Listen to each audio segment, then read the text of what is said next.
This is Bound by Destiny, Coven of Shadows and Secrets, Book 6, a Crowns of Magic Universe series. Written by Ashley McLeo.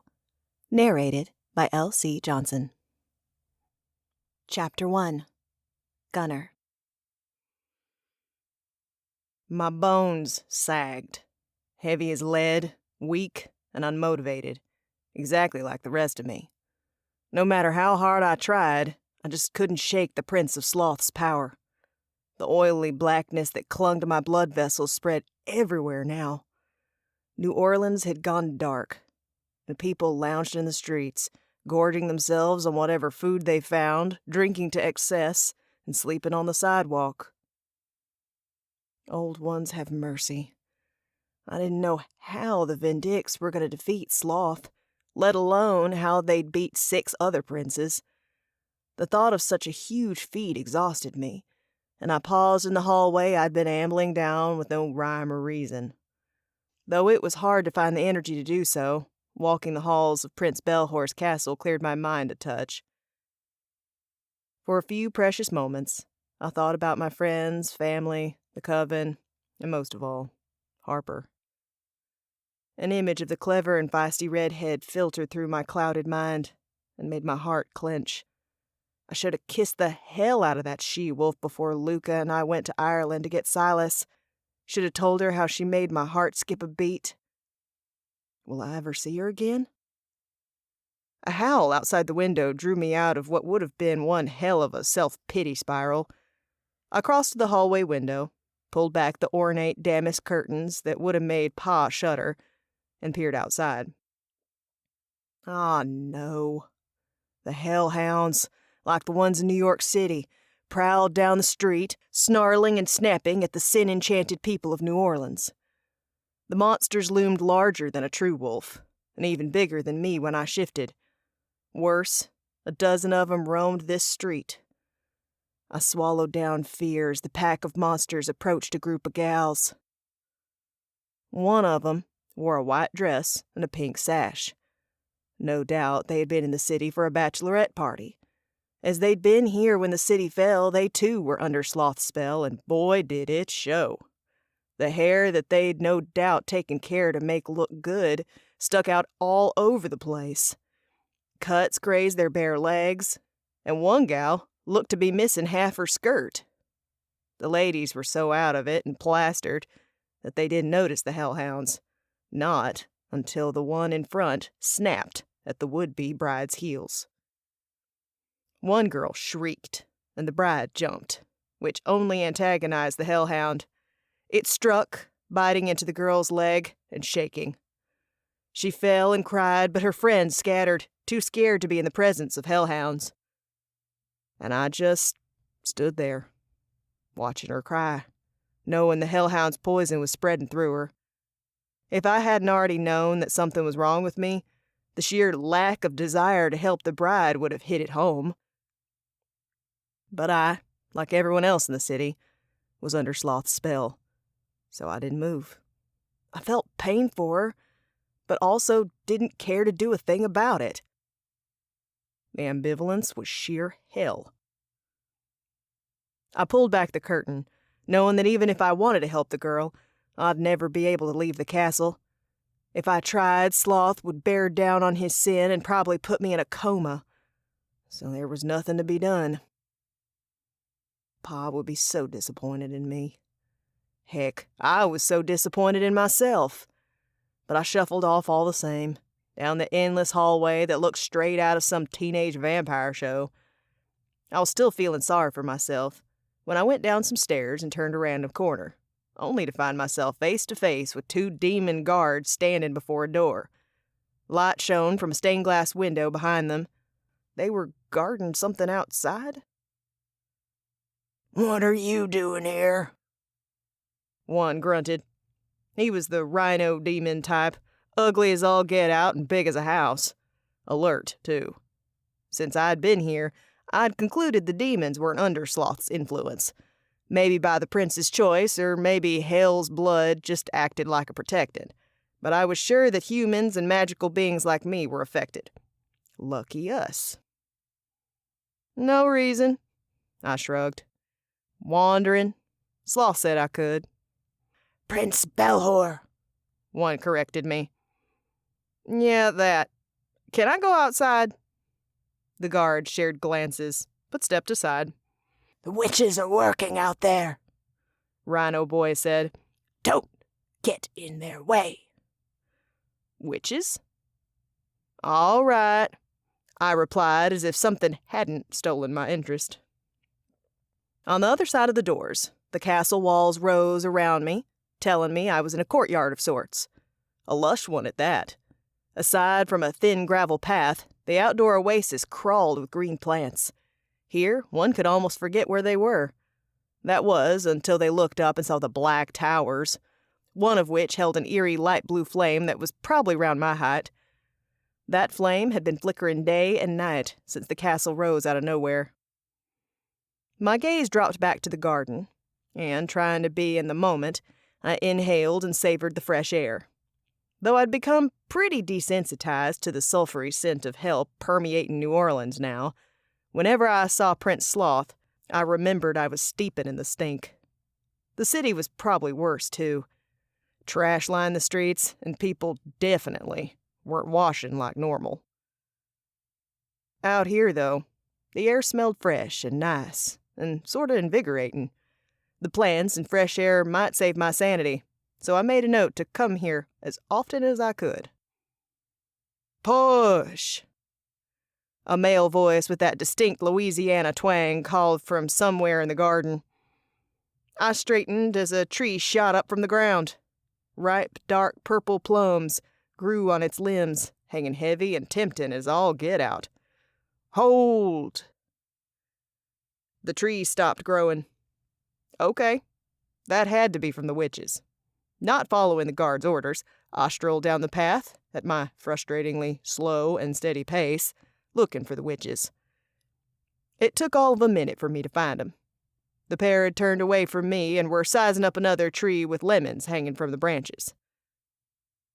Why are you two the only busy people in this castle? I asked, trying to make my lips form my usual easy grin. The pair whirled, and the man's blue eyes narrowed. What are you doing in the courtyard? The guards let me come out here. I shrugged, and the guy's broad shoulders loosened. Not like I have a lot else going on, unlike you. Did they work for Sloth? Or were they here against their will like me? And if so, how did they have enough wherewithal to use magic? While I could feel my magic rolling through me, Sloth's hold over me was so intense, I couldn't use my power to shift. He releases our magic for this. Only in this courtyard. The lady, a pretty black gal of around 20 or so, gestured to the area. She wore her long hair in braids that flowed over her shoulder. Her face glowed with the exertion of performing magic. Her accent told me she wasn't from around these parts, more like the West Coast.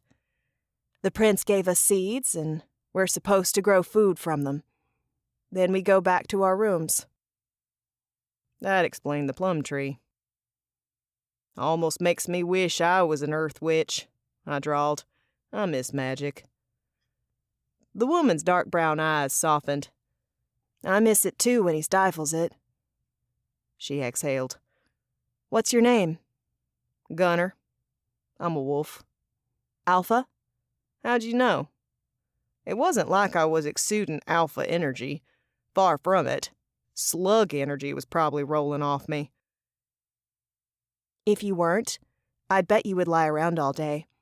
Dan and I are strong with our magic too. I think it's how Sloth detected our magic and decided to use it. She held out her hand. As she came closer, I got a better whiff of her, and stiffened. Something about this girl reminded me of someone. But I couldn't put my finger on who. I'm Rihanna, by the way. I pushed aside my olfactory distraction as we shook. Good to meet the both of you. I meant it, too. I'd been in the city for a smidge over a week, and with no one to talk to, I was getting down. A wolf needed friends. Touch, communication. I didn't get a lick of that here. So, I gestured to the tree again. "Does he have you making food for outside the castle?" Dan shook his head. "Just inside." "How long were y'all out here before he brought you here?" I asked. As I'd been captive in a smaller mansion when Sloth first took the city, I was pretty sure neither had been around back then. 2 days back," Dan drawled before a yawn overtook him. "they caught me trying to grow food for my old neighborhood. Took me from my family." My heart broke for the guy. My pack and my family were safe in Asila. Thank the old ones.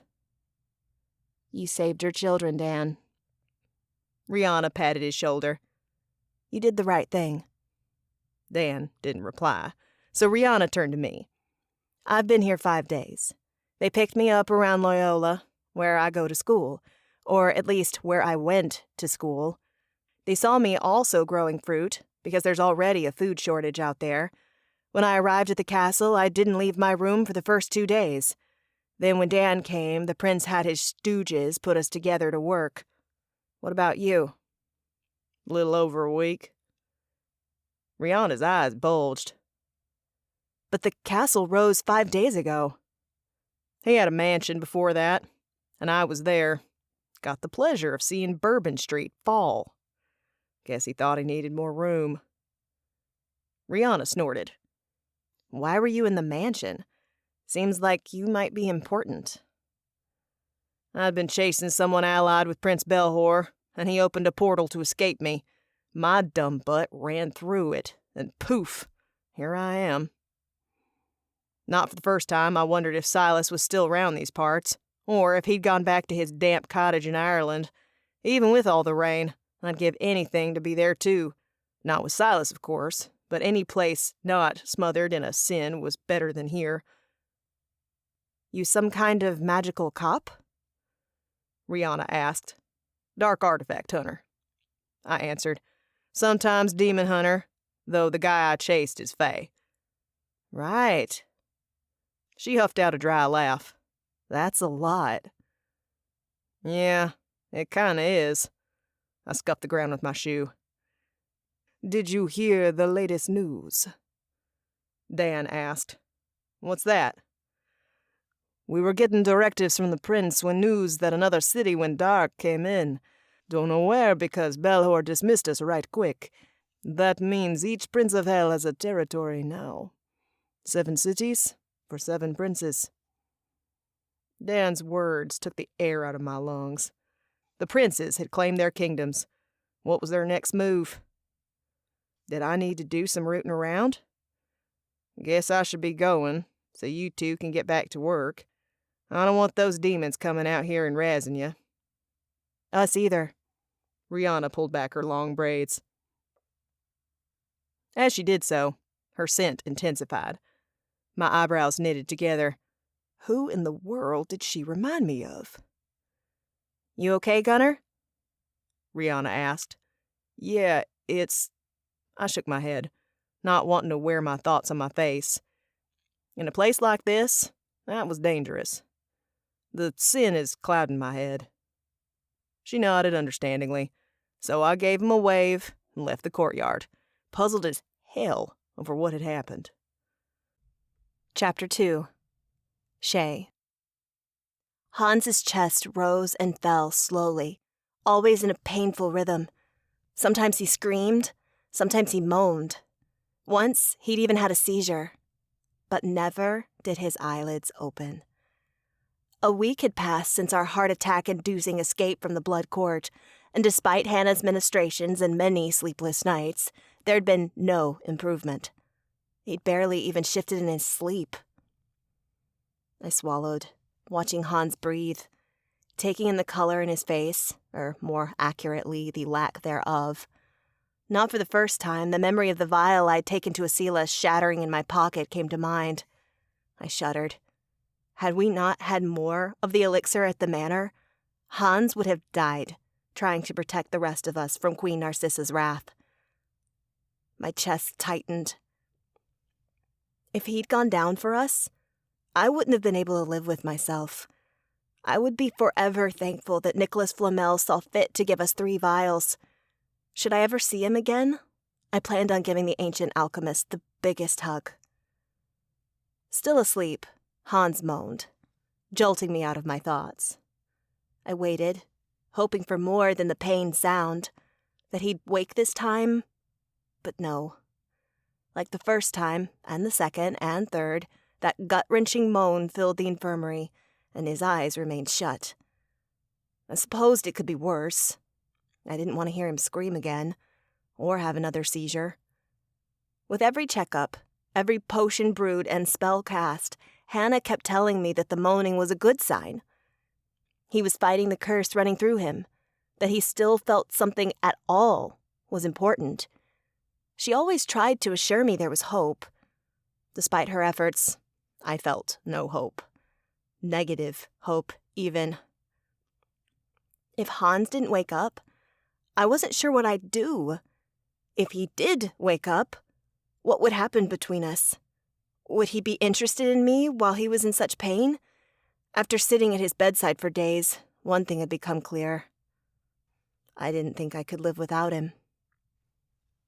My gaze drifted to Queen Narcissa's dagger, which Hannah kept in a glass box on the healer's countertop. Luca had studied the blade many times and deemed the curse contained in the metal to be of mage origin. He also claimed that since he was a powerful mage, he might be able to break the curse. Hannah and the rest of the Arcacusto witches possessed little experience with mage-cursed objects, and while those in the Coven of Shadows and Secrets were well-versed in dealing with cursed objects, we rarely dealt with ones created by mages. Those of that magical order generally kept to Asila, and their objects did too. Luca was our best hope. Hans's best hope. And he knew it, for the Italian mage had set to studying the curses created by his magical order with a fervor I'd never seen. My chest tightened, and tears threatened to spill from my eyes. I wiped them away before they fell. I'd cried more in the last week than I had in my entire life. Hans was worthy of my tears, but I couldn't do it again. Wouldn't. I needed to be strong for him so that when he woke with that curse, that poison, pushing through him, he could lean on me. Shay? I turned to find Meredith waiting at the door, her expression unreadable. Calculated to be a mask. I'd broken down too many times for the others to dare show their own emotions around me. Yeah? We're meeting in 15 minutes in the war room. The war room. The room with the large table and the pretty tree, bedazzled with gemstones. I wondered if the Abscondita Coven ever thought their peaceful gathering place would be called a war room. Want to come? Meredith asked. Hannah said she's happy to sit with him. I'm fine. The only times I dared to leave Hans was when I'd had to relieve myself. It showed, too. I stank so bad that not even the dried herbs in the infirmary could cover up my smell, and dark circles ringed my eyes. Despite being given an actual bed next to Hans's, I hadn't slept well in the healer's quarters. Fill me in later. I need to call my mom back. I was using Mom to get out of work, but didn't care. Besides, it was true that she'd been calling me incessantly since we'd come back from Asila. Not that I could blame her. The world had gone down the gutter, and I was her only daughter. Meredith nodded. You got it. Should I bring you lunch before we disappear for an hour or two? No. I exhaled, as if she'd asked me to run a marathon and not eat something.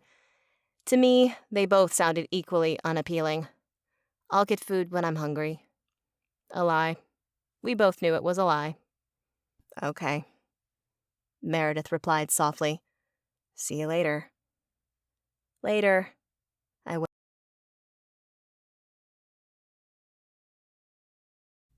Chapter 3. Meredith. Rain pelted my little circular shield of magic, and my boots squished in the sodden grass as I searched for Robbie outside, all the while recounting what I learned during the meeting. Sydney. Envy took Sydney. A long, tired exhale parted my lips. Envy had just reinforced the vastness of the world. And with that revelation, another one came. I still needed to find 2 specific people in this big, messy world. The holder of the Emerald of Earth and the Sapphire of the Sea. The final Vindix. Would the Coven have a clue as to where they are? If so, that could be one good thing to come out of an upcoming meeting with the Covenant, the magical ruling body for our world. A meeting that was happening in a few days' time. I just hope they're ready to act once I find them. I twirled the hemp bracelet I wore around my wrist, a new tic of mine when stress came calling, which lately was all the freaking time. The bracelets were one of Hannah's clever ideas, something she said she used to do as a child. Under Hannah's instruction, Harper, Tana, and I had created hemp bracelets, woven our stones into the material, and then tied them tight on our wrists. Enchantments kept the fibers braided tightly and the stones in place. The bracelets were far more secure than slipping the lapis calesti into our pockets, or even wearing them as a necklace, which could easily be ripped from our necks. They weren't cute, but they did the job. And we'd made one for Hans, too, just in case. That way, no Vindix would lose their lapis calesti, and it kept our hands free for fighting. Fighting, goddess save us. Even if I found the final 2 tomorrow, and they were completely prepared, we would not be ready to fight the princes of hell. Hans was still comatose, cursed to endure horrific pain if he awoke. Harper floated through the manor like a shade. She hadn't said a word during the meeting, just kept looking out the window, waiting for one of the ghosts she'd sent out to return with information on Gunnar. As for me, I understood why my stone might be important to keep from the princes, but not how to best use it. Although I'd been happy to simply maintain control of the Opal of Heaven before, now something told me I'd need my lapis calesti for more. But what? Then there was Robbie. He hadn't even agreed to join us, and no one wanted to ask him to make a decision. After all, the vampires enslaved the man for years. In contrast, he'd been free for just over a week, and we were asking him to fight in a supernatural war against the princes of the underworld? It wasn't fair to him, and a large part of me hated myself for wanting to push him. Yet, here I was, searching for Robbie and hoping for an answer. Yes, I'll join you, if I was being honest. Benedict reported seeing Robbie wandering around outside, but the air witch was no longer in the manor's front yard, so I rounded the side to the back. As I cleared the building, I found him. Robbie, his white markings from the enchanted pool still gleaming against the dark ebony skin of his raised arms, as if he still needed the reminder of who he was. Tana also stood in the vast backyard, or the garden, as the elder Archicustos called it, practicing magic. Tana laughed as Robbie created an umbrella of air that kept the rain off them and allowed her to form a fire dragon. The fiery creature circled above the pair, maw opened in a silent roar. My heart warmed. I wasn't close to either Tana or Robbie, but they'd both come here broken people. I'd never forget the day I'd spied Tana in the woods, dark hair gleaming and amber eyes alight, as if from her inner fire. She'd been terrified, but fierce, and her fire burned brightly, even when she couldn't fully control it. Robbie had been terrified too, when we'd saved him from Isila. Well, abducted him, really. Now, though, they were smiling. I wouldn't assume they were healed, but as a once broken person myself, I knew smiling was often a first step. Feeling creepy for watching them, I stepped out of the shadows of the manor and waved. "Hey, guys!" Tana let out a scream and spun, her hand to her heart. When she saw me, though, she dropped her arms to the side. "Och, Meredith, you put the fear in me." I grinned at her turns of phrase, all the more charming with her Scottish accent. She was Greek by birth, but the girl had been raised in Scotland, and it showed in her speech and mannerisms. "Did you see my dragon?" Tana cocked an eyebrow. "It was very impressive. You've improved a ton." "Haven't I?" She beamed. While I'd been in the Vampire Kingdom, Tana and Harper had remained here, working on magic.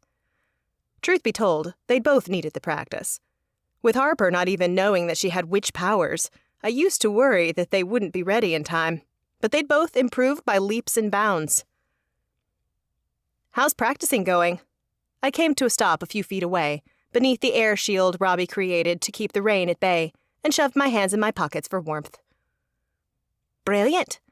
Robbie showed me his magic," Tana replied. "He's quite powerful, isn't he?"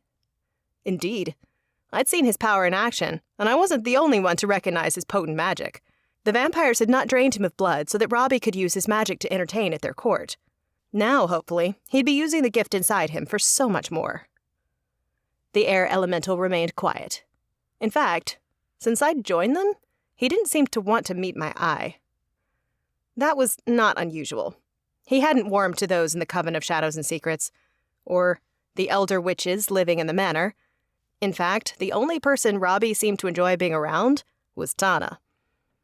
In every other world, he acted like a deer among a pack of dogs, skittish most of the time. "I'm glad to hear moving realms hasn't affected your magic," I said to Robbie. He lifted his gaze from the ground, only to give a single nod and look back down. Tana cleared her throat and stepped forward. "I'm a wee bit peckish. I'm going to head inside." She winked at me. A slight look of alarm crossed his face, but he nodded goodbye to her, and Tana left us alone in the rain. I turned to Robbie and clocked his discomfort at being alone with me. I swallowed. Was I a monster for asking this of him? For asking him to join the Vindix? Or would I be more of a monster if I did not ask yet again? No clear-cut answer presented itself, no matter how long I questioned myself. I wanted to give Robbie his space and allow him to heal. Unfortunately, though, 7 cities had already fallen. Time was not a luxury we possessed, not with millions, even billions, of lives on the line. "Can we talk?" I forced out. Robbie met my eyes, his dark brown ones still so full of pain. "Yes, I think we should." "Let's walk," I suggested, sensing that standing around might make him feel like he had to make eye contact, which might make him more uncomfortable. He nodded and fell into step with me, his borrowed tennis shoes squelching in the grass as we walked closer to the forest. His hand continually brushed the fabric of his jeans. Robbie had arrived in clothing from Asila and was still getting used to the jeans and tops Tobias and Stuart had loaned him. "Are you feeling better? More secure at the manor?" Squelch, squelch, squelch. I inhaled the damp scent of the earth and tried not to dwell on the long pauses between us. "As much as can be expected, I suppose." "Right. Well, if there's anything we can do to make the transition easier, don't hesitate to speak up." Goddess, I sounded like a hotel concierge. Despite how stupid I thought I sounded, I detected the barest hint of a smile on Robbie's face, so I pushed onward. "You know no one here will hurt you, right?" "I believe that," he replied. "Though, from what you've told me, I'm not safer here either." That's a tall order for anyone on the planet right now. He cast me a confused glance at my slang, reminding me he truly was from a different world. Asila could connect to our realm via portal, but it wasn't like Earth. "No one is safe," I amended. He stopped, turned to me, and I mimicked his actions. "I understand that, and have come to a decision about joining you and the rest of the Vindix." I breathed out an exhale. "You have?" He drew his own deep breath. "I will join you. Help you." He cast a hand around the garden. "If this world is to be my new home, I don't wish to find myself in the same situation I've been in all my life, owned by vicious royals, so I will help you stop them." "Robbie." My voice was tight as relief flooded me. I'd barely slept for days, not knowing what he'd choose. I can't tell you how happy I am to hear that.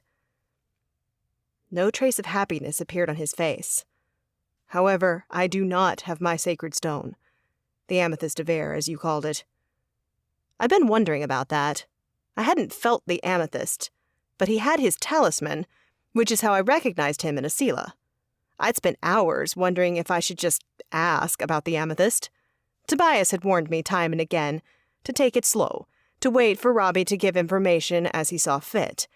Robbie would need time and space and understanding to heal from what he'd been through, if that were ever even possible. "That's okay," I replied, trying to be positive. "I can find it. I'm a seeker witch, so that's kind of my job. Do you know anything about it, or the side of the family who passed it down?" The two stones that found replacement families, the Diamond of Souls and the Pearl of Hell, were already accounted for by Harper and Hans, being among the Vindix.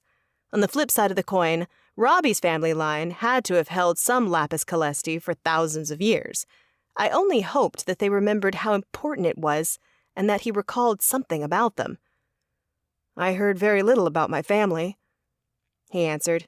"My mother was a blood slave, a human one. My father was a witch. I believe his line would be the one to investigate." "Do you know where he lived? Maybe your mother mentioned it." "Not really.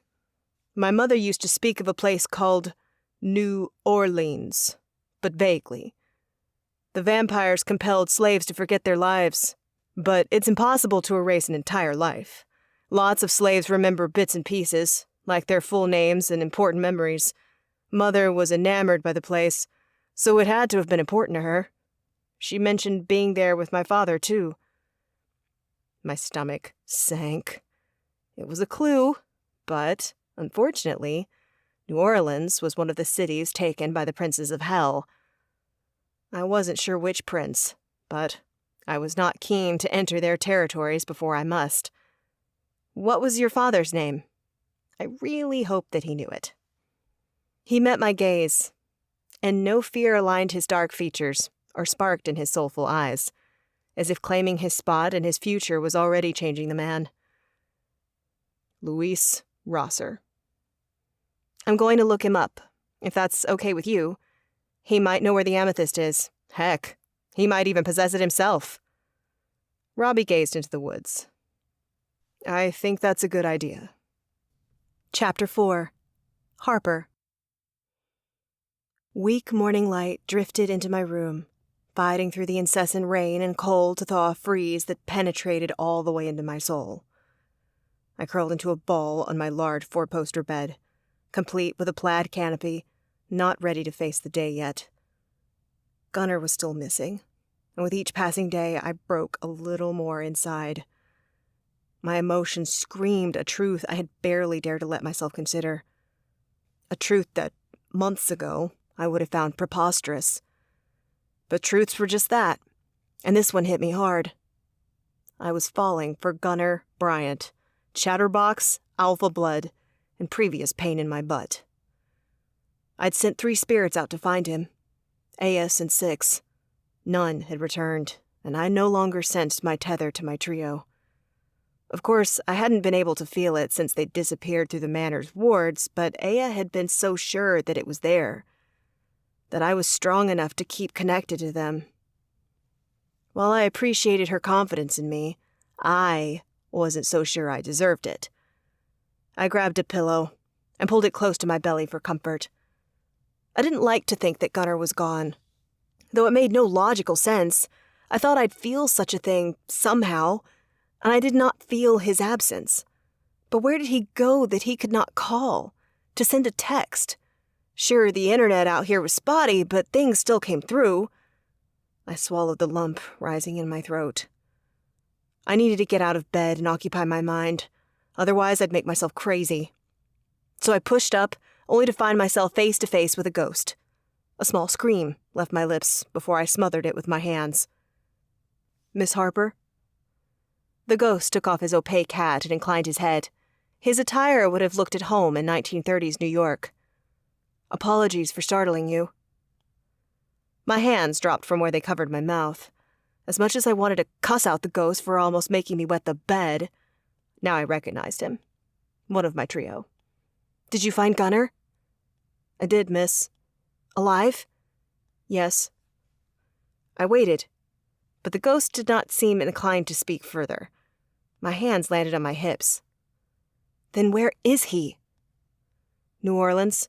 More accurately, he's in a very dark place. My heart stuttered. A fallen city? The very same one that last night Meredith had told the group that we might find information on Robbie's family? Was this yet another act of convergence? Of fate pulling the Vindix closer and closer together so we could work as a team? How did Gunnar fit into the convergence, though? He wasn't a Vindix, though he was connected to 3 of us.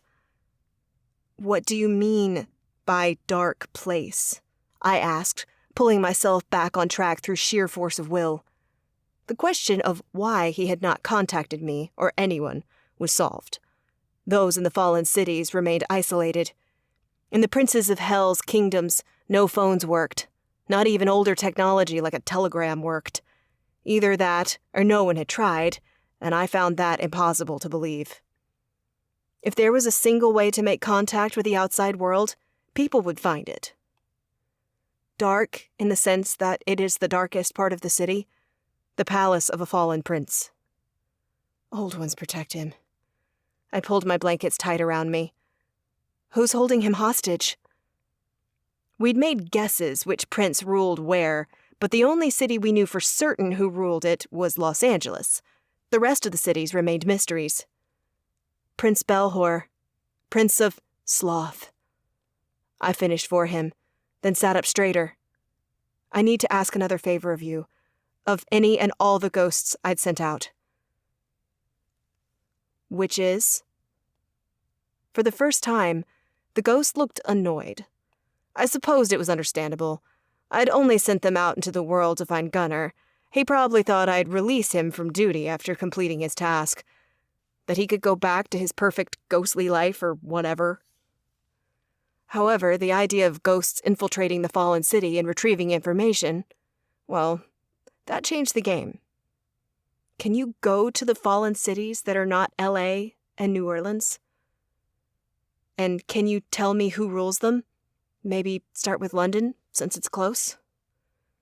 He stared, those transparent eyes seemingly judging me, and the chill in the room deepened. The seconds stretched on, and my trepidation that the ghost would deny me mounted before he let out a long huff and gave a single nod. I will go.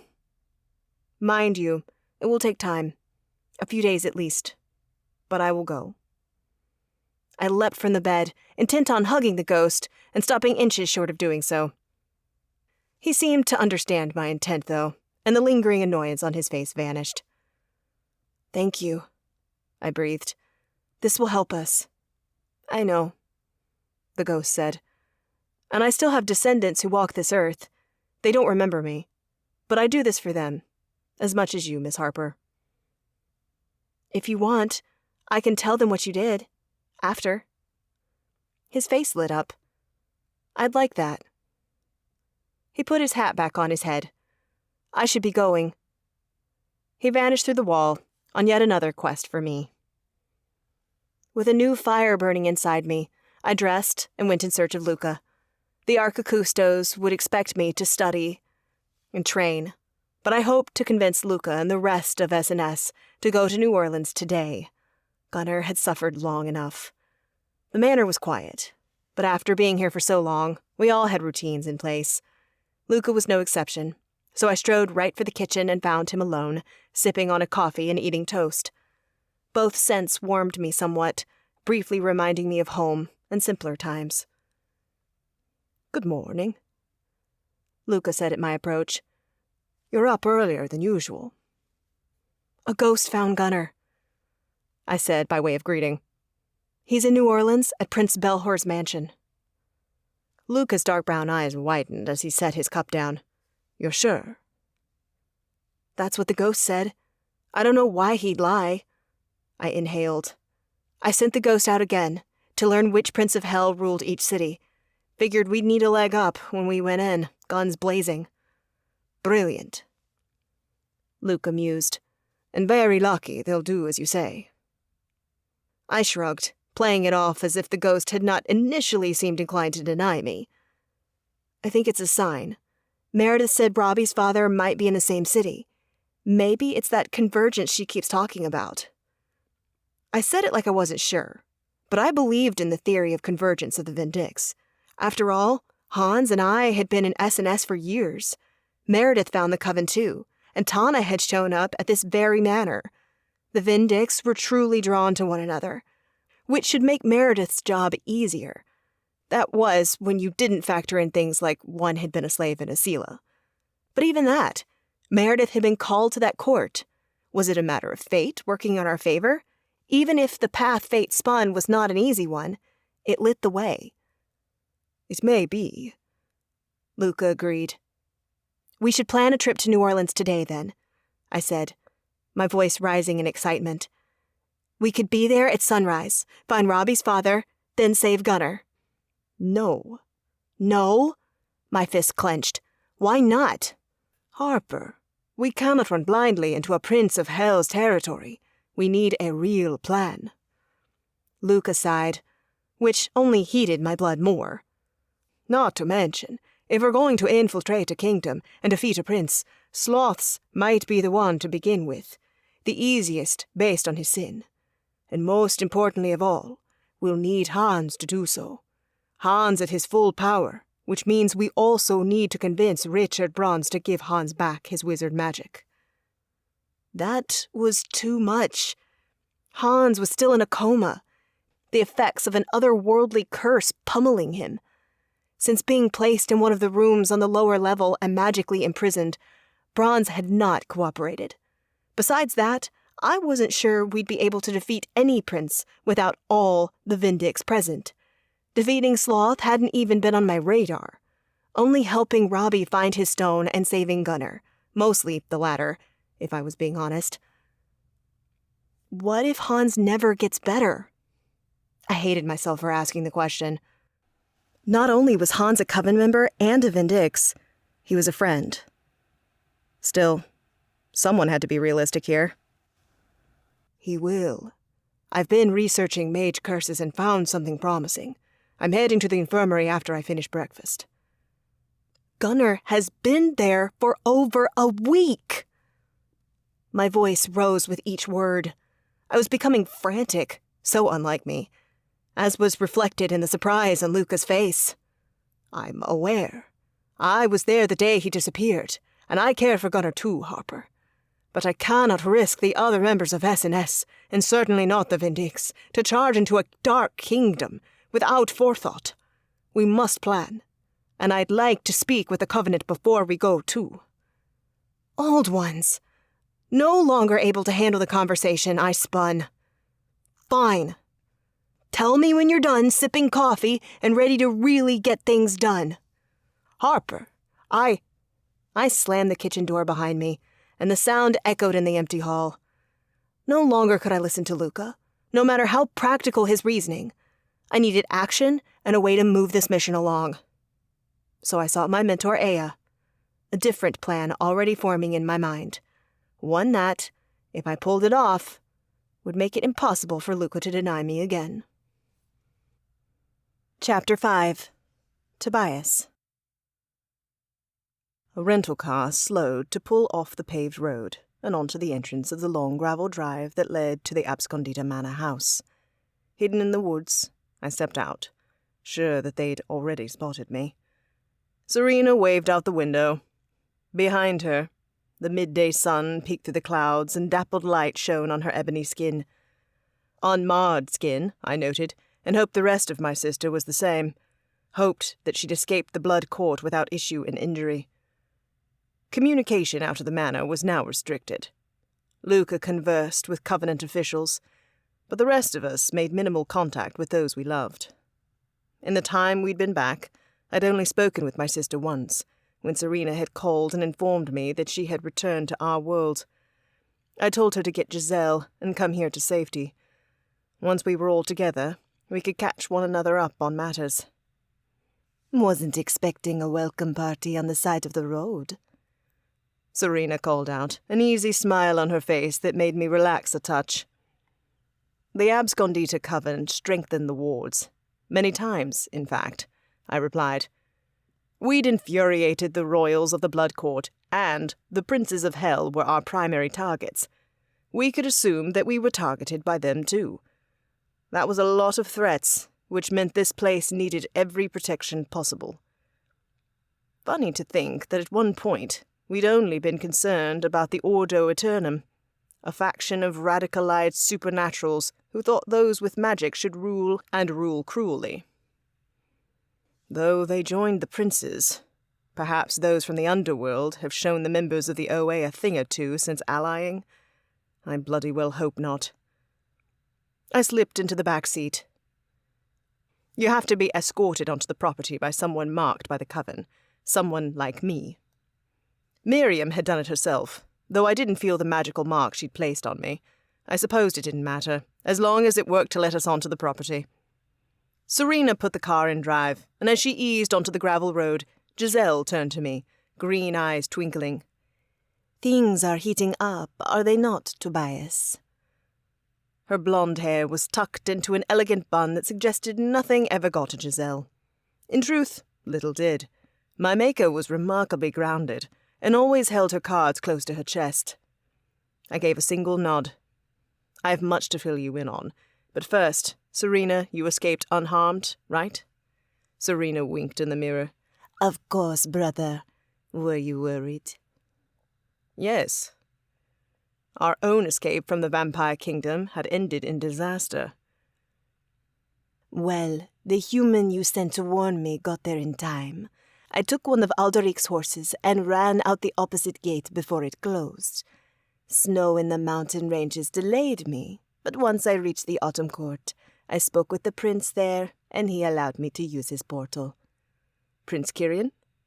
The same charmer. Serena replied. I exhaled.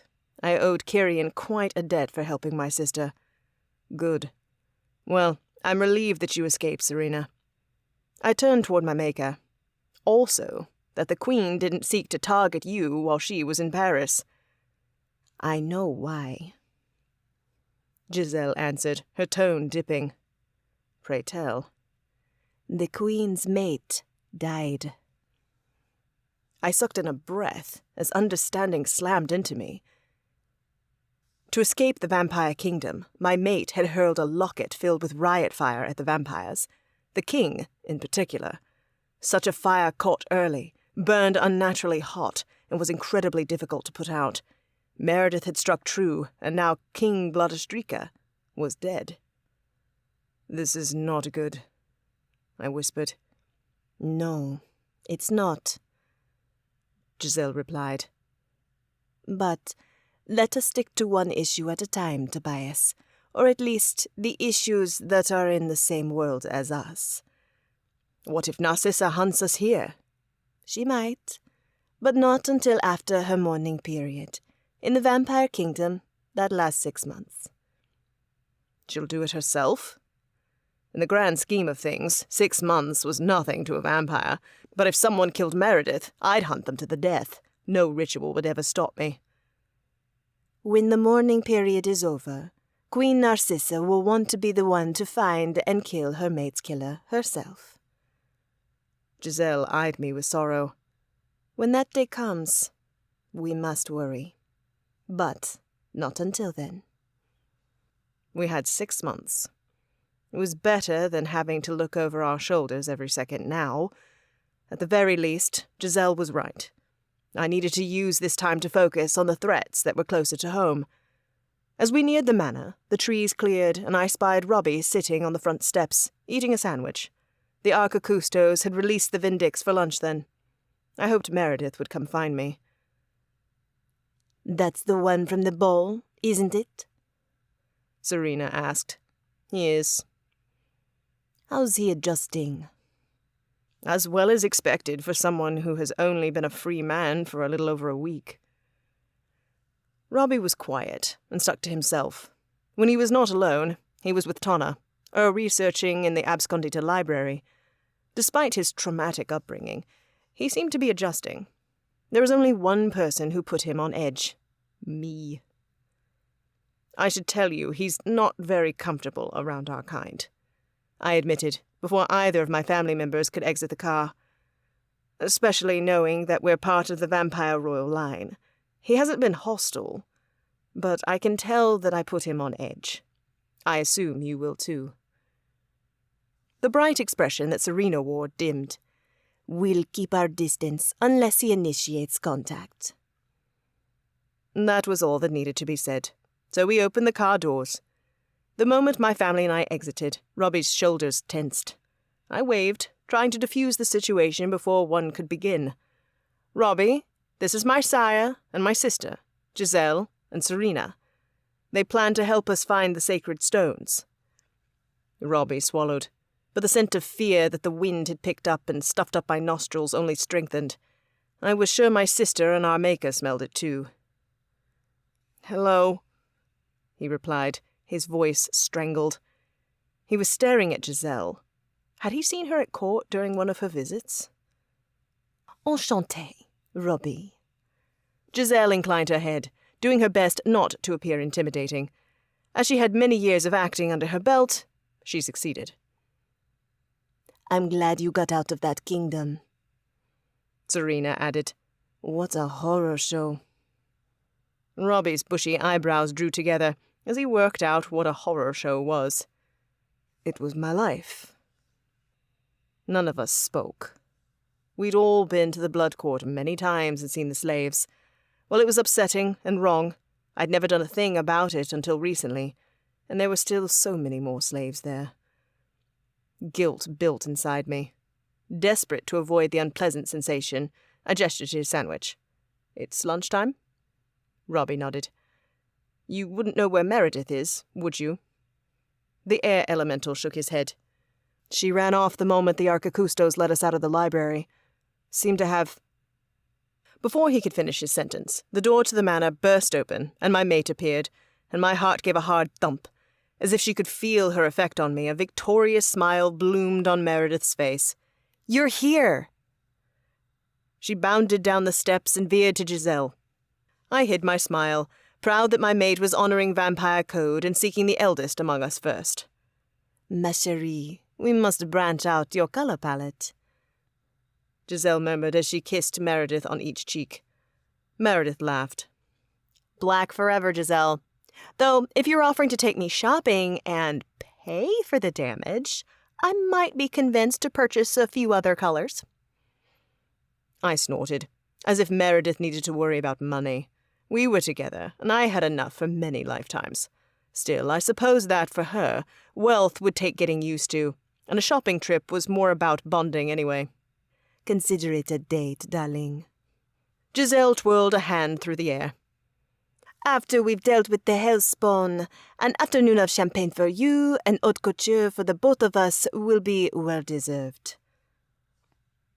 My mate grinned and went to Serena, who folded Meredith in a warm embrace.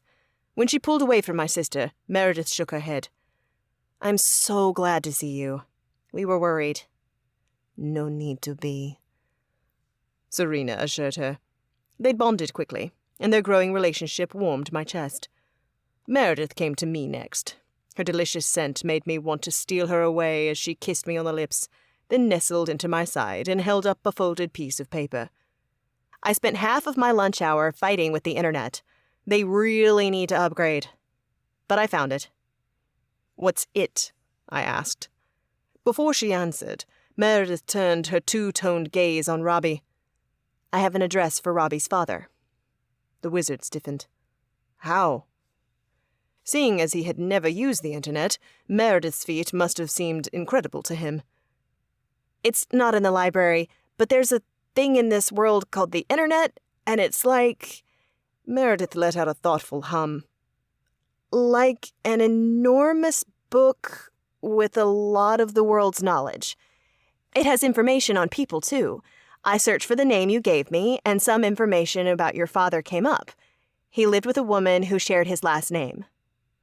"A wife?" Robbie asked. "I didn't do any research on her," Meredith replied. "Does that change you wanting to go meet him?" The wizard fell quiet before he shook his head. "He was bound to have some sort of family, and we need the stone, so no." His tone was not convincing, but there was nothing to be done. Robbie spoke the truth. We required the amethyst of air, and if his father had it, then we needed to make contact. "Okay," Meredith smiled at Robbie. Good. The sooner you have that stone in hand, the sooner you can practice.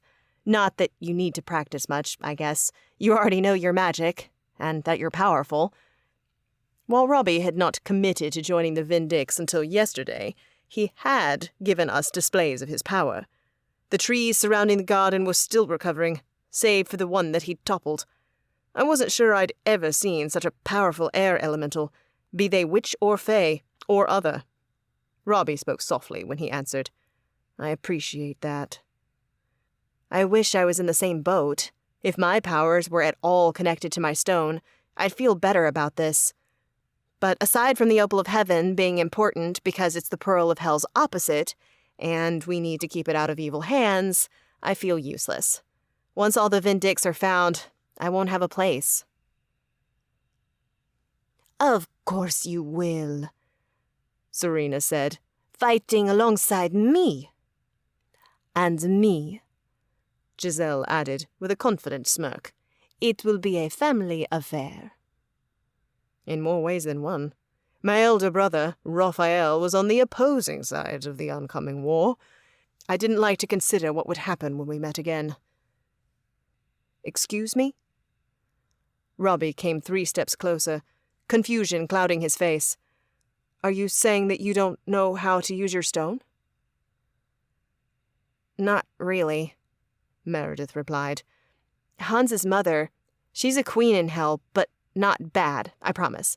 Well, she told me the opal is best kept away from the princes. They would want to lock it up, destroy it too, if possible. Remind me what it does. He didn't look like he needed a reminder. He looked like he knew. But Meredith obliged. The opal can counteract the pearl, which controls others and causes madness. It also brings joy back into the world. But how do I practice that? It might be something I have to do at the spur of the moment.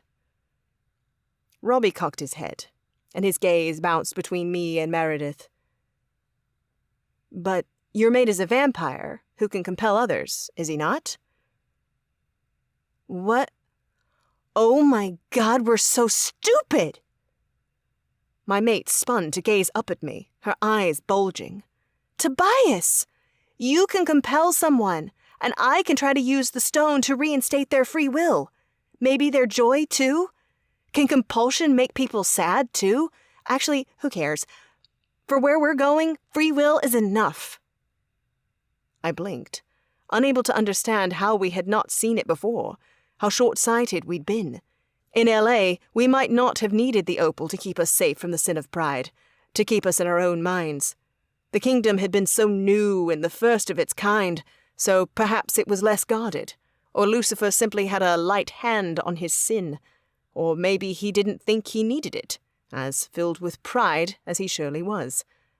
I thanked all the gods ever to exist that we hadn't needed the opal the day we'd infiltrated L.A. Until we'd found Queen Lilith, we hadn't possessed a single lapis calesti, anyway. The Arcacustos assured us that the lapis calesti would help fight the demon's sins, and after more researching, everyone was inclined to believe the sins would fill those new kingdoms.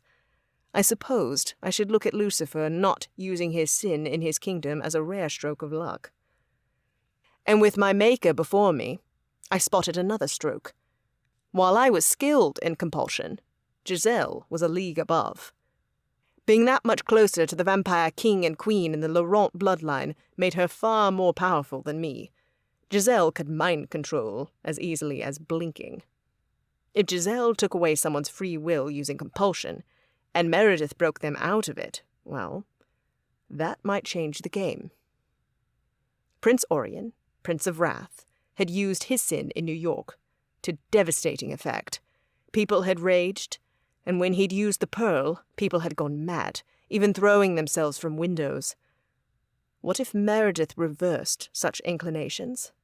What if she could provide a bubble free of the intoxication of sin for the Coven until we killed the princes? She might even shield an army. Love. I gripped my mate's hand. We need to find an Arcacusto and tell them that you'll be training with my family this afternoon.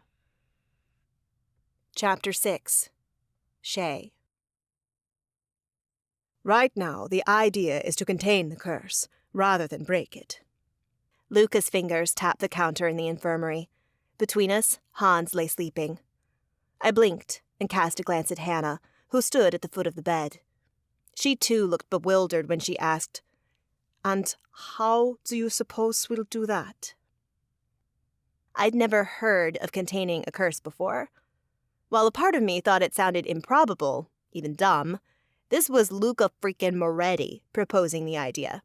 He'd spent days researching curses, even going as far as light-traveling back to the S&S tomb in New Haven and rifling through Yale's extensive supernatural library, because the Abscondita Coven had scarce information on mage curses.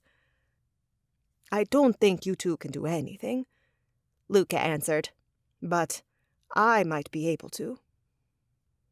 "Explain." "As Robbie said, a mage gifted the vampire queen her dagger, and I'm sure that the curse's origin is in mage magic, not fae or elven or dragon, which makes a difference, seeing as I'm a mage with direct ancestry in Isila, to the most powerful family there too." Hannah's eyebrows shot up. It wasn't common knowledge that Luca was a bastard-born son of King Tira, the most powerful mage in Isila. "It's likely I'm stronger than whoever cursed the blade. That I can, at the very least, contain the magic flowing through Hans."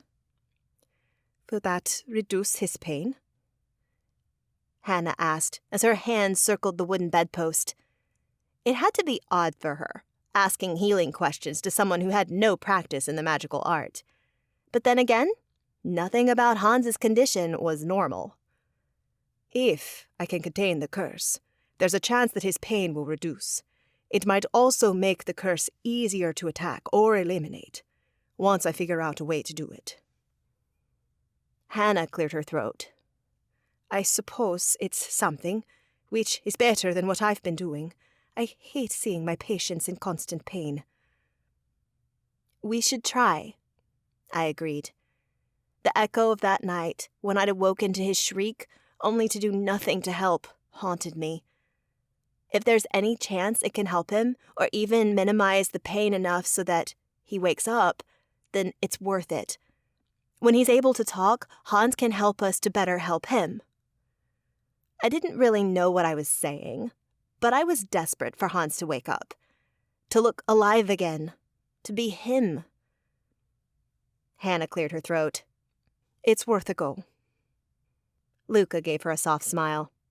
"I'd like to try now. Is that okay, given any potions he's received?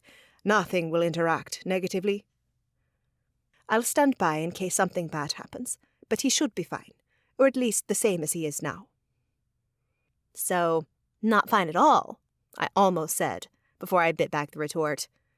Hannah had worked tirelessly to bring Hans back from the brink of death. She didn't deserve even an ounce of anger. It wasn't her fault that she wasn't well-versed in mage magic. Why would she be? There were so few mages in this world that studying it over other types of magic would make as much sense as her studying Nephilim magic. That was to say, none. Luca pulled a chair up to Hans's side. I remained seated in mine, the one between my bed and Hans's, the one molding to my butt cheeks with how much I'd been sitting in it of late. "What should I do?" I asked. "Hold his hand. Be there for him," Luca said. "I can't be sure this won't hurt, and if he wakes, he'll need a friendly face." I swallowed and hoped Hans saw me that way. After I'd kissed him, I'd got all weird, and then we'd basically been running for our lives. What did he think of the kiss? Had he even thought about it at all? Stop being so selfish. My inner voice sounded so much like my mother's it grated, but I ignored that too. It doesn't matter right now. Be there for him. I gripped Hans's hand and leaned closer. Hannah positioned herself near her workbench, within reach of 100 different remedies in case we needed them. With everyone in place, Luca closed his eyes and laid a tanned hand on Hans's chest. I couldn't see Luca's power, but the air shifted when he began to pour magic into Hans. It warmed, and the air hummed, As if Luca was expending so much energy, some disappeared into the air before it latched onto Hans. I shot a glance at Hannah, who met my eyes. She shrugged a shoulder as if to say, I don't know either, just be ready. An exhale parted my lips as I searched for a sign that whatever Luca was doing inside Hans was working. So far, I saw no difference. My stomach began to churn, and in an effort to keep calm, I dropped my gaze to Hans's tattoos. He'd been collecting his ink for years. Some images were so young, so unlike the Hans I knew now. Like the D20 die I assumed harkened back to his D&D days. Some images, however, were pure Hans. The wrench signified his love of working on cars. The runes, which I assumed were real magical runes and not just something he'd picked up, though I couldn't be sure as I could not read them. And my favorite, the image of a small home nestled amongst snowy drifts. He'd once told me that it was his family home in Romania. I hope he can go back there. I hope... Oh! The skin beneath my hand warmed, and that heat seemed to ripple across Hans's finger bones. I cast a glance at Luca and sucked in a breath. When had he started sweating so much? Luca gave a sheepish smile. I called the poisonous curse out of that hand, and you felt it, didn't you? I did, I replied, and my mouth went a bit dry. Have you done most of his body? No, only his head, and I'm now working on his arm. Luca's chin dipped to the one closest to him, his hand still on Hans's chest. Mage magic still pouring into the hell-blooded wizard. It's a slow process. Where are you going to store the curse? My heart rate spiked as I considered the many vulnerable places in the body. Where would be the most dangerous? The least? Once I have it under control, I'll move it into his femur, Luca said, to keep it away from the most vital organs, in case my containment fails at some point. But what about walking? Luca exhaled, and sweat dripped from his chin. Hannah? Perhaps lower? In the calf? I'm thinking in case the worst happens, but not the foot. Given the nature of the curse, he may not be able to walk if the containment is not foolproof. In case the worst happened? Would the curse somehow explode, and his leg would need amputation? What the hell? I was about to say something, but Luca nodded. Believe me, ladies, I'll be putting the strongest barrier I can around the curse. It's just uncharted territory. I swallowed my negative remarks. The thing was, they were both doing the best they could for Hans in an impossible situation. That Luca had actually moved the curse was astounding. If containing the curse helped Hans wake up, that was definitely better than a perpetual coma. I hoped he could walk, and that he wouldn't lose a limb. Stop, I told myself, halting my thoughts. Do not spiral. I'll work downwards, Luca said to himself. Hannah and I fell into silence as Luca pulled the curse from Hans's body, his blood, maybe even his bones. An hour passed, then 2.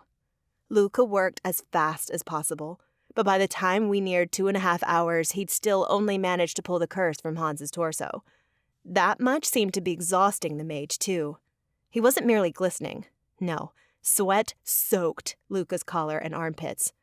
I was about to suggest that he take a break, if that was even an option, when Hans's eyelids fluttered.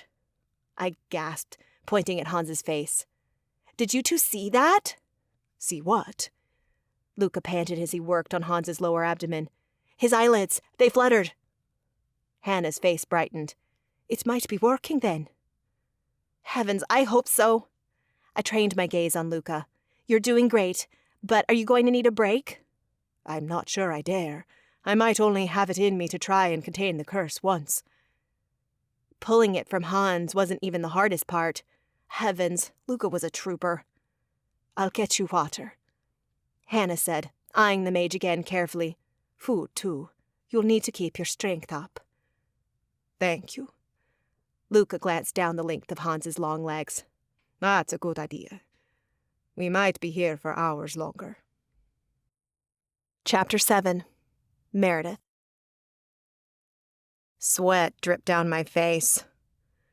Climb that tree, Giselle barked, the magic of compulsion thick in her voice as she pointed to a tree across the backyard, far enough away to give me a fighting chance to test our theory. Stuart, our latest test subject, spun on his heels and marched for the tree. On the sidelines, Miriam, Gloria, and Claire watched with frowns on their lined faces. They'd each had their turn at being compelled, and not one of the fiery matriarchs had enjoyed it. Worse, I hadn't been able to free a single one from Giselle's powers. I was failing. Maybe this doesn't work at all. Or am I that bad at using the opal? Concentrate, love, Tobias called out. You can do it. I rolled my shoulders back and focused on Stuart. To say I'd tried everything was an understatement.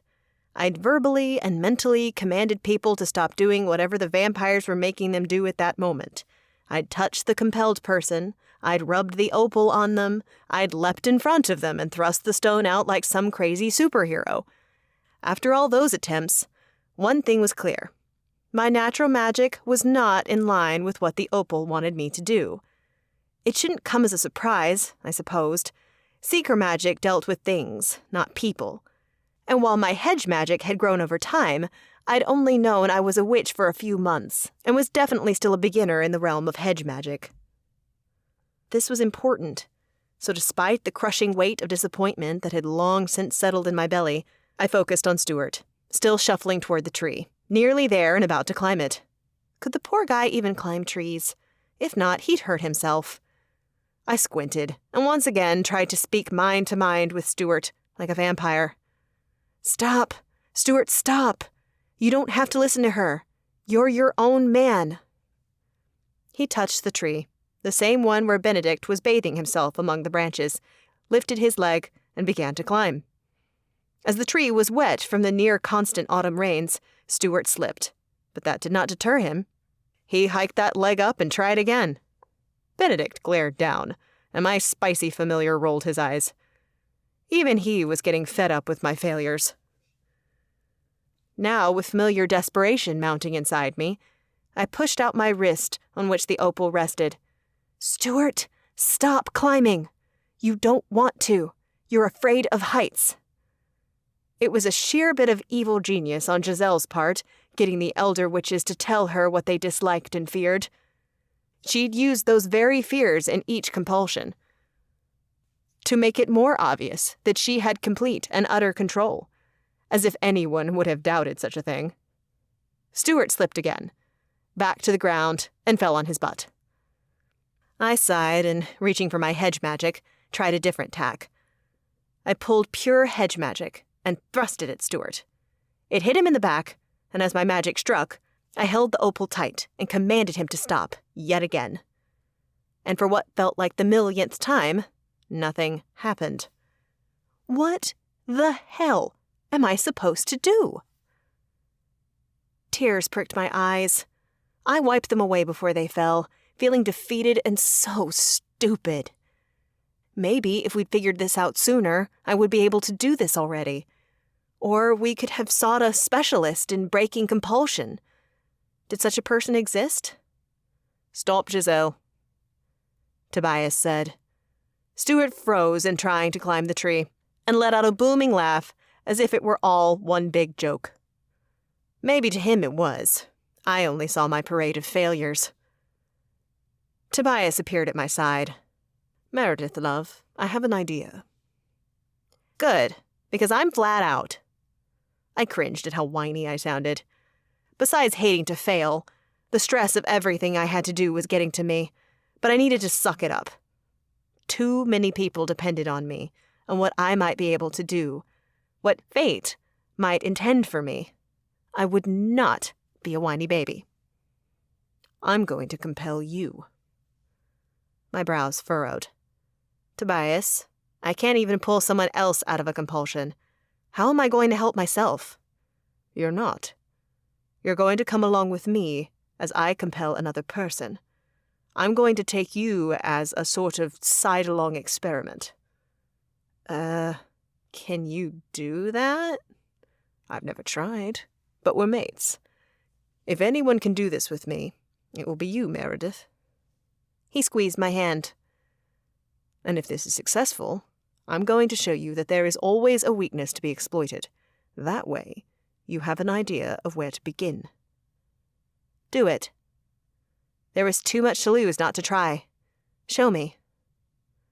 Tobias twisted to the vampires and witches watching us. I need another volunteer to be compelled. Miriam stepped forward, her steel blue eyes narrowed on my mate. I'll have another go. But don't you dare try and make me climb a bloody tree. I wouldn't do that, Tobias assured her. I repressed a snort. She might be a tough old bird, but the witch had little muscle. I doubt she'd get more than a foot off the ground. You should know, Miriam, that I won't be the only one in your mind, Tobias told her. I'm going to compel you both, and then bring Meredith inside to show her how to break a compulsion from the inside out. Very well, Miriam replied, if you think this will work. I do. Tobias rolled his neck. Perhaps not with Meredith's normal magic, but with the opal she can do this. She only has to be shown how the obstacle, which in this case is compulsion, works first. Miriam said nothing. She only gave Tobias a stern look that indicated she was ready. A moment later, her eyes went vacant. Open your mouth as wide as you can. Stick out your tongue and cross your eyes, Tobias commanded. Miriam did as he instructed, showing his full control of her. In her right mind, Miriam would never do such a thing. Probably not even in the privacy of her own room. Now, Meredith. Tobias's voice was like a caress.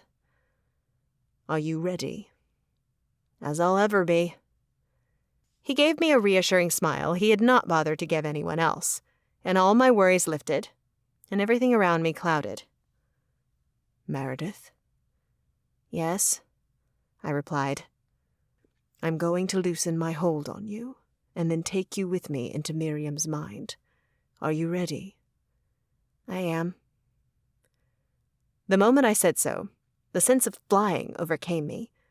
A second later, Tobias was showing me something I'd never seen before. A wall of sorts, one made of pure steel. This is my control on her mind. Tobias said, obviously, I can make it stronger or weaker, depending on how much I wish to control her. Not every vampire can do so, but I can. Giselle and Serena, too. The prince's control will be of a high level and possibly look similar. I studied the wall. He'd made his compulsion absolute, and with this in place, Miriam would do nothing unless Tobias bade her. Unlike other compulsions where I'd learned people could go about their day and appear normal. In those, they'd only follow the instructions a vampire gave them, if the situation arose. He'd been smart to create something so unbreakable. The prince's control would be absolute, too. But how am I going to break in? We're mates. I had a feeling I might show you something I've shown no one. And you being here tell me I was right. I jolted. Right. He could hear everything. Tobias smirked. Something you want to tell me that you don't want others to hear? Since we're in Miriam's head, let's keep things PG. Miriam would kill us if we started getting spicy in here.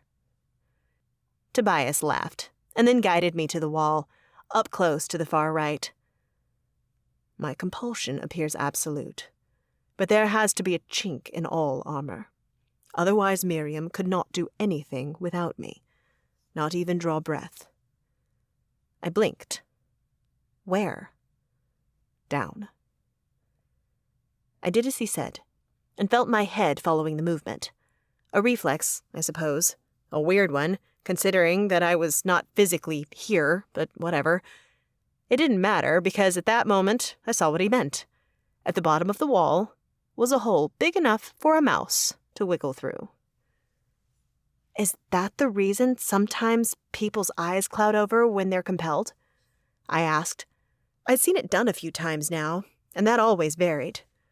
No, Cloudy is the default state. But if a vampire wants the person to look normal, they can alter the appearance of their eyes. We often do it because we want to hide our control. You learn something new every day, I said sarcastically, as if this wasn't all new to me. And you're about to go deeper into your studies. I think you can tell the opal to attack there, and you might be able to break Miriam free of my powers, Tobias said. Right. Awareness is a large part of the battle. I'm leaving now. I shuddered and was back in my mind, alone. You can do this, Tobias said, still nearby. I think this is what you need. Envision that hole. Tell the opal to seek the weakness, to break it open. The air buzzed with anticipation. I swallowed and closed my eyes, hoping that I didn't fail them again as I brought up the image of the tiny hole at the bottom of the metal gate. All right, Opal. There's a weakness in that compulsion near the bottom. Find it and break it, so Miriam is in her own mind. I'll show you. In my mental image, I zoomed in on the hole and saw myself pointing at it. There. Break through that. I expected nothing to happen. I expected to open my eyes and find Miriam standing in front of me like a statue again, slack-jawed, her tongue sticking out, and cross-eyed. What I did not expect was for the opal to warm, and for a jolt of magic to shoot up my arm and a tendril of gold magic to connect Miriam and me. I gasped as the tendril wrapped around her, and suddenly Miriam was frowning again. "No success in taking her inside?" she asked. Tobias was grinning like a fool. "On the contrary, Miriam, you were freed by my mate." "Finally," Benedict drawled, still up in the tree branches. I glared at him, but the cat looked unbothered and started licking his belly again. Miriam's blue eyes went wide. I didn't feel abnormal. "You're standing there looking silly for a while," Stuart told her, which made Miriam scowl. "And the magic came from Meredith. She used the opal of heaven to break a vampire's compulsion." I can't believe that worked," I admitted. Serena jumped in. "But it did. You can do it. You needed that proof to yourself. And now, you must go again." Giselle stepped forward and rubbed her delicate hands together. At that moment, she looked so much like a supervillain that I took a step back. Goddess, my mate's maker could be scary as hell when she wanted to be. "You must break every compulsion we can show you. In every person here.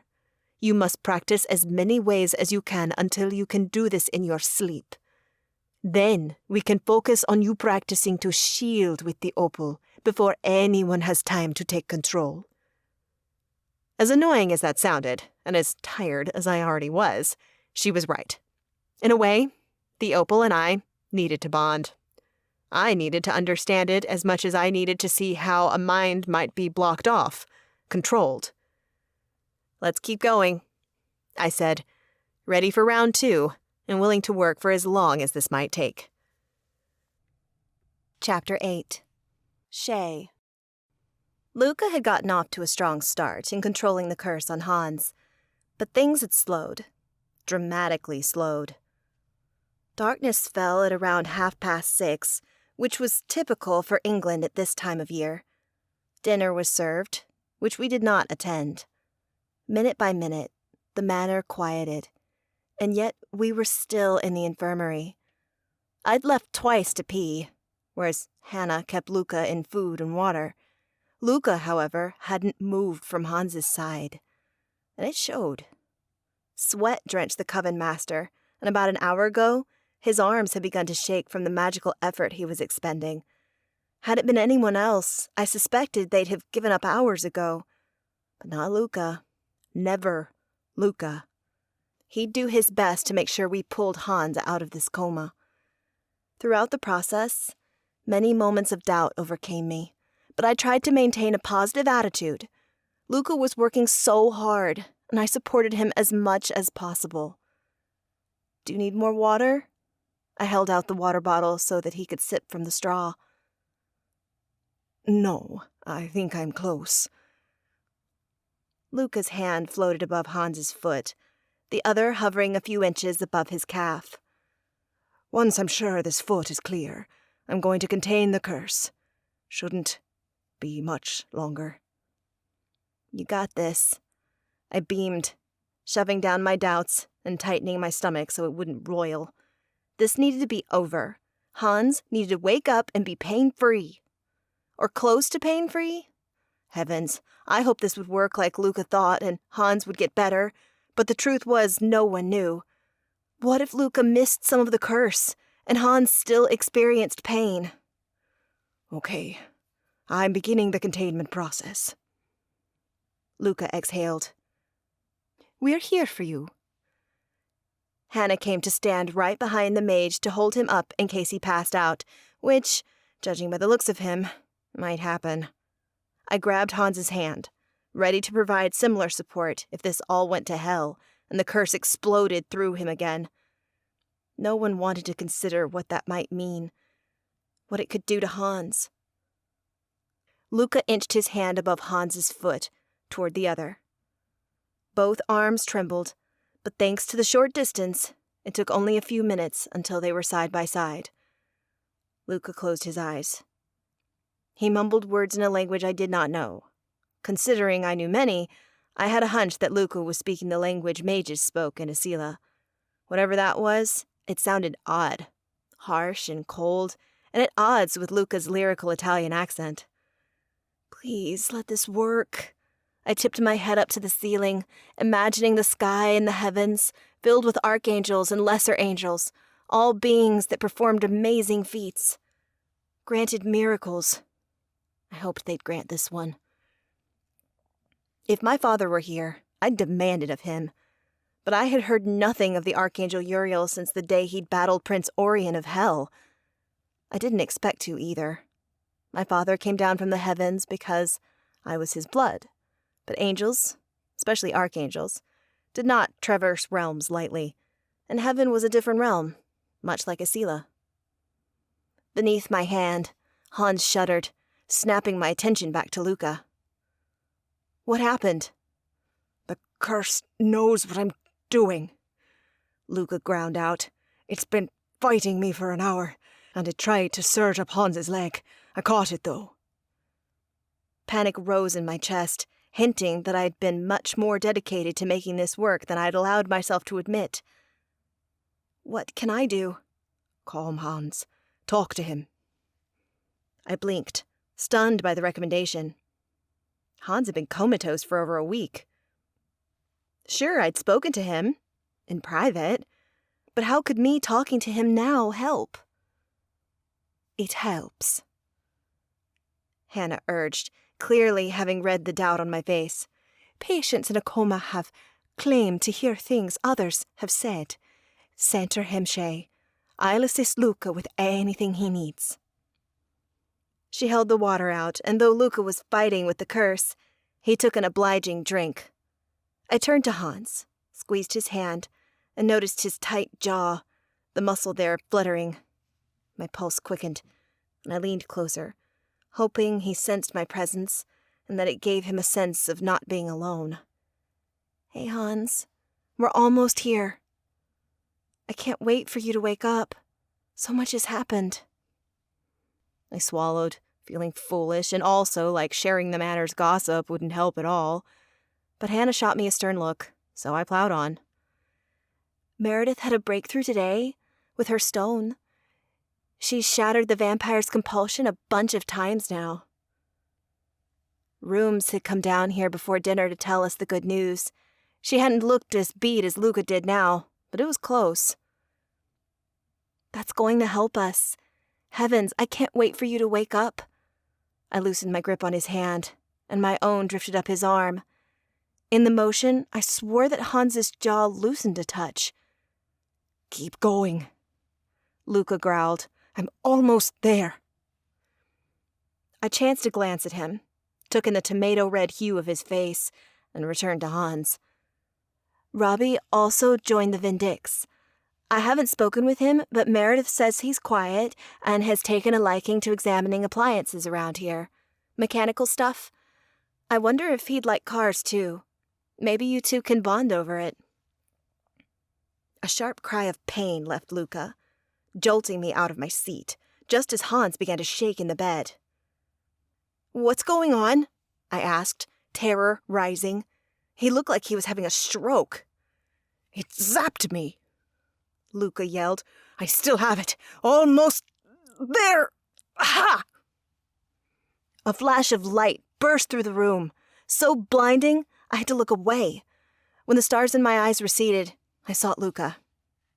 He was leaning back in the chair, panting, but also grinning from ear to ear. "You're sure it worked?" My attention bounced between the mage and Hans, who still had not woken.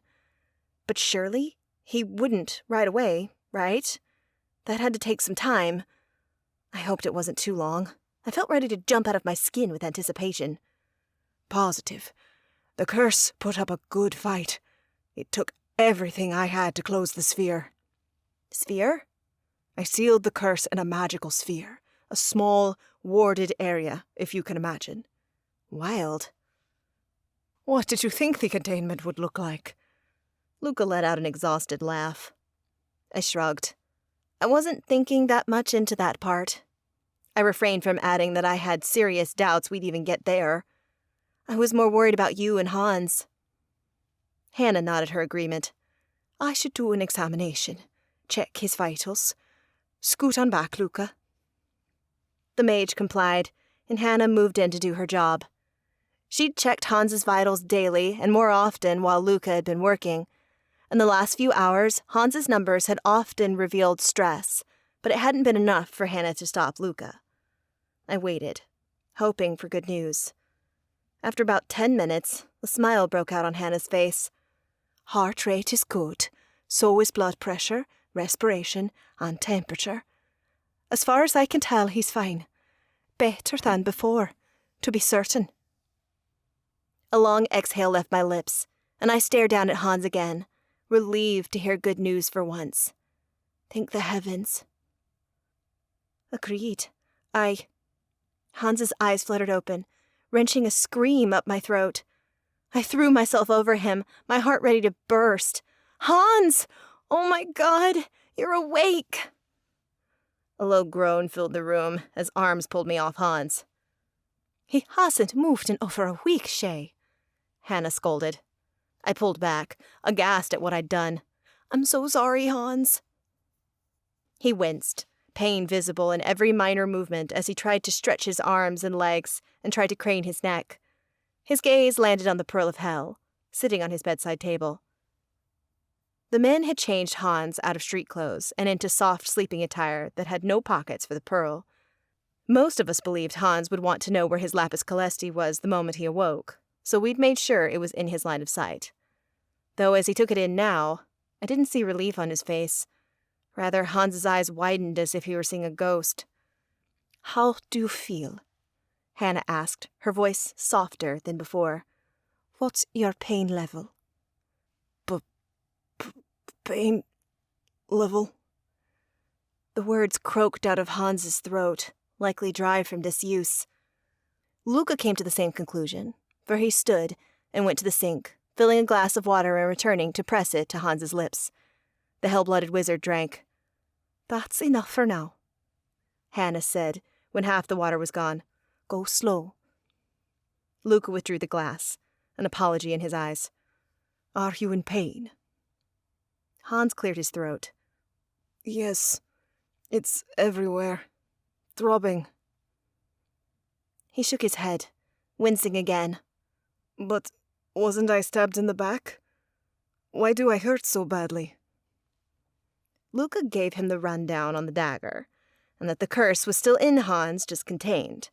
Hannah swooped in and made sure that Hans understood feeling poorly was to be expected after being bedridden for so long.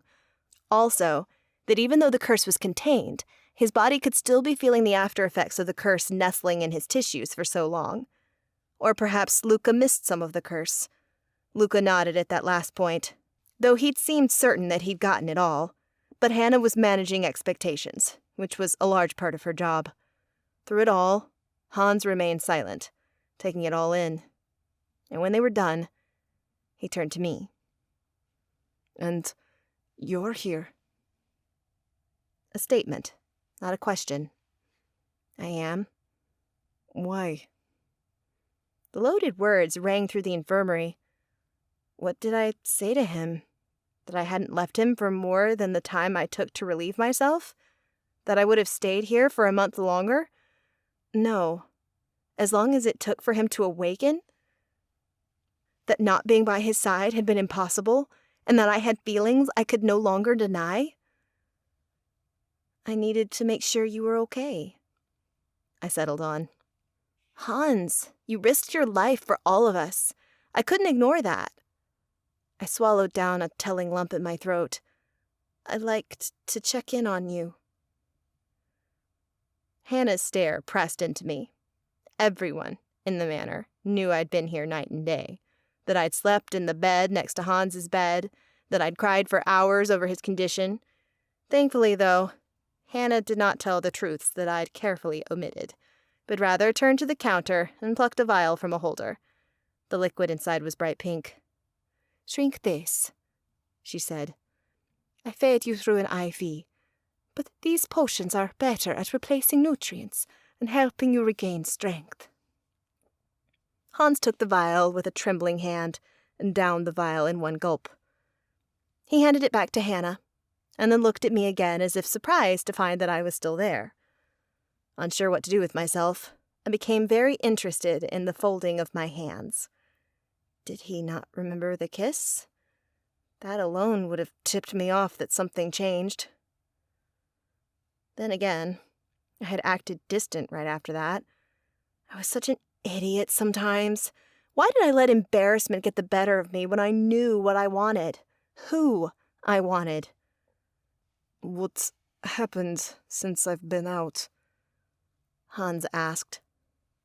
Quite a lot, Luca replied, and began telling Hans about the last week and then some.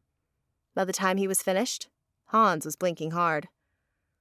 So all the kingdoms have fallen. Gunnar is gone, and the new Vindix has joined us. Those are the high points, I said.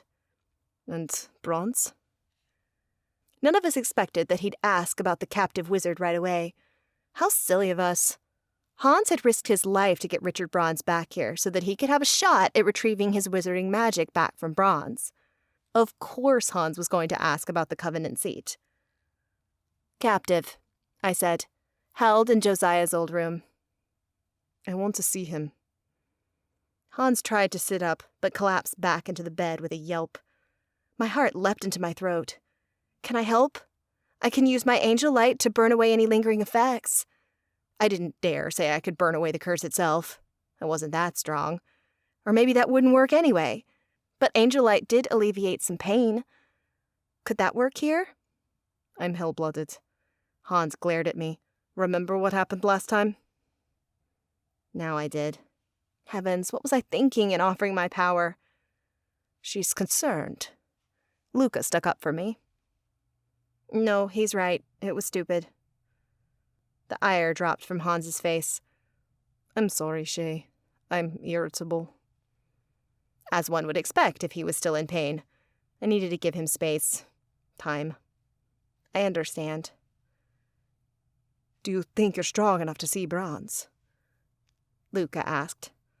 "I'm not sure I can walk, but I'm not tired, just aching. Do you have a wheelchair?" "Course I do." Hannah disappeared into a large storage closet. A moment later, she wheeled out a chair that looked to be 100 years old. Is that safe?" I asked. "I take care of my tools," Hannah replied. "and it's rarely used, so it hasn't had a lot of wear. I'm sure it's fine." The process of transferring him over was slow and laborious. Hans wasn't a small man, and every slight movement caused him great pain. But finally, he sat in the chair. He looked up at me, his chest heaving from the small effort. "Wheel me, Shay?" Of course.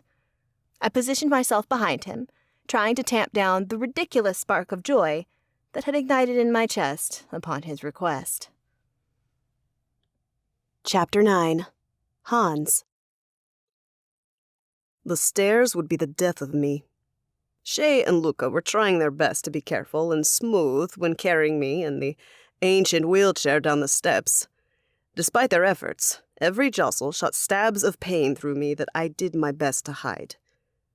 Was this what I'd been experiencing for over a week? If so, I was grateful that I'd been in a coma. No one could endure this for so long. And something told me I had not done so. And that what I'd endured was far worse, and that my brain would not allow me to remember. A mercy, considering how horrible I felt, particularly in my shin, where Luca had contained the curse from Queen Narcissa's dagger. The area around the curse felt like I was being stabbed with 100 knives. Still, all of this, was better than sitting in the infirmary. I'd never been good at being passive, and seeing as I had been in a coma, I figured I'd done more than enough of that. I needed to do something and gather my strength, and not just to beat this curse. No, the curse was only one of my worries. I'd sensed the pearl the instant my eyes had opened. It tried to grab a hold of me, to take charge. While I'd been languishing, the pearl had been waiting, biding its time. Maybe even growing stronger. Aside from battling my curse, I needed to remain in control for the most notorious of the Lapis Calesti. "Last one," Luca grunted as we neared the bottom of the staircase. He'd taken the lead in getting me downstairs, and I suspected much of my weight. Always a gentleman. The chair leveled out as Shay stepped off the staircase and let out a long breath. That was tricky. We might want to get Tobias for the way back up. It's late, but he'll be awake. "I can find him," Luca said. "Unless you wish for me to stay with you, Hans." I checked for my magic and found it flaring to life. My demon magic was as strong as ever. If Bronze still had access to his magic and attacked, I'd be able to handle him. "Get Tobias," I said. "Shay and I will go. You're okay with that, Shay?" Momentarily, she looked taken aback, but a smile formed on her face as she nodded. "Of course." "Good luck." Luca waved as he left. Shay wheeled me toward the room where Josiah had been held captive before we'd given him a chance to turn spy and redeem himself. I wondered if anyone had heard from him since we returned from Asila. If he'd had news, or if, like so much of the world, he'd gone dark too. For his sake, I hope not. Joe might have made bad choices when it came to protecting his girlfriend, but I'd always liked the guy. I wanted him to be redeemed, not hurt. Or worse, dead. Shay stopped the chair in front of Bronze's door. "Knock?" "We'd better," I replied. Who knows what he might be doing in there all alone with only himself for entertainment. She let out a disgusted laugh. "Please don't say that. I don't want any dirty thoughts featuring Richard Bronze's leathery old ass." I laughed too, but it devolved into a painful coughing fit. "You okay?" "Yeah," I lied, my throat burning. "You caught me off guard with your dirty mind." "Oh, please," Shay trilled. "I may be half angel, but I'm far from a saint." I grinned, pleased that she was rolling with it even though I could see the concern in her eyes. Except for that period of time, when she couldn't even look me in the eye, Shay had always excelled at smoothing over sticky situations. She knocked, and right away, Bronze answered. "What?" "Are you decent?" Shay asked. "We need a word." "Whatever." He didn't ask who was at his door. It was possible that he recognized Shay's voice. I had no idea how often people questioned him since I'd been in a coma. Richard Bronze lounged in an armchair in front of the fire, and judging by the way his face went cold when Shay wheeled me through the door and shut it behind us, activating the wards once more, he hadn't been expecting me to be part of the visiting party. He wasn't the only one surprised. Richard Bronze, usually so put together as befit a Covenant seat, looked awful, with bloodshot eyes, sunken cheeks, and wrinkled clothing. And goddess have mercy, the stench! I wrinkled my nose. The room smelled like BO and takeout left to rot on the counter. Seeing as there were no plates or bowls, I had to assume the smell came from Bronze himself. Had he bathed at all since being dragged through the portal? So, Bronze hissed, gaze landing on me as he stood and rounded the armchair, only to lean against the back of it. A fire burned in the hearth behind him, the firelight dancing on his egg-bald head. Have you come to finish me off, like you and your friends did to Igor? Ah, now his disheveled state made sense. In all that had occurred since I'd woken, I had not given a second thought to Igor Drago. Bronze and the vampire spy had been lovers. Surely Bronze had been thinking about Igor. No one is finishing anyone off, I said, glad that Shay was keeping distance between us and the wizard. Every small motion he made caused a new whiff of rancid BO to flutter across the room. Like I believe you. Bronze gave me a scathing once-over, as if seeing me for the first time. Why are you in that chair? And why do you look like death warmed over? Has he not looked in the mirror? I was injured while fleeing the blood court, carrying you out of range of a fiery death, I might add. I vividly remembered hauling Bronze towards the portal, my heart racing as the queen of the vampires chased us, but that was the last thing I remembered. Luca had painted a good enough picture, though, for me to understand what had happened after and since then. I was lucky to be alive. You should have left me there, left me to mourn the man I loved. Bronze's face crumpled, and I felt bad for the guy. If he hadn't insisted on making me an enemy and forcing me to make a vow of intent, we wouldn't be at odds. But my demon blood had been too much for Bronze and Igor, and so many of those on the Covenant, Shay's mother included. I am sorry for your loss. I meant those words. I despised Igor, but I also knew what it was like to lose people. It always hurt, even if those people were still alive, like Nicoletta. Actually, especially when they were still alive. Trying to stay on task, I put my thoughts of my younger sister, now an official princess of hell, from my mind. But I won't deny that I've come here with an agenda. Bronze snorted. Of course you have. No humanity in you whatsoever. My power crackled deep inside me, begging to be released on the man who continually insulted me. It took more effort than normal to restrain the demon magic. Maybe it was stupid to come here when I was not at 100%. He's not the monster you think he is. Shay came around the chair, her chin high. Why would he be fighting for this world if he was? Hans has demon blood, yes. He's been open about that. Not always. Bronze interrupted. He hid his true self for years. From people like you. Shay pointed the finger. And people like me, too. People who would judge him for it. If I can see his true heart, why can't you? Why can't you see that everything he's done has been to protect people, not to help the demons who are taking over our world? So he's playing the long game. Bronze shrugged. He has the time. As a demon of the royal line, you'll have a longer lifespan, won't you, hell-blooded? Maybe.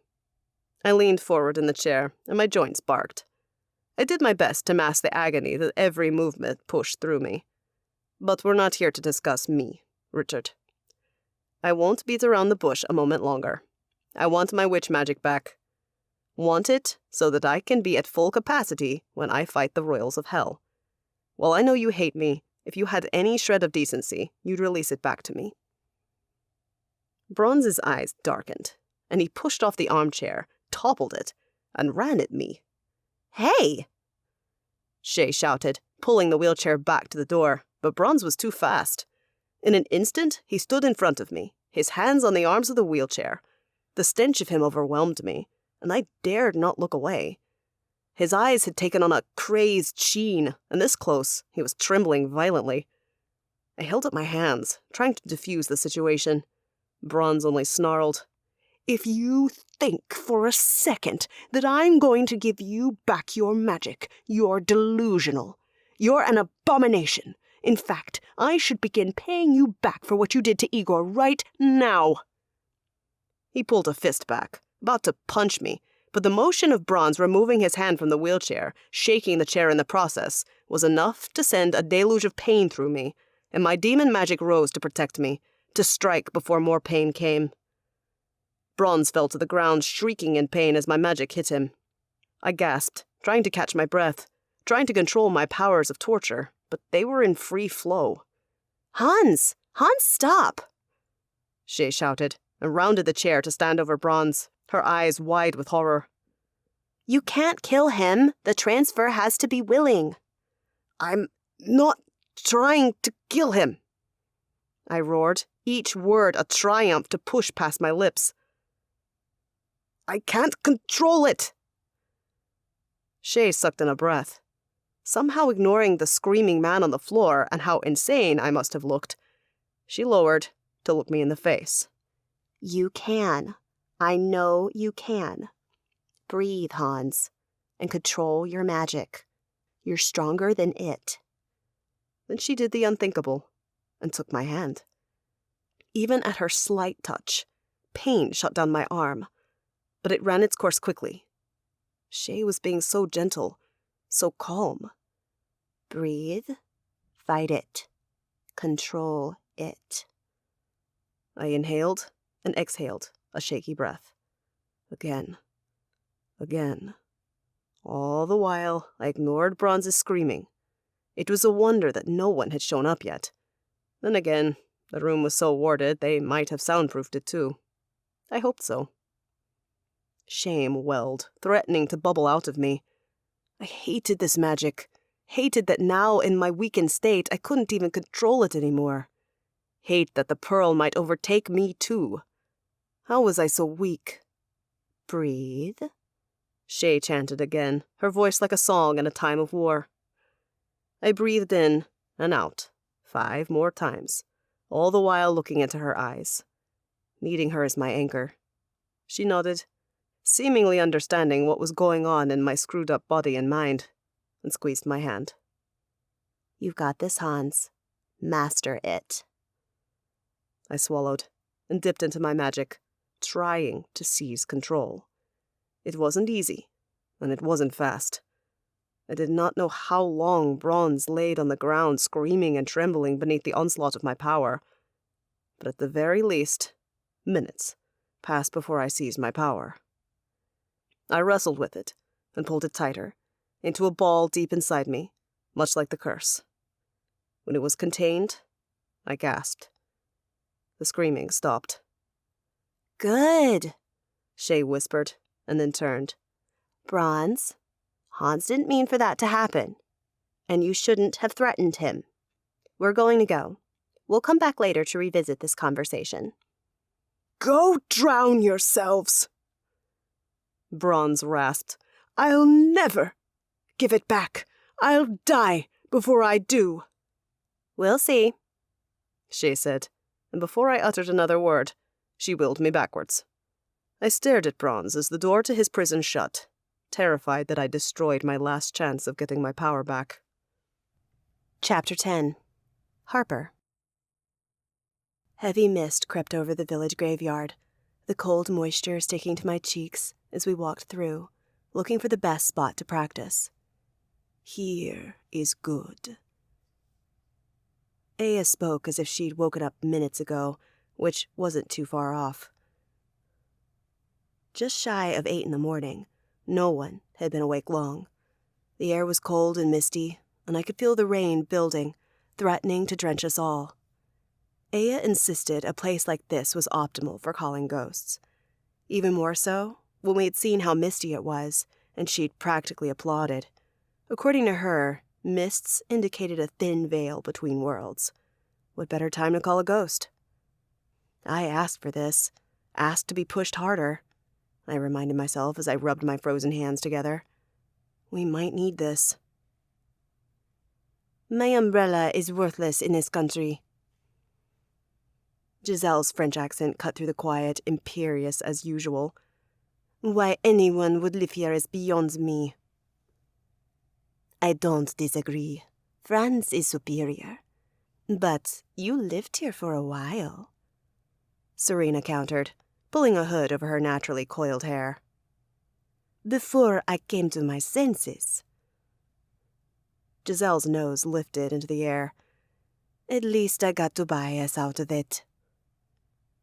We'd brought the vampires for added protection, just in case demons or their allies were still skulking around the village. It was the first time in a while that I'd left the protective wards of the abscondita Coven Manor. Miriam deemed the Vindix were too important and needed protection. So as everyone else was sleeping or busy training or teaching magic, Giselle and Serena had drawn the short straw of guard duty. Remember what we've been doing. Aya came closer, an old-school thermos of tea clutched in her wrinkled hands. You know how to call spirits. Outside the manor wards, it will be easier. Here, especially. She gestured to the nearest grave, one adorned with a Celtic-style cross made of stone so old that the writing was all but gone. For an army to rise, you need to push yourself. Try for 8 ghosts. 8? She told me once that was the record. At least the record for any witch in living memory.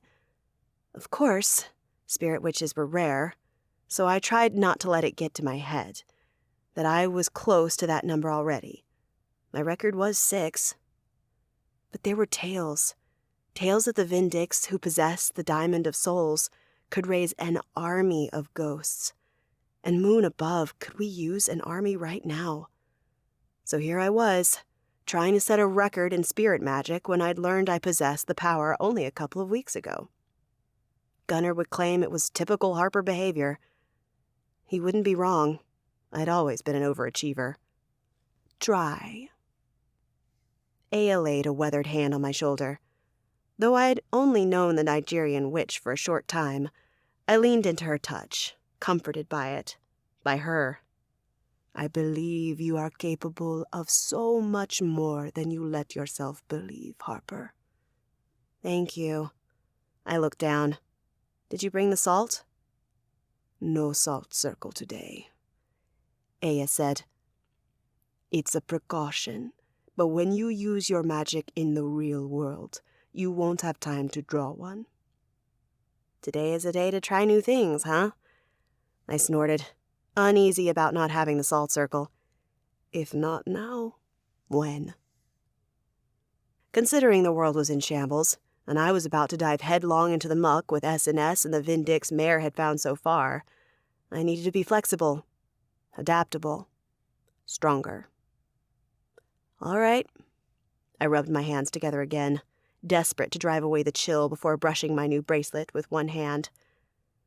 I'd been a holdout transferring the Diamond of Souls and the diamond that acted as a talisman into the bracelet.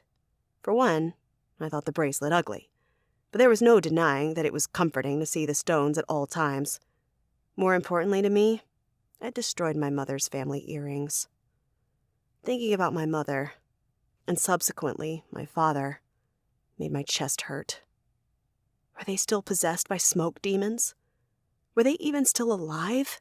In California? I wished I could go back to the day I'd failed them. The barbecue that should have been my coming out as the pack's soon-to-be alpha, but instead ended in disaster. I'd failed every single wolf there. Harper, ready? Aya prompted, bringing me out of my despair, a state I was becoming far too familiar with for my liking. I am, I replied, and tried to sound strong and sure, like an alpha heir should sound. Here goes nothing. I summoned my power. So normal, So comfortable now, though this time it felt a little different due to the lack of salt. Though it wasn't different enough to scare or dissuade me. I pushed on, whipping the magic into a frenzy above the gravestones. I require you, souls of the dead. I spoke clearly into the cold morning air. Who will heed my call? A ghost floated down from the sky. Obviously, I understood they probably would not pop out of the ground as though they'd just been waiting inside their graves. Still, their entrances, some grand, some hesitant, always seemed so random. The ghost came closer, but before she could reach me, 2 more simply appeared in front of me. 3. It had been so easy. I pushed my power harder. My white, shimmering magic glowed silver in the morning mists. But I did not ask a spirit to come again. Aya claimed if you had to repeat your request, they were less likely to take you seriously. It took another full minute before 2 more ghosts appeared, hand in hand. They appeared around the same age. Ghosts could appear at any age they chose, and as Aya had told me, ghosts didn't form romances in death. But these 2 had a certain pull between them, so I assumed they'd been lovers in life. I only needed 3 more. A bead of sweat dripped from my temple. I hadn't even realized I'd been growing warm, my heat trapped in my rain gear. But at least I wasn't shaking. The first few times I'd tried to level up, I'd shaken so hard. More. The diamond heated on my wrist. The ghosts surrounded Aya and me now. They shared amused glances, perhaps wondering why I needed so many of them, or what I was doing here at all. They'd get their answers, once I succeeded. The bead of sweat turned into a trail, and my face turned hot. But still, nothing happened. Come on! My teeth clenched, and I dug deep inside, pulling the power out of me, using the diamond to summon. 2 more ghosts appeared with the others. She's quite insistent, isn't she? One newcomer asked. He presented as an old man, smoking a pipe and wearing a fancy jacket. Apparently, I'd interrupted his leisure in the afterlife. And I'm not done yet. My hands trembled as I summoned more power, demanded more. I had to. I had to push even harder for an army. Old ones, is it possible? The question entered my head when not 1, but 3 more spirits appeared. I gasped. Very good. Aya clapped her hands. Let go. Take a breather. And pray tell why we're here. One ghost chirped. I was quite busy, you know. Ah, yes, the spirit scene must be riveting. Giselle teased.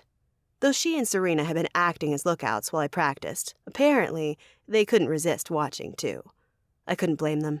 After all, I'd shattered the record for spirit callings. You're going to have to call the witchy Guinness Book of World Records, or whatever the equivalent is, Aya. My mentor chuckled, her dark brown eyes shining with pride. I suppose I will, if there's one to call after all this. My good mood withered, and I was back to business. I turned to the ghosts. Thanks for coming. What do you need? The old man with the pipe asked. Nothing at the moment, I said. Half of the ghosts scowled at me. I am practicing for war. I might have to call an army of ghosts soon. Any tips to make it easier? At the question, the ire fell from the translucent faces. Aya had taught me this trick. Ghosts didn't like to be called if we had nothing in mind for them to do. Sometimes they didn't want to do their task either, but it was best to offer them one. If you couldn't, then always ask their advice to satisfy their pride. You did a marvelous job. The woman, who'd arrived hand in hand with a man, spoke. For the, war, maybe speak of that when you're calling? Not a bad idea. I tucked it away. Thank you. Anything else? A smattering of advice spewed from the ghosts. Some sounded like good advice, other bits not so much. I didn't care how to best pickle cabbage, not when I had a war against demon princes riding my butt. When the ghosts fell silent, I gave a shallow bow, respecting them in their time as I'd been taught. Thank you for appearing and letting me push my magic. I'm going to try again, but can you guys not come? I'm practicing calling unfamiliar spirits. They agreed and said they wouldn't tell any of their ghost friends a witch was calling for aid and that they should come. Appeased that my next attempts would be based on my merit, we parted. I sighed and turned to Aya. She beamed. What? You're unnatural. I didn't have to intervene once when you spoke with them, placated them, listened to that horrible advice with a straight face. She rolled her eyes. Who in the world would go diving off the cliffs of Dover? That's probably how he died. Serena laughed. I didn't doubt it. Thanks. I took the thermos Aya offered, unscrewed the top with trembling fingers. The hot tea slipped down my throat, warming me from the inside out. The shaking lessened somewhat. Now what? Now, you try to break the world record yet again. I trembled as I finished my 11th attempt at calling ghosts to use for an army. Each time, I shattered the record again and again and again. But as noon neared, my limbs grew heavy, my movements sluggish. 2 more, Aya encouraged. Get to 25, then we'll return to the manor. I swallowed as the ghosts waiting before us stared at me. Half seemed impressed, the others aghast. No one had done this to them before, nor to any ghost they knew. Soon, though, they'd understand why. Around attempt 5, Aya had suggested we start recruiting, so I told the ghosts why I had called them. Most wished to stay, to fight, but that wasn't what today was about. Today, I'd stretched myself to the max, and proven I grew stronger by the day. As a result, my confidence soared. 2 more. I pulled from a deep well of magic inside me. My magic glimmered in the graveyard, still misty as hell though the sun had risen behind gray clouds. At least it hadn't rained. My breath thinned as power surged from me. The hair on the back of my neck rose in anticipation. Not 3 seconds later, 2 more ghosts appeared on opposite sides of the growing crowd of specters. I loosed my magic, sure that if I needed to continue for another second, my wobbling knees would have buckled. As a wolf, I was used to pushing myself physically. Magical expenditure was different, but equally taxing. Amazing. Aya praised me. You've done so well today, Harper. Thank you. But I think I need to return to the manor. It's time for lunch. Tell the ghosts what's happening, and we'll leave. Aya agreed. I gave the spirits the spiel. The war charged toward us. That I might need them again, if they were near the Vale when I called. That we were trying to save not only supernaturals, but everyone on Earth. Indignation ran through the air, and most pledged their allegiance to our cause. If they heard my call, they'd come. They'd help us fight. I prepared to release the ghosts when Giselle let out a long, eerie hiss. Serena. The blonde vampire pointed to the right. Scent. I smell something, like a wolf. Oh! From the mists, 10 figures appeared, not 20 feet away. So there you are. A man who smelled a lot like a wizard grinned. We've been looking for you. He shot off a crimson round of power, right at me. Before I mustered retaliation, from witch magic or by shifting, I didn't care. Aya pointed to the ghosts. Shield her! Shimmering magic flowed from my mentor, and suddenly, a shield of ghostly magic surrounded me. The others, though, remained outside, Aya included. No! I pounded on the shield. Let me out! But the ghosts did not. They'd taken to heart my place in the war to come, and the barrier did not dissipate. Aya remained standing in front of me, attacking and deflecting. As there were 10 of them, and 3 of us, she didn't stop every attack, but the barrier held strong. It was impenetrable to the spells and bullets our adversaries hurled at us. The rest was down to Giselle and Serena. I'd seen vampires fight before, but this pair was something else. Watching Giselle, there was no denying how ancient and powerful she really was. The Laurent matriarch took down a vampire, then a shifter, and 2 witches in rapid succession, while her daughter tangoed with 2 vampires, ripping off one head and punching a hole in the heart of another before decapitating him too.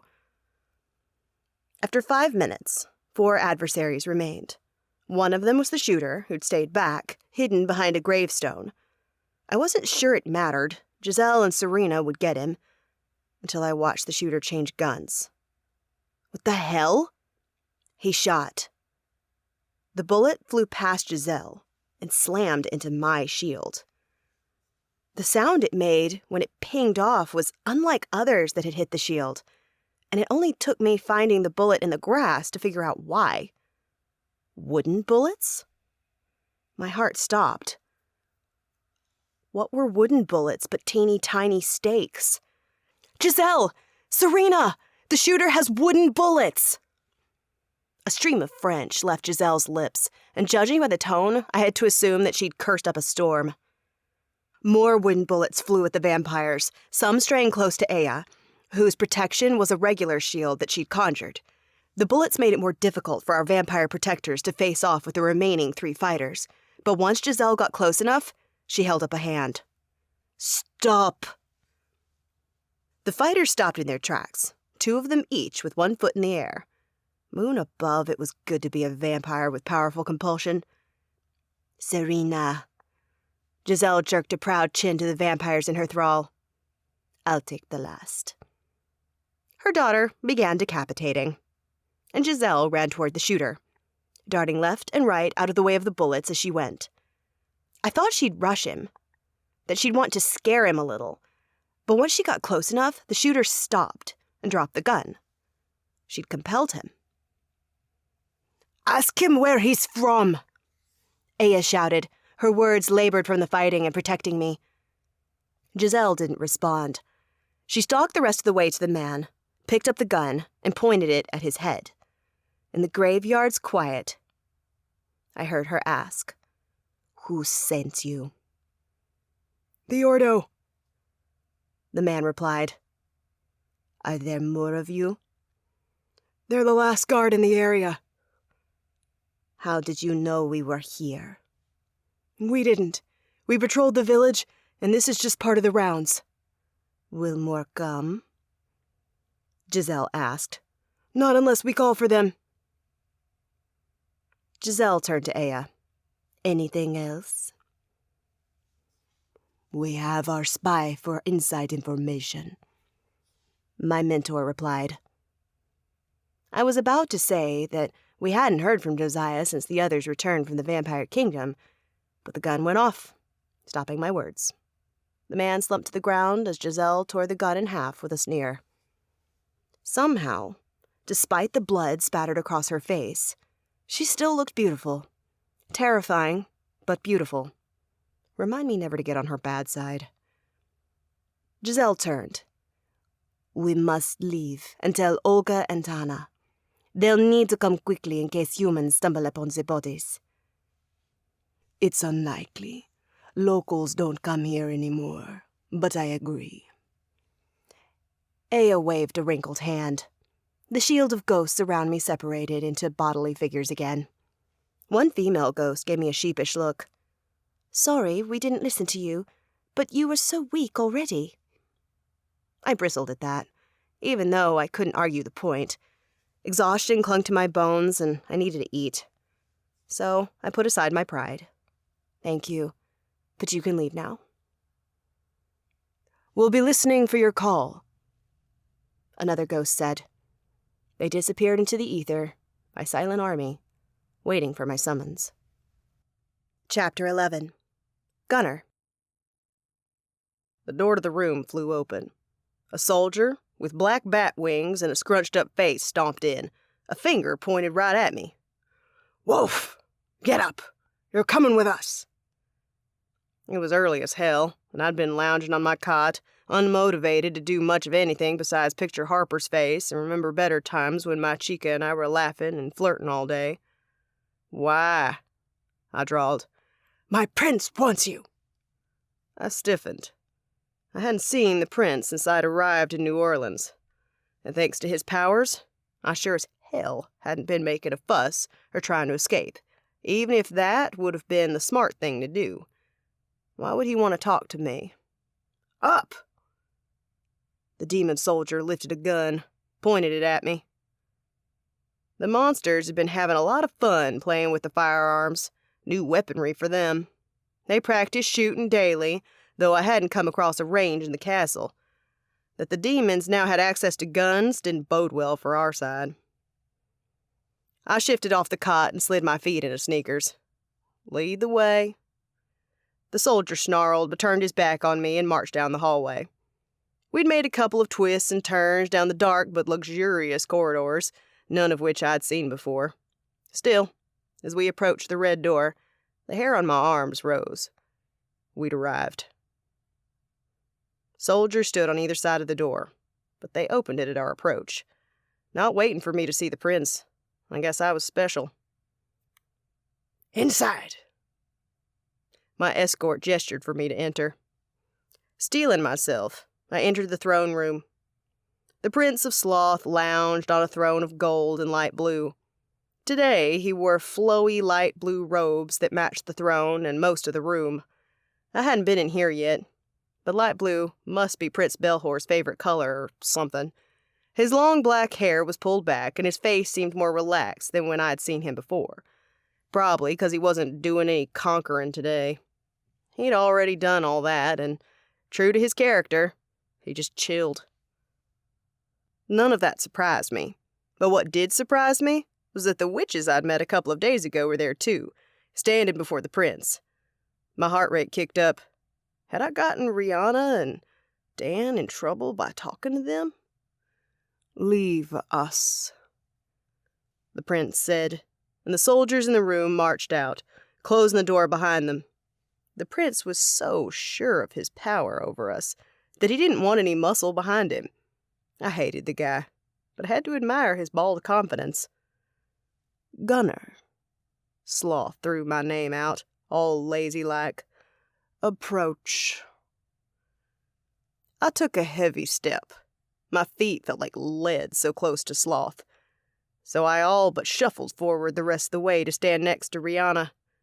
She didn't look at me. To be safe, I didn't look at her either. In a place like this, especially as a prisoner, indicating you had a relationship, no matter how slight, with someone could end badly. "I have a job for you, Wolf."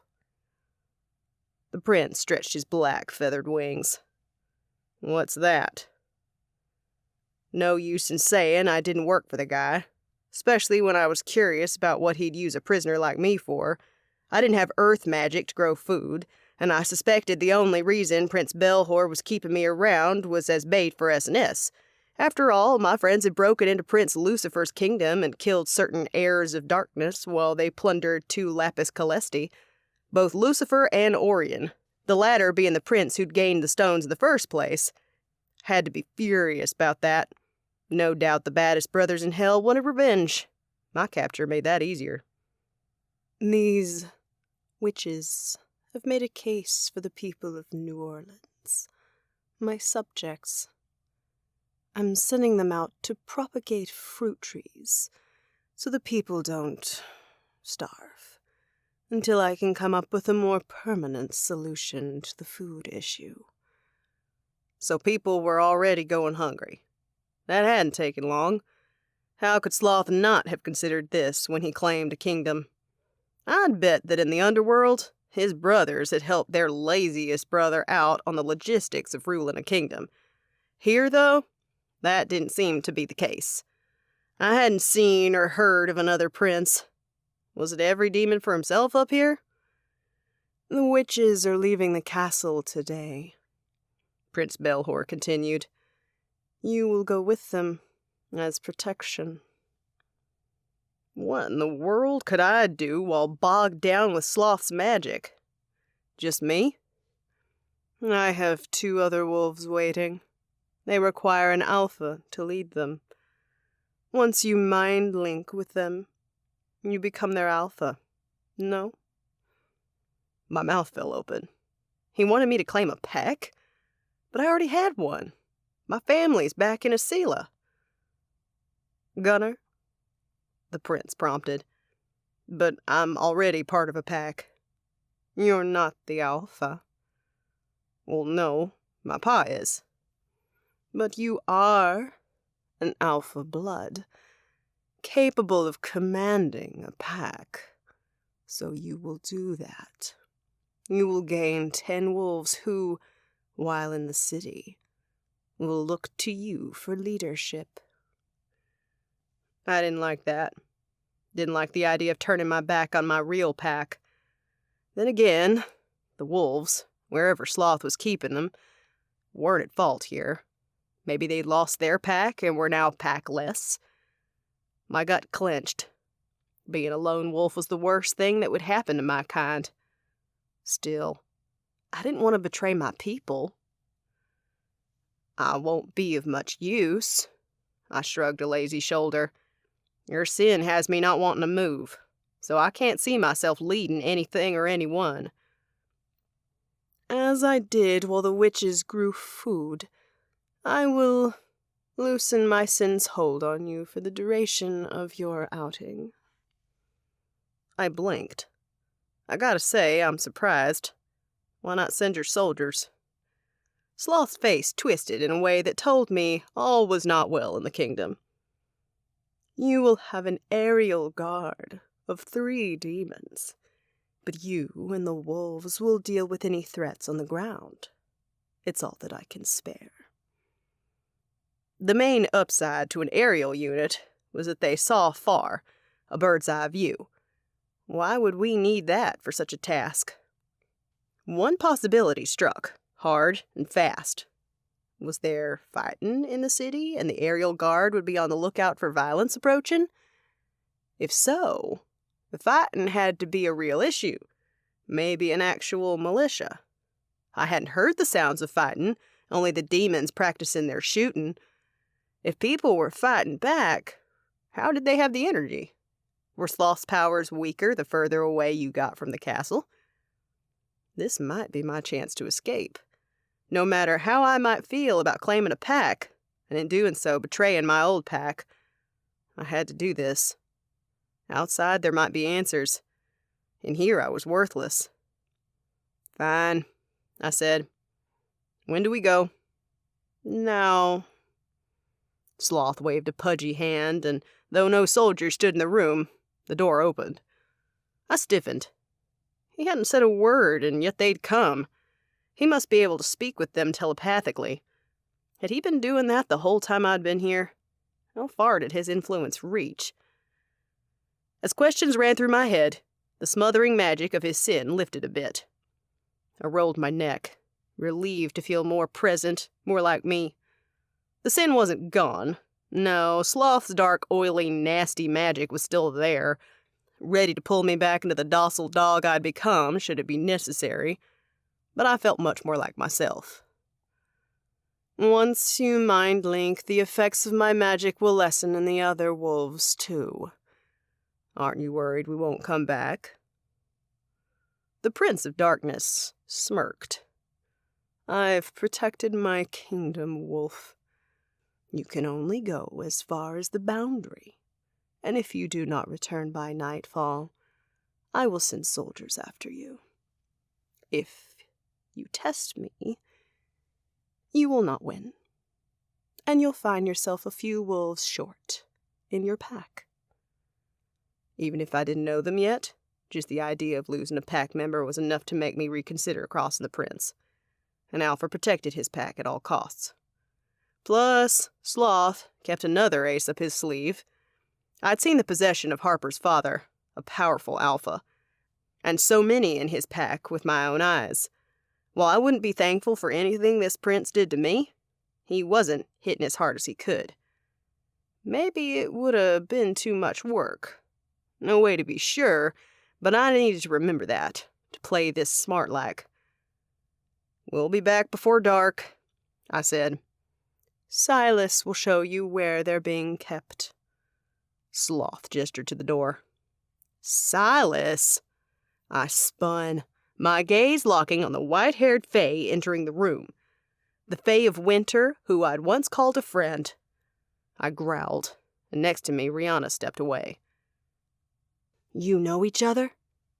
she whispered. "That backstabbing Fae is the reason I'm here."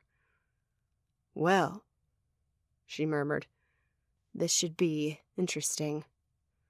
The fear in her voice was unmistakable, and though I hated making her feel unsafe, rage still coursed through me. Burned, more like. Silas was the reason I was here, the reason I hadn't seen my friends in far too long. Haven't seen Harper. Free of the prince's influence over my mind, my desire to see my favorite she-wolf multiplied tenfold. Already my desire to see her had been strong, stronger than I would have imagined, given the feeling of Sloth in the air. A part of me wondered if that was the cause of the isolation I experienced most hours of the day, but another part knew that it wasn't.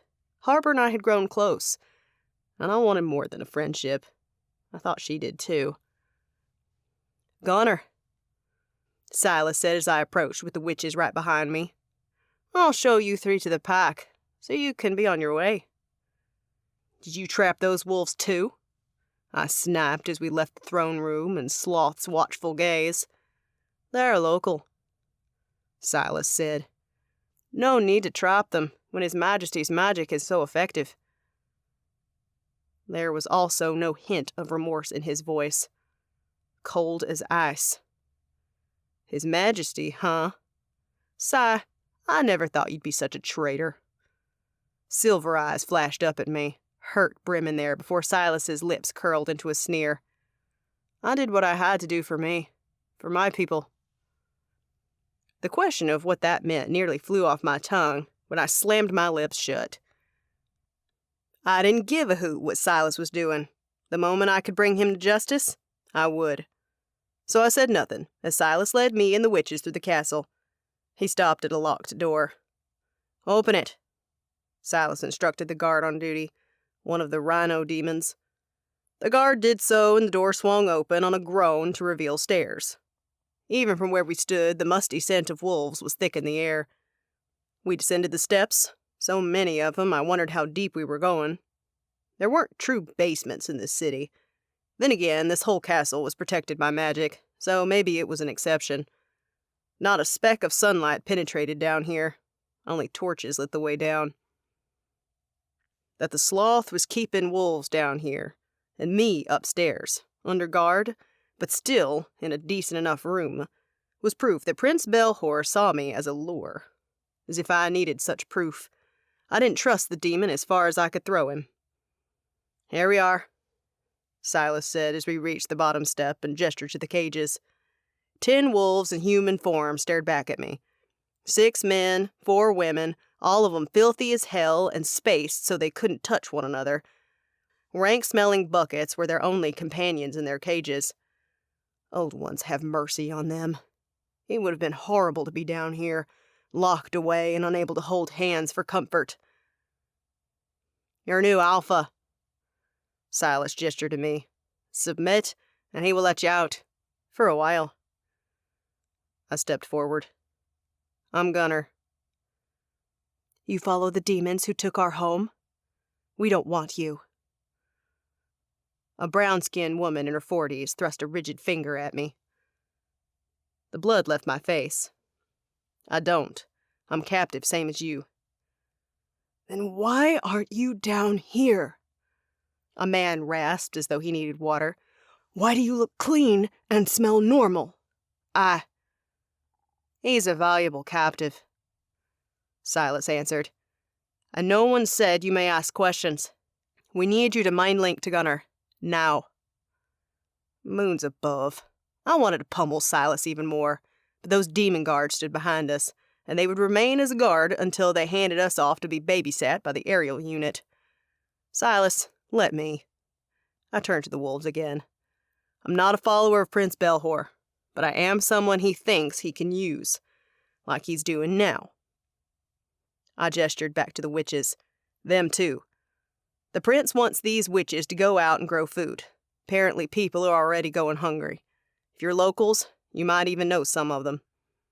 I didn't like playing the guilt card, but in this instance, I would.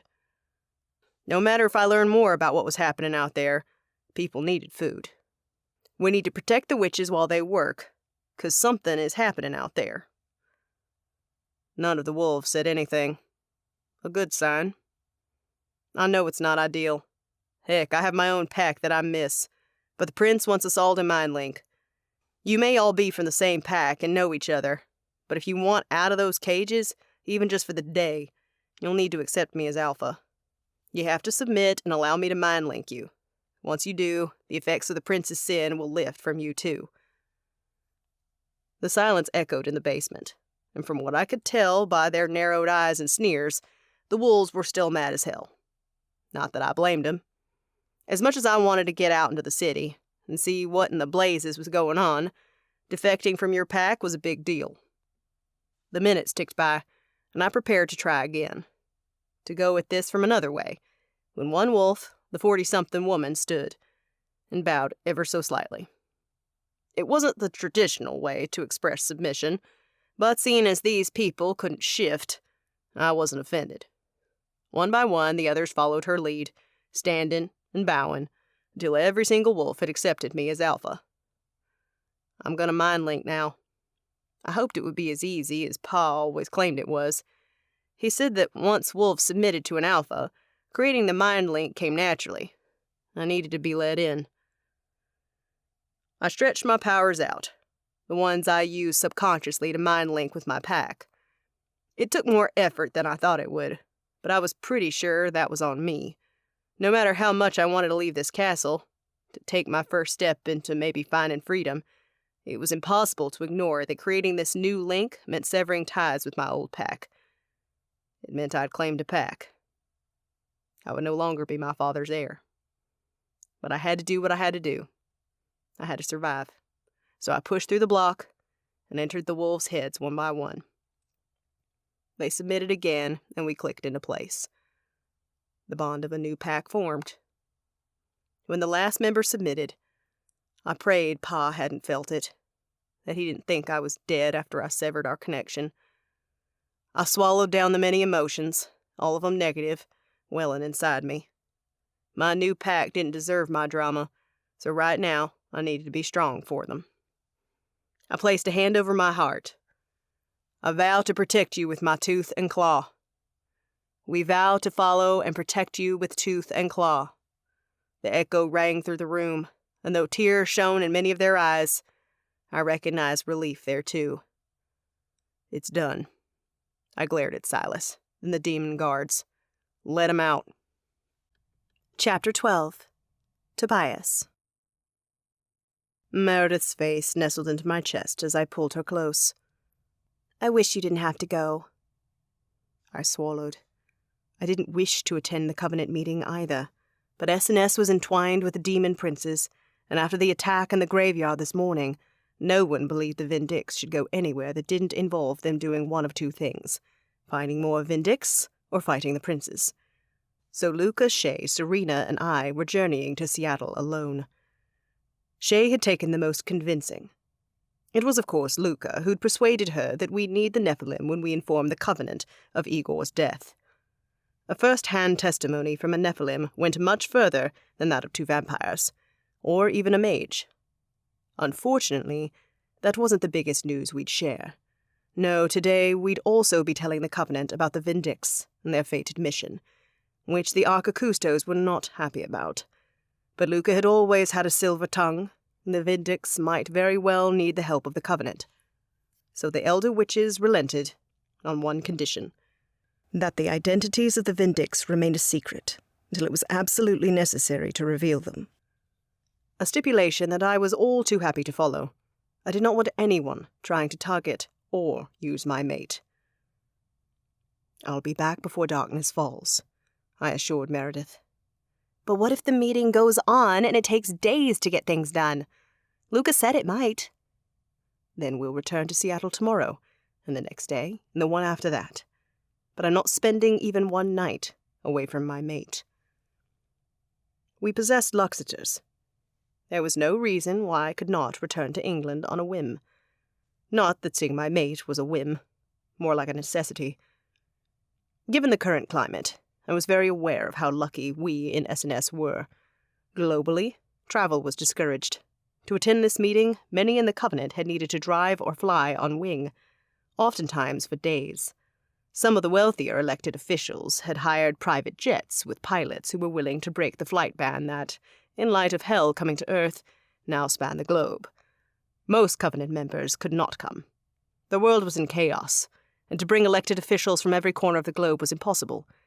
But the members had done their best to get as many leaders in one place as possible. They'd been chosen to meet in a part of the world that had, thus far, experienced fewer horrors than most. I only hoped it stayed that way, that the convergence of so many powerful leaders would not attract attention. I'll be waiting. Meredith pulled back and stood on tiptoe. Her lips found mine, and heat rushed through me as she gave me a very thorough goodbye.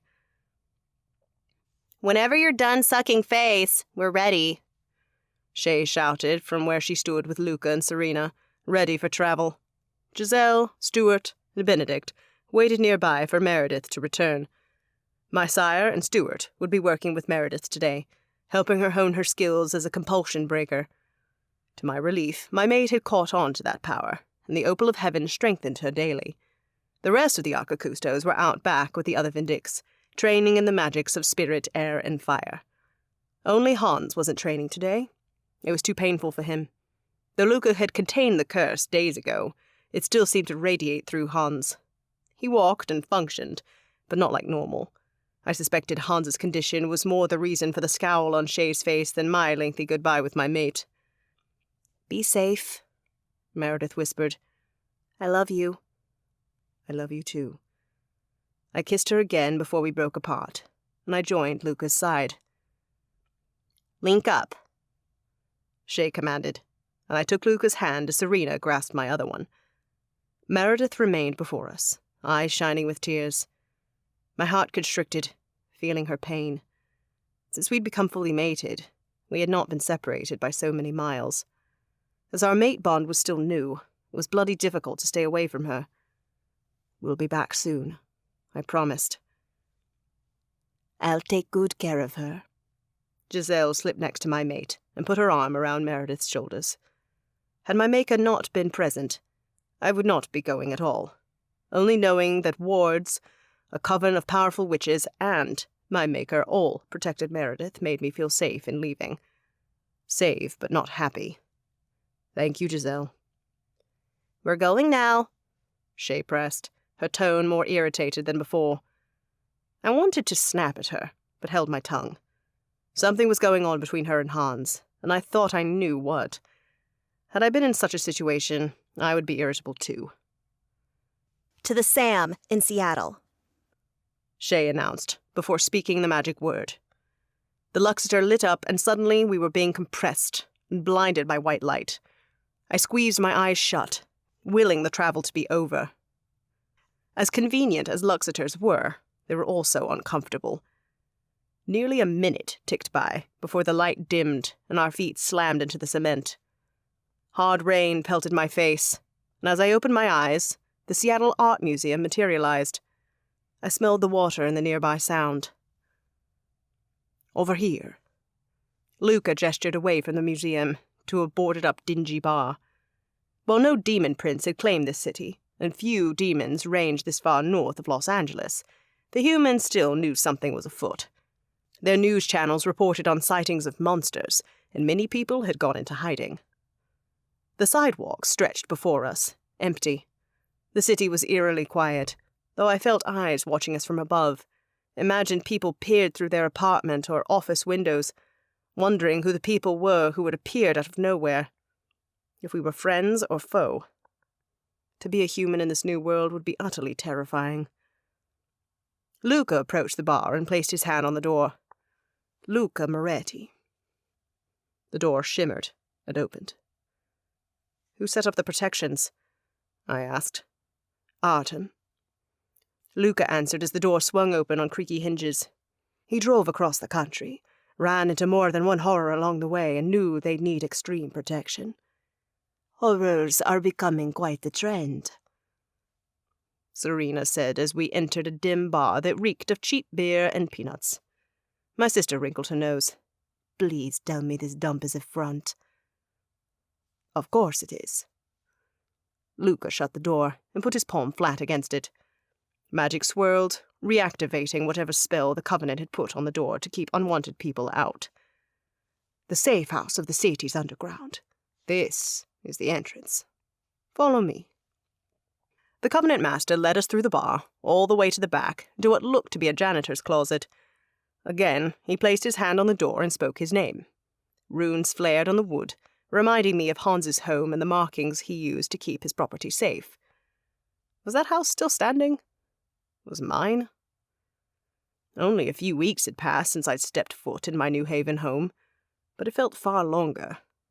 So much had happened. So much had changed. In and down. Luca opened the door, and I found I had been right. It was a janitor's closet. And, it seemed, an entrance to the underground tunnels of Seattle. From where I stood, I could smell the musk, the damp, and the feces of mice and rats that thrived in the underground of any city. We descended into the tunnels, and at the bottom, Shay summoned light, and we followed Luca down a tunnel. He wended his way through the underground system. There were no sign of footsteps in the dirt to follow. There weren't even scents, aside from those that were natural. Whomever spelled these tunnels had done so intentionally to wipe away any sign that the Covenant members had been here. 5 minutes ticked by, then 10. I was about to inquire if Luca had taken a wrong turn, when he stopped. "We're here." Serena looked up the tunnel, then down. "There's not even a door." "Not one you could see, but Artem told me I'd sense it, and I do." Luca twisted right. "Irakita."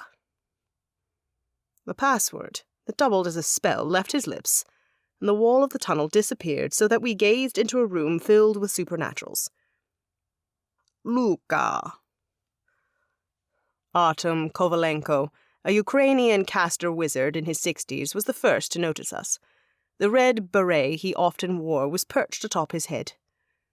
"You're the last. Come in." "Apologies if we kept everyone waiting." Luca replied as we strode into the room. "Did I get the time wrong?" "No. Most of us arrived days early, and have been staying down here. There are beds in case of an emergency." "This is quite the setup." Luca eyed the room. Despite being underground, the safe house resembled an English hunting lodge in decor, complete with a fire burning in the hearth, leaving me to wonder if the smoke was simply magicked away. Worn armchairs, candles, and even a bar cart completed the look. There was, however, one notable difference from a leisure lodge. A table sat at least 30, round down the length of the long room. A place to meet, to discuss the future of the supernatural world. Perhaps now the human world as well. The magical world could not hide again. We were well and truly out. The sentiment multiplied when a man in uniform entered the room from a hallway that led to what I had to assume was the sleeping areas. He wore a midnight blue uniform and a white shirt beneath. 4 stars and various military insignia decorated the dark blue jacket. "The Covenant has been in talks with world leaders. The U.S. Army needs to have knowledge of our plan so they can help, if possible." Luca swallowed. "They are unprepared to deal with magical threats on their own. Today, only one branch of the U.S. Armed Forces could make it, but they will relay the messages to other powers." I thought the militaries around the globe would need to get involved, but had I ever believed I'd be in a meeting with a 4-star general? Never. Shelina. A shrill, accented voice cut through my astonishment, and suddenly I was being pushed aside. Shelina, you're safe. Hi, Mum. Shay exhaled as her mother, the strong-willed Nephilim seat, Angelina Ramos, pulled her daughter into a hug. I told you I was back. 2 days ago, darling. A sob wrenched out of the woman, and Shay's eyes widened. I knew from Meredith that Shay was not close with her mother. Such a show of affection, of worry, must be rare. I didn't know you'd come today. Angelina pulled away from her daughter and brushed aside Shay's curls. Shay's face softened. I didn't either. Not until a few minutes before we left. Well, I'm glad you did. Come sit by me.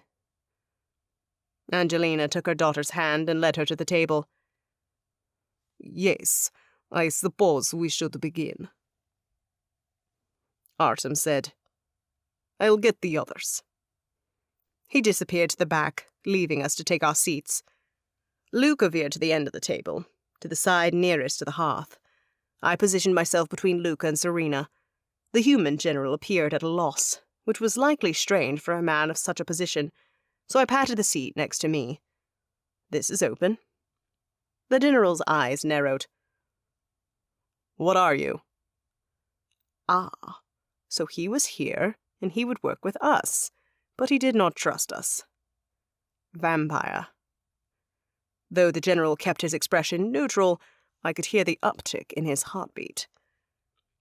We won't bite, Serena said with an enchanting smile that showed off her extended fangs. I refrained from rolling my eyes at the show she was putting on. Not unless you want us to, that is. The general chose a seat at the opposite end of the table, far away from us. The others filled the room and took their seats. As they entered, I noted their magical orders and recognized some by name. Raven-haired Liliana Valori represented my order, though I did not see the third, and the only other living vampire seed since we'd killed Igor. 2 wolves had made it, 1 necromancer, and Nina Tish represented the Phoenixes, one of the rarest magical orders. Susan Chapel was a middle-aged witch of prodigious skill. Her presence meant that 2 witch seats had made it to Seattle, and as Bronze was locked away in the Abscondita Manor, the third would not be coming. I wondered if Artem and Susan worried over Bronze, or if they disliked him as much as I did. I did not recognize the others in the room, but overall, there were more people present than I'd expected. The table was full when Artem returned and took the final seat at the end of the table, next to Luca. General McNair, would you like to move down here? Luca has vital information for our cause. I glanced down the table. Would the human dare approach the monstrous vampires? I can hear as well from here, the general replied. Serena sniggered, which earned her a look from Artem, a look that turned into a small, amused smile, as he no doubt concluded what had happened. I was willing to bet the general hadn't accepted him easily either, or any of us for that matter. I'll take the minutes, Susan Chapel announced as she set a piece of paper and pen on the table, twirled her hand, and the pen righted itself, preparing to note down what was said and done. Luca, Artem began. Why don't you begin by telling us what you can about your Covenant's involvement in fighting Hell's takeover? Get comfortable. Luca leaned forward over the long wooden table. It's quite a long story. Luca spoke for an age, interrupted only by General McNair, who did not seem to understand that Luca, while not a Covenant member, held great sway in the room. But perhaps most shockingly of all was the fact that no one balked at the news of Igor's death. It seemed he was as unpopular among the Covenant as he was in my own estimation. When the Covenant Master was done, he leaned back in his chair, the wood creaking as he did so, and folded his hands. Questions. Nina Tish, the Phoenix representative, spoke first, her eyes glowing in a way that happened only when her kind was quite riled. So this group, the Vindix, as you call them, will have to defeat the princes, but the rest of us need to be ready to protect and fight when the barriers erected around the city fall? So destroying those domes is a priority for the rest of us. That's the gist of it, no? It is. Luca agreed and turned to the human. Is it possible for the army to join forces with supernatural armies? Once the Covenant members left this space, they'd mobilize forces. And while the humans had said they would help, that was before Luca had explained everything we knew, which was quite a lot more than anyone else in this room. General McNair lifted his chin. We have already surrendered too. D.C. and New Orleans. The military is trying to break through the magical barriers there. However, I must speak to the president about being outside other cities. The wolves under Lucifer's control that ranged outside of L.A. had probably kept the armed forces away. I wasn't sure why they weren't outside Las Vegas yet, but they needed to form a presence there too. As many of the affected are American cities, it's not out of bounds for us to ask that the army mobilize to each fallen city. Luca pressed. I realize that. The general replied. However, I'm not of the rank to make promises. Not about this. I have questions, though.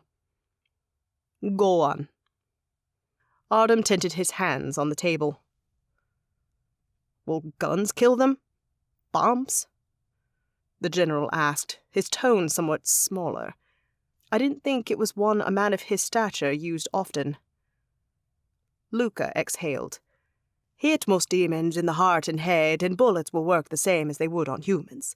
Or most creatures, really. There are exceptions, like vampires, and shades, and demons who have no form. But the magical community will be present to help with those. What the humans cannot handle, we'll target.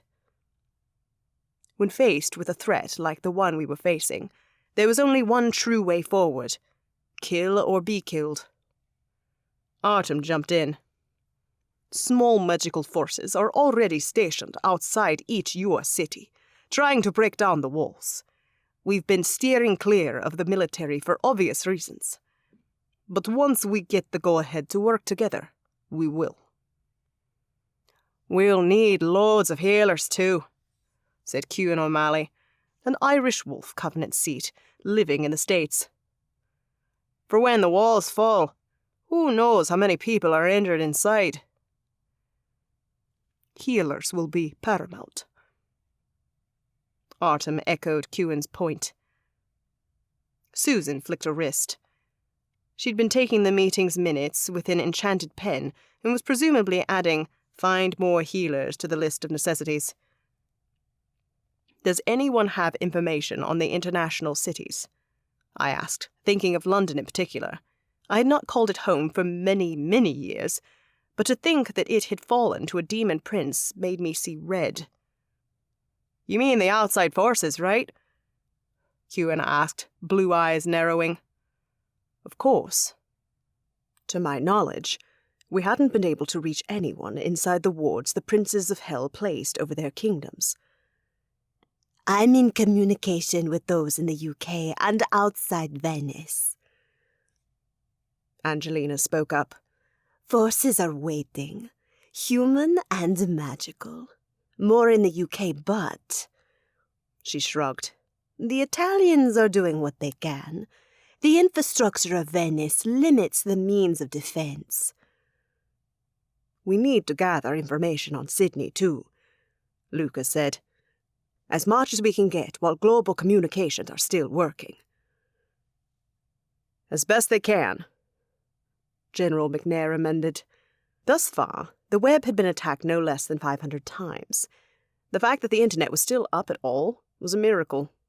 Same with phone lines. We had to be prepared to lose them at any second. Are there magical means of communication? The general asked. Ones that will not fail? At least for those in this group. Once we leave, things may change quickly. Everyone looked at Artem. As a caster wizard, He'd be the most likely to know how to enchant items for communication. But he shook his head. I have no spell for this. We can only hope that communications hold up and be prepared for when the walls around the cities fall. When? My chest tightened. No one here doubted that the wards around the prince's kingdoms would fall.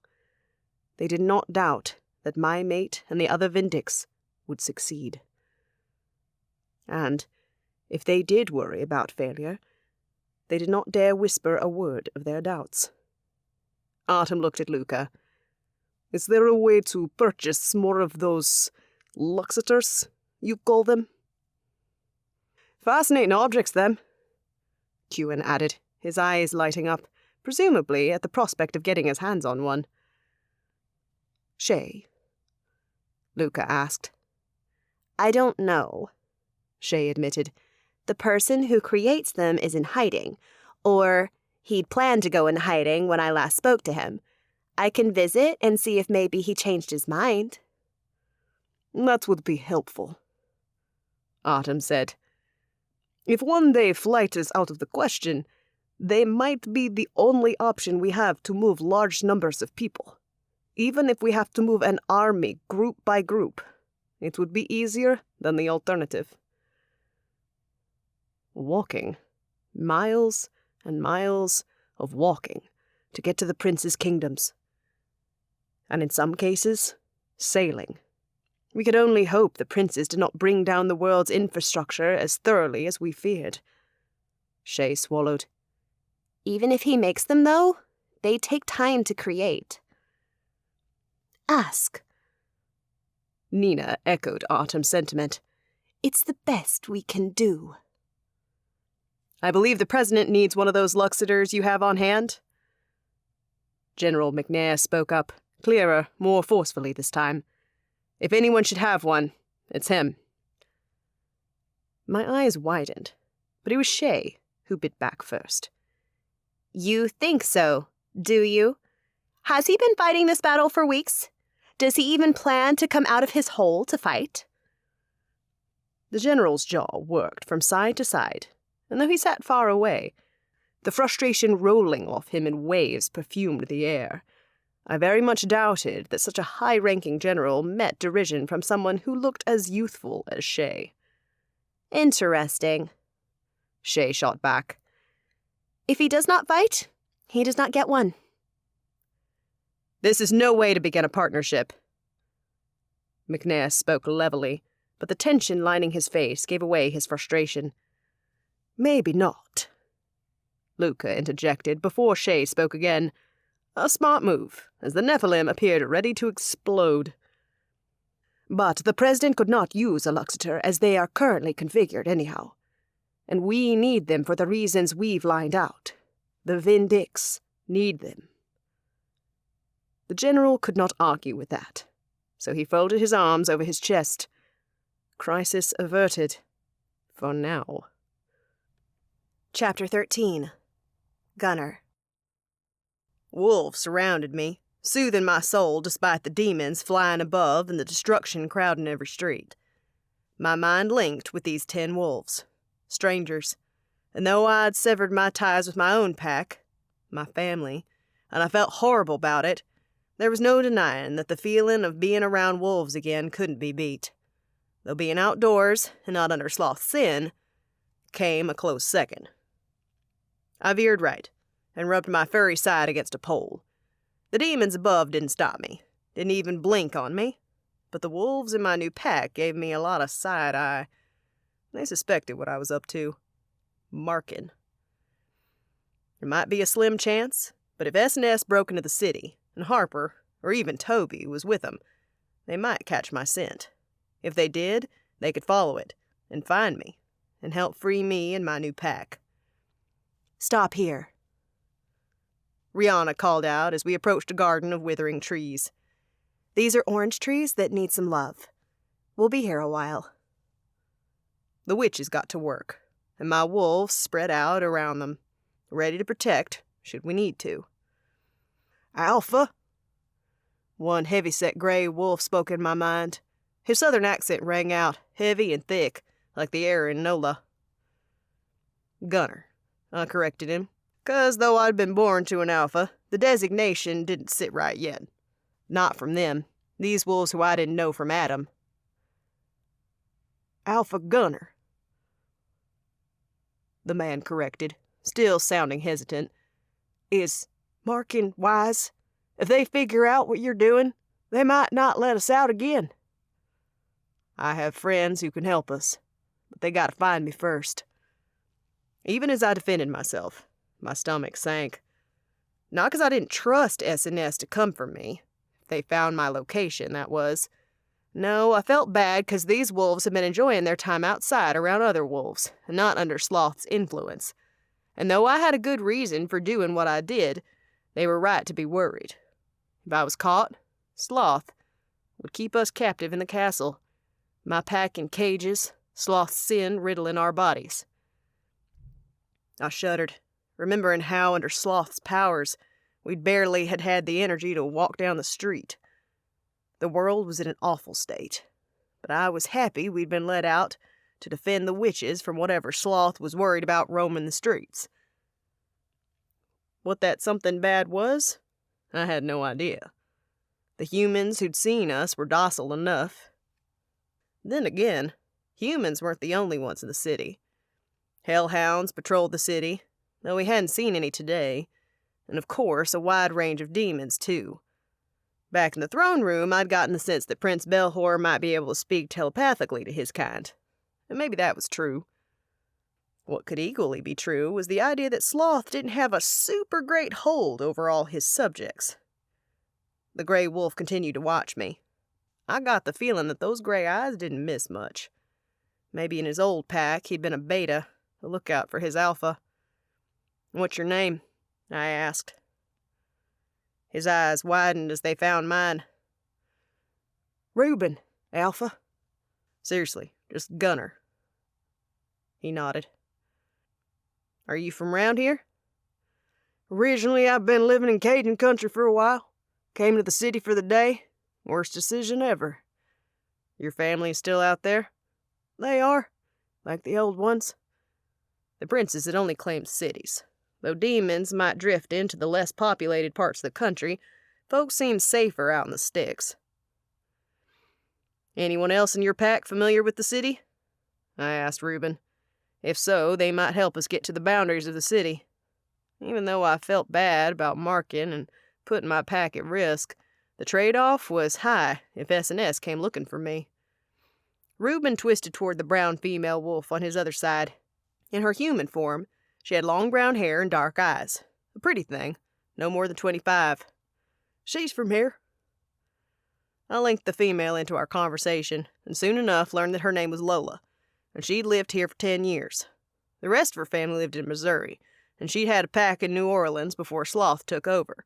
But most of them were out of town on a wolf retreat, hunting and such. Only Lola and a few others had stayed back 'cause they had to work. She didn't know where they were or if they survived the city's fall. I wanted to reassure Lola and Reuben, and each and every wolf under my care, that we'd find those they loved, those to whom they really belonged. "Alpha Gunner?" Reuben shook, trying to get my attention again. "What's up?"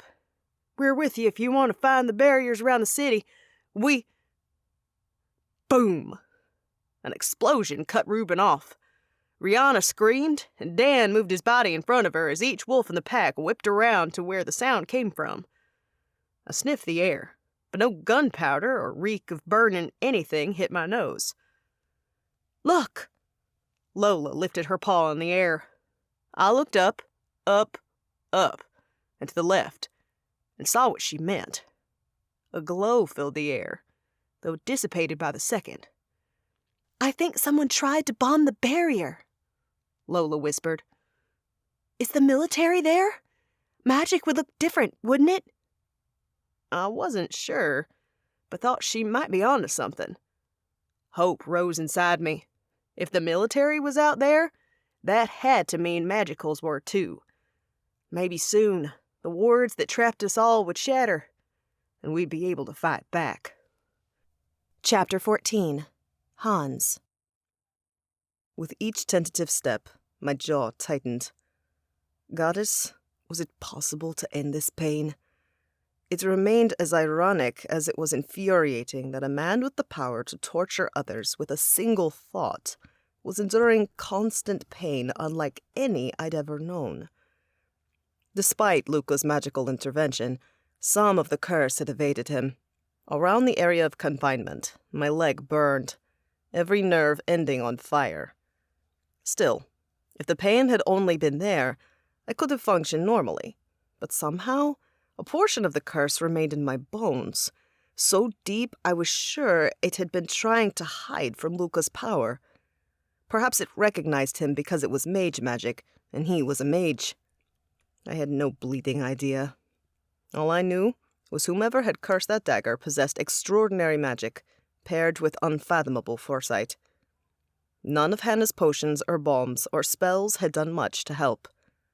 No breath work or positive thinking dented it. Only one thing really worked. Shay. Her presence, her light, and not the angelic kind, worked its own magic.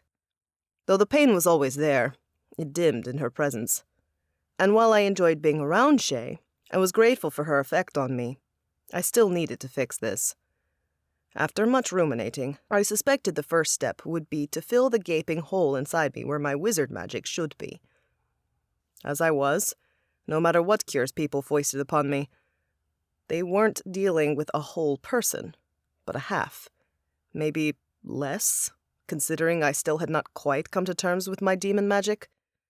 Hence why, while the others attended the Covenant meeting, I was dragging myself to Bronze's room again. No doubt he would spit at the sight of me, but I remained determined to get my magic back. Not only for my sake, which would have been motivation enough, but for that of the world. I was a Vindix. A defining characteristic of this archaic group was that we were all witches. Surely I would need my witch magic to help finish off the princes of hell. Somehow I have to convince Richard Bronze to return my caster powers. I reached the stairway that led to his room, and one by one, lowered. Each time my foot hit the next step, it felt like I jumped on a dozen knives. I hissed, and tears pricked my eyes. It might have been smarter to wait until the others returned from the meeting, but sitting in my room, in pain and alone, sounded like torture. Plus, a prideful part of me wanted to do this without help, to heal myself, to be whole when they got back. Sin or not, pride motivated, I would use it. By the time I reached the bottom, sweat ran down my face. Grasping the wall with one hand, I wiped perspiration from my brow and fought to reclaim my breath. I couldn't let Bronze witness my weakness. He'd only use it against me. Straightening, I continued to the door and knocked. "What?" A bitter voice within called out. "It's Hans," I replied. "I've come to talk." "No!" Heaving a resigned sigh, I pushed the door open and caught Richard Bronze, one of the 3 Covenant seats for the witches, leaping off his bed and hiding. "I won't speak with you!" Bronze called out. "You're a savage!" The demon magic inside me surged, as if it wanted to show him how monstrous I could become. I shoved that dark power down, down, down, smothering it quickly.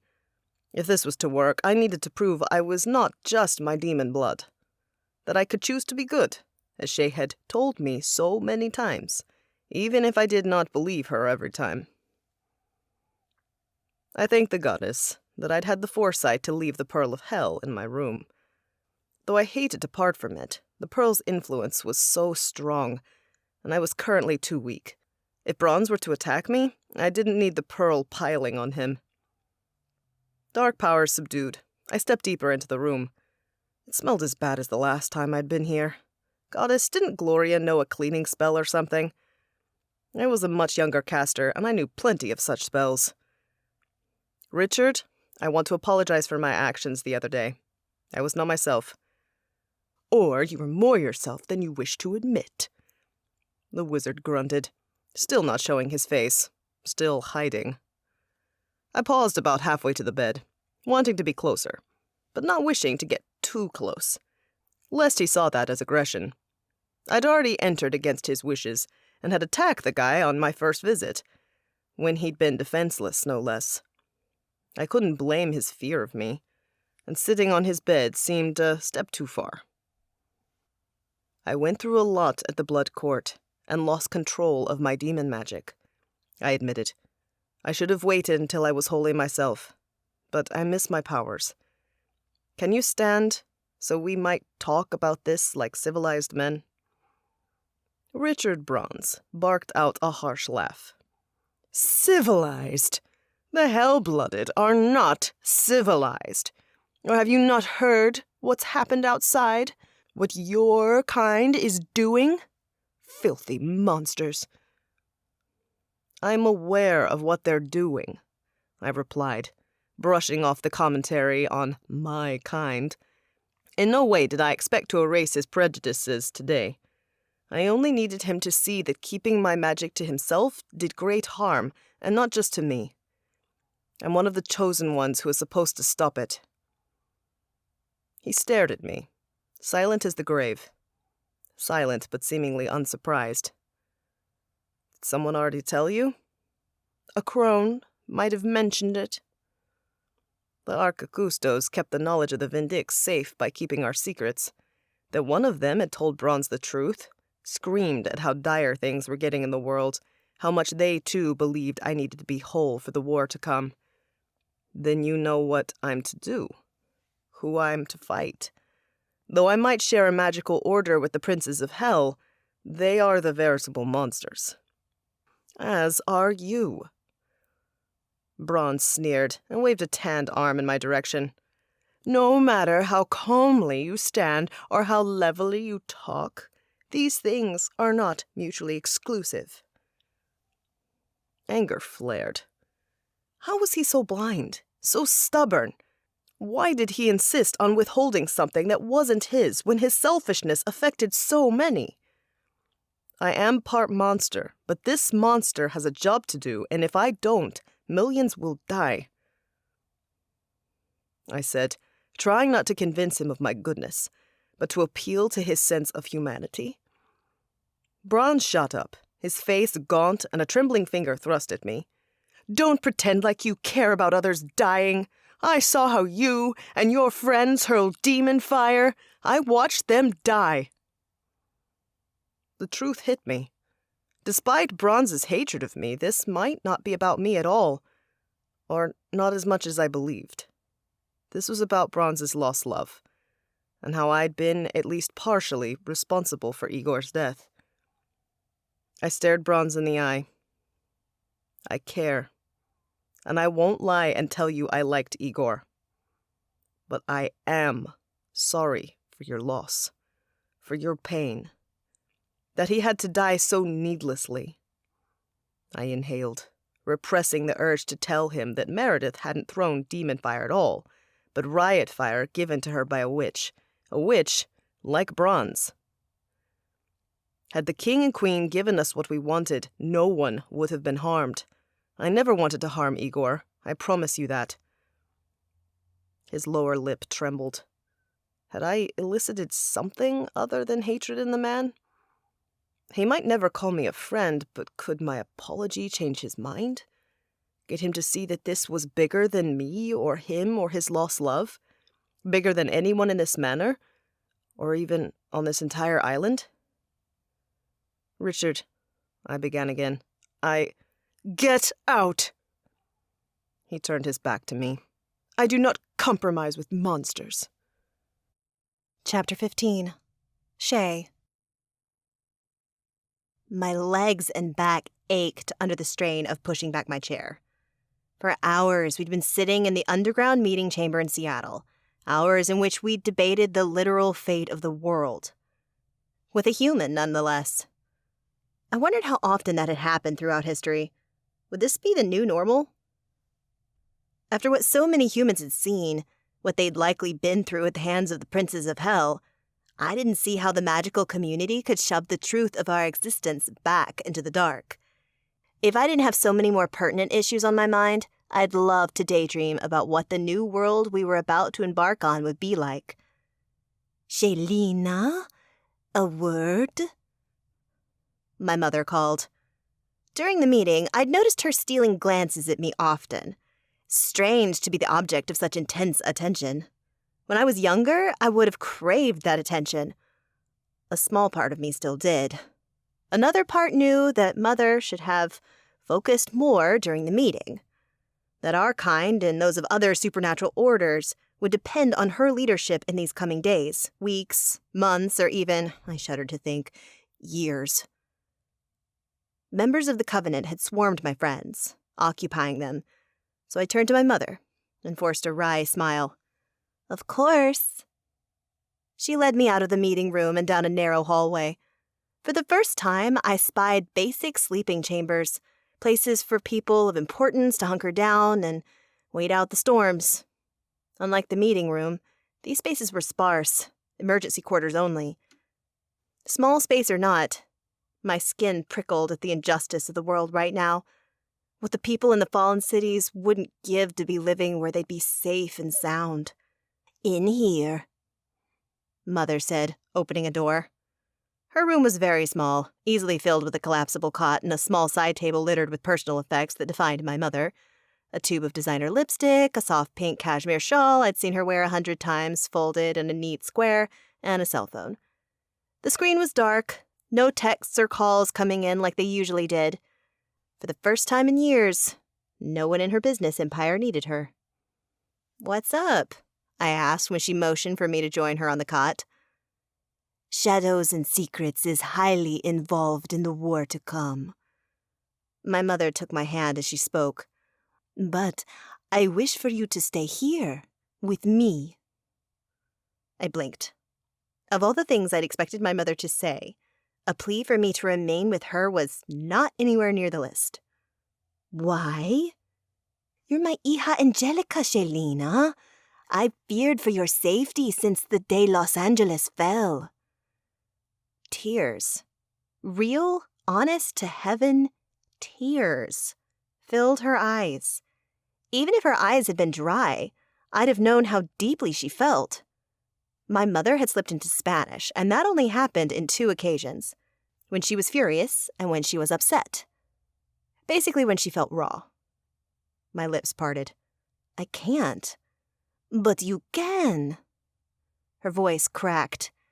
"There are plenty of people to fight. You don't need to, not against those monsters." The demons. Heavens, I should have expected this. We were Nephilim after all. I met my mother's eyes and flinched at the pain there. Had I been selfish not to consider her feelings this whole time? She has been calling more often. A lot more. But during her calls, she hadn't asked me to come to her or stop doing what I did. With Hans at death's door, I never would have considered such a thing. "Mom, I can't. I have to stay with S&S. That's my job, and people I love, people you love too, are affected by this. I love no one more than I love my daughter." I sucked in a breath, and she did not fail to notice. Her face fell. "Shelina, I've been hard on you. It comes from a place of love, a place of wishing for you to be better than me, to live up to your full potential." As an archangel's daughter, so many people thought I was capable of far more than was possible. My mother scooted closer, and the canvas cot squeaked beneath our weight. "I wouldn't be able to take it if you fought and died at the hands of the demons, my love. Your light is so precious. You're too precious to me." My heart ached. Heavens, how I'd yearned to hear such simple words from her. Words that weren't what I could do better or how I could do better. How I could remind people I was an archangel's daughter. I'd always wanted to be enough, and now I was. And yet, "I can't stay here, Mom," I said, "just like you can't." "I'm different," she replied. "The Nephilim elected me. I must go out there and help, but you—" She swallowed. You're the only person I truly love. Tears slid down my cheeks, and I fell forward into my mother's chest. My mother pulled me closer and stroked my hair as I cried. For once, she said nothing, just let me feel and be, and when my tears were done, I exhaled before rising. Mom, I breathed, feeling wrung out after all that had happened these past days. I'm sorry, but I can't stay here. I have to go back to England to make sure that someone is okay. I swallowed the name that almost snuck out, but my mother was cunning. She exhaled. You worry about the demon. Hans isn't a demon, I retorted, my usual rigidity when around my mother returning despite the moment we'd shared. He's a hell-blooded wizard. I half expected her to say they were the same to her, but instead she nodded. May I ask you something, Shelina? Sure. Why was nothing in this conversation going as I expected? Do you love him? All my breath left me in one go. Yet again, another blow I had not seen coming, and as the question swirled in my mind, I found there was only one answer. But could I tell my mother? I met her stare, sizing her up, and when I did, her face softened. So you do. She exhaled. I do. I agreed. She looked down before meeting my eyes again. Then, he must be exceptional if you love him. The wall I'd built around my heart crumbled. Since she'd learned his blood status, it was the first time I'd heard my mother say something nice about Hans. Thank you, I whispered. I hope he feels the same.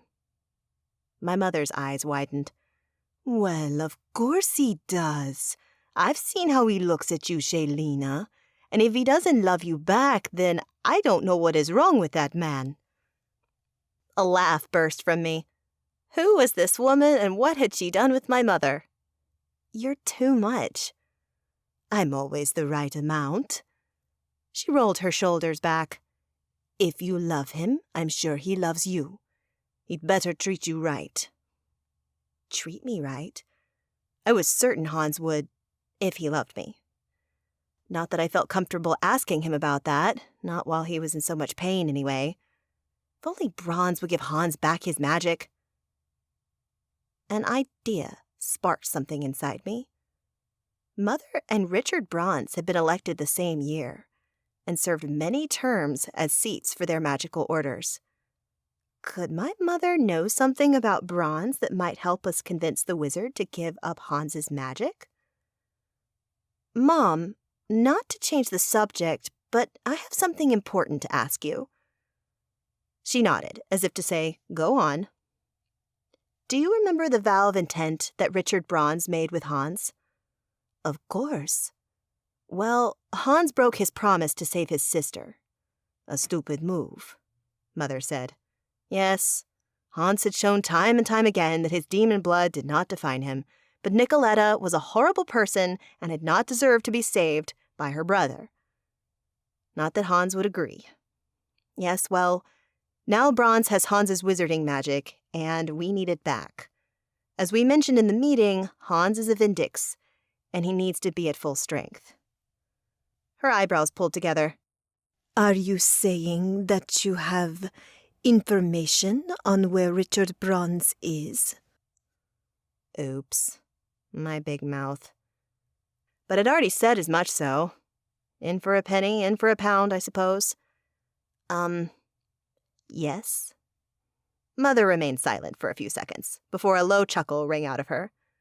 I can't say that I care about the man much, but what in the world would you need to ask me in relation to Richard Bronze? This was going far better than I'd expected. Do you have any information about him that I might use as, say, leverage? Her full lips parted. Are you blackmailing him? No. What we were doing, had done to him, was worse. My mom did not need to know that. But I need information to convince him to release Hans's magic back to him. Willingly, of course. Jaylina, that is most definitely blackmail. I blinked. Well, you asked if I already was. We're not. But I guess I'm not above it. Hans needs his magic. Not just to beat the princes of hell, either. Like Hans, I believe that if he was at full power, his pain might be lessened. Also, I hope that if he had his wizard magic, I might be able to help him more. It's against the law, Mother mused. But you're right. You and SNS need his magic more than Richard Bronze. I envisioned gears spinning in her head as a slow smile spread across her face. He has a young niece in Phoenix whom he loves dearly, Alicia. Threaten her, and he will give it up. My stomach pitted at the resurgence of the mother that I'd known all my life. She was brutal, and though that was what I needed in the moment, I hated bringing an innocent into this. But for Hans, I would. Thanks, Mom, I whispered, trying to ignore the sensation of spiders crawling along my arms. The Luxeter's light disappeared as it deposited us on the manor's lawn. Damp air filled my nostrils. We were back, and I was dying to see Hans. Luca broke apart from the group, his brown eyes weary from the meeting and all the decisions it had entailed. I'm calling it a night. I suggest everyone else get as much rest as you can. In 2 days, we leave for New Orleans. 2 days? Why not tomorrow? I asked. Harper is already dying to leave. She won't like waiting another day. I'm aware, Luca replied. But after speaking with General McNair, I believe it's for the best. We already have to go to the city for Robbie's stone. Of course, we're going to rescue Gunnar while we're there. If we can also bring down the wards around the city, or make a hole in it, the armies can move in. For that to happen, the general requested an extra day. I don't think it's too much to ask. When you put it that way, no, it wasn't. Still, Harper was going to be pissed. Also, I'd like to give Hans more time to heal. Luca cleared his throat. If that's possible. I had not mentioned the conversation with my mother. If anyone deserved to know about our possible leverage over Richard Bronze, it was Hans. Okay, I muttered. But you're going to be the one to tell Harper, 'cause I'm not about to deal with that attitude. Luca gave a dry laugh, but didn't argue, and as a group, we aimed for the door. The relative warmth of the manor engulfed me, and I heaved a long sigh. With its many dark hallways and witchy ambiance, this place didn't exactly feel like home, but I had grown used to being here. Comfortable, in a way. Luca climbed the stairs to our rooms. The vampires branched off. No doubt Tobias was going to find Meredith, whereas Serena made for the kitchens. While I was starving too, I needed to see Hans first. I climbed the steps to the part of the manor where the SNS members stayed. It was late in England, and considering Hans was still in a lot of pain, I suspected I'd find him resting, maybe even sleeping. One would think the idea of waking him would be a deterrent, but after my conversation with my mother, all I wanted to do was lay eyes on Hans. I approached the door quietly, listening hard for any sound of life inside Hans's room and catching faint notes of music. I tilted my head. The song struck me as strange, new age, so unlike Hans. Intrigued, my fist fell against the door 3 times, and the music silenced. Yes? Hans called out. It's Shay, I said, checking on you. Ah. A long pause filled the space between us. I tried to imagine what Hans was thinking about my late-night visit. Come in. My heart leapt, and I pushed the door open to find Hans sitting on the bed, still in jeans and a t-shirt, his phone next to him. What was that song? I asked, shutting the door softly and hovering near the entrance. You heard it? Only when I got close. His cheeks took on a pink hue. Music to raise your vibrations. I found it on an app and hoped it would ease the pain. Did it? Not really. My heart sank to my knees. I'm so sorry. It's not your fault. I searched for something positive to say, settling on the first thing I thought of. The meeting went well. Hans patted the bed. Tell me. I glided over, heat flooding me as I got closer to him. Did he feel the same way? It was difficult to tell. Every few minutes, he'd wince from the pain, and I was pretty sure he was masking it most other times. I eased down onto the soft bed and relayed what had happened at the meeting. Hans took everything in while I spoke, which had to have been for an hour straight. Near the end, his eyelids began to droop. His energy was waning, something that had become more common. "So," I said, trying to wind it up and allow him to rest, "we're leaving for New Orleans in 2 days." Hans jolted. 2 days? To get Robbie's stone? "And Gunner," I said. "Harper won't accept anything else." Hans swallowed. Then I must be ready. "We hope you will be, but if you aren't, I can stay here with you." Luca would be mad, but to be honest, I didn't care. Hans was all that mattered, and we needed someone to be with him. I'll talk to Bronze tomorrow. Ugh. Hans hissed and gripped his thighs, his lower legs spasmed, and black tendrils of magic began to spin out of him. I leapt up, and my stomach pitted when his face fell. I'm sorry, Shay, Hans ground out. When the pain strikes like that, I can't control my magic as well. I think if I can get my wizard magic back, it will help. I'll be more stable. More me. I nodded, unable to deny his words. I hoped the same, and seeing him in pain now, I clearly saw what I needed to do to make it happen. "It's fine," I smiled. I was startled, but I should let you rest anyway. Try to get some sleep myself, too. I'll see you tomorrow, okay? Good night, Hans replied, easing back onto his bed. Thanks for coming by. I left Hans's room, though I didn't go to my own room. No, I couldn't bear seeing him in pain any longer. And while I hadn't shared my plan with Hans, it started in the same way his did, albeit with a bit more malice, by blackmailing Bronze into releasing Hans's magic. Chapter 16. Hans. My stomach growled, insistent on the agony that ripped through my bones and pulsed in my leg. I didn't want to walk to the kitchen, but couldn't wait any longer to eat. I shoved off my bed, wincing at the stabbing sensation that shot through me at the slight motion, and swallowing the groan climbing up my throat. How could I be able to help in New Orleans when I could barely move across my room? I should see if flying is easier. I hadn't summoned my wings, let alone tested them. The blade had hit so close to the feathered appendages that apparently they had vanished during healing, or so I'd been told. Were they damaged? Terror at the idea kept me from finding out.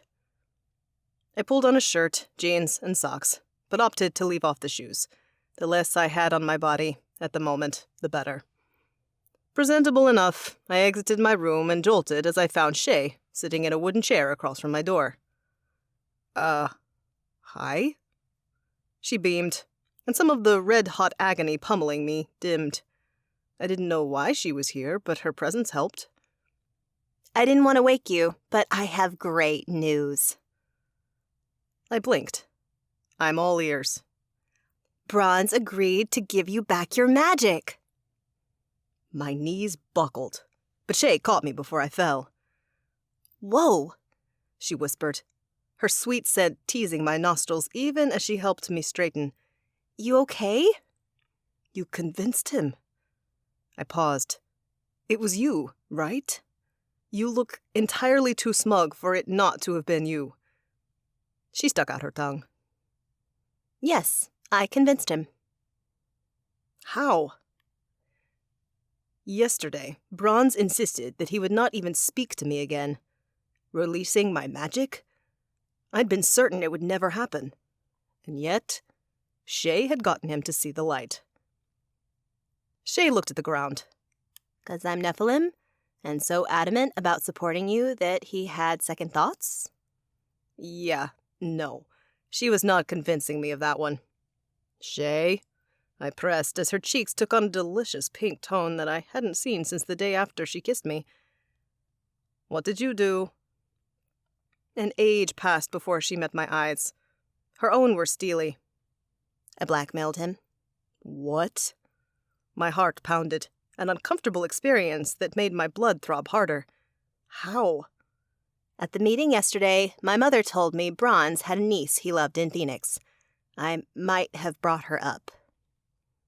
A laugh burst from me, and it felt amazing, freeing. It felt so good it almost made me tear up. Stop laughing, Shay hissed. I'm not proud of it, but he was so freaking stubborn. Stupid, too. He knows what's going on out there, and he can't give you back what's yours because he hates your kind? Like, come on. I'm not denying that. My lips curled in a self-satisfied smirk that she'd ride so hard for me. I find it ironic that a Nephilim resorted to blackmail when a Hellblooded didn't even consider it. A twist of expectations. I would say blame my human blood, but to be honest, even if I was a full-blooded angel, I'd do it again. And again.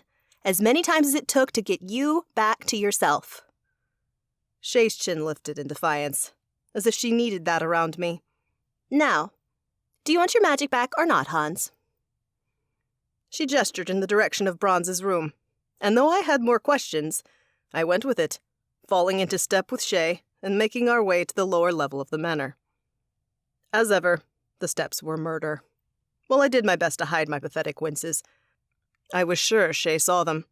She saw far more than most people gave her credit for. The woman beside me was brilliant, and ruthless when it came to those she called her own. Apparently, I counted as one of those people. The memory of the night she'd kissed me came rushing back, and my lips burned with need to feel hers again. If this went well and the pain crawling through me lessened, we'd be able to talk about it, even revisit that moment. Goddess, I hoped so. One more flight, Shay said as we reached the steps leading to Bronze's room. You good? I can handle it. Barely, but I was a prideful man. And lately, I'd leaned on others far more than I'd ever considered possible. A few steps wouldn't kill me. Famous last words. Halfway down, my legs were trembling, and by the time I reached the basement level, sweat glistened on my brow. Shay pretended not to see as I wiped the sweat away and took a few deep breaths. When she turned to me again, there was no concern in her eyes. Calculated. That's what this was. For her and for me. She might have already made a deal with Bronze, but until my wizard magic was flowing through my veins again, he could renege. Especially if he sensed weakness. I might feel like a stampede of vampires had run me over, but I wouldn't give Bronze that satisfaction. I stepped up to the door with Shay. She knocked, and unlike the last time I'd come to call, Bronze opened the door. He scowled. "Come in." He left the door open as he turned, and walked into the room that still reeked of body odor. We entered the room, and something caught my eye. Something that hadn't been in the room yesterday. A luxitor. I turned to Shay and gestured to the priceless object. Why does he have one of those? Her cheeks went pink, but she lifted a nonchalant shoulder as if trying to minimize what she was about to say. I can light travel further than I used to. Her tone was low, so Bronze didn't hear. And he needed greater incentive. Still, that magical object might have been used by the Abscondida Coven, those in SNS, or even the Covenant. Someone far more in need of it than Richard Bronze, which, in my opinion, was pretty much everyone. And did SNS know of her choice? Whatever the answer, I didn't question Shay further in front of Bronze. No doubt it had taken Shay hours to convince him to do this, and I would not be ungrateful. Where should we do this? Shay asked, likely to fill the empty air. Bronze lowered himself into a chair that faced another. Here. A good choice. Though I'd never experienced magic being returned to me before, I understood from reading that such a transfer of energy often rendered the giver and the receiver unconscious. I lowered myself into the chair across from Bronze, refraining from sighing with relief as my muscles got the chance to relax. Soon this would be over, or so I hoped. You know what to do? I asked. Of course I do. Bronze sneered back at me as he held out his hand, the same one I'd grasped when we'd made our vow. So he wanted this done quickly. Fine by me. I grasped his hand as he did mine, ignoring the cringe from the wizard across from me. He hated touching my hell-blooded skin. Remember, Bronze. Shay's voice was lower as she stood to the side like a referee. Any funny business, and I'll attack. His eyes snapped up to her. Don't think I've forgotten a single one of your threats, Miss Ramos. Good. Shay's lips curled up in a cold semblance of a smile. Get on with it. Bronze snarled, but his fingers dug into my skin, sending stabbing pains up my fingers and through my arm. I exhaled through my nose, trying to ignore the agony, knowing more would come during the magical transfer. Goddess, hear me, Bronze spoke loud and clear. Dissolve the bind between this man and me, returning his power to him, returning his magic that I give freely. This time, no wind surged around us, but my hair still lifted, and the skin on the back of my neck prickled as the air in the room shifted, and Bronze closed his eyes. As we'd already made a pact with each other that involved the goddess, she was more likely to listen. And seeing as Bronze released a groan, I suspected he sensed her, as I did in the air, but far more deeply for him. Richard Bronze opened his eyes. They glowed from within, a brilliant gold color. My stomach lurched. Yes, the goddess was here, listening. Do you, Hans Novak, wish for your wizarding magic back? Bronze asked. I do, I said without hesitation. Light wreathed our hands. It came from neither of us, but from a power we were both connected to, one so much bigger than both Bronze and me. The goddess, the creator of magic as witches now knew it. Like before, the illumination seeped between our fingers, and then blossomed to fill the dark room. The Covenant seat ground his teeth together, and the surrounding light intensified until I exploded. A scream wrenched its way up my throat as my power stormed inside me like lightning. I tried to retract my hand, but no, the process had begun, and Bronze and I were bound until it ended. I sat there, my jaw clenched tight as my magic flooded my system and ignited every frayed nerve ending I'd been living with. The edges of my vision darkened, and I hoped this would end soon. Within seconds, I was sure that was all I had. So when Bronze wrenched his hand away with a yowl, and I was still conscious, I knew it hadn't taken long. The breaking of the vow and the bind had merely felt as if it had lasted hours and not minutes, or even seconds. Despite the short time period, I swayed in the chair. Gentle hands caught me. Hans, are you all right? Do you need to lie down? I sucked in a breath, unaware that I'd been holding it before, or maybe I'd been unable to breathe through all the sensations. When I gulped down enough air to speak, I answered her. I'm fine. Let me sit here. Bronze was whimpering, but Shay just stood behind me, taking my weight and keeping me sitting upright as the stars in my vision receded and the magic that had pummeled into me settled into my bones. Minute by minute, the pain lessened. Tears pricked my eyes at the realization that I'd been right. Emptiness inside me had amplified the pain that now only remained in my skin, the localized area where Luca bound it. Could I deal with that? I had to, I realized, and I should be grateful. Though I might not be able to walk or run, I could probably still fly. I had options, whereas before, I'd had far fewer. Free me, Bronze hissed. I lifted my gaze from where I'd been staring at my hands, trying to center myself. The wizard's eyes burned up at Shay. You promised that after I gave it back, you'd tell me how to use the Luxeter. I want to leave. Shay snorted. We don't want you here any longer than necessary.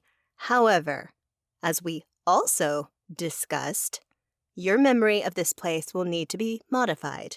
You know too much about the people here. Shay took a step around the chair, closer to Bronze. And I need to get Hans to his room. You're still second priority, Richard, so prepare to wait a few hours. Trash! The Covenant seat spat. I demand— Oh, shut up, Shay said. You'll be out of here by night. In the meantime, I suggest you clean up so whoever you plan to meet with doesn't have to smell you. Bronze looked like he'd been slapped. Shay held out her hand to help me up. Let's go. I slammed another piece of bacon into my mouth and debated taking Shay up on her offer of vanilla scones. I wasn't a sugar guy, but I was so ravenous I found I did not care. Since my magic had returned, the hum of energy rushing through me had not ceased. That, along with the reduction of pain, had amped up my hunger levels to monstrous proportions. This was the second plate Shay had brought to my room. Would the magical hum ever stop? Or was this my new normal? If so, it would take some adjusting. My power hadn't been like this before. But then again, I wasn't the same person either. How's the pain? Shay asked from where she sat in the armchair across from mine. The fireplace was burning brightly, fending off the morning chill of the manor. My leg still aches.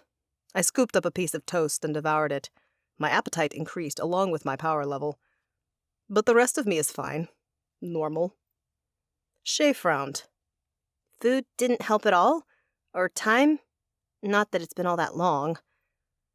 It had been less than an hour since I'd gotten my magic back.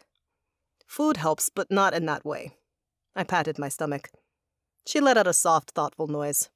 One I'd heard many times during SNS meetings, or when someone needed Shay to translate something. I wonder if... A knock at the door stole her words. Shay turned. Yeah? It's Meredith. Can I come in? Yes. Shay replied. I snorted. Not like this is my room or anything. Shay didn't answer, and at that moment, Meredith entered, her eyes lighting up at the sight of me. Hans, you look so much better. Almost glowy. Meredith's eyebrows inched closer. How do you feel? Better. He's still in pain, Shay piped up. Manageable pain, I amended, in my leg.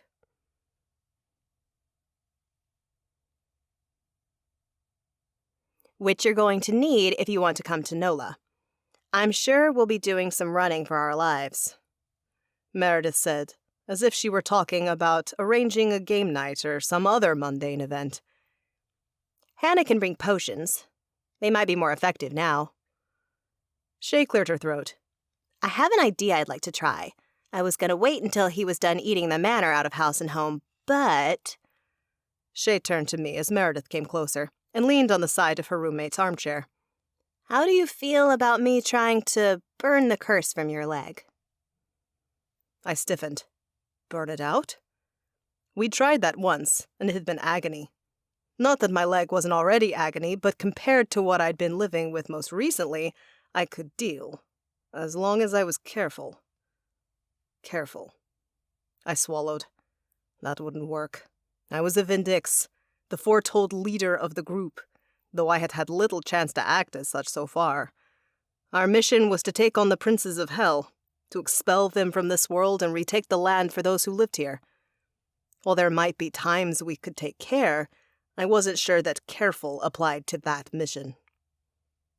It's a bad idea, Meredith said. You told me last time your light hurt him. If the same thing happens, he might not be able to join us on the mission at all. That would not stand. I was about to say as much when Shay shifted in her seat. He only had his demon magic last time, Shay retorted with confidence. She was right. She thought this through. For how long? We should check with Hannah first, Meredith said. What if your method sets Hans back? We need him, Shay. You think I don't know that? Shay's eyes narrowed. I was the one who sat by him every day. I convinced Bronze to return his power. I know how important Hans is to the Vindix and to... Her eyes cut up to me as she trailed off. Her heart rate doubled at what I imagined she was about to say. I think he can use his wizard magic as a buffer. Contain the demon powers like Luca contained the curse. If anyone can do it, it's Hans. My chest swelled with pride. Even if I wasn't sure she was right, Shay believed in me, came to bat for me. Hans? Meredith pressed. You should have an opinion. Really? I wasn't so sure. My lips quirked up, and for the first time in a long time, I felt like my old self, bantering with the girls when they tried to run the world. Together, they rolled their eyes. Yes, it was like old times. I hid my smirk in my coffee cup. My initial fear when Shay had suggested such a thing had dimmed, possibly outshone it. Maybe Shay was right. My witch magic had always been strong. With it, I'd smothered my demon powers for most of my life. Now, I'd say they were about equal, but I had far more practice with witching magic. Did I know an interior shielding spell? It took only a moment for me to rummage through the lexicon of my mind to find something that could work. An oddity of a spell I'd picked up in passing during a long day of research in the Beinecke Supernatural section. The spell had been developed by a pregnant warrior witch who wished to give her growing child more protection while she fought. According to her records, she devised a spell before a large battle in which she'd been hit. She was injured, her magic shattered, but the spell did as she wanted, and her child survived. I might be able to use it to protect my demon magic from Shay's angel powers. I have something I want to try. Now. While I still feel good. I pushed the plate away. No need to fill myself to bursting when I might vomit in pain. Shay beamed, but Meredith didn't look so happy. Instead, the Seeker Witch gave a resigned nod. I'll get Luca and Hannah. They should at least be with you during this. We'll be ready, Shay said as Meredith showed herself out. The Nephilim turned to me. Get on the bed. My eyes widened. Excuse me? Okay, filthy mind. Shay's tone was light and teasing, though pink roses filled the apples of her cheeks. You should lie down during this. Oh, right. I stood, wincing at the stabs in my shin. Shay must have seen that I needed a moment to myself, because she excused herself to the restroom. I settled on the bed, keeping my breathing level. As an expert caster, I didn't doubt my ability to get the spell to work. The witch said the magic was not difficult or revolutionary. It was just that no one had ever thought to create such a spell and use it in the way she'd done. The only thing I worried about was my demon magic retaliating. What if I trapped it in a bubble of safety and it broke loose and unleashed on those in the room? Shay's bright eyes filled my mind. She was so excited to try this, to help me again. And Luca and Hannah had already done so much for me. I cannot hurt them. I must keep it inside, no matter the pain I might feel. So I closed my eyes and sought my demon power. As it had been so often of late, it was there, below the surface of my skin, though this time it was mingling with my casting and hedge magic. I saw them as different colors inside me. Casting magic was blue, hedge magic was yellow. Demon magic was the deepest, darkest black. Somehow, all the colors lived inside me harmoniously, though I didn't think that under threat, or if I was holding the pearl, that the demon magic wouldn't overpower the others. The pregnant witch had not needed to do so, but I separated my powers out. Like how they were colored, they also vibrated differently. At the moment, my casting magic was humming at the highest vibration, my demon magic at the lowest, with hedge powers somewhere in between. They were easy to sort, though some resistance arose when I pushed all my demon magic deeper. I needed to move quickly in case it felt a threat and surged to the surface again. I had more power over it than ever before, but every single day the dark magic inside me never ceased to shock me. Exhaling, I cast the spell, thinking only of the swarm of low vibrational black magic as I did. Berescue. The moment I locked away my dark magic, it jostled, then pummeled its cage. It struck me then that the spell was like the barrier Luca had formed in my shin, just witching magic. Weaker, too, as witching magic was when compared to mages, particularly those of Luca's standing. Had I been in my right mind before, maybe I could have done this for myself, but I hadn't been right at all. Breathing had been a struggle. I did my hedge magic to roll around the cage, thinking it might calm the demon powers. Shockingly, it worked. The dark magic stilled, content for the moment to be confined and near the hedge magic that was always around. That done, I ran through the possible scenarios of how this might play out. By the time Shay returned, Luca and Hannah were 2 minutes behind her. "Meredith sent us," Luca said, and looked at Shay. "You're burning it out?" Trying to. He'd contained his demon magic using a spell that he can access, so we don't think I'll hurt him like before. Can you two monitor him? And Luca, will you crack open your magical barrier? But slowly. That way my light can catch the curse before it spreads. Luca and Hannah shared looks of uncertainty, but after a moment, the healer nodded. And that seemed to be good enough for the mage. They took up positions on both sides of the bed. Shay stood next to Hannah, who had brought a small bag that clinked with glass. Probably healing potions, elixirs, balms, and the like. Ready? Shay asked. No rundown? I teased. Unfortunately not. Her eyes softened on me. Tell me if the light gets to be too much. I'll release it. I will. At that, her hands glowed, and she laid them on my shin. I jolted at the touch and the heat of her magic, but slackened almost instantly. Was it uncomfortable? Yes, a bit. Was it anything like before? Not in the slightest. You okay? She whispered. I am, I replied. The faint discomfort had to be from the sheer nearness of her magic to my demon magic. Being opposites, they did not wish to be near one another. But my witching magic welcomed Shay. It sang as her power wrapped around the cage Luca had built, and the mage magic cracked open. I'm going to work fast, Shay said. Once the barrier is gone, I'll burn. I can't go easy, or it will seep back into you. Do what you have to. I took a deep breath, fighting through the discomfort in my body, and the sheer agony radiating from my shin as Shay worked on it. I sensed the cage breaking. I could even differentiate between Shay's hot magic and Luca's cooler powers. The mage wasn't touching me, like Shay, and his power shimmered and flowed from his palms into my leg.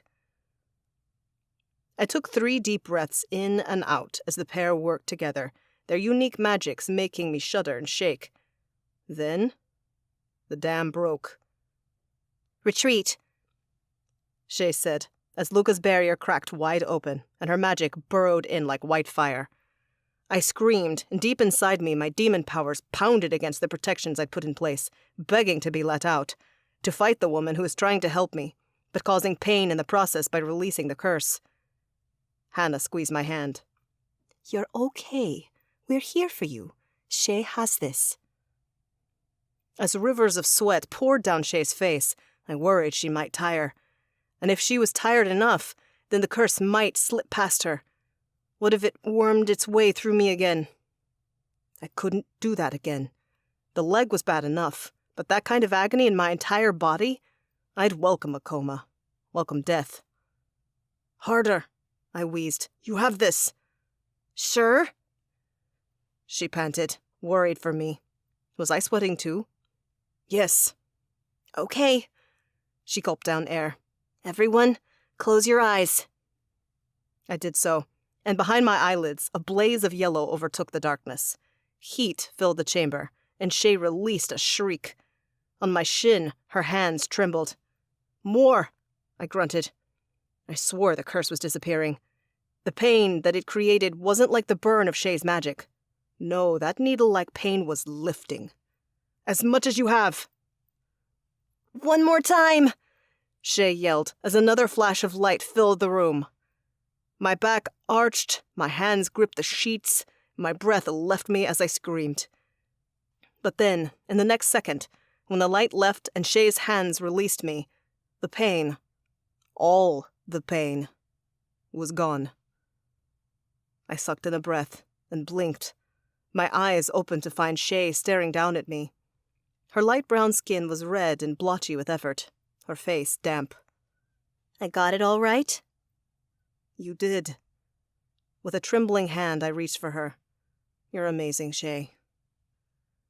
She took my hand, her lips parting in a smile, and I was overcome with the need to feel those lips on mine. And not in a slight kiss like the one she'd stolen that night in the blood court.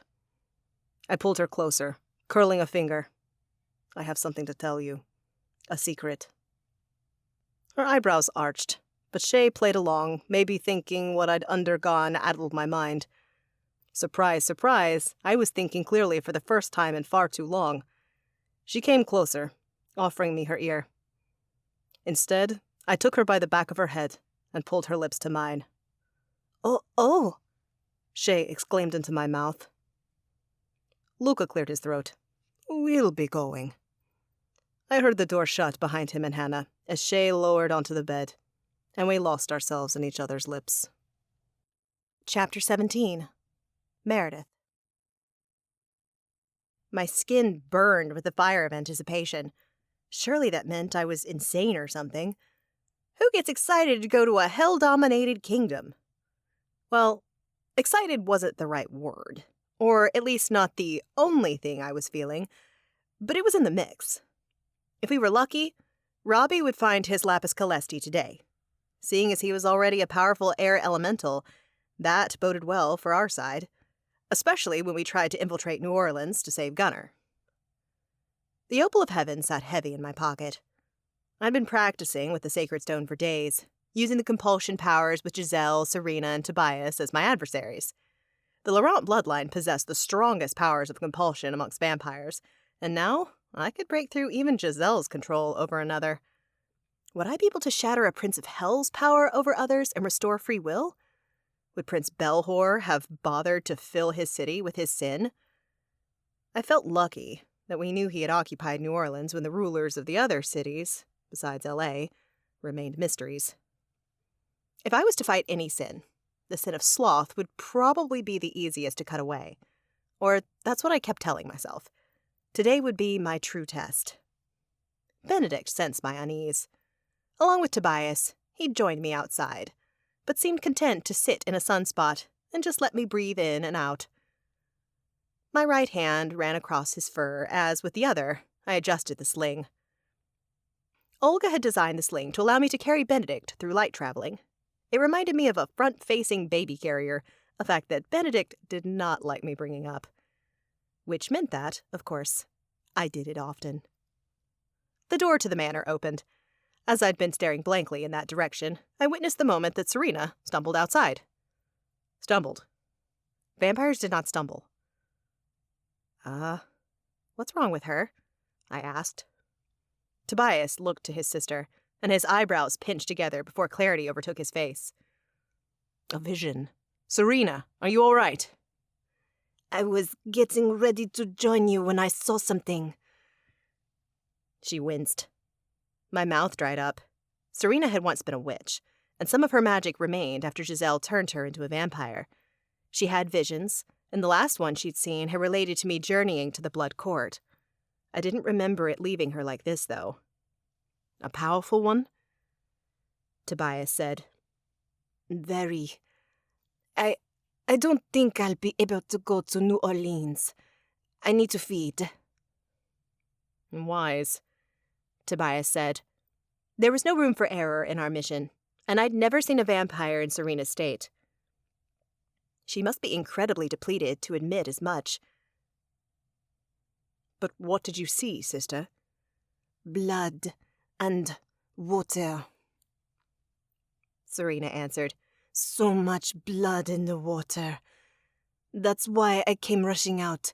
New Orleans, so much water. That's all? That's all. She echoed my words, her usually vibrant tone hollow. I'm sorry it's not more, but you needed to know. Tobias nodded as though this wasn't the first time Serena had seen something so vague. If that was true, I was really glad I wasn't a seer. Seemed like a frustrating talent.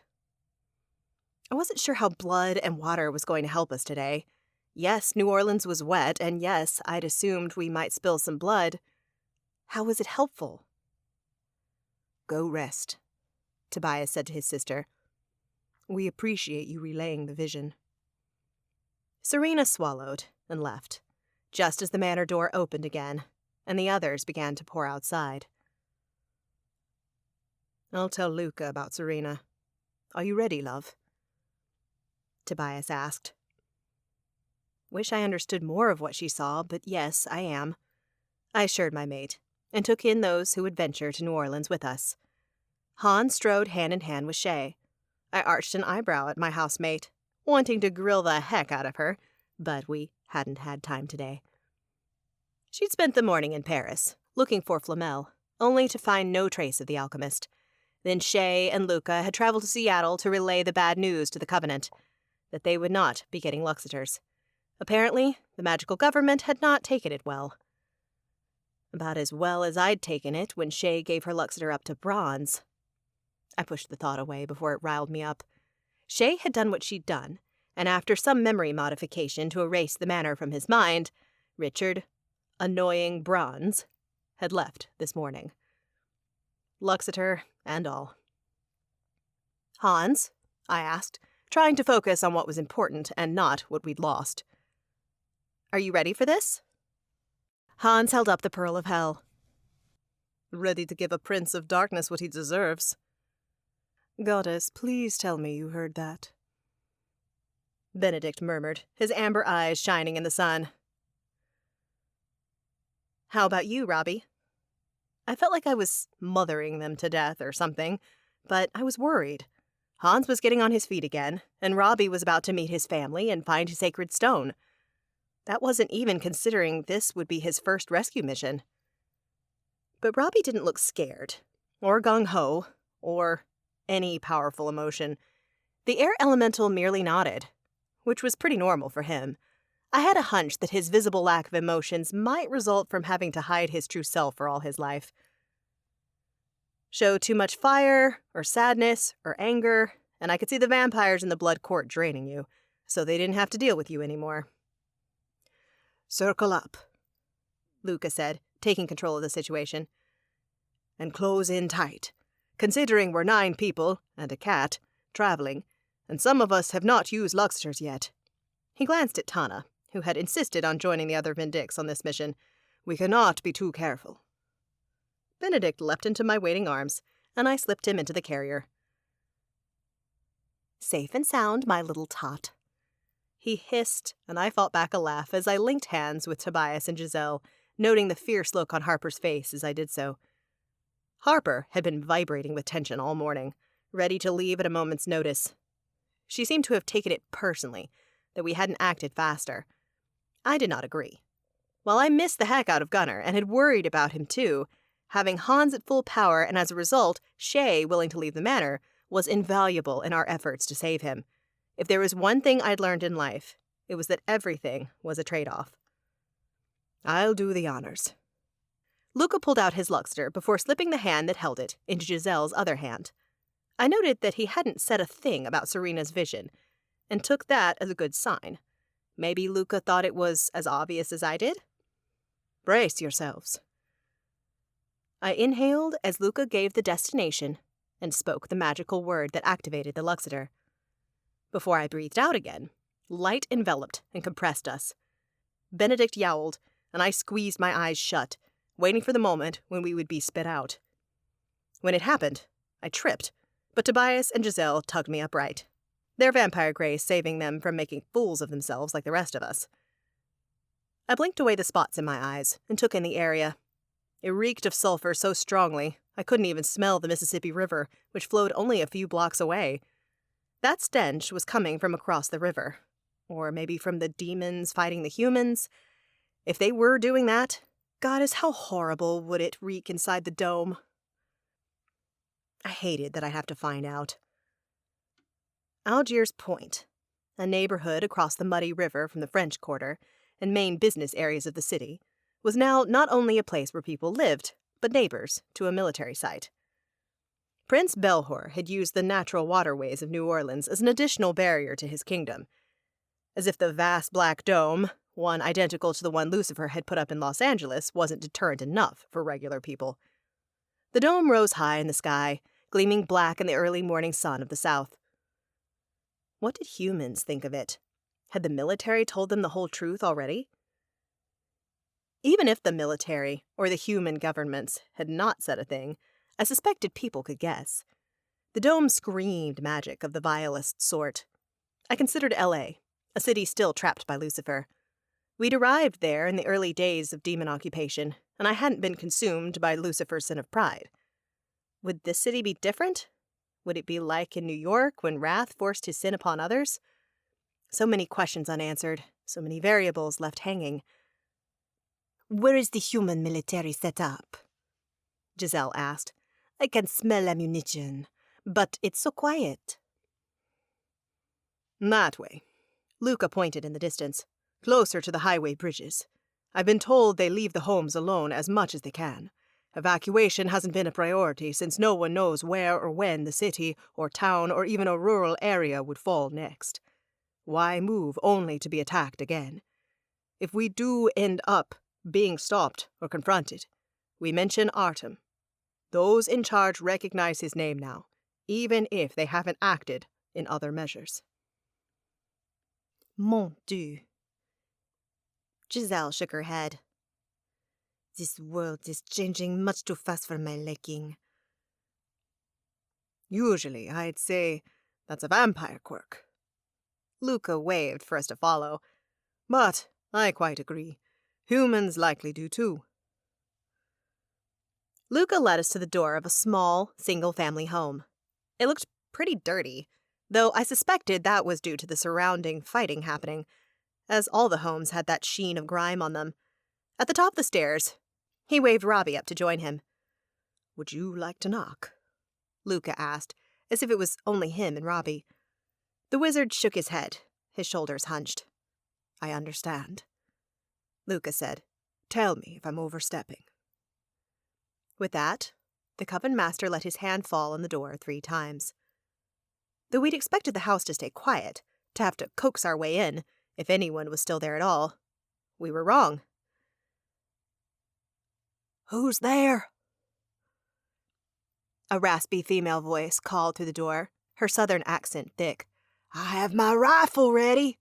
Be sure of it." Luca cleared his throat.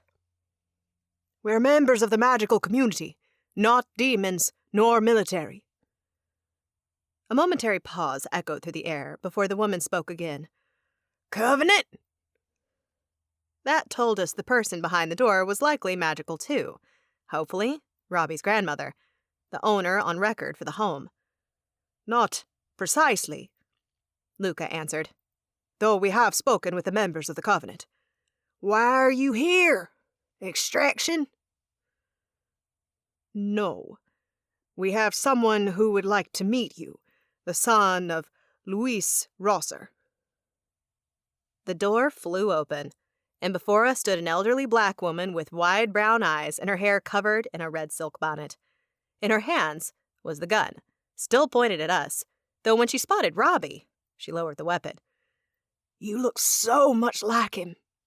Like my sweet boy." The woman looked like she'd seen a ghost. "You're really my Louis' son?" Her eyes watered at the words, but she didn't move, demanding an answer from Robbie first. Robbie, too, seemed stuck, stunned. His lips parted and he cleared his throat. "So I've been told.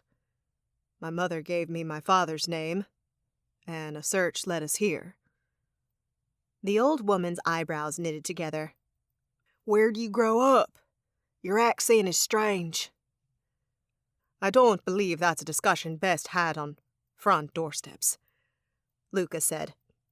The woman tore her gaze from Robbie and scowled at the mage. "That right?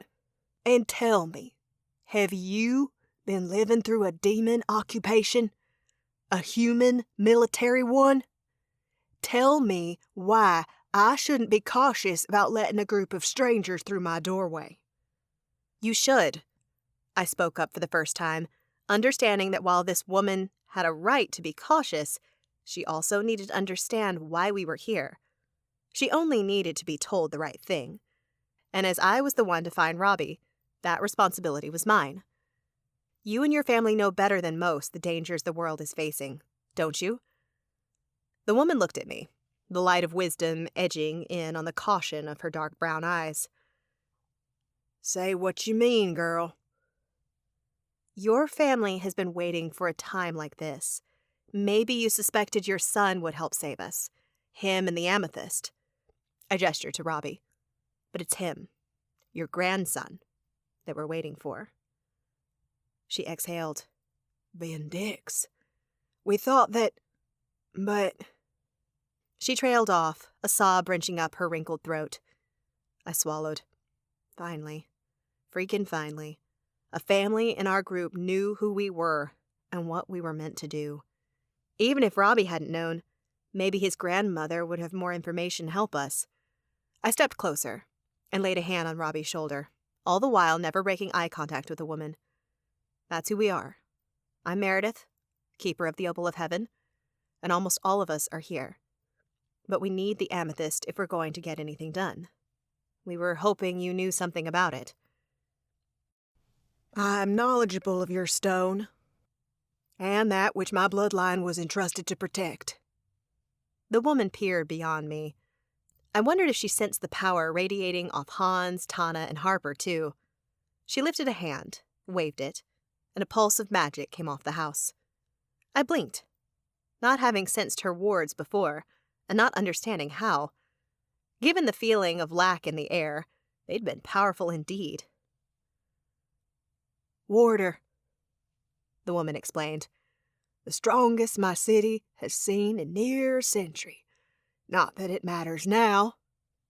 She turned and set the rifle down. "Come in, all of you. We have a whole lot to discuss." I squirmed in the armchair I'd been occupying for 3 hours. I wished I could say they passed in the blink of an eye, but I'd been itching to leave for at least 2.5 of those hours.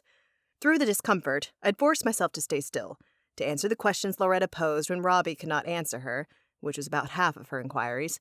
The rest of the time, everyone in the room took in the decor, which was maximalist and eccentric, and tried to pretend like we weren't witnessing a somewhat awkward family reunion. Loretta cried at her grandson's story, cried again when she recounted the recent death of Robbie's father. She passed around a photo of the deceased Lewis, whom Robbie was a carbon copy of. Through it all, Robbie looked at a loss for words. My heart went out to the guy. He didn't fit in this world and would never return to Asila. Not that he wanted to, anyway. In short, Robbie didn't fit anywhere yet. Though I'd had an unusual childhood, too, I couldn't imagine being such a fish out of water. In my lap, Benedict stood and circled again. He'd done that at least 10 times in the last hour, a tell that he was growing weary, too. But he wasn't my primary concern. When I hadn't been answering questions for Loretta or Robbie, I'd been keeping an eye on Harper. My wolfy housemate, the patient, stoic one in our home, looked about ready to explode. To be so close to Gunnar and sitting here was killing her. I didn't think she'd last much longer before saying something she regretted. So when Loretta and Robbie fell into yet another awkward pause, I leaned forward and cleared my throat. I realize that, in the grand scheme of things, you two haven't had any time to reconnect. But we came here for a reason, and... Loretta snorted. "Wondered how long you'd let us go on." I blinked. "You're not mad?" "Course I'm mad." Her gaze drifted to her grandson. "My blood was enslaved. I never knew him, and now he's involved in a supernatural war that the poor boy is ill-equipped for." I could say nothing to that. It was all true. However, Robbie's face turned hard, and to my surprise, he lifted a finger. "I may be new to this world, but I was raised in a deadly environment. To say I'm ill-equipped for war is to dismiss everything I've been through, which is quite a lot." Loretta's face fell. "I didn't mean to imply you're not a strong young man, Robbie." "It matters not." Robbie waved a dismissive hand. "Meredith is right. We've lingered long enough and should be going. Every minute we're not battling the evil in this world is another minute people here are captured and likely enslaved as I was. I will not abide by it." Loretta's lips formed an O, before a cat-like smile crossed her face. Then I suppose I should show you to my Louis's grave. I stiffened. You buried the amethyst of air with your son? He is entombed, Loretta corrected me. Laid to rest days before those monsters took my home. Of course. New Orleans was at sea level, and the water table made burials precarious. Which of you holds the Emerald of Earth? Loretta asked, appraising the group. She'd been speaking with Robbie almost exclusively and had no idea I hadn't found all the Vindix. No one, I answered. That witch is still somewhere in the world. The holder of the Sapphire of Sea, too. Loretta frowned. I see. The tomb is sealed up real tight. That stone will need to be broken. Luca stood. I can help with that. Loretta assessed him, likely sensing the mage magic. You'll have to do. She rose. Let me take you there. She shuffled from the crowded living room, and we followed, out the door and into the midday humidity of New Orleans. I blew out a breath. It was autumn. How was it so sticky here? The cemetery's this way, a few blocks down. And everyone else gave them space as we followed the old warder through the neighborhood. People peeked out their windows, but mostly, the neighborhood looked abandoned. No doubt they were all terrified. When we reached the cemetery, the gate was closed. But Loretta waved a hand, and it flew open. The nearby church stared down at us. And though I'd never been religious, unease prickled at my skin. And confusion. Is your family all buried or kept here? I asked Loretta. We sure are. Why? I assume you're all witches and... I nodded to the church. That looks Christian. It is, and we are. But my family's been here for centuries, girl. We had to blend in. So we do what we must for appearances, and later we perform a more private ceremony honoring the goddess.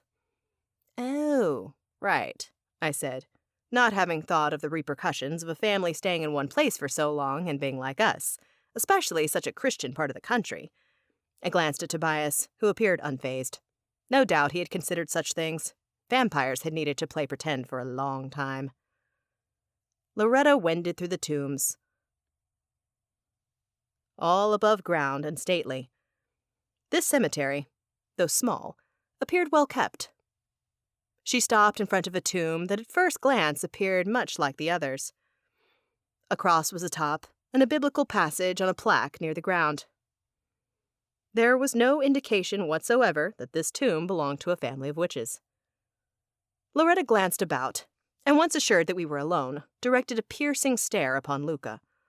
Please try to be gentle. I don't wish for my son's corpse to be harmed. Luca stepped closer. I'll do my best. I can help too, Harper said.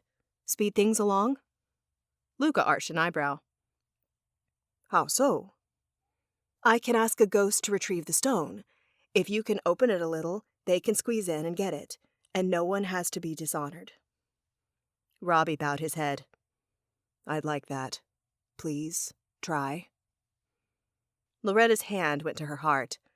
It was the first time Robbie had shown real consideration toward the father he never knew, and it clearly touched her. Anything to avoid disrespecting my Louis. The amethyst is on a necklace that we placed on him. She thought Louis was the end of his line. The last air elemental, too. But he hadn't been. He simply hadn't known such a thing. Luca nodded. Yes, let's try that, Harper. I'll create an opening and you do your thing.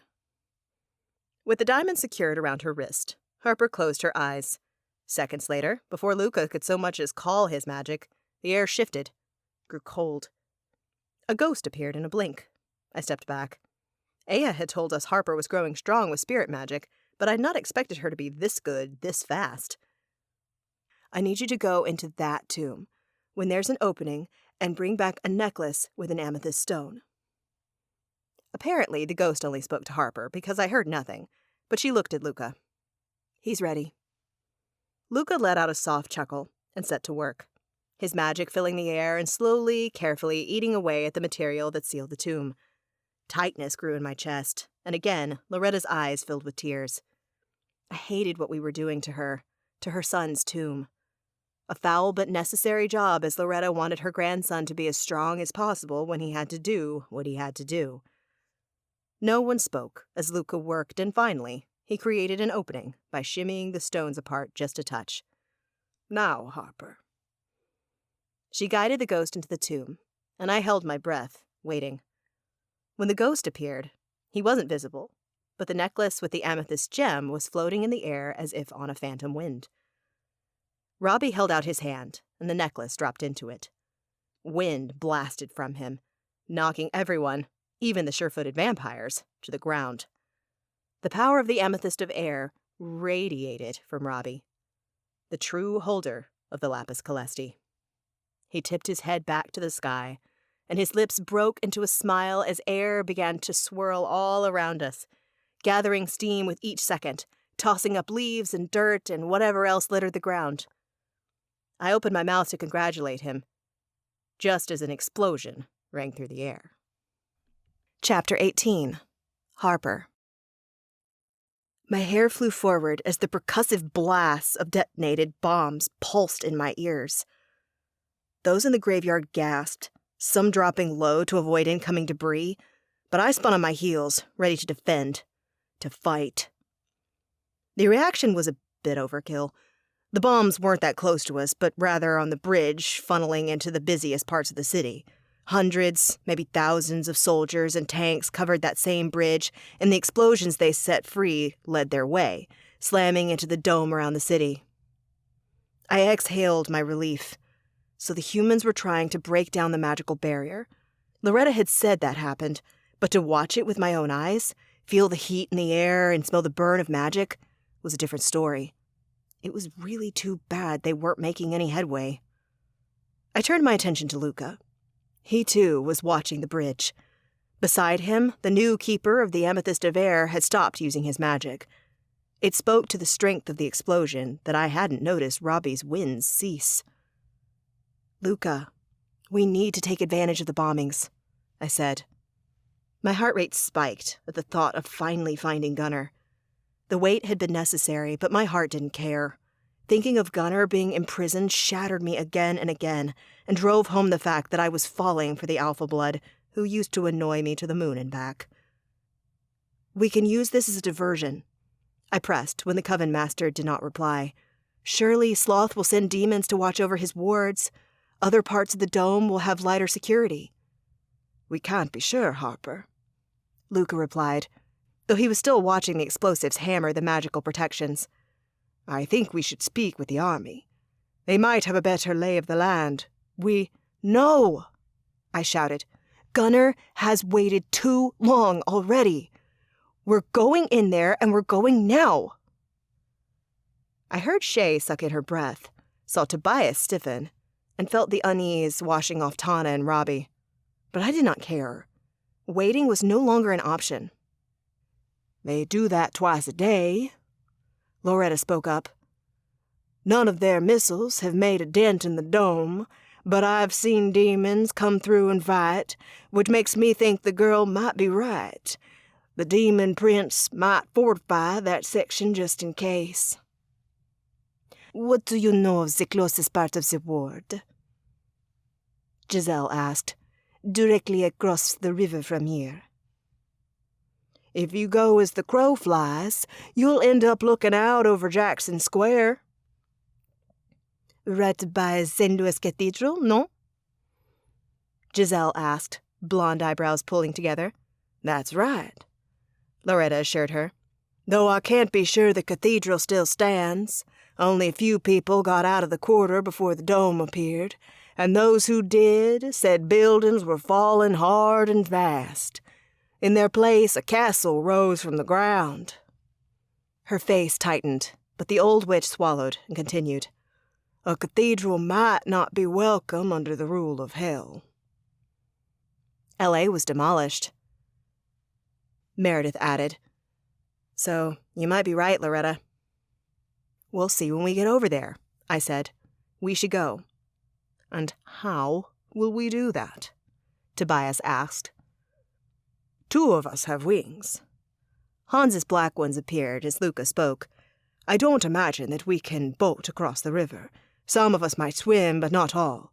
And getting in and out of L.A. wasn't a smooth or easy endeavor. No, I hadn't been there, but I'd seen the aftermath. Luca had nearly lost an arm. The Luxiters?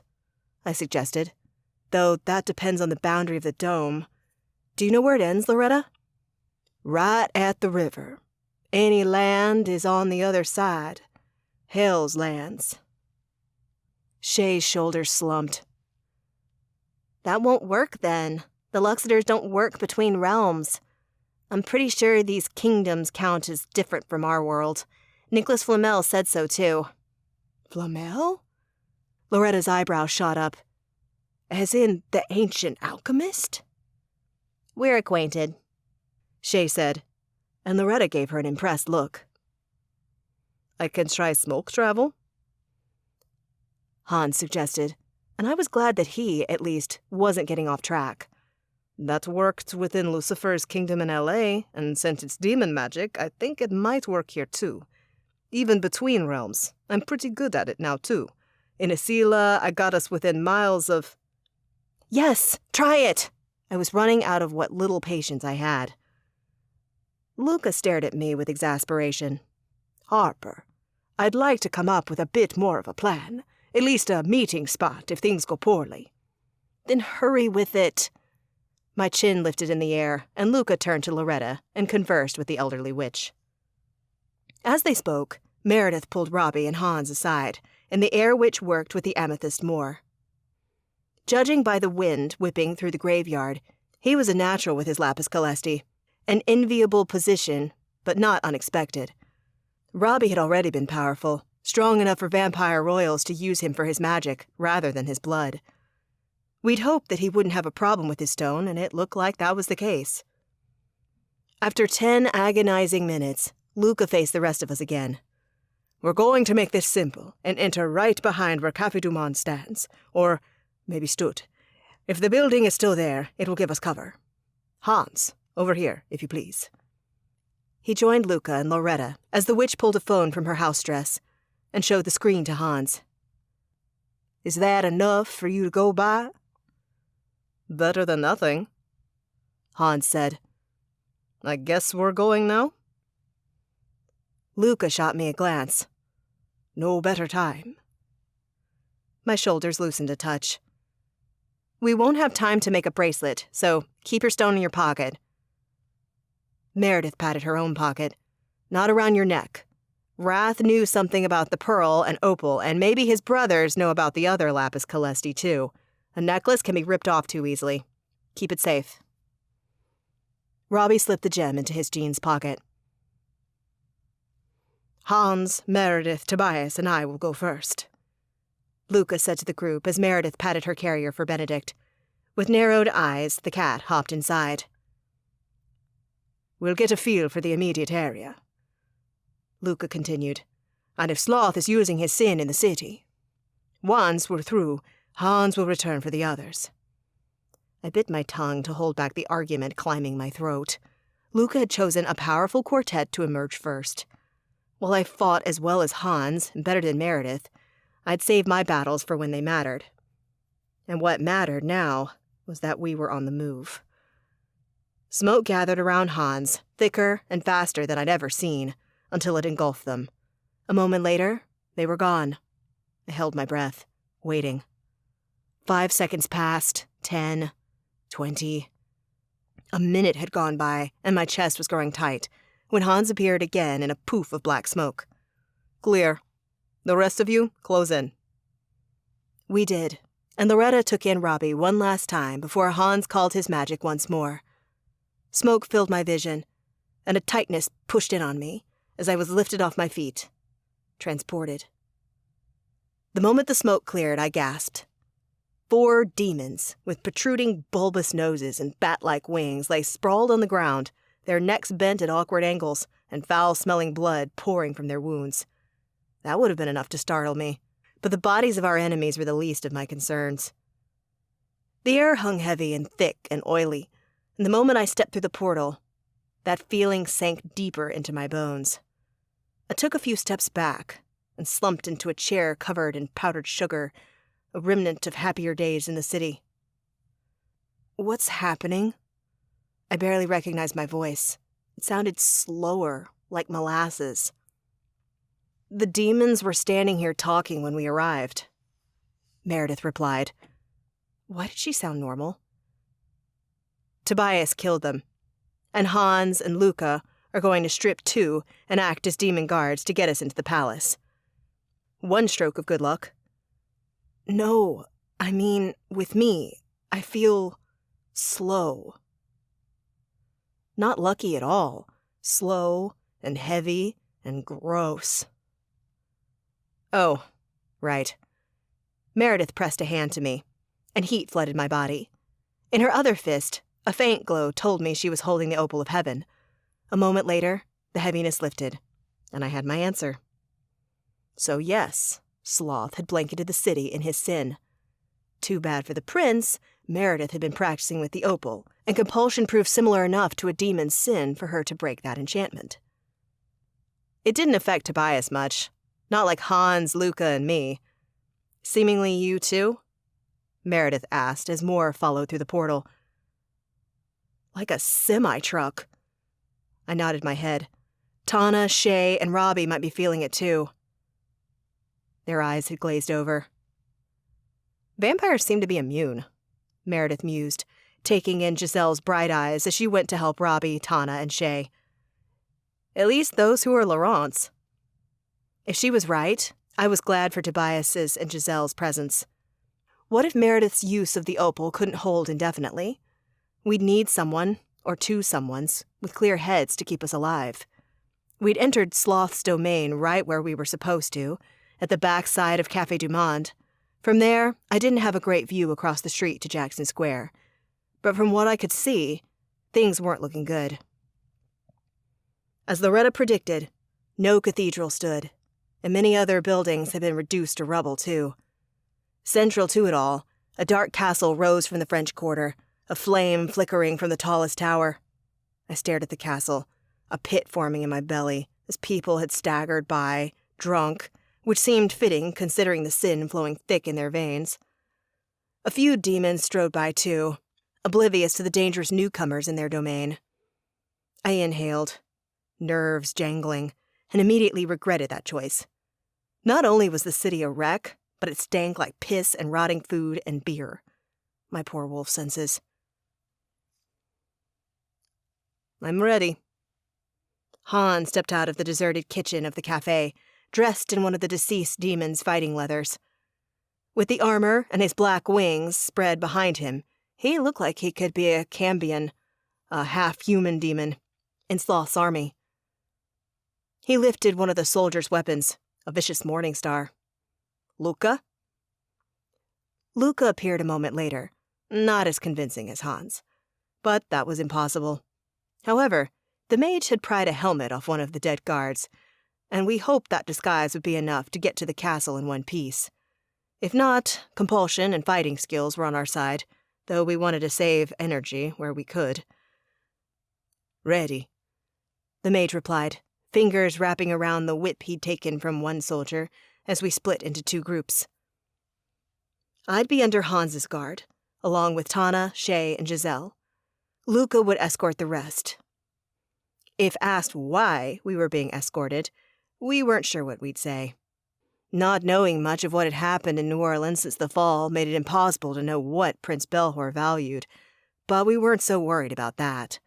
The humans we'd seen were in no condition to be asking questions of anyone, and the demons who'd strutted by didn't look like anything we couldn't handle, especially seeing as there were few of them. I hoped most of their kind congregated near the bridge, dealing with the explosions the humans continued to pummel the dark wards with. Act super slow and drunk, Meredith instructed, and I fell into an unnatural slump, hoping the act was good enough to convince demons the Prince of Sloth's spell gripped us.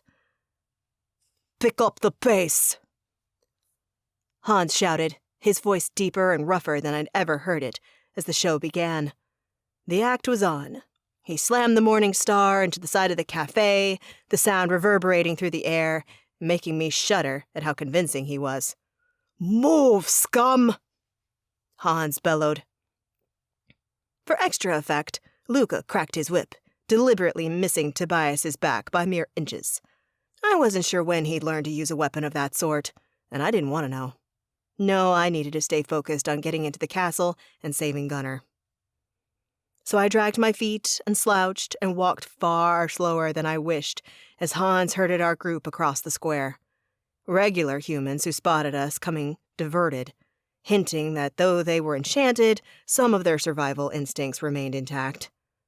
Hans and Luca funneled us into the narrower veins that kept the French Quarter alive. We walked by people slumped on the sidewalks, covered in food and splattered with alcohol. Judging by the rancid smell, most hadn't bathed in days. Vomit climbed the column of my throat. I swallowed it back down with force, wishing, and not for the first time, that I could turn off my shifter senses. "Hurry it up!" Hans shouted, as 3 weaponless demons strolled closer, pushing 2 human women along in front of them. The demons twisted, saw Hans, and smirked. One winked, and they moved on. We continued straight for the castle, rising from the broken and filthy streets. Though beautiful in a dark way, I could only think of the castle as a blight on the land, and a prison, one housing a man I cared about.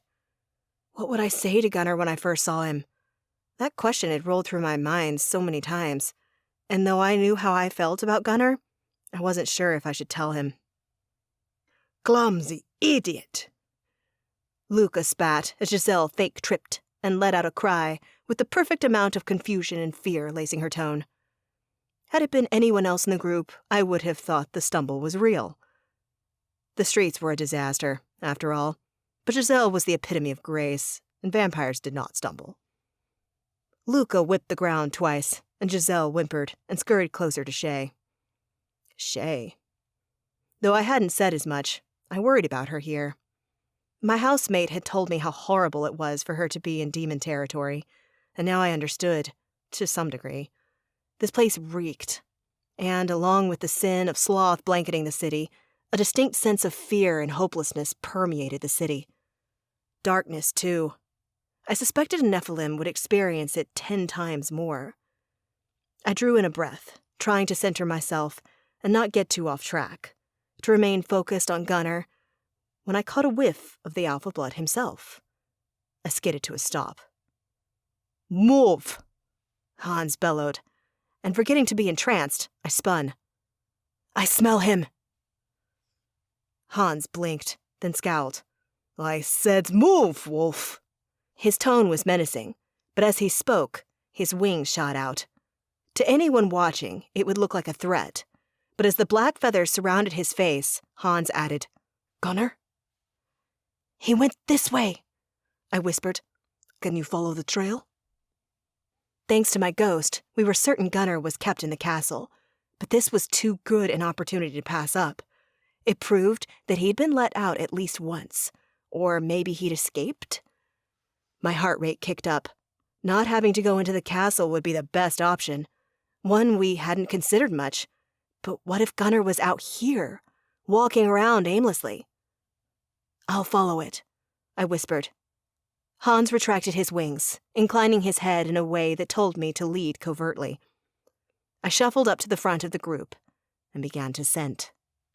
Chapter 19. Hans. Harper followed Gunnar's trail. A stroke of luck, if there ever was one.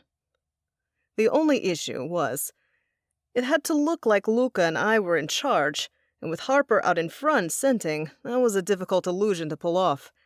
After a few blocks, we came across another group of demons, and earned a dozen strange looks, so I figured it was time to learn where the wolf was in her search. "Watch the back," I growled at Luca as I approached Harper. "I need to get this wolf in line." Once next to her, my wings spread, a natural barrier that might hide the fact that I was talking to the wolf, rather than being hostile to her. "What's up?" They walked through the city and stopped for extended periods, Harper said, her brows furrowing. Did you notice the fruit trees? They're out of place here, where everything is so dark, and some of them don't even belong in Louisiana. No, I hadn't studied any freaking fruit trees. I'd been too busy making sure other demons didn't take too much notice of us. Why is that important? And why do you mean they? He's with someone? I thought she'd been following Gunnar, not multiple people. There were other wolves and witches with him. 2 of the latter, and the smell of magic was everywhere. At first I hoped that he'd escaped, but now I'm pretty sure they were growing the fruit. It only took a moment to understand why. The humans we passed weren't motivated to do anything, let alone prepare food. I suspected Sloth had taken New Orleans before he'd worked out the many logistical issues of ruling a closed-off city. I bet Sloth made them. Hans, Harper whispered, and did her best to keep her lips still as I pulled ahead of her to make it look like I was leading the group. There's more. One of the witches, her smell was different. Familiar but not. Like I should know her, if you know what I mean. My heart leapt. Vindix? We're still missing an Earth Witch, and Meredith is always talking about convergence. She swallowed. I think they're heading for the castle. We're so close. It makes sense. I'd read about convergence, too. The Vindix would want to be together, to find each other. Likely in the past, in a smaller world, we'd have stumbled upon one another. But the world had grown vast in the millennia since the Vindix had last been together. Every day it was getting more difficult to deny that fate existed, and was pulling, or at least plucking at, the strings in this war between worlds. We need to tell Meredith, I whispered. If a witch was growing food, it had to be at the behest of the prince. Otherwise, I was sure they'd have been caught. There were too many demons wandering the streets not to be, especially when some of them could send magic, too. The castle seemed the likely place to keep a captive you wanted to use. A sigh left me. For a few shining moments, we'd thought we wouldn't have to enter that dark castle. Now it looked like we were back to the original plan. I glared at Harper, for the benefit of any demon who might be watching. To the back, scum! I can't stand walking by you. Harper fell in line, and I regrouped with Luca, whispering the development in his ears. His eyes widened, and he nodded and fell back, brandishing his whip at Meredith. He threatened her loudly, but I knew the moment that he'd shared the secret too, because she glanced down at the talisman on her finger, the ring that had told her other Vindix were around. If we got close to the castle, and a Vindix was there, Meredith would sense them. With every step we took closer to the castle, the reek of sulfur grew stronger, and more demons roamed the streets amidst humans. Even with the increase in demons, though, I had to admit, there were fewer guards than I'd have thought. Were they all by the bridge, watching the humans trying to break through a magical barrier with explosives? We'd heard a few more booms since being in Sloth's territory. We rounded one last corner, and the castle came into view in all of its dark, black majesty. Foul though the demons of hell may be, no one could deny that they didn't have style. Sloth embellished his new home, honoring its history with an occasional fleur-de-lis in addition to gargoyles and a light blue flag flying so high I could not make out what was on it. My gaze dragged down from the flame burning at the top of the tower, and for the first time, I noticed a group near the vast door, likely the main entrance. A group of wolves. Harper let out a whine, and the hair on the back of my neck stood straight up. No. Is it? I scanned the wolf pack, 2 people standing among it, along with 4 winged demons, and I saw him. Gunnar, his black fur making him blend in with the castle walls. He's here. Outside. This could be so easy. Harper's step quickened, snapping me back to reality. I pushed past Tana, Giselle, and Shay, desperate to stop Harper. The level-headed wolf was being far too eager, too fast, too present, in a place where the sin of sloth hung heavy in the air. She was going to give us away. I closed in, grabbing her arm and roaring, stopping her in her tracks. "I told you to walk on the right, wolf!" My directive garnered attention from the 4 demons at the gates, but it also brought Harper out of her trance. She slumped and shuffled to the side of the road. When I turned to see if the demon guard suspected anything, I exhaled. They resumed their conversation. But Gunner's silver wolf eyes widened as he took us in. I pointed my mace at him, hoping he understood we were here to get him. That soon we'd attack. He needed to get out of the way. Could he? The humans here were lethargic, and not in their right minds. Every now and again the opal's magic washed over me anew, ensuring we didn't fall prey to the sin of sloth. Gunner didn't look lazy and lethargic, though. His eyes shone bright and alert, as did the eyes of the humans standing with him and the surrounding wolves. Why were they immune? "We need to act fast." Luca came up next to me. "You strike at a distance. I'll follow. If any survive the initial attacks, Tobias and Giselle will race forward and decapitate them. Ready when you are." I did not hesitate as I drew up from the deep well of demon power. The torture magic writhed. Furious, I dampened it with my other power, but it still came, still flew from me at my bidding. The moment it struck the demons, they convulsed. One let out a shriek, but Luca cast his magic, silencing him. All 4 fell, and to my utter astonishment, the wolves in the pack leapt atop of them, ripping their throats from their necks. "What the hell?" I breathed as Harper broke from our group and ran straight for the wolves. "Goddess, I can't believe we're about to pick up all those mongrels," Benedict said from somewhere around us. Meredith had let him out of her harness, and the feline had been following us, invisible. "Aren't 2 wolves enough?" I barely registered the cat's quip, as the wolves parted for her. And Gunner transformed back into human form in time to catch her when Harper leapt for him. His arms wrapped around her, and they kissed with such passion that I nearly choked. "About time," Shay said, restraint in her voice. I suspected only the need to remain as quiet as possible kept her from hooting and hollering. "Please." Meredith came to stand with us. Her act of being under Sloth's thrall dropped. "Like you 2 are any better." She smirked when Shay's cheeks turned a delicious shade of pink that I wanted to kiss off her.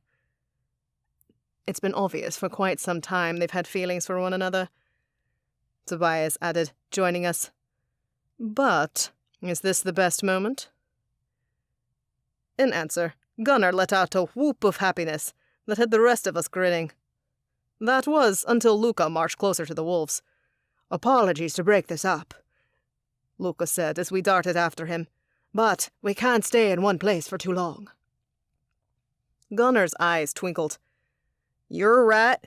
Anyway, if things get too heated, I might make a scene with what I want to do with Harper." "Hush!" Harper rolled her eyes, but a smile still graced her lips. "We need to come up with an exit strategy," Luca said, redirecting the conversation yet again. "It will be more difficult if these other wolves wish to come." "They're my pack," Gunner stated. "They're coming." My lips parted. His pack? But Gunner had escorted his pack to Asila. Had some returned? I was about to ask when Meredith sucked in a breath so long and sharp that it sent my heart rate spiking.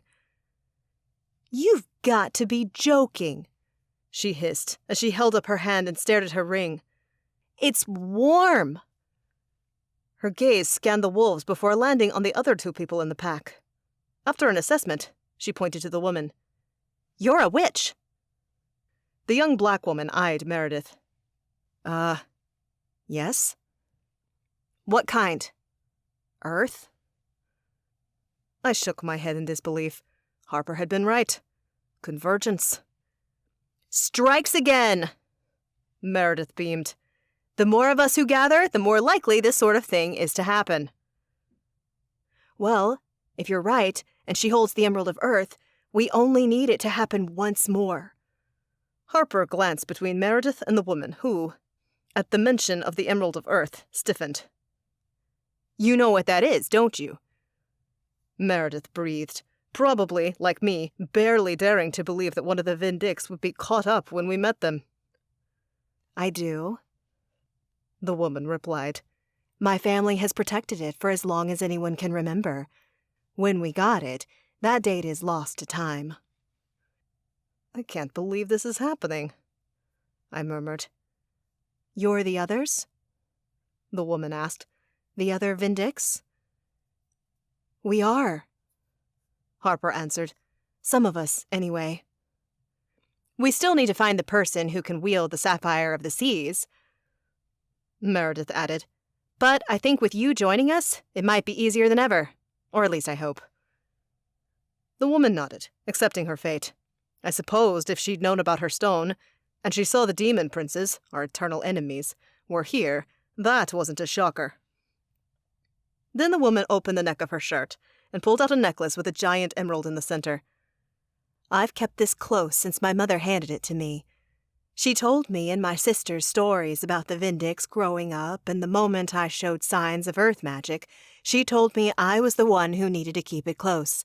At all times, she said. Thank the goddess. Tana sounded close to tears. What's your name? Meredith asked. Rihanna. Meredith. The opal is my lapis calesti. Rihanna did not balk at the more formal term, which told me that she did know a lot about the sacred stones, and likely those destined to wield them. I'm a seeker, and with the help of my ring, which is like a talisman for finding Vindix, I can sense you. You must have something on you or on the necklace that correlates with my ring. Meredith pointed to me. Anyway, more importantly, this is Hans, keeper of the pearl. Harper there has the diamond, Robbie the amethyst. Tana is our fire elemental. She acknowledged each in turn, targeting only the Vindix in the group, those Rihanna would want to set apart right away. Luca stepped in when Meredith finished. As much as I'm sure we'd all like to get to know you better right now, Rihanna, we must plan an escape. Gunnar arched an eyebrow. Escape? We can do better than that, my man. Meaning? The mage prompted. We're here, at Sloth's door, and we got 6 of the Vindix. Gunnar swept a hand over the group. We got S&S and some of my new pack, too. And most importantly, the bulk of Sloth's forces aren't in the castle. They're by that black dome of terror. Heard those demons we killed talking about it earlier. My blood chilled. Gunnar, what are you getting at? It's obvious, isn't it? Harper smirked and stared up at Gunnar. He wants to make a run at Sloth. Right here, right now. Chapter 20. Hans. Given our dire need to move quickly and quietly, the group's outrage was far less than I imagined. Some stated they wanted to stick with the plan and run. Others, however, agreed with Gunnar. In the end, we put it to a vote. Every single Vindix wanted to shoot our shot. Gunnar and his pack, too. So our side was won easily. I only hoped we didn't look back at this moment and think ourselves foolhardy. But when else would we have this opportunity? A chance to infiltrate a Prince of Hell's castle with someone who knew the building even just a little, and with a pack of wolves, albeit a small one, at our backs. To have these advantages and go up against a prince whose defining feature was being lazy? Risky though it was, we were moving on Sloth today. I calmed those who'd voted to run by assuring them that if things got too out of hand, I'd smoke travel us all out. In human form, Gunnar and I led the way into the castle, his wolves at his side, still in their animal forms. I had wings. I had armor. We doubted anyone would question me as a guard. Luca didn't even have wings, so he used the helmet we'd picked up to hide that he wasn't a demon at all. Luckily, the inside of the castle was as empty of demons as the outside. As Gunnar had said, Sloth had sent his minions to the barrier under attack. But the Prince of Hell was here. Gunnar assured us of that. As far as Gunnar knew, Prince Belhor didn't leave the castle. He did little except rest and eat and command others to do his bidding. I hoped Belhor would be napping when we found him. Was it honorable to kill a sleeping person? No. Did I care after all they put the world through? Not one bit. Footsteps ahead, Gunnar murmured. 3 pairs, I think. They're coming our way and fast, and from the hall we need to go down. Luca let out a long breath. We have to kill and hide the bodies. There are lots of rooms, Gunnar said. I don't know what's in all of them, though. We'll soon find out, I said, as we made our turn. Gunnar had been spot on. 3 demons, Cambions by the looks of them. Their race of demon was characterized by human looks, save for the demonic eyes, wings, and sometimes horns. "Hey!" one called out, his tone non-threatening. "What you doing there?" He eyed the group, his gaze landing on Shay, who shuffled a few steps behind me, still acting as though Sloth's sin affected her. Delicious. Our prince doesn't want them all, does he? 'Cause I'd like to take Blue Eyes for a ride. I'll take the ginger, another one said. Gunnar tightened. Apparently, the Cambions didn't sense the tension mounting in the air, the threat growing inside me. The pearl grew hot against my wrist. I'd hesitated to use it, knowing my demon magic would be strong enough to level most people, but these guys were testing my willpower, talking about Shay and Harper like that. We can take one and then switch off. The first guy leered at Harper. She smells like a wolf. Never had one of them. Enough. I lashed out with my demon magic, and a shriek ripped up his throat, halting only more foul words. He fell. The second Cambion followed, and the third a long 5 seconds later.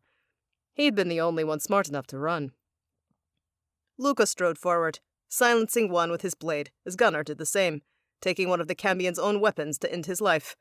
In the meantime, the third Hellblooded had passed out from the pain I was inflicting on him. My demon magic came as easily as breathing, and with the pearl egging it on, even more. Though now that I had my witching magic back, I found that I could better control the pearl. At my full strength, the foul lapis calesti no longer terrified me. What I could do with it, however, did continue to make me uneasy. Others had gone mad with this type of power. For that reason alone, I still needed to treat the stone with great care and respect. Luca killed the last soldier, and pulled them into a room Tobias had scouted, while Gunnar and I were otherwise occupied. The last body disappeared, and only then did I realize everyone else was staring. Rihanna looked ill, while Robbie and Tana stared at the opposite walls, as if nothing at all was happening, pretending, briefly disassociating. The pearl burned against my skin. I understood their distaste, as I had felt it about myself for years, and they were all new to this, new to fighting and the aftermath. I hoped they maintained focus through it all. Thankfully, the others weren't as bothered. Harper, Meredith, and Giselle had remained alert, waiting, watching for other adversaries. And Shay was watching me, but not with revulsion. Was that pride in her eyes? Get real. A Nephilim would not be proud that I can even more easily torture someone. Can we go? The smell of their blood is making me want to lose my tuna, Benedict said, still invisible. Meredith snorted. You're not the only one. Then let's move, Luca muttered as he strode back into the hallway. He waved his hand and the blood on the ground disappeared. Gunnar says we're close. Real close, the wolf assured us. I fell into step with Gunnar, ready for another fight. For once, I let the power of the pearl simmer, knowing that if I ever needed to indulge in its malevolence, this was the time. I rounded a corner, and I locked in on our destination. 2 guards stood outside the door, both turning to take us in. Who are you? One asked. The Pax Guard, I barked back. No, you're not. My brother was in the guard, and you weren't with him. He raised a hand, and the air crackled with his power. I extended my arm and struck first, pulling from my well of demon magic and using the pearl to amplify. They fell, their mouths open in silent screams, eyes rolling back in their skulls, and before I could request a member of my group to finish the pair, Tobias blurred ahead, snapping one neck, then two. When he was done, his gaze met mine. It's terrifying what you can do. And necessary, Shay retorted as we joined the vampire. I would not say otherwise, and you shouldn't take it as a negative, Shay. Tobias arched an eyebrow. My kind is quite terrifying too, but I will not apologize for what I can do. Shay's shoulders softened, and knowing she'd meant well, I brushed my hand against hers. For so long I'd hated my darker magic, hated the pearl, myself too. Shay had also needed to come to terms with that side of me. And once she had, she'd assisted me in taking the last steps. She was protective of me, and the feeling was mutual. Focus, Luca breathed. Prince Belhor likely did not hear his guards dying, but there might be more inside, and we will have the upper hand only for a moment against him. Forget not what he is. Not a normal demon, but a ruler of hell, one of the 7 princes from below. A monster? Maybe to some, even a sort of god. Vindix first, Meredith said, to which Tobias bristled. Don't, Tobias. We need as open of a shot as we can get. She looked at the ground. And Benedict, wherever you are, stay out of the way and invisible. A cat knows where he needs to be. Benedict sounded offended, but it was the stony look on Tobias's face that worried me. You go behind the rest of the Vindix, Meredith, I added, both to mollify Tobias and because it was only sensible.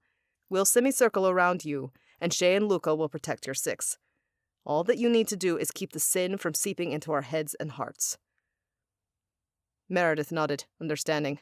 She was skilled in many ways, but her primary use, her invaluable mission, was to use the opal to make sure none of us fell prey to Sloth's powers. Tobias and Giselle, break down the doors, I said after we got into formation. Then take any soldiers who might be standing nearby. I'll strike to disable the prince. The rest of you, do your worst and end him. We have surprise on our side. The elementals and Harper shared glances. Among them, Harper was the newest witch, but Robbie was new to fighting, and Rihanna, well, she didn't even know us.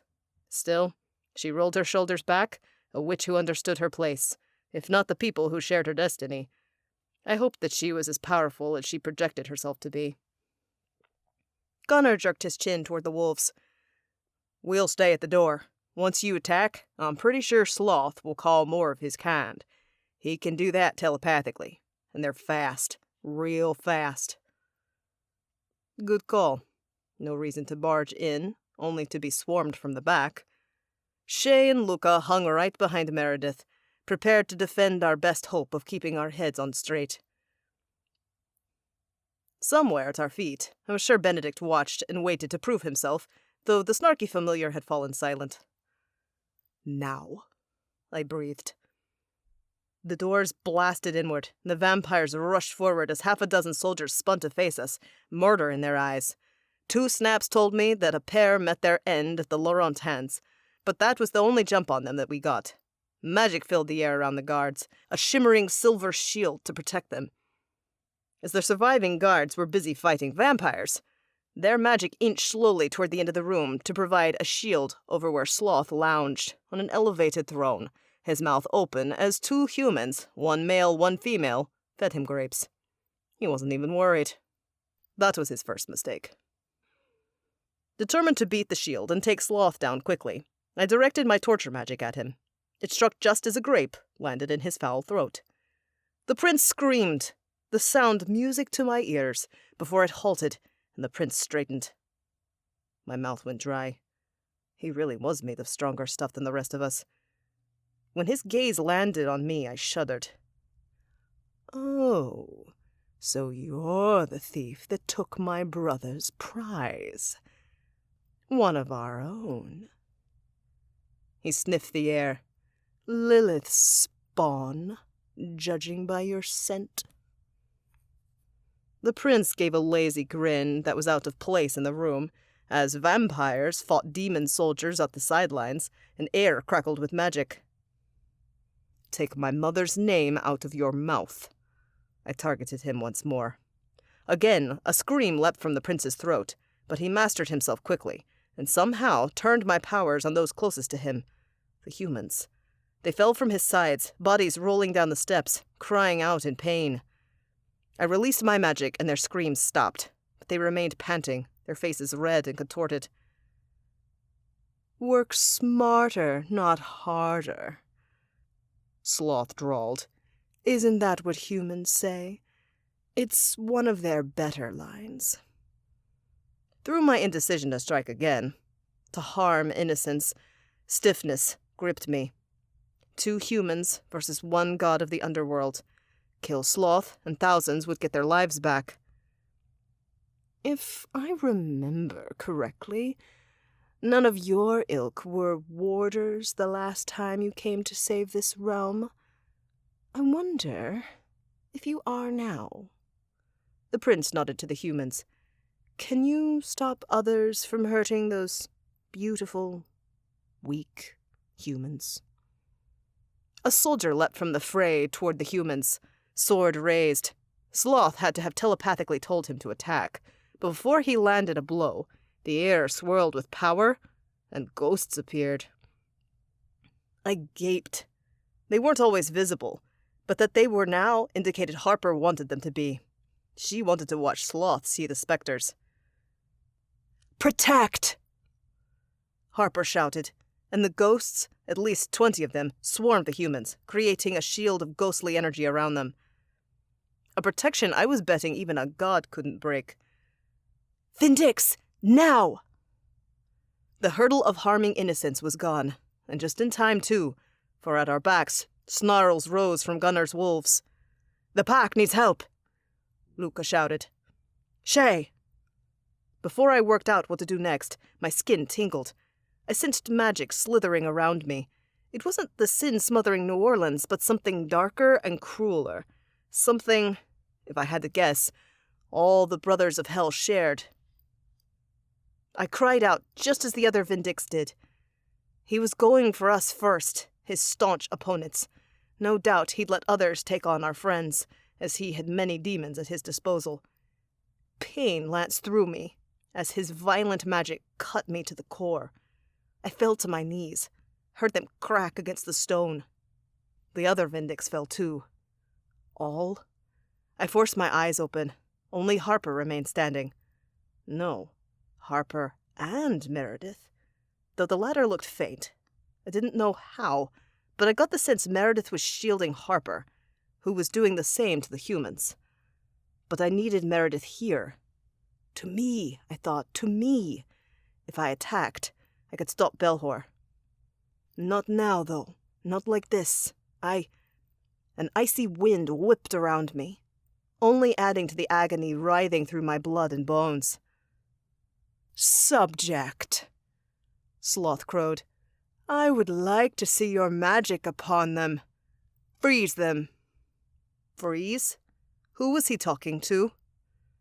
My answer materialized a moment later when Meredith growled, "Silas, you traitor!" "I am," the Fae answered, determination freezing over his voice. "But no longer." Before I could compute what was happening, a portal opened by the Prince of Hell. Silas appeared in it, covered in blood. He must have been fighting the wolves. The Fae stepped through his own portal, sidestepping the fighting in the room in a single step. I watched, astonished in agony, and frozen to the bone, as Silas pulled a dagger and slashed it at the prince. He missed, but the attack startled Belhor, and his power over me lifted a touch. Taking my chance, I lashed out at him with my magic. The prince screamed, and Silas flew backward off the dais. His head hit the ground with a sickening crack. "Now!" I roared, my voice guttural, and the elementals attacked. Fire lanced, wind swirled, rocks pulled from the very walls of the castle pummeled. The force of the attack picked up speed as we shook off Belhor's effects, and suddenly the prince was in a storm of elements. Of pain, too. The clash of our magic shook the castle, and behind Belhor the rock wall shattered, crumbled. On the ground, the royal monster writhed, but did not die. No, he was no normal person. "Harder!" I shouted, aware that more demons entered the room and now fought. How many I could only guess. Tobias, Luca, Giselle, Shay, and judging by the feline yowling, Benedict, were engrossed in battle. From the corner of my vision, Meredith collapsed, but somehow pulled herself onto her elbows. She was up against her limit, and if the holder of the opal fell, we all fell with her. We had to finish this. And finish it we did. The elements swarmed Belhor. My magic, that of my demon blood combined with that of the pearl, and the power flew from me in waves, until finally, the prince stilled. I gasped, waiting for a battle cry, or perhaps for him to jump up and attack once more. But Harper was the only one who remained standing. She took a step forward. "Wait." I cast a spell over the prince, one to detect life. It came back with nothing. I sighed. Dead. Robbie looked ready to faint. "Are you—" Wails ripped through the air. I twisted, and my eyes widened as demons, over 20 of them that had been fighting the wolves, and our friends, fell to the ground and writhed. "Their master is dead," Luca rasped, watching a demon scream at his feet. "That death resonates through them." "Will they die?" Hopefulness laced Meredith's tone. No, the agony affected them for only about 30 seconds. Then the demons blinked and rose, ready to fight again. Unfortunately for them, we were ready, and they were weakened. My friends and the wolves cut them down, leaving the room bathed in the stench of demon blood. It was done, and even surrounded by death and blood and horrors, a collective sigh filled the room. My shoulders loosened. That was until Gunnar uttered one word. Silas. The alpha blood crossed the throne room and knelt by Silas. Harper was with him in an instant, her face more wary than Gunnar's, but still she went. Everyone waited until Gunnar cleared his throat and rose again. Dead. He redeemed himself in the end. Tobias whispered. He did. Gunnar agreed. If Gunnar, as the one wronged by Silas, said such a thing, I could go with it. Maybe I'd even feel it one day, too. We're taking him back with us. Silence hung in the air, and I wondered if anyone would deny Gunnar. But never got an answer as a deafening crack ripped my attention from the wolf. Head swiveling, I took in the throne room, but saw nothing. Look outside. Rihanna pointed out the window into the sky. The dome, previously shimmering and visible from anywhere in the city, was cracking, falling to pieces. Sloth's death means the end of his protections. Luca breathed. The dome can't live without him. Which means the military will come soon, Giselle said. A good thing, too, from what we've seen of the city. She'd barely finished her sentence when the sound of bombs being set off raised the hair on my arms. We have to leave. We're taking the humans, Meredith said, and Tobias scooped up one human as Giselle took the other. Both humans passed out at some point, and I hoped for their sakes that they stayed that way. Hans, smoke travel us to the manor? Luca asked. Once everyone surrounded me, and Benedict was strapped into Meredith's harness, I called my smoke. Chapter 21 has been removed from the YouTube recording of this book due to sexual content. The events of the chapter will be plain for listeners to see in the next chapter. As much as I wanted her. What world did I even live in? I wasn't sure, but I didn't want to leave it. But of course, all good things had to end, and our end came in the form of a bossy mage entering the snug little haven Harper and I had hidden away in while the others ate lunch.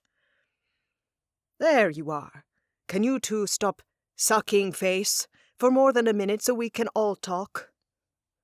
Luca glared. Dude was grumpy. It was enough to make the pleasure in having Harper in my lap, my hand squeezing her hips, dampen. Had something happened? She laughed. Excuse me, but sucking face? Did Shay tell you to say that? Luca glowered. No. Harper arched an eyebrow. I couldn't help but notice how swollen her lips were.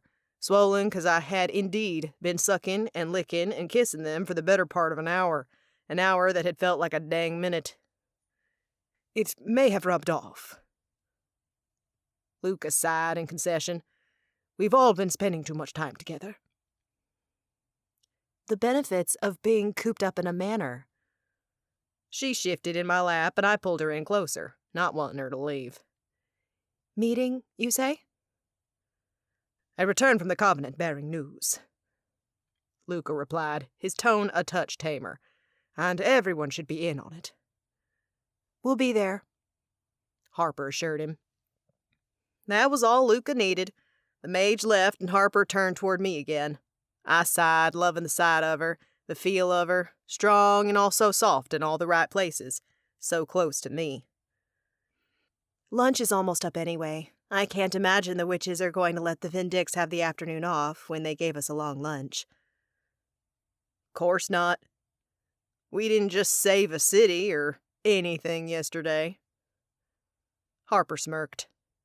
The only reason they're even being lenient on me is because they're getting to know Rihanna one-on-one, which I should be doing too instead of sucking face with you. Why ain't you then? I teased, though I didn't want her to leave. The morning had been hard enough with Barry and Silas. Though the Fae had betrayed me, I still remembered the moments of friendship. I didn't think they were fake, and I doubted I'd ever forget them. She shook her head.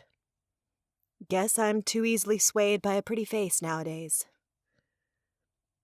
She leaned to kiss me again, filling my nose with her delicious scent of apples and sun-baked earth, before rising and holding out a hand. Let's go. My favorite she-wolf had to drag me from the snug and through the halls until we reached the meeting room with the large table and the tiny tree in the center. Gems representing the lapis calesti decorated the tree. My pack wasn't there. They weren't allowed in the war room, but they didn't care. They much preferred to roam the grounds. Still, the room was full of the members of S&S, the Vindix, and half of the Arcacustos. Stuart, Hannah, Aya, Olga, and Giselle were the only ones missing. Oh, and Benny. He was in a state after the fight, limping and missing patches of fur. Also, I was pretty sure he was in hiding because there were so many more wolves around, the poor guy. Since we were the last to arrive, we sat in two spots side by side. As soon as we settled in, Harper's hand found mine beneath the table. She squeezed it, and I couldn't help but think I had the dopiest of grins on my face. I recently returned from Seattle. Luca started up without a big show. I'd been in enough meetings with the guy to know that meant he had important stuff to cover. They're aware of what happened in New Orleans yesterday, and magical forces are now on the ground, alongside the human military. In the city? Meredith asked. We'd all seen the dome crack and fall, but we hadn't stuck around long enough after to know what was going on. In the city, Luca confirmed. It appears we were right. Once Sloth died, so did his magical barriers and his sin. The humans and supernaturals in the city have come back to themselves. He swallowed. Of course, there will be lingering effects. Only time will help those. What about the demons in the city? Hans asked. The shrieks when we killed Sloth were horrible. Not like they didn't deserve them, Shay muttered. My eyes caught on the ring of silver white on the back of her hand, her soulmate mark. Hans had a matching one, and the pair had emerged from Shay's room this morning, sheepishly showing the rest of us. I'd known it all along. Swear I had. No fighting that, Hans agreed, taking her hand and kissing the back of it as if they'd been together forever. Love was well and truly in the air in the Abscondita manor. I'm curious if that only happened to a select few demons, or all, and what state are they in now? The demon screamed in pain at the front lines, too, Luca answered. But they also lived, so the fighting continues. It would have been easy if they died with Sloth, Meredith muttered. Yes, well, Luca shrugged. That is not our fight. We focus on the princes. Meredith chewed on her bottom lip. You don't think we should return to Nola to help? Absolutely not. Tobias looked at his mate as though she'd lost her mind. Like Lucas said, you're needed to defeat the princes. Let the rest of the world handle normal demons. It didn't sit right with me, but it was the truth. There were some things only a few people could do, and in this instance, we were those few. The Vindix were the chosen. Risking the Vindix's lives when they still had 6 princes to kill wasn't a good idea. No matter how some of them wanted to stay and help, we had to be realistic about that. As for the rest of us, many were tied to the Vindix, or adjacent, like my wolves. Where they went, we followed for support. Actually, our mission right now is finding the last Vindix, isn't it? Rihanna asked. Unlike Robbie, the witch wasn't quiet at all. I like that about her. Spice things up in the manor. Yes, Meredith agreed. The keeper of the sapphire of the seas. And studying until then, Miriam Black said. Rihanna rolled her eyes. I've already learned everything in that library. Gloria snorted, as if she didn't believe it. Right at the same time, Harper let out a wistful sigh. Goddess, you're so lucky for that. I squeezed her hand. My girl might not have known she was part witch, but she was a genius, and keeping up mighty well. I wouldn't have her downing on herself. A minor argument broke out between Miriam and Rihanna, and I watched, amused, as Rihanna seemed to be winning. Though Gloria was on Miriam's side, she grinned through the argument, seemingly amused too. Claire, the most even-tempered of the matriarchal trio, waited patiently with her hands folded on the table, though I caught a glimmer of amusement in those old Irish eyes, too. I bet Miriam could count how many times she'd lost an argument, but with the Earth Witch around, things might be changing. Rihanna got in a good verbal jab, which sent Gloria roaring with laughter. Harper turned to give me a smirk that sent butterflies swarming my belly when the door to the meeting room swung open. Giselle strode in, her gaze snapping about the room until she found Luca. I have big news. The air left the room. Don't leave us hanging. Meredith looked about ready to crawl out of her skin. What did you hear? Giselle had been sent into the village that morning to watch and listen for information, specifically for news that would tell us if the princes of hell knew of their brother's death. Nothing about Sloth. Giselle pulled up a seat and sat down as gracefully as a queen. News of Venice. Venice, one of the fallen cities. Nothing had come in or out of it since it had been taken. What's the word? Tobias prodded his maker. A group of people got out of Venice, Giselle said. Some fled the city and made it far enough away to tell their tale. It's on the internet, the radio, everywhere. Not all? Meredith asked. What does that mean? Did some die on the way? Or did the demons catch them? Neither, Giselle said. It seems the person who broke them out remained around Venice. No one who left the city knows why, but that's not what I found most interesting. What's more interesting than that? Meredith asked, her brows pulled together in a V. No one, aside from us, has left one of the taken cities while they're still under Hell's rule. The people broke through the dome using water. A great, vicious tidal wave of it. A gasp rose around the room as Meredith rose, her face ashen. That has to be the water Vindix. Oh my goddess! Maybe this is in regard to the blood and water. Serena? Stoney's hand slammed on the table, shaking the gems hanging on the tree. Girl means business, I whispered, loud enough that only Harper, and maybe the vamps, could hear. Maybe, Serena answered. She hadn't spoken much of the vision I'd heard she had before New Orleans, which made sense to me. Felt pretty vague. From what I heard, New Orleans didn't fit, and there's even more water in Venice. Everyone get ready. Meredith rolled her shoulders back and took the lead. We're going to Venice, and we're going now while we still might have an advantage. Chapter 23. Meredith. It took way too long to get our butts moving, which was partly my fault, as Benedict insisted on coming, and I was not having it. Cue a huge fight. My familiar was already poorly off and limping. Plus, Venice was a city built on water. Benedict had admitted he couldn't swim well, for crying out loud. Finally, though, I convinced Benedict that Venice was not the fight for him, that he needed to save his prodigious strength for bigger fights. A little soothing of the ego, and my familiar, somewhat appeased, allowed us to light travel to Italy without him. I'd been to the city before, on jobs for the ringmaster. Many others had traveled to the City of Water, at least once, too. According to what Giselle heard, the prince who claimed this land took the main island for his home. So first, we landed on a small island nearby to take in the lay of the land. Or water, as it may be here. City of Water. I winced. Had I been stupid not to assume the holder of the Sapphire of Seas might be here all along? As a seeker of the group, I felt stupid. Look around, Giselle said as she, Serena, Tobias, Harper, and Gunnar ran off to scout the small island.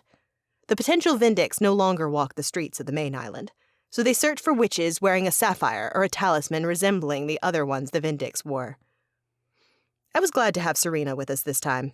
She'd recovered from her vision, and made the most sense to bring those who understood the Lapis Calesti best. I inhaled, taking in the scent of the seabed that permeated the air at low tide. It had smelled like this when I'd visited the strange and wondrous city during jobs, too. At least, some things didn't change. According to my sources, the dome opened right there. That's very close to where Piazza San Marco is located.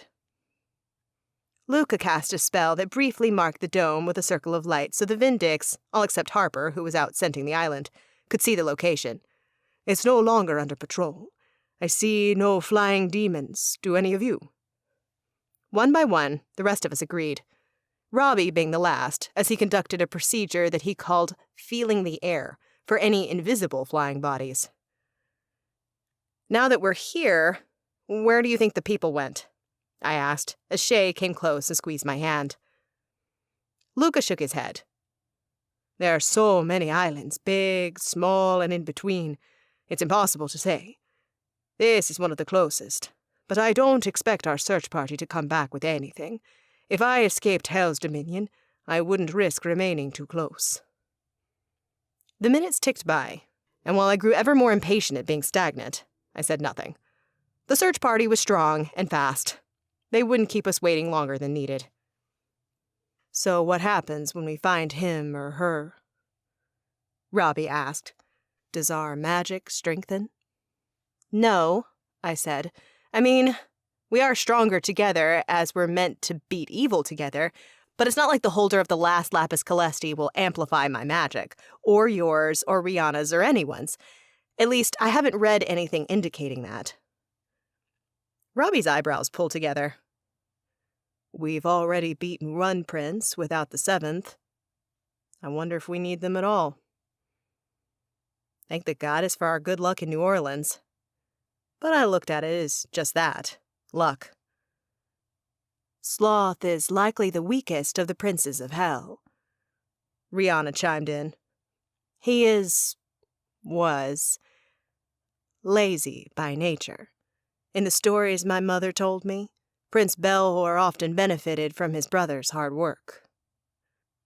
I envied Rihanna, that she had parents who had helped guide her in her fate. When she'd seen the enchanted pool in the Abscondita Coven library, she hadn't been at all fazed. She'd taken it in stride, a destiny she'd known she would need to fulfill. We got right lucky. Tana agreed, her Scottish brogue thick. I dinna think the others will go as easily, even if we find the final Vindix. I agreed, though I hated admitting such a thing, even to myself. Most of us were exhausted yesterday. What if we faced 2 or more princes at once? One thing at a time. I brushed the gathering sweat off my palms, against my pant legs. Giselle reappeared, followed by Tobias and Serena and the wolves. Harper and Gunnar shifted back to human form, and everyone had the same news. There were people on the island, all human and terrified. No one had bothered them. To the main island to see if anyone has information, then? Giselle asked Luca. I think so. Luca agreed. Hans? Smoke billowed from Hans's feet, and I held my breath as his magic took over and transported us across the water. When we landed inside the dome, everyone fell into a fighting stance. We could never be sure that where we landed would be free of enemies. As it was, the only enemy was the thick sin clouding the air, and as the apex of my thighs ached, I had an idea as to which prince ruled this land. This is Lust's kingdom. Shay breathed, her voice raspy. Heavens, it's so strong. A distinct edge of desire colored her tone, and as she threw Hans a wanting look, I knew I had to act fast. I called to the magic of the opal of heaven and cast it out, like I'd practiced so many times against Giselle's, Tobias's, and Serena's compulsion powers. Fighting a sin worked the same way, though it took even more effort. The moment my power took root, the heated expressions on everyone's faces dimmed, and the need inside me to climb Tobias like a tree did too. I exhaled, relieved that once again, I'd managed to use the opal with success. Our guess proved correct. Prince Osmodev rules here. Luca scrubbed his hand over the back of his neck. Soon, we might see some salacious moments. I'll feel right at home, Robbie quipped. Astonished, we stared at him until I broke the ice. Did you make a joke, Robbie? Of a darker nature. He offered a small smile, one of the few I'd seen from the air elemental. He hadn't been with us long, and everything in this world was new to him. But if he could joke, maybe he was growing to trust us. I hope so. To do what we needed to do, trust was necessary. We landed in an alley, or maybe it was one of those narrow Italian streets. I couldn't tell the difference. It gaped open, empty of people, though voices came from not far off. Voices and... Heat filled my cheeks as I registered the sound of pleasure. Yes, Luca had been spot on. Were there to be orgies in the street? If so, we'd have to mimic those under the sin's power in case we came upon demon soldiers.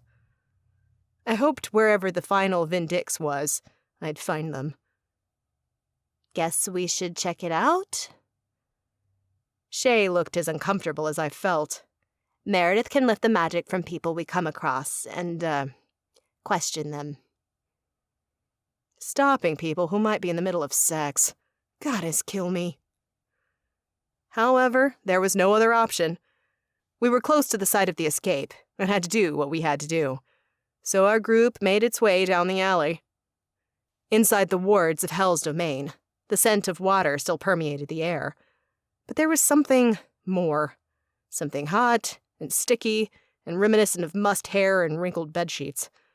All of it set my nerves on fire in the most uncomfortable way. Had I been here with just my mate, it would be fine.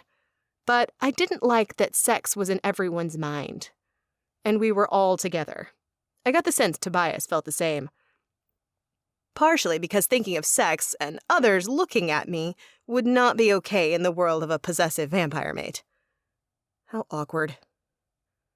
At the end of the alley, Luca glanced up to the sky and pointed. Right there. That's where the dome cracked. From the outside, it wasn't so obvious, but in here, the dome had clearly been cracked, shattered, and pieced back together. The magic that sealed the broken bits glowed a different shade of black, as if it were reinforced. Prince Osmodev isn't taking any chances. If anyone saw something, it would be the people in these apartments. Luca waved at the balconies lining a street that was only slightly larger than the alley we were crowded into. It might be safer to try searching inside first. Keep us off the streets, away from soldiers. I eyed the apartments. Some of the balconies had fallen off, likely from the wave of water that broke the dome. Would the people who had lived there be alive? Would they have stayed? I was about to suggest we check those apartments first, when an old woman peered out an open window. She stared down at me. When she caught me staring back at her, she waved a hand. My lips parted. Was she inviting me up? I looked around, but no one else seemed to have noticed. Only Luca, Tobias, Giselle, and I were close enough to see the woman anyway, and they'd been examining other balconies. "Guys, that woman waved me up," I whispered, as I watched the woman staring at me with dark eyes lined with wrinkles. Tobias found her instantly. He frowned. She frowned back. Tobias's shoulders loosened. If she is under Prince Osmodev's sin, that's an odd reaction. He was right. Someone giving themselves over to unquenchable lust wouldn't frown.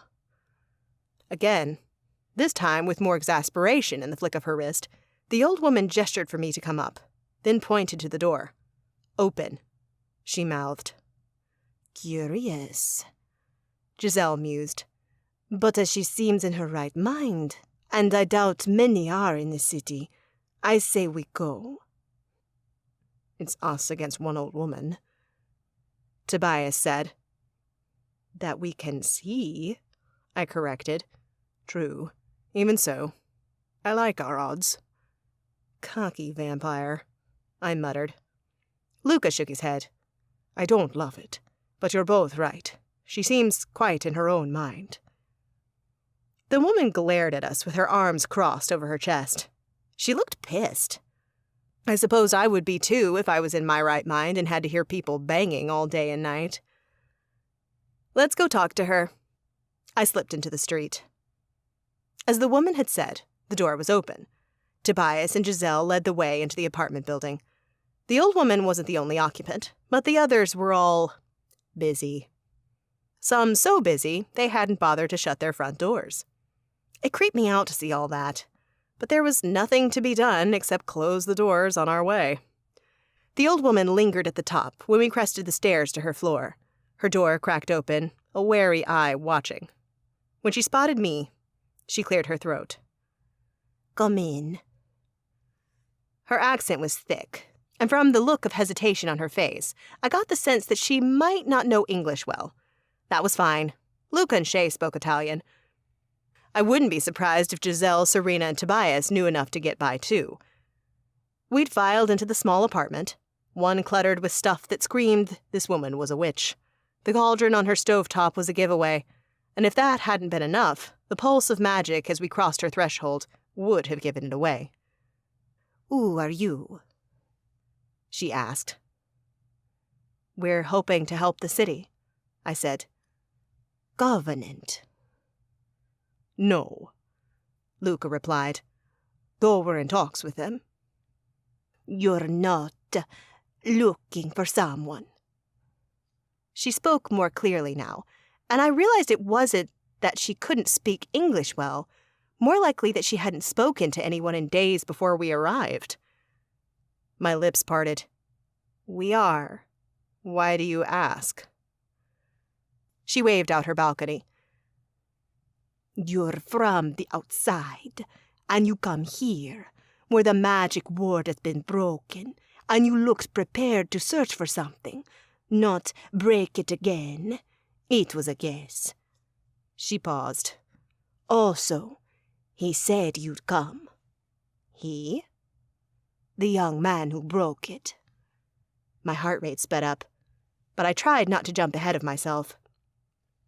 Why did he think someone would come? "He said others like him would show up. That he thought they would come a while ago, but he supposed he had to make the first move. He wasn't happy about it." My mouth fell open. I didn't dare ask the woman about any stone or someone who might hold one. I needed more information. He took others too, she said. His lover, the poor boy being used by the prince, and Cato, that's the wizard's name, could not take it any longer. How are you speaking so unaffected? Giselle cut in. So normal. I'm old, the woman said. Giselle lifted an eyebrow. Perhaps not as old as you, the woman conceded, but old enough. And I've warded all my life, as did my mother and her mother and so on. Ask anyone. Mia Famiglia is known for the talent, and we're the strongest warders in the city. We've also all lived here, and as such my home is a fortress. Not even a demon from hell can break my protections as they're born of family and love. Good, I breathed. Goddess, being a warder was far more useful than I'd ever thought. Now, you said the young man who left said we'd come for him. I think you're right. He's right. But he's gone now. The woman grinned. It's a good thing he told me where he was going, isn't it, Bella? Thank the goddess, Hans murmured. That's why you stayed when you could have left with him. If the man had taken others, why hadn't she escaped? One reason.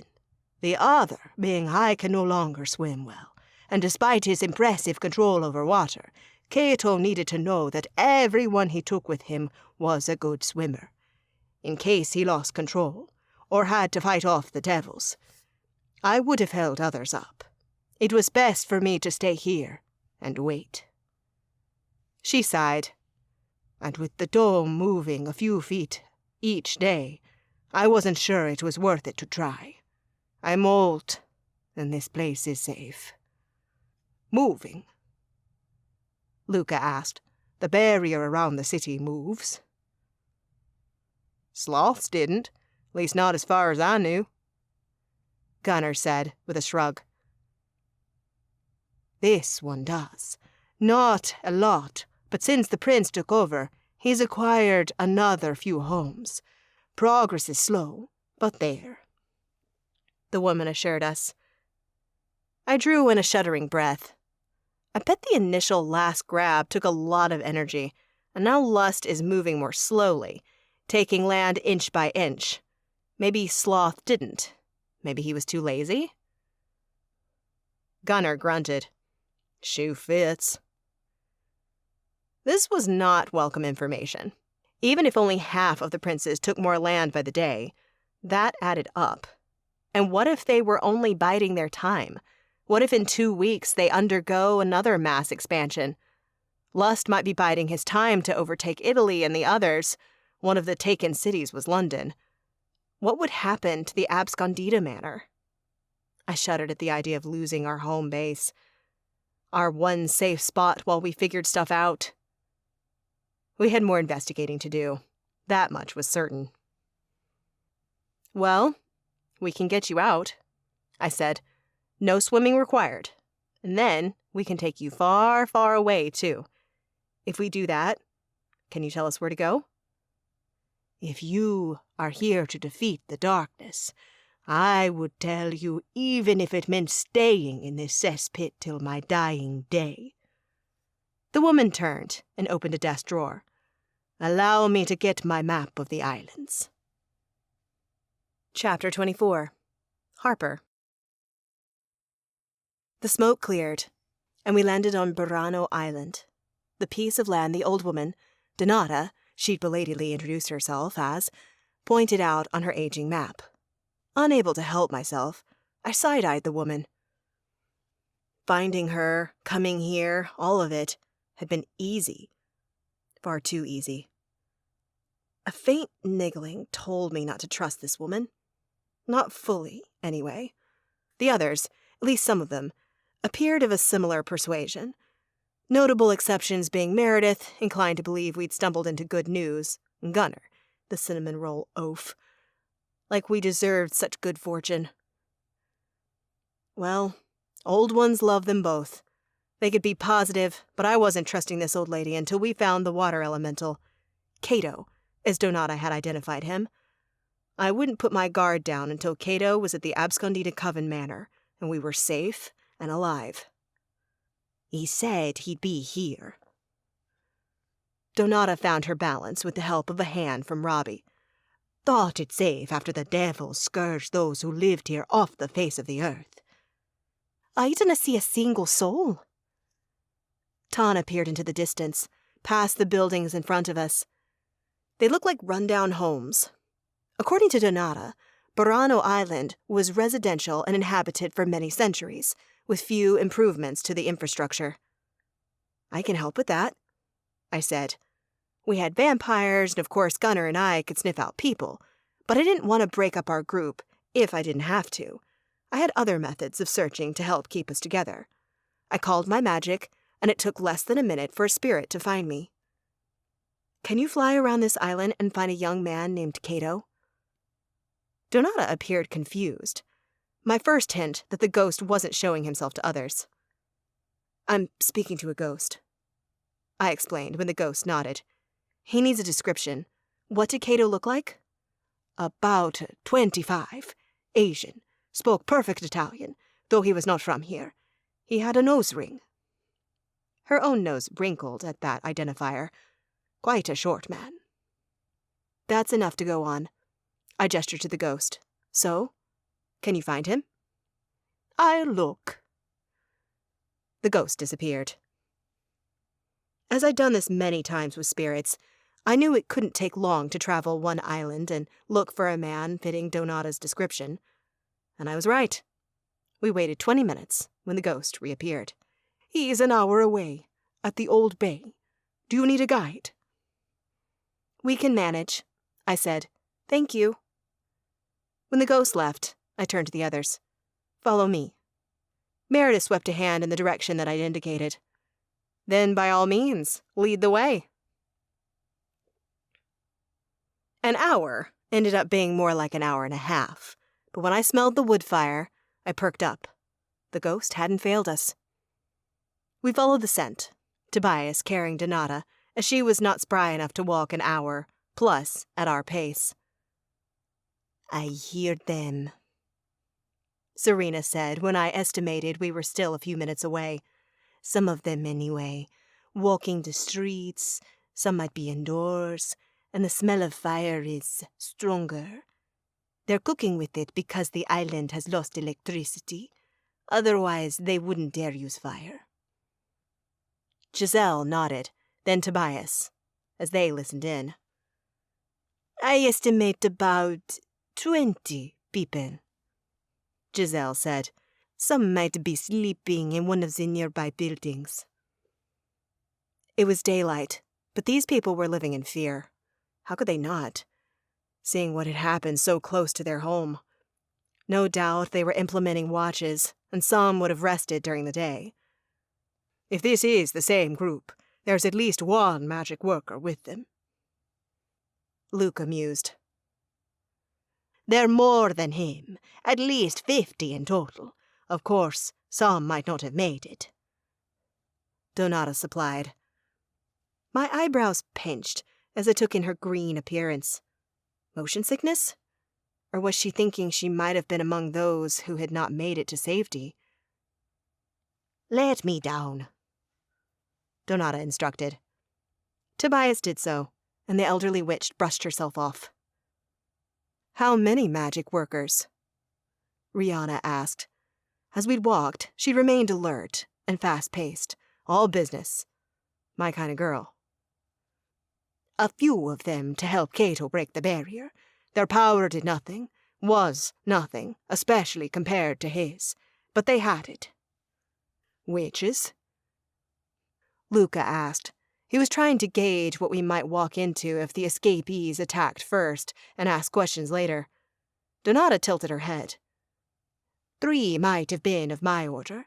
1 was Fae, 2 vampires. They were all unaffected by the sin? I asked. She'd told us as much in her home, but then I'd imagined a smaller group. Seemed that way. Even if one of them was a warder, it would be difficult. My home is protected through bloodlines and love as much as magic. Maybe compulsion helped? Meredith murmured.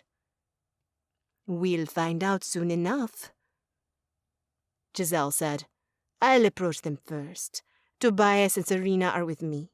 Unless there's a powerful fire witch, someone capable of lopping off our heads, or ashwood stakes, they can't kill us. We'll announce the rest. Tell them that we mean no harm. No one opposed their plan, and the trio blurred off down the street, through the rubble-lining road, and turned right. They were out of sight, but we all heard the moment the escapees saw them. Cries rang through the air, and a boom gripped me. Meredith's eyes widened. She looked about ready to sprint after her mate. Wait. Luca held up a hand. We can't risk any Vindix. Trust in the vampires. They'll have been prepared for an attack. I knew that. Mare did too. We all did. Still, tension thickened the air until Serena came racing back. They put up a fight. She brushed an invisible piece of dust off her shoulder. We handled it, of course. Cato is ready to meet the other Vindix. Her dark eyes shone with excitement similar to the energy simmering in my bones. Lead the way, Luca said, and we followed Serena down the street and to the right, where the narrow road ended in a sort of circle. Not ideal, but defensible if... I looked up at the buildings and smirked. 2 archers peered down at us, bows not drawn, though I spotted 4 arrows smashed into the street. They'd shot at the vampires. Missed, too. What the hell? Meredith murmured. Arrows? Quieter than bullets, Stoney, Gunner said, coming to walk next to me. That means you won't attract more enemies. They blew something up. We did. A man stepped out of a home, his longish black hair swept back, and upturned eyes narrowed. One among us panicked. They moved fast. A woman of about 30 years of age threw up her hands. I'm not used to vampires. It shows. The man replied, his accent American and familiar. If he wasn't from California, I'd pet Benedict. I'm Cato. About time you showed up. I've been waiting for you for a while. He gestured down to the bracelet on Hans's wrist. Holder of the pearl, huh? Our fearless leader. Oh, thank the old ones. Like Rihanna, he knew who we were and what we were meant to do. Compared to most of us, this catch-up session would be a piece of cake. Hans. Yes, I hold the pearl. Not sure how much of a leader I am, though. Meredith here. He gestured to Meredith. Was the first to know who she was, what she needed to do. She's a seeker, and found most of the rest of us. I can't take much credit, Meredith said as Cato took her hand. 3 of the Vindix worked together already. Convergence. The word I'd heard so often, one that was its own kind of magic, echoed in my mind. I stared at the man, and perhaps feeling my gaze, he turned his attention to me. And you're the diamond. His eyes were unwavering, somewhat haunting. And I'd be lying if I said the man wasn't sexy as hell. Gunner picked up on the attraction and got closer. I hid my smile at the protective alpha gesture. I'm Harper, and you're correct. The diamond is my lapis calesti. You have ghost vibes. Cato winked. They're all over Venice. And while I'm not a spirit witch, ghosts have a thing for water. The others introduced themselves, and escapees trickled over to meet us. A few introduced themselves too, and once that was done, we were shown around. They'd created a fortress out of a residential circle. or as much of a fortress as one could manage with limited resources and crumbling homes as protection. Donata took everything in, devastation on her face. There aren't as many of you as I remember. Are the others resting? Cato's face fell. Only 40 of us survived our escape, and some had wings, so they left. The rest, well, I tried my best to control all the water to get us here. He swallowed. It wasn't enough. Not when the serpent showed up. Serpent? Meredith squeaked, and I felt that sound reverberate in my bones. Turns out there's a monster from hell in the lagoon. Cato said, maybe more than one, but I for sure have spotted only the one. It ate some of those who escaped, and others drowned. I should have been able to save the latter, but don't. A man who had introduced himself as Tommaso edged up to Cato, threw an arm around his shoulder, and kissed the water elemental's cheek. Every single one of us understands the risks, and those who survived would be far worse without you. I know this for a fact, and so do you, amor. The adoration in this man's eyes made me think he might have been the person Cato rescued, the man who had been used by lust. I shuddered, not wanting to mull over what a prince of lust would do to those he wanted to hold power over. It didn't escape Cato's notice. His face softened. The monsters are a secondary concern. The way he said it made me believe it, though I was still pretty concerned about monsters. I hadn't given it that much thought and wondered how many were loose in the world. The main island is a place of nightmares right now. Cato continued. The sin took over my coven. Tommaso was the only one I could save, but the things I saw will haunt me forever. I hope you did not have to stay there long. He cast the old witch a glance, and his eyebrows knitted together. Donata, do you need to sit? I spared her a glance, too, and found the woman's grayish pallor had deepened. She was sweaty, too.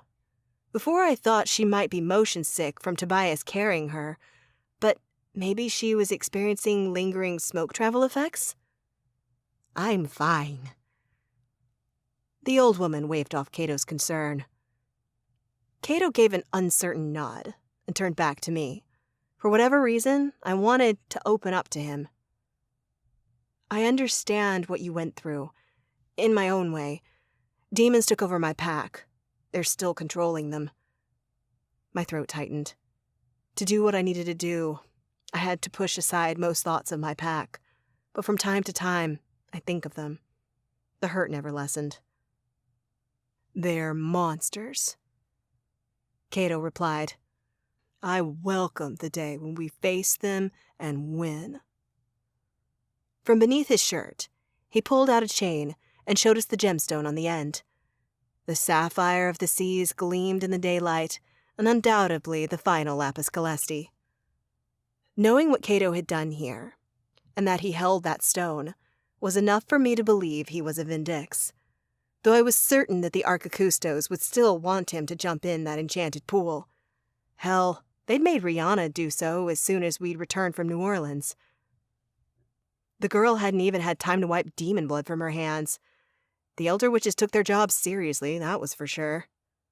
You've worked with the sapphire before? Giselle asked. Often. Cato replied, My family is open about our history. The sapphire is part of the reason I came to Venice the first time, to study abroad. Then I fell in love with the city and Tommaso and returned after graduation. It felt right, being surrounded by water. His brow wrinkled. Donata? Ti sente bene? A gurgling sound hit my ears, and I looked at the old woman in time to see black smoke leaving her mouth. The woman fell, her body limp against the broken stone ground. The others darted over to help her, but my spine went ramrod straight. I'd seen smoke like that enter my pack and take them over, possess them.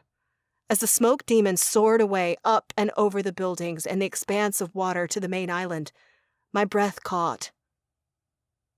"Can't be," Gunnar drawled, his eyes wide with fear. He'd been in California that day and had seen what I'd seen. He had to be reliving it too. She was possessed, which means we're about to have visitors, I said. Arm yourselves. Chapter 25. Tobias. Not even 5 minutes passed before a black-winged form burst through the magical barrier around Venice. Behind the figure, a retinue of at least 50 flying monsters surged, some as large as 3 men combined. Is the one out front who I think it is? Serena asked, wide-eyed. Prince Asmodev, in the flesh. Giselle murmured. I never thought I'd live to witness one demon prince on this earth again, let alone 2. We stood, a trio, a family, as the others dashed about, gathering weapons and throwing on armor they'd cobbled together from boat parts and anything else they found lying around. My family and I had no need for such things, even against demons, but I was glad to see Shay fitting Meredith with a makeshift shield. "We stick with the Vindix," I said. And despite Luca trying to talk sense into them and have everyone flee, the Vindix had wanted to fight, wanted to make a stand. In a way, I could see their reasoning. It was unlikely more than one prince was in Venice, and if they could pick them off one at a time, that would be easiest. I only wished we had a full army at our backs. Of course. Giselle gave me a smile, one that came off both as warm and sly, my maker's specialty. The most important people in this world, no? It all rests on them. I looked again at my mate. I need to speak with Meredith, make sure she's ready. I left my sister and Saya and went to my mate. Take anything and everything they give you, love. That's the Prince of Lust flying our way, and he's bringing loyal soldiers with him. Meredith looked to the sky, took in the demons flying our way, and gave a stiff nod. Cato told us there's an aerial barrier around this city circle. We can attack from within, but they can't. They'll have to fight through it first. That buys us time to pick them off so we can focus on the prince. I was glad to hear about the warding system, but I didn't think for a second that Lust would hesitate to call for backup if he lost those soldiers with him. Then we stay behind the warding until we no longer can. You have your Luxeter? Yes, Tobias, I have it. Not that I'd use it without knowing the others are safe. I stifled a sigh. What happened to the rocker chick that was in it for herself? My noble mate was going to be the end of me. Very well, An explosion shook the ground. I pushed Meredith behind me and looked up to find the magical barrier glowing. "It held!" yelled a female from inside one of the dilapidated homes. "Working on re-strengthening it now!" "Allow me to assist." Luca began adding his own magic. So when the next boom came, one that flew from the impending army as a whole, the barrier only glowed once more. It did not crack, nor shake or waver. "Hey!" Meredith shouted. "Cato!" The water elemental had been about to rush by, desperate to make sure all were ready. He turned to her. "How did you protect everyone from the sin?" Meredith asked. "If Prince Asmodev breaks through, which he will, he'll flood us with lust." "We had a fae with us who did that, but he had wings. He was one of the people who left as soon as he could." Meredith swore. "The opal allows me to keep the sin at bay, so I'll work on that. But with this many people?" Her voice shook at the enormity of her task. "I don't know if I'll be successful." "Do what you can." Cato hefted 2 daggers. "I need to deliver these. Humans get first dibs on weapons." "Right. Meredith's face took on an ashen appearance. Go. The moment Cato was gone, I turned her to me. You, my love, you can do this. It's what you were meant for. You will not fail them. Meredith's eyes filled with tears. Thank you. Since learning that Cato was here and this place is filled with water, well, I should have known he was here. I should have been faster. You're too hard on yourself. She drew in a long breath at the black storm cloud coming ever closer. Do you think we could knock another one out? I wasn't sure. A demon had been living in Donata, who was now, regrettably, dead. Her possession told me Lust expected someone coming to look for those who had broken free of his kingdom. He knew someone among the escaped was special, maybe even that it was Cato. Did the Prince of Lust know more? About the Vindix and that one day they'd come to fight? One thing was certain. Prince Osmodev was far cleverer and more prepared than Prince Belhor. We fight with all we have.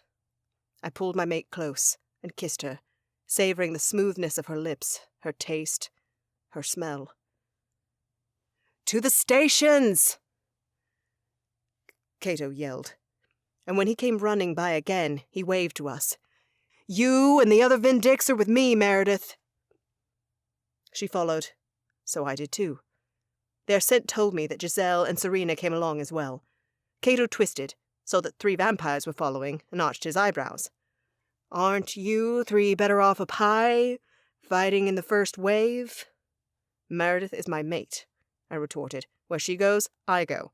Giselle and Serena are family. They will protect her. They will protect all of you. Vindix, for you are what's important." "Fine." Cato turned and continued on. Meredith massaged my shoulder. He doesn't look it right now, but I bet he's flattered to have a vampire protector, just like I am. "Oh, just like you were at first?" She snorted. "Well, you didn't make it easy." "Nor you." "No, I didn't. But we got there in time." We twined our fingers together as Cato led us into a vast courtyard between 2 of the homes.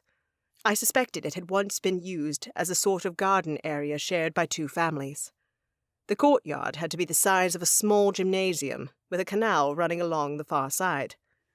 "Vines!"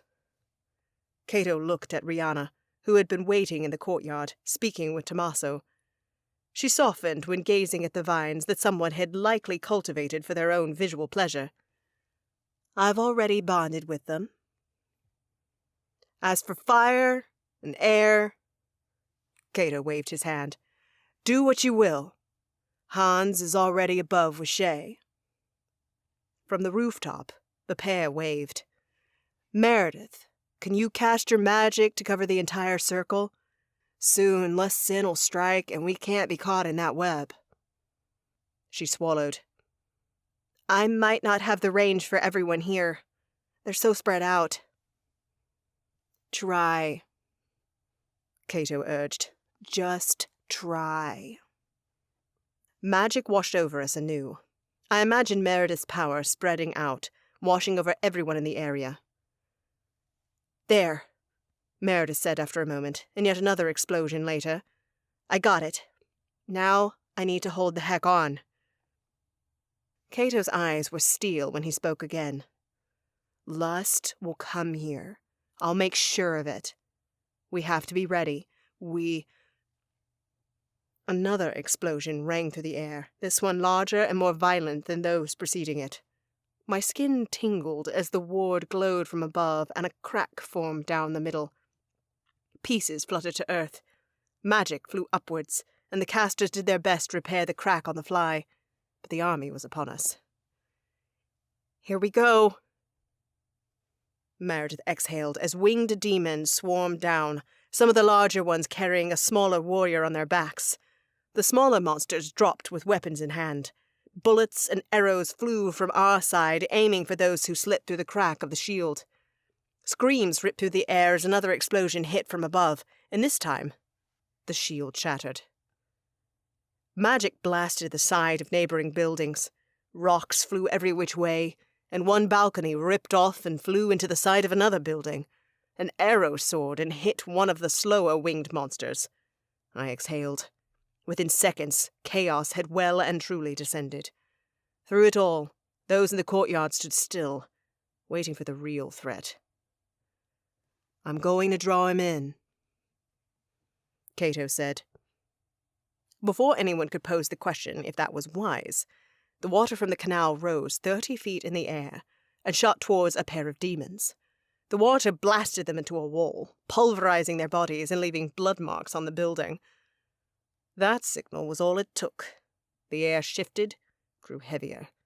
A black cloud appeared in the sky above, and a heartbeat later, a second cloud of smoke flooded the courtyard.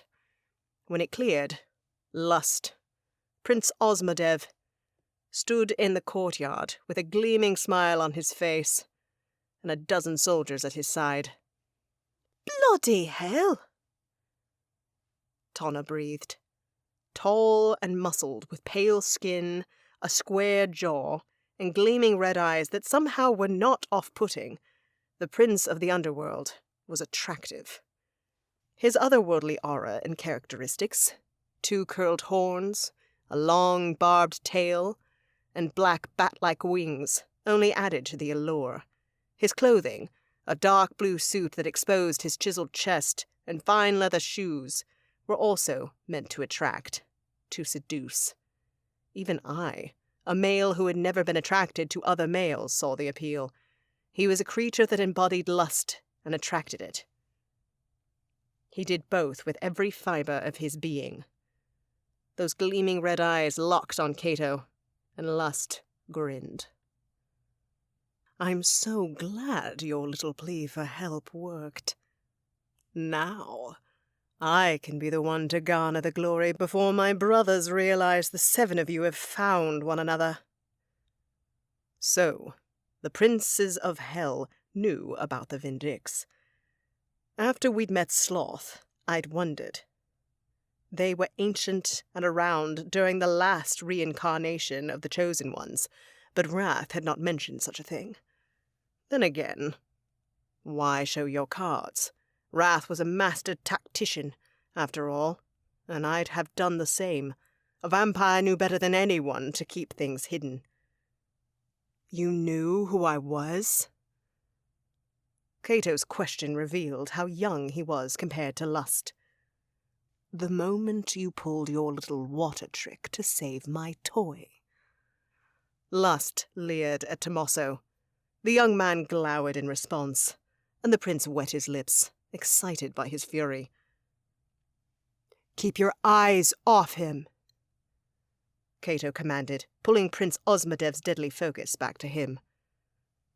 "Only with great, great power and the help of a lapis calesti could a mere wizard do such a thing."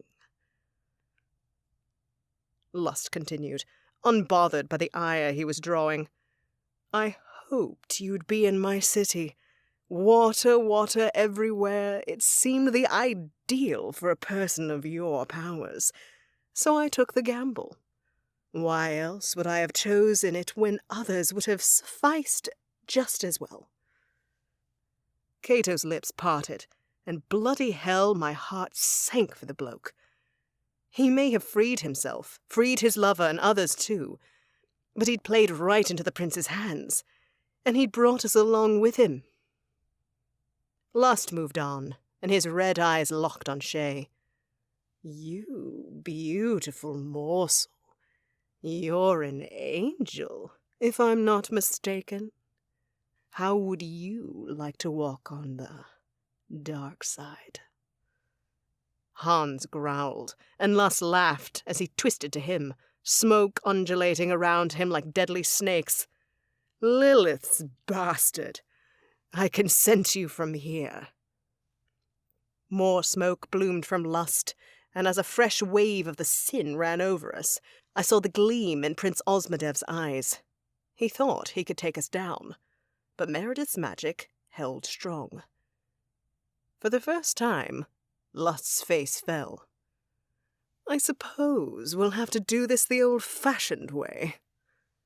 His tail, only about 3 feet long, whipped out, stretching and stretching until suddenly it was around Tonna's neck. The other demons flew into action too, dropping to the ground and engaging whoever was closest in battle. "We have to help her!" Meredith pointed Tonna's way. "Robbie, air shield us!" I felt the air surrounding me harden into a shield. Robbie had been practicing this particular magic, and though useful, I know he did not yet excel at holding the shields in place. It was not enough for me to feel as though my mate was protected. I grabbed Meredith before she could move, intending to slow her only enough so that I could run in front of her. In that moment of delay, Giselle sprinted to Tonna's side, a dagger in hand. With her face hard as stone, my maker stabbed Lust's tail. The prince snarled, and his tail snapped back like a whip. Giselle turned, intent on making certain Tonna lived, that she hadn't been too slow. So my maker did not see when Lust's tail flattened, thin as a blade, and launched for her. "Giselle!" I shouted. But it was too late. The tail, now sharp as a sword, decapitated her. Meredith stopped short in her sprint, and somewhere I heard my sister scream. Giselle's head hit the ground, spun, and the world grew unbearably loud before it quieted to nothing. My vision darkened, and the world around me ceased to exist. I soared and became a whirlwind of destruction and death, fighting my way through the demons, ripping off their heads, punching my hand through their hearts. Twice, a blade pierced my right side.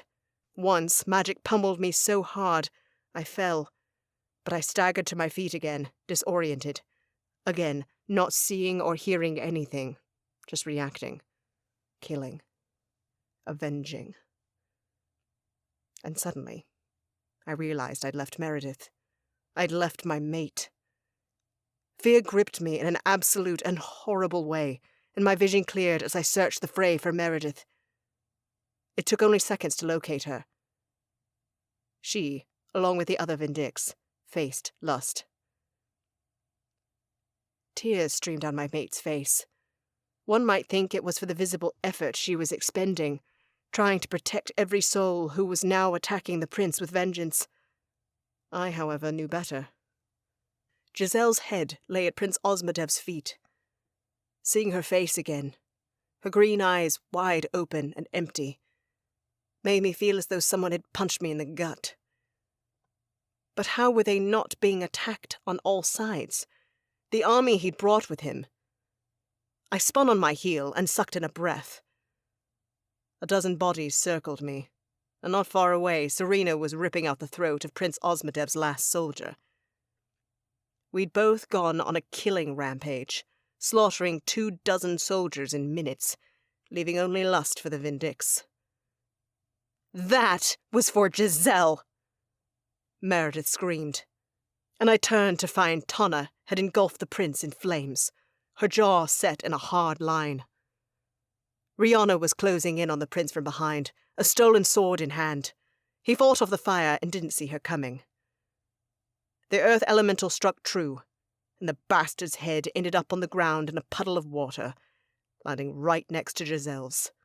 Black blood mixed with red, and churned in the puddle, and suddenly, Serena's vision became terribly clear. Chapter 26. Meredith. I loosed a long exhale as the last of the refugees from the hell-taken cities light traveled away with Luca. Finally, the Abscondita Manor echoed with quiet. It had taken hours of healing on Hannah's part to ensure the injured gathered enough strength to travel. A few of us helped set them to rights, me included, but now the only people who remained at the manor were the Archicustos, the Vindix, SNS, and Gunner's Pack. I looked about the yard, searching for my mate. I wasn't even sure if Serena and Tobias roamed the grounds. Earlier that day, they had left the manor, needing time to grieve the loss of their maker in private. Giselle, dead. The pain that consumed me when I saw her head sliced from her neck ripped through me again. As fresh as the first time. In the short time I'd known her, I'd grown to love Giselle. I could only imagine the depths of pain suffocating Tobias and Serena. A tear slid down my cheek. I wanted to check on Tobias, to comfort my mate, in any way that he'd accept. So far, that hadn't been at all, but when grief was fresh, we often needed to sit with it, alone, or in Tobias's case, with someone who experienced it as keenly as him. I moved to the front door of the manor, opened it, only to find Rihanna and Cato in the entry.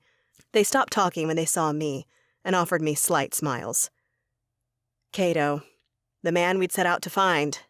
The mission succeeded in so many ways, but my heart hung so heavy that it didn't feel like a success.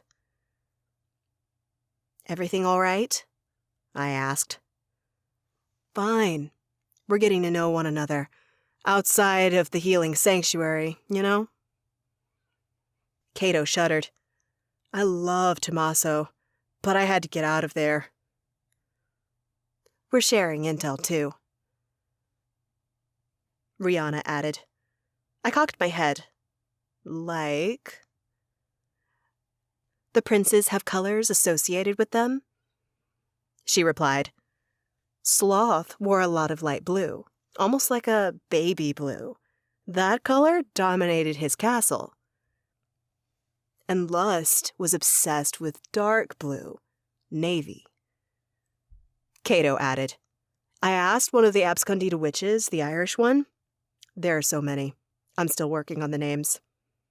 "Claire," I supplied. "Right." He held up a finger as if her name had been on the tip of his tongue.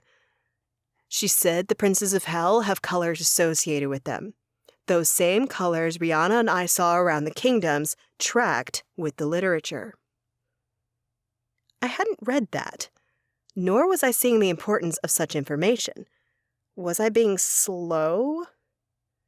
"How is that important?" Rihanna shrugged. "Might be helpful if someone can sneak into their kingdoms and get a glimpse." I let out a hum. The sin would be the first giveaway, and no one should go into a kingdom without me. Well, except for Hans, who, based off Gunner's observations, we were theorizing might be immune to the sin. Although they would never enter a dark kingdom without me, I would not say as much. I suspected that this sharing of information was about something more. Trauma bonding, possibly. Or they wanted to feel useful. That almost made me laugh. Their mere presence was more useful, more relieving than they ever could imagine. I was so grateful that they were here. And no matter the reason, speculating and talking about their experiences brought them closer together. We needed that closeness. "You'll have to write those colors down so I can review them later. I don't have the bandwidth to remember them right now," I said in an effort not to seem indifferent right before I twisted the conversation. "Do either of you know how Robbie is doing? Tommaso?" "Both are good. Hannah is making them stay the night in the infirmary." Cato blew out a long breath. On our side, only 6 died. Among those in the courtyard, only Robbie, Tommaso, Tana, and Shay sustained injuries. Robbie's and Tommaso's were the worst. Overall, though, the battle had been short and vicious, largely thanks to Tobias and Serena going berserk. I shuddered at the memory of the pair, 2 tornadoes of death, who sent heads flying and blood spraying in their wake. They decimated Lust's soldiers on their own. I didn't even think Tobias had noticed the injuries he sustained until the fight ended. Thankfully, none had been serious and healed on their own before we even got back to England. I didn't regret that Tobias and Serena had ended the fight within 10 minutes, but their rage had scared me a little. It reminded me of the days when bloodlust fueled Tobias's hunger for me. Back then, before we'd both given in to what we needed, each other, he'd been unpredictable, violent, and terrifying. Not that I'd let him know, but still. I didn't want to see that side of him, or Serena, again. Not even in battle. I didn't care how selfish that was either. How's your mate? Rihanna asked. He spent most of the day with his sister, and I hope they're leaning on each other. I'm going to see if he's in our room now. Rihanna chewed on her bottom lip. They saved our asses big time. I didn't know her well, and wish it hadn't taken Giselle's death, but without her fighting, I'm not sure we would have won that battle. Don't talk like that.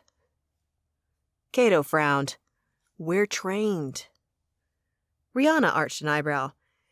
Yes, but lust was much stronger than sloth, and that's concerning.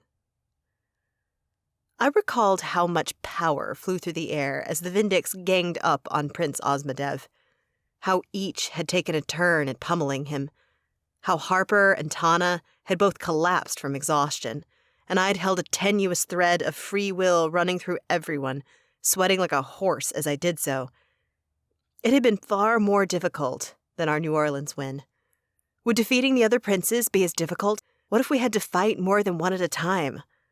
The thought made my mouth dry up. I couldn't think about that now. I gotta go, I said, and left them in search of my mate. But when I opened the bedroom door, I didn't find him there. I sighed, shut the door, only to find Gunnar poking his head out of his. Hey, I said, how's Harper? Gunnar wouldn't leave her side, so they were staying in the same room as she rested. Sleeping. You doing all right, Stony? Sure. Have you seen Tobias? Surprising me, Gunnar nodded. A few minutes ago, I was looking out the window and saw Toby and his sis go by. I think they're back by the enchanted pool. Thanks. My feet felt heavy as I trudged back down the hallway, descended the stairs, and went outside once again. Rounding the manor, I looked for my mate and Serena, and found them. The pair sat on a bench next to a pond. I walked softly, even though they'd hear me approach. Sure enough, when I got but a few feet away, Serena turned. I swallowed. Her eyes were ringed with red and puffy. Her face was sallow. She looked exhausted, and that was not a look I'd seen on her often, or ever. Mind if I gestured to the bench. Not at all. Serena rose. I need to clean up. Prepare for the ceremony. Ceremony? Tobias didn't turn to look at me. I wasn't sure he could move yet. The lines of heartache and grief were so obvious in his body. I scooped some of Giselle's ashes before we left Venice. We need to have a farewell ceremony for her. Of course, I replied, and went to join my mate on the bench. But before I passed by Serena, I reached out and took her hand. As a child who lost both of her parents, I understood their pain to some degree, and goddess be, I wished I could erase it. I know nothing I can say will help, but I'm so sorry. Both of you, I'm so sorry. Serena swallowed. I should have known. Blood and water. Giselle's blood is mine. There is no one closer. I could have stopped her from going. I should have. She trailed off, and I let her. We both knew that with such a vague vision, there was no way she could have known.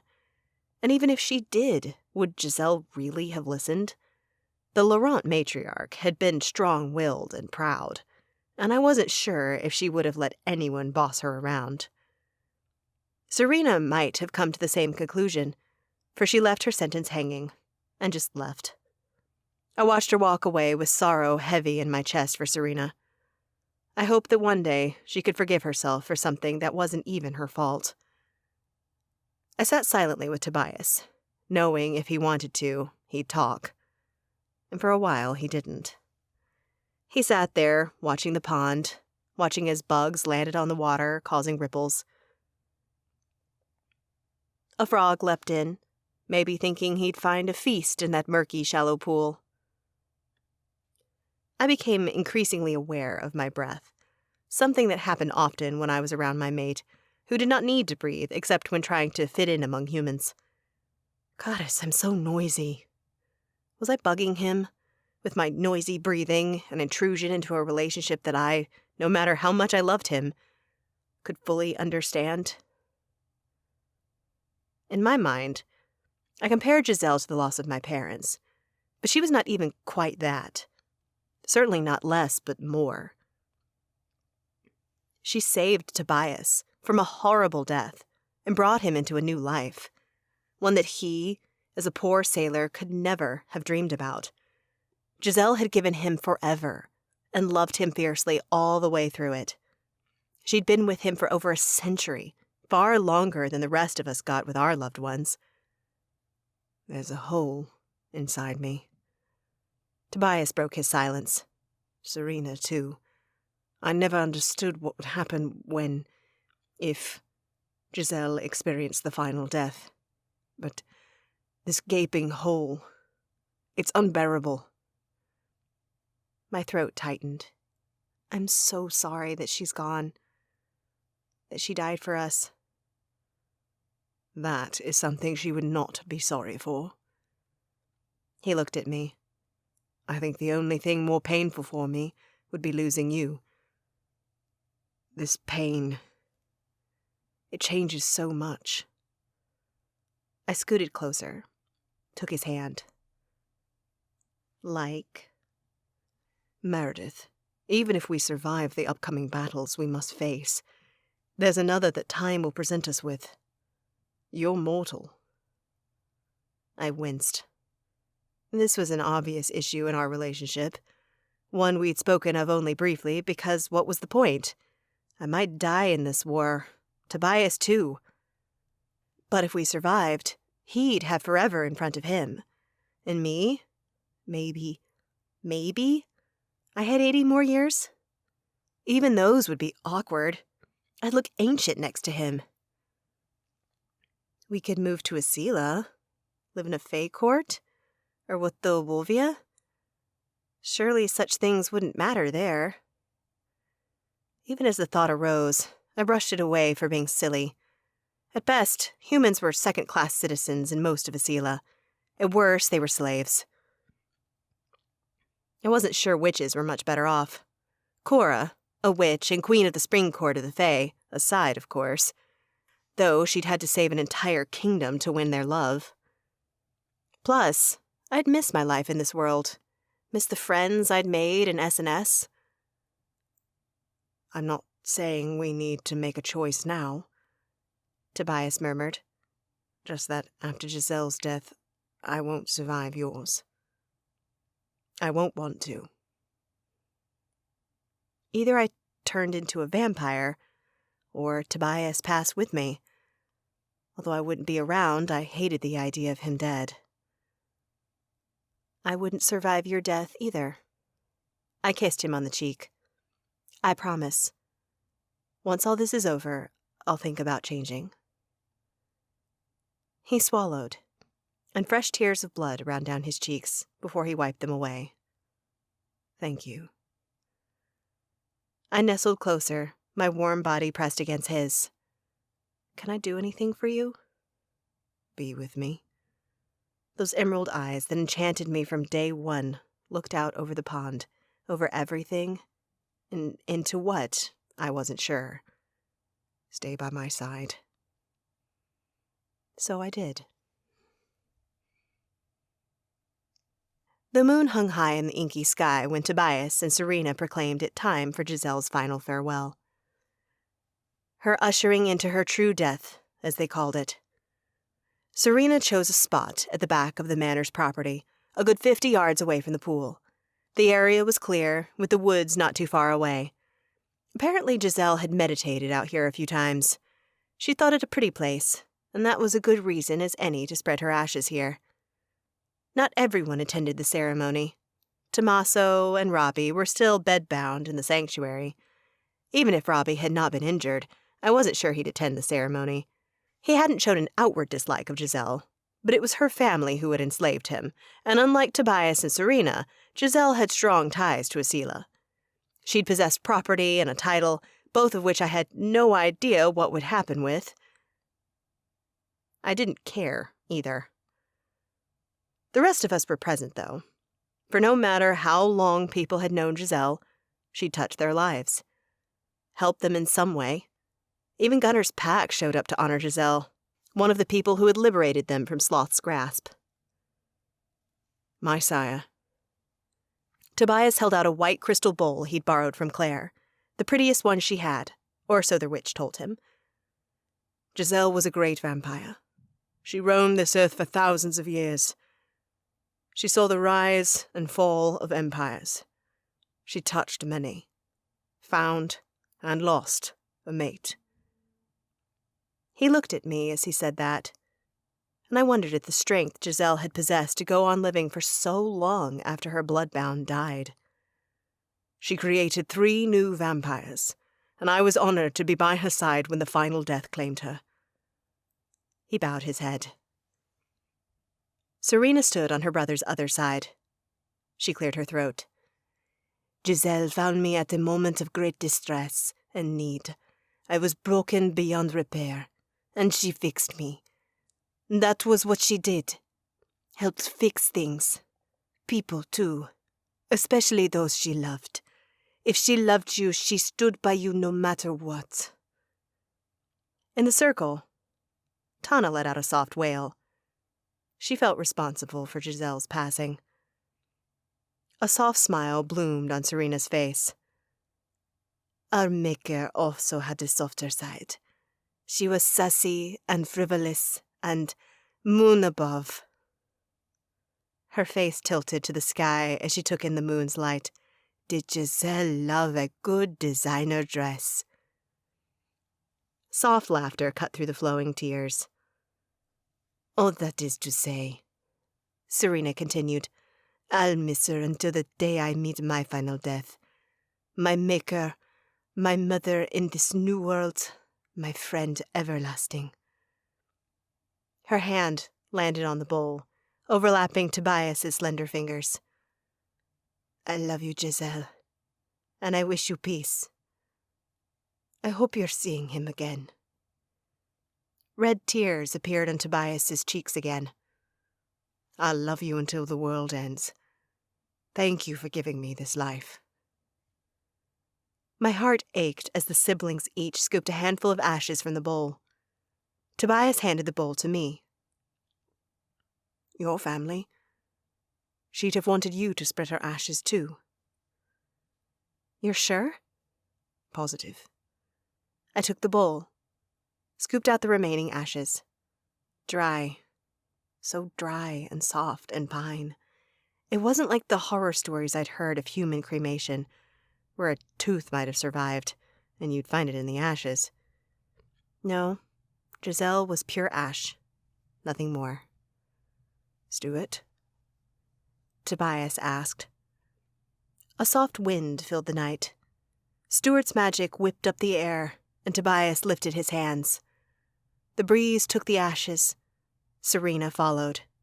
Behind us, I heard others crying, wailing, sniffling. I allowed my own tears to fall as, third, I lifted the ashes I held, and Stuart's wind picked them up and carried Giselle away. Chapter 27. Gunner. I saw Toby's back as I entered the hallway, and he disappeared into the room he and Stoney shared. My first inclination was to go check on the guy. It had been 2 days since we spread Giselle's ashes, and he'd only spent time with Meredith and his sis. He wouldn't want me butting in. Since the world blew up, Toby and I had grown closer, but we weren't besties. Not yet, anyway. I had my plans to change that, just not right now. No, right now I needed to let the guy be, and for myself I needed to get outside, to run. I was pretty sure that fine she-wolf I was enamored with was outside too. So though my inner wolf was dying to talk to Toby and help him out, I walked right by his door and headed outside. For once the sun was shining and it felt nice, crisp and cool. The leaves had changed and the forest looked pretty as a peach. A slight breeze told me I'd been right. Harper was out here somewhere, and even better, so were some of the members of my new pack. I followed my nose and found them chit-chatting at the eastern corner of the manor with big smiles all round. "Hey!" They turned, and my heart about stopped as Harper's face lit up at the sight of me. Hey, you, she said as I joined them. She stood on tiptoes and kissed me on the cheek. So casual, like we'd been together for months, and not whatever it was we were doing. Which, for the record, though we'd shared a bed every night since I'd been saved from New Orleans, I wasn't sure what we were doing. Though I knew what I wanted, her and me, together for reals. More of her, all of her. My cock twitched at the thought of taking Harper like I'd been wanting to. We'd kissed a lot, fooled around a little, but never taken it further. Never even been fully naked around each other. For two wolves to be so slow-moving said way more than if we'd already slept together. We were being careful, even if inside I was dying to take the next step. "Hey, you back?" I gave her a grin before nodding to my pack members. Jolie, Salem, Reuben, Farah, and Ron. "What's going on?" I'm on a training break for the morning," Harper said. "The elders want to work with Rihanna, Cato, and Robbie one-on-one. Even though they're all more advanced in magic, the Archicustos are comparing their powers to what all those library books predicted." "A free morning. I got an idea on how we should spend it." "Running the woods?" Harper quirked a brow, and I got the sense she was thinking about the time in California when we'd raced and I'd beaten her. At least that was the way I remembered it. Mind if we join, Alpha? Jolie asked, her eyes alight. "Sure. The more the better when it comes to protecting a Vindix." I hid my smile, hoping to get a little rise out of Harp. It worked, and Chica whacked me on the arm. "Oh, please. As if I need protection, and especially not here. This property is warded all the way to the afterworld. Luca and Shay check their wards every day, and the Archicustos already had a good foundation."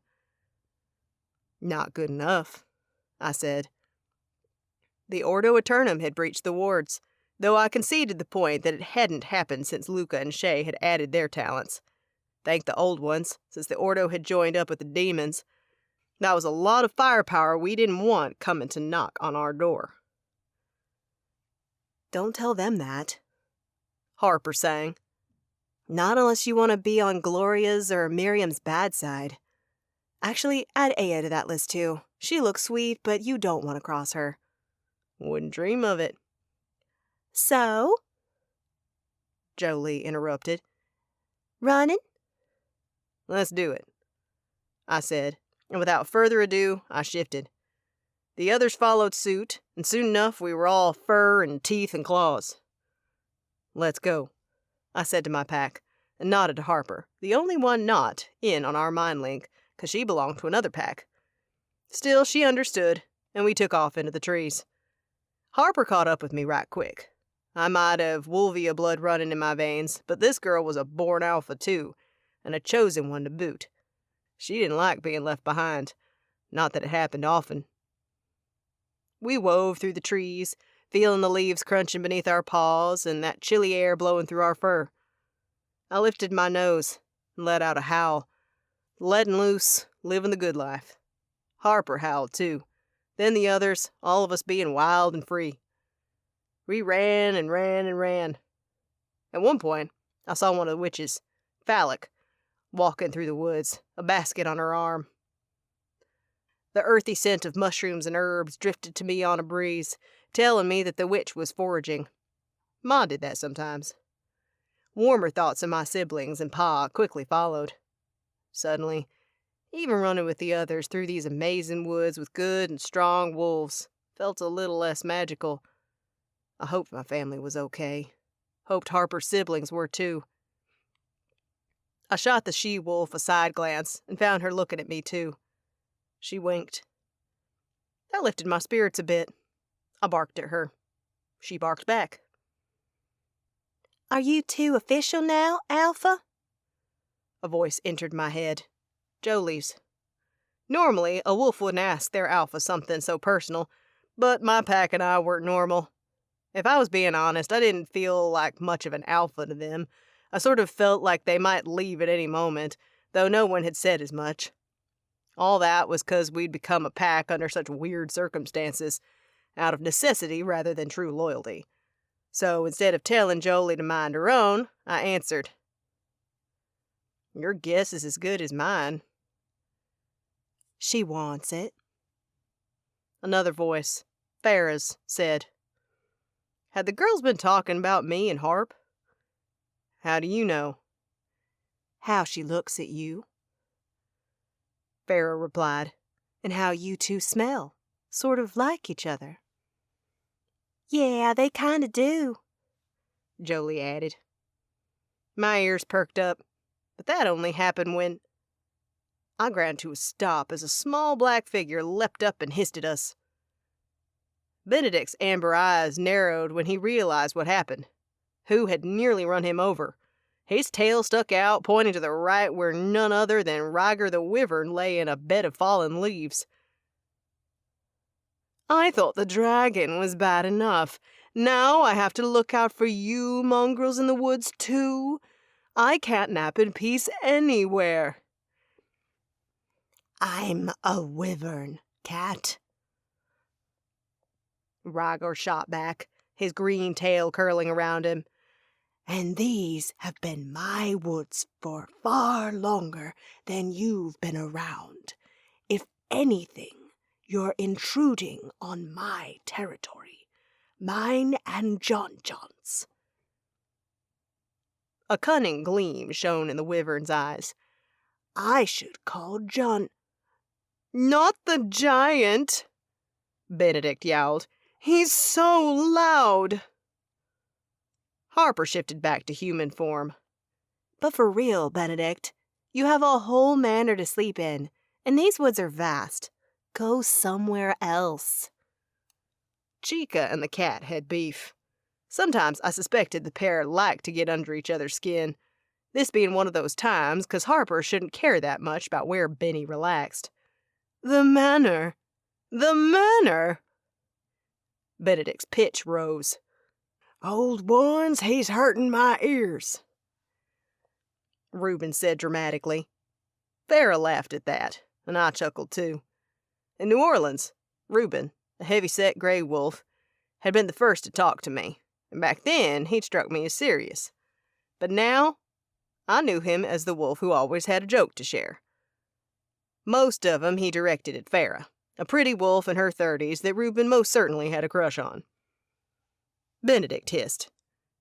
You mean where everyone is running about like chickens, and others are coupling so often that I can't help but hear, no thanks, I'll take the woods. Coupling? My pack howled, and I too about died of laughter. Wanting to egg the cat on a little, I shifted back to human form. Benny, I chuckled, I didn't take you for a prude. Well, I guess I am. Harper shot me a grin before turning back to the cat. Maybe you should try the tool shed? I bet you'll have privacy there. Tool shed? I need a proper bed to sleep in, you dog. Wolf. Same thing. My pack growled, and Benedict seemed to realize he didn't recognize these other wolves, and they didn't take kindly to being called dogs. But instead of apologizing, the familiar leapt into a tree, climbed up high, and disappeared into the mass of needles. Ryger rolled his eyes. Flames, he's insufferable. Agreed, Harper added. I smirked. He's mad 'cause he hasn't slept in a bed in a while.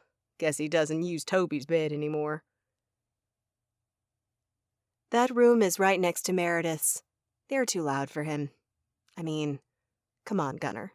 We hear them.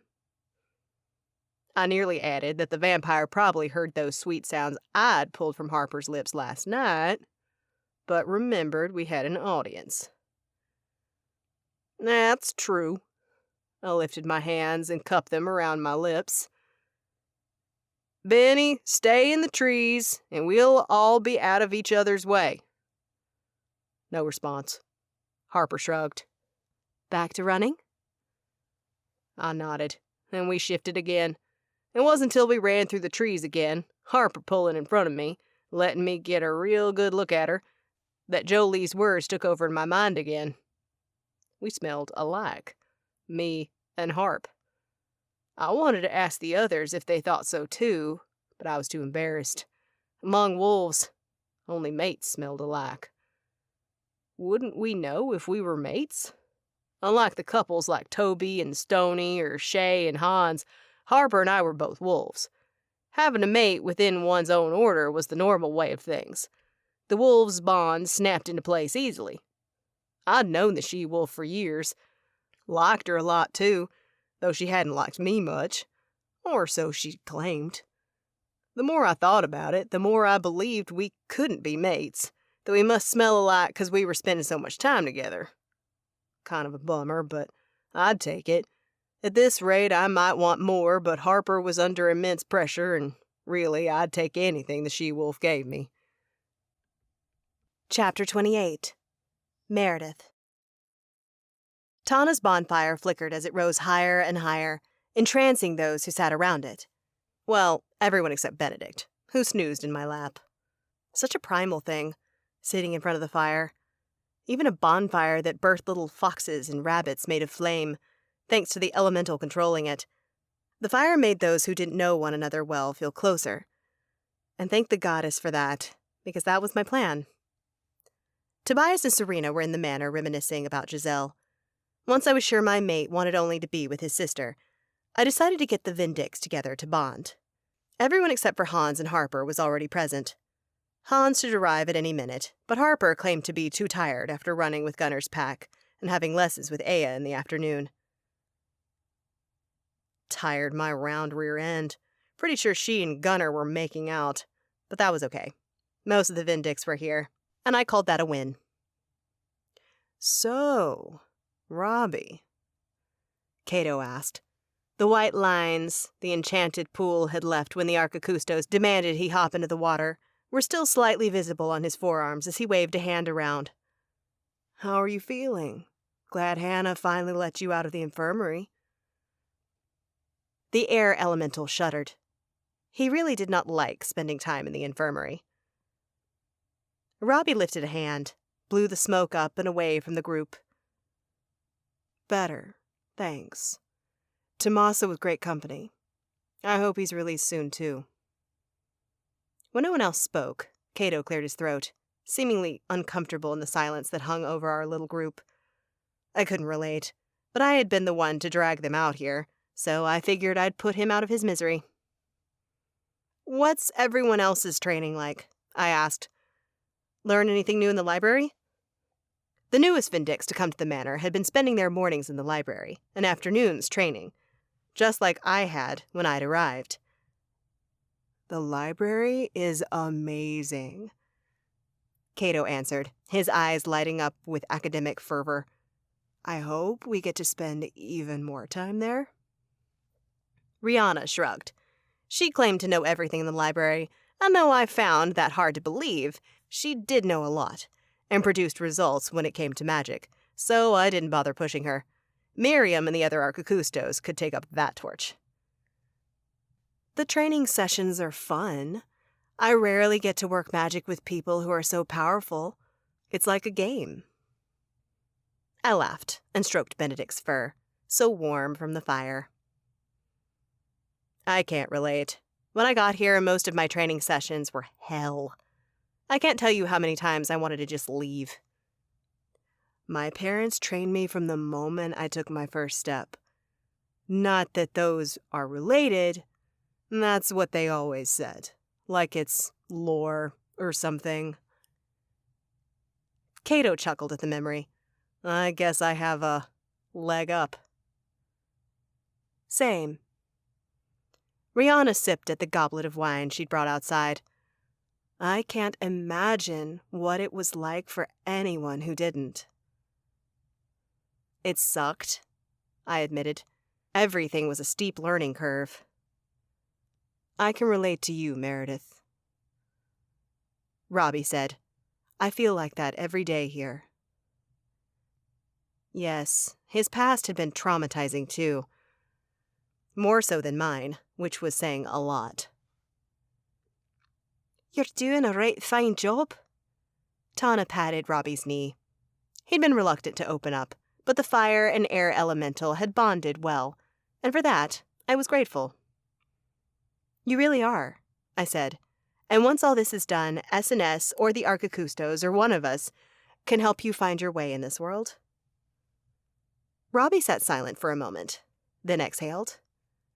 I'm thinking about returning to New Orleans, living with my grandmother for a while. A great idea. Loretta would certainly want such a thing, and though family couldn't always be trusted implicitly, we'd met her, and I felt sure that she'd look out for him. It's an amazing city. Rihanna grabbed the unopened bag of large marshmallows, which had been hell for Gloria to find, and stuck one on a sharpened stick. I can't wait to get back. I can show you around. Robbie smiled. I'd like that. We can go on a voodoo tour, too. I've always wanted to. Sorry we're late, Hans called out, dashing around the manor and running at the fire pit. Behind him, Shay ran too. She looked flushed, and I only needed one guess why. I smirked, understanding the situation. After the soulmate mark appeared on Tobias and me, it had been difficult not to spend all day in bed. Too bad for us, we needed to go on a mission. Shay and Hans were far more lucky to have a few days here. A lull, for however long that might last. Not as long as we might like. Glad you joined us, I said as Hans and Shay collapsed into side-by-side chairs. Were you working out? You're so red in the face, Shay. Shay blew me an air kiss. Oh yeah, working out real hard. She pumped her eyebrows salaciously. Cato sniggered. Instead of getting to Shay, my face warmed. Should have known better. That girl was never embarrassed about anything. Goddess help me, Hans murmured as he leaned over and kissed Shay. I don't know about your goddess, but I'll help you, baby. Anytime, any place. Okay, stop. I held up my hands. Can someone please talk about something that Shay can't turn sexual? Seen any good paint drying lately?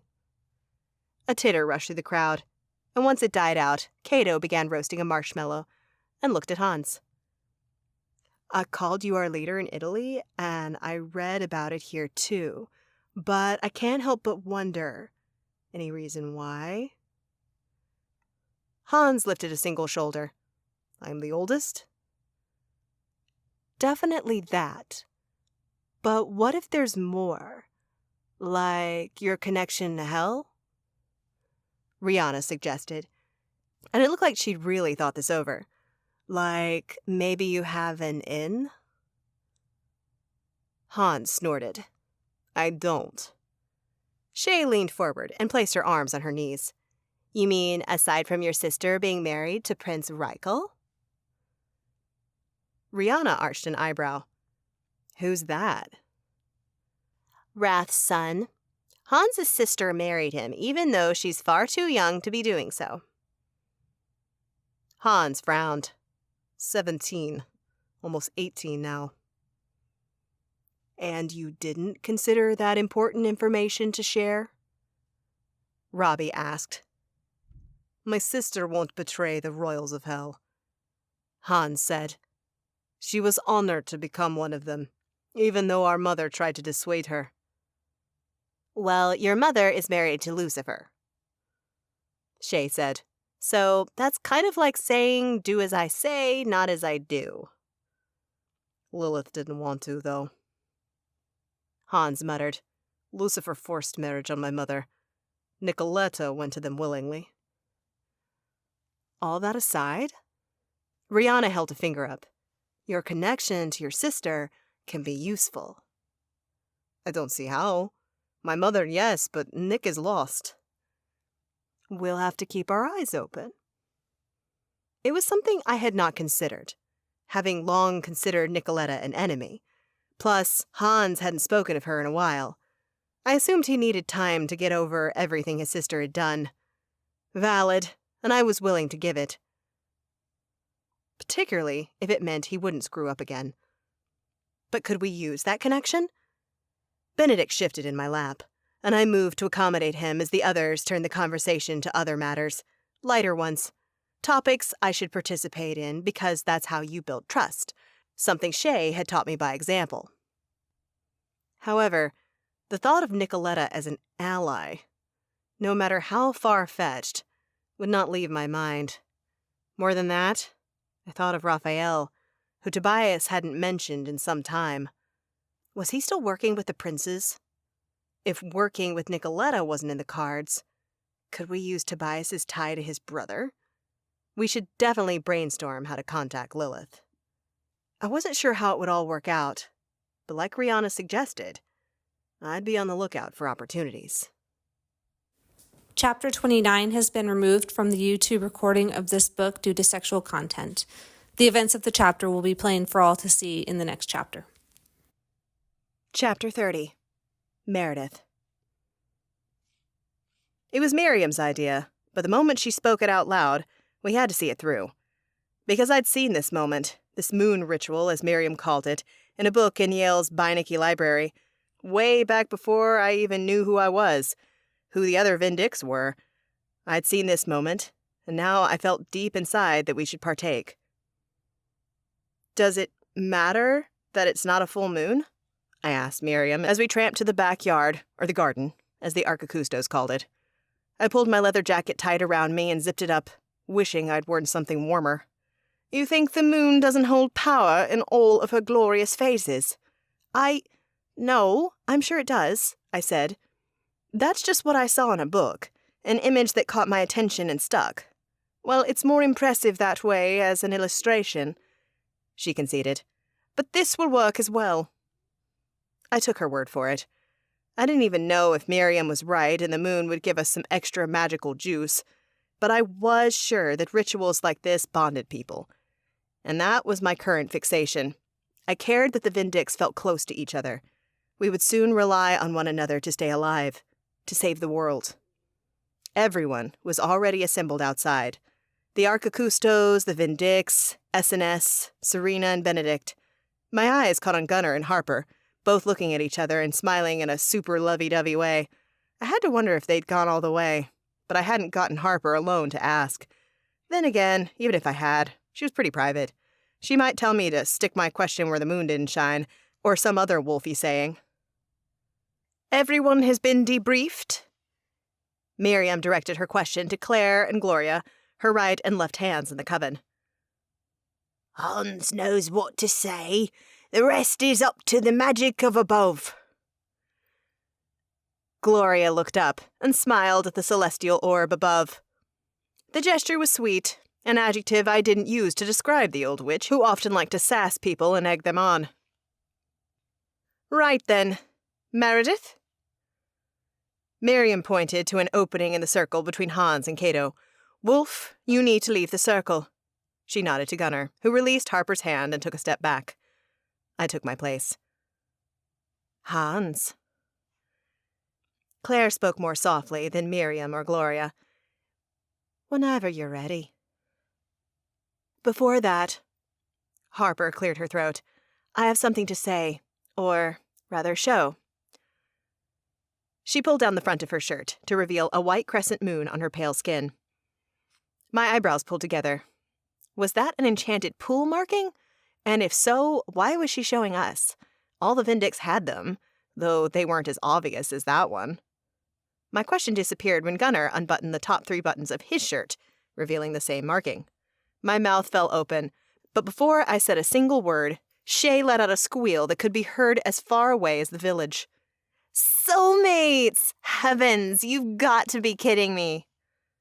Shay leapt into the circle and squeezed Harper, who beamed back at our friend. I can't believe this. Harper, if you didn't push him away for years, you could have known way before. But, oh, I'm so glad you found out. Gunnar grinned. Me too.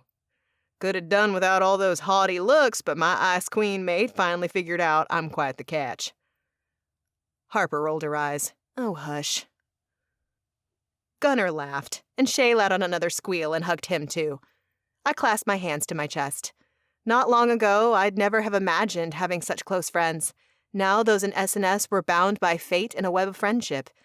I didn't see how I could have gotten luckier. I'm so happy for you two. My voice joined the chorus of others who had already said as much. It's a gift.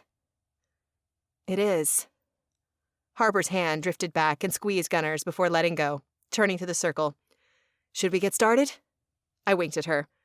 Reading my mind, Rumi. Shay, get out of here, okay?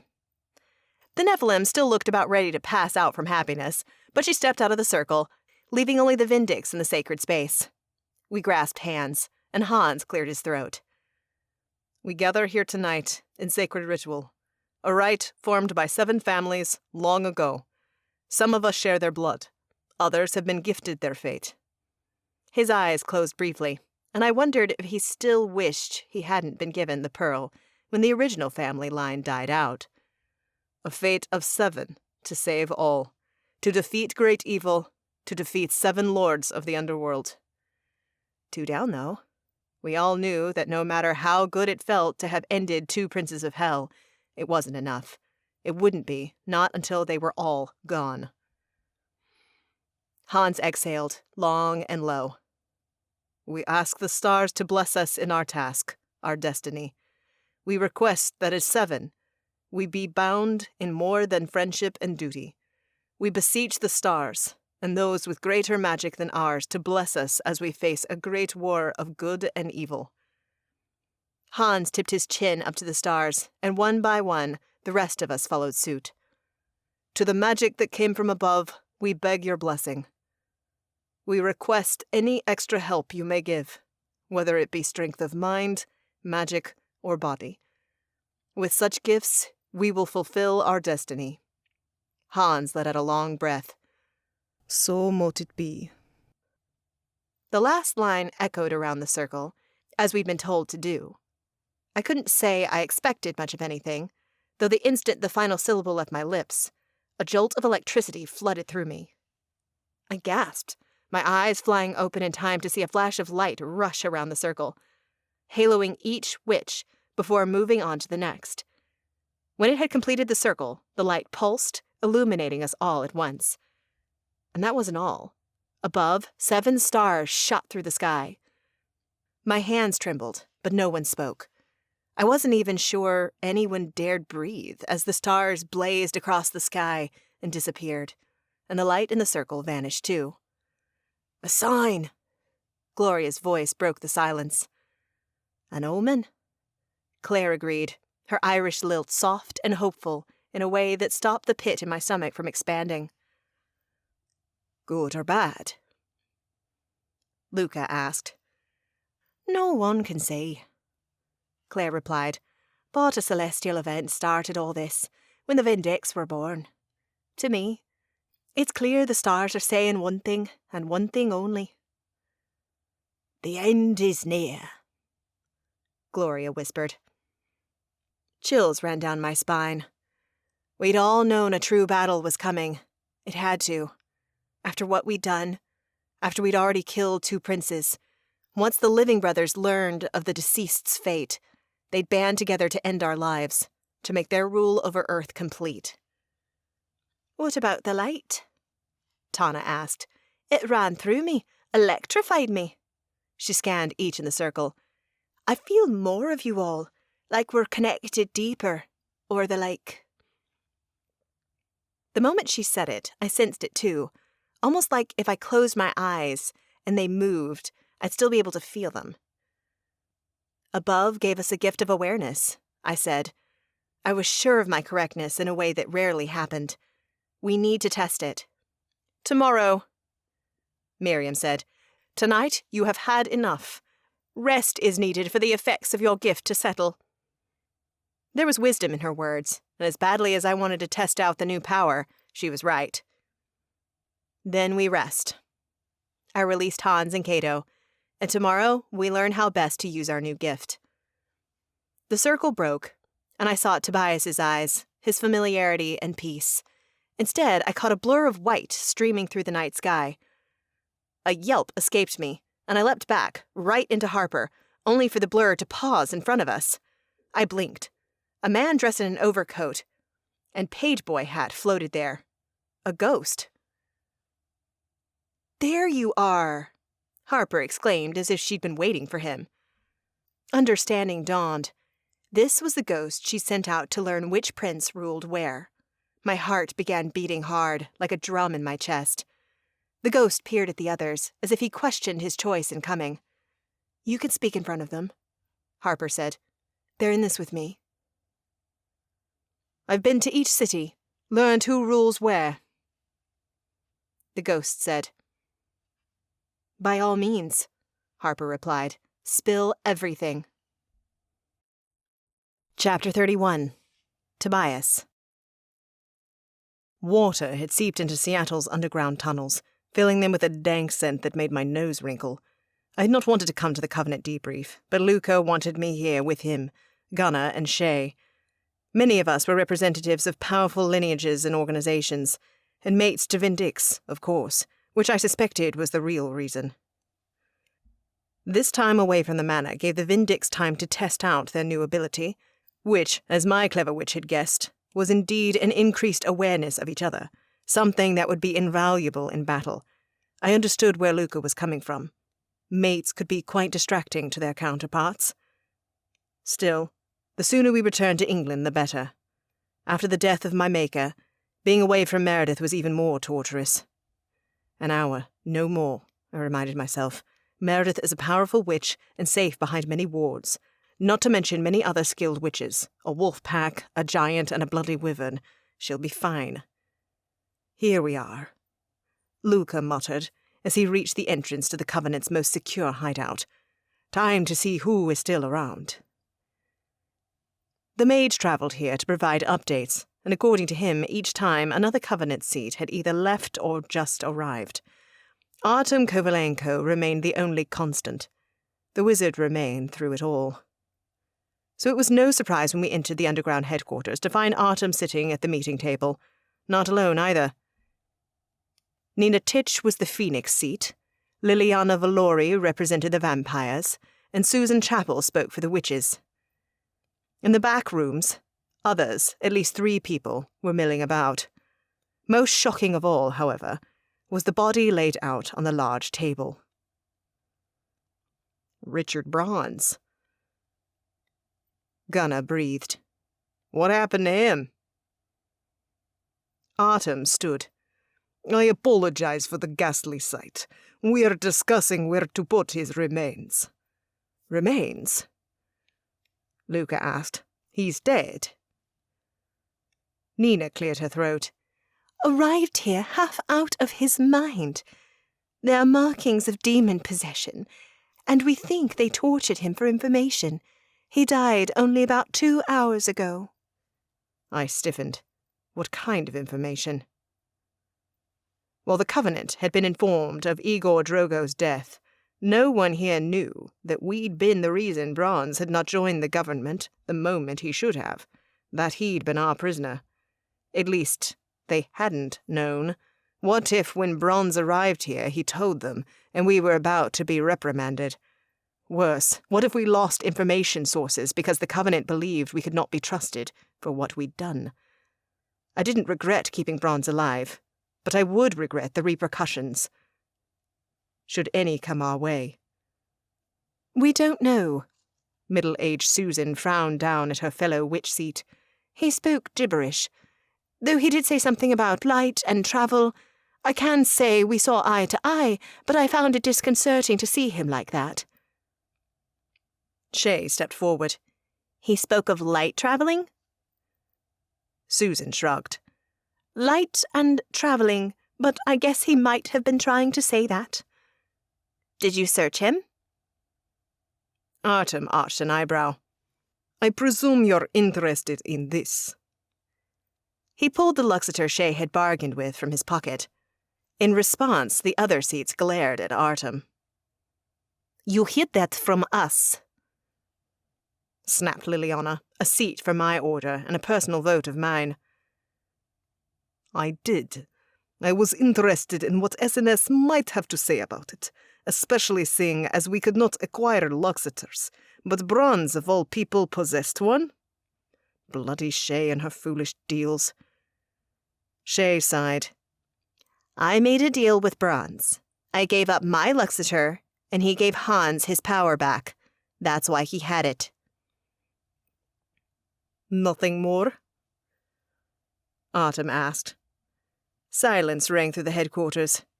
Nothing that you need to know, Shay replied. Autumn tilted his head as though he wished to press, but Luca took the reins. As horrible as it sounds, Bronze's loss is your benefit. The Covenant may have that Luxiter, which I believe will be beneficial for all. Luca exhaled. We've come to catch up again. We learned valuable information last night. Now we knew exactly where each prince ruled. Valuable information indeed. Autumn lowered the Luxiter to the table. Fine. Let us move the body, and we'll proceed. Luca levitated Bronze into a back room and placed a stasis spell on the body. I wasn't sure what the Covenant would do with Bronze in the end, but at least he wouldn't stink up the underground headquarters as they decided.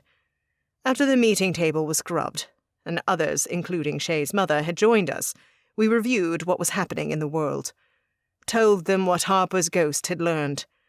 As Luca had done well to keep the Covenant up to date on New Orleans and Venice, it didn't take long to relay our information. Then it was their turn. According to Autumn, human and magical forces were fighting demons around New Orleans and Venice, trying to regain ground. Human communities were doing what they could and creating ties with magical communities too. I wondered how things would go once the danger passed, if we'd continued to work together and get along. But that was worry for another time. A time after we've won. Next steps, Liliana asked once the catching up was done. Any idea where the Vindix will attack next? I looked at the list of cities and the corresponding princes' names that Autumn had jotted down. Those who still lived. Prince Orion, ruler of Washington, D.C. Prince Lucifer, ruler of Los Angeles. Prince Bale, ruler of London. Prince Levi, ruler of Sydney. Prince Mon, ruler of Las Vegas. The idea of Meredith having to enter any of those places and fight again was enough to make me go feral, even if I also fully understood that it was her destiny. I despised not controlling this narrative, nor protecting her as well as I wanted. We don't have a plan for our next steps yet, Luca admitted. That does not sound promising. Angelina looked to her daughter, worry plain in her eyes. I agreed. Let me be plain. Nothing about this is promising. Luca stood. But whatever happens, as will the people who are trapped if and when we can shatter another dome around a taken city. We are with you. And speaking of with you. Autumn held up the Luxiter. Show me how to use this before you go. Then I can travel and transport others. Shay stood. Of course. She shared a glance with me. After that, we'll go. We're needed elsewhere. With our mates, I added in my head. Of those around the table, only Luca wanted to go slow, to stay here. Gunnar, Shay, and I, however, had important people in England, people we loved and needed to protect. Hurry, I said to the Nephilim. Plan on it, Stiff. She shot back, and the moniker did not annoy the hell out of me. For once, we were on the same page. Chapter 32. Hans. I roamed the woods, sensing the others converging in space, but not yet seeing them. Claire had placed a short-term invisibility spell on each Vindix. Then an Arcacusto led us deep into the woods and told us to find one another. We'd done this 3 times already, and managed it each time with the power the moon, or the stars, or whatever was in the sky, gave us. I pushed aside a fern. Someone approached from behind. Who? From our other attempts, I'd learned I could tell who I was coming up upon. And this one was Meredith? No. Cato? Both. A bush rustled behind and to my right, at the same time as a twig snapped to my left. Meredith? Cato? Hans? Meredith asked back. I heard the smile in her voice. She'd sensed me too. We did it again. Cato sounded elated. And if I'm not mistaken, someone is nearing. Robbie. Robbie felt like a breeze, light and airy, and as such, he was the most difficult to track in the woods. But as he neared, seeking us like we sought him, I knew Cato was right. We waited until the air elemental closed in, his soft voice cutting through the relative silence of the woods. There are 3 of you. Hans, Meredith, and Cato. Hell yes, there is, Meredith said. Let's search for the others. We set off, and though we couldn't see one another, there was no worry about losing one another, not when we felt each other's presence. Following our connection, we'd found the other 3, and victorious, the Vindix trekked back to the manor, where Miriam and Claire would be waiting for us. As we were all cloaked in Claire's magic, she felt us first, and grinned. All 7. Her Irish lilt sounded so hopeful. Yep, Meredith replied. We were faster that time, too? You were. Miriam gave a small smile, which was practically elation from the likes of her. By a good 3 minutes. That counts for a lot. Minutes, even seconds, might be the difference between life and death. Harper agreed as we stepped out of the forest to join the elder witches. But I think I'd like a break. Anyone else? Dinner would be amazing, Meredith replied. I wasn't hungry. Not for food, anyway. Shay had returned from Seattle 2 hours ago, and I craved her presence. Like all new mates, I also craved her body.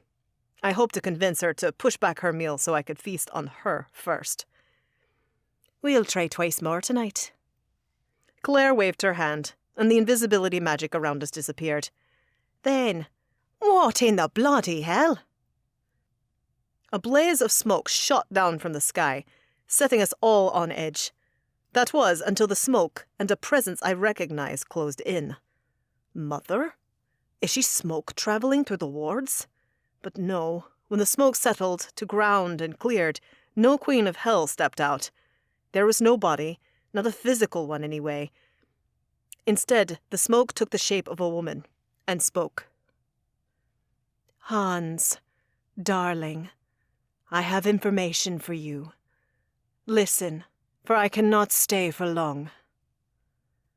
I stiffened, nodded, which was stupid because my mother could not see me, not that it mattered as the smoke person continued. My husband and I are in D.C. with Wrath. Plans of expansion and vengeance are being made with the brothers, mostly the latter. They will attack. It might even be coming now. They wish to cut off the head of the serpent, your rebellion, before you inflict more damage upon them. She paused, longer than one would need for a breath. Was she speaking to us now in real time, or was this recorded? I'm imprisoned for killing Lust's son in L.A. Soon I will die. Be made a spectacle of. But you need this information, she said, her pace of speech picking up. If you move quickly, you might kill them all at once, for the more you kill, the weaker they all become. I swallowed. The princess had imprisoned my mother in D.C. for a crime she committed for us. Mother, I love you, Hans. Remember, I love you with all my heart. Smoke disappeared, the message delivered, and my knees buckled at the implications, and a hand, Robbie's, I thought, caught me. Mother was imprisoned, soon to die. The princes were meeting to discuss how to kill us, and soon they'd send an attack. We need to move first. Cato spoke first. Attack before they can. She might have bought us a chance, might have bought the areas around D.C. a chance too. If we move before the kingdoms expand a second time, think of how many we could save. Like her, I added. We're going to save my mother. No one looked convinced by that, and really, I didn't blame them.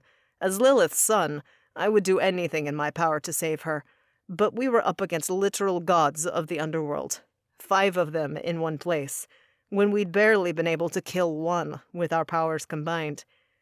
And my heart told me wrath and pride, Orion and Lucifer, were far more powerful than lust or sloth.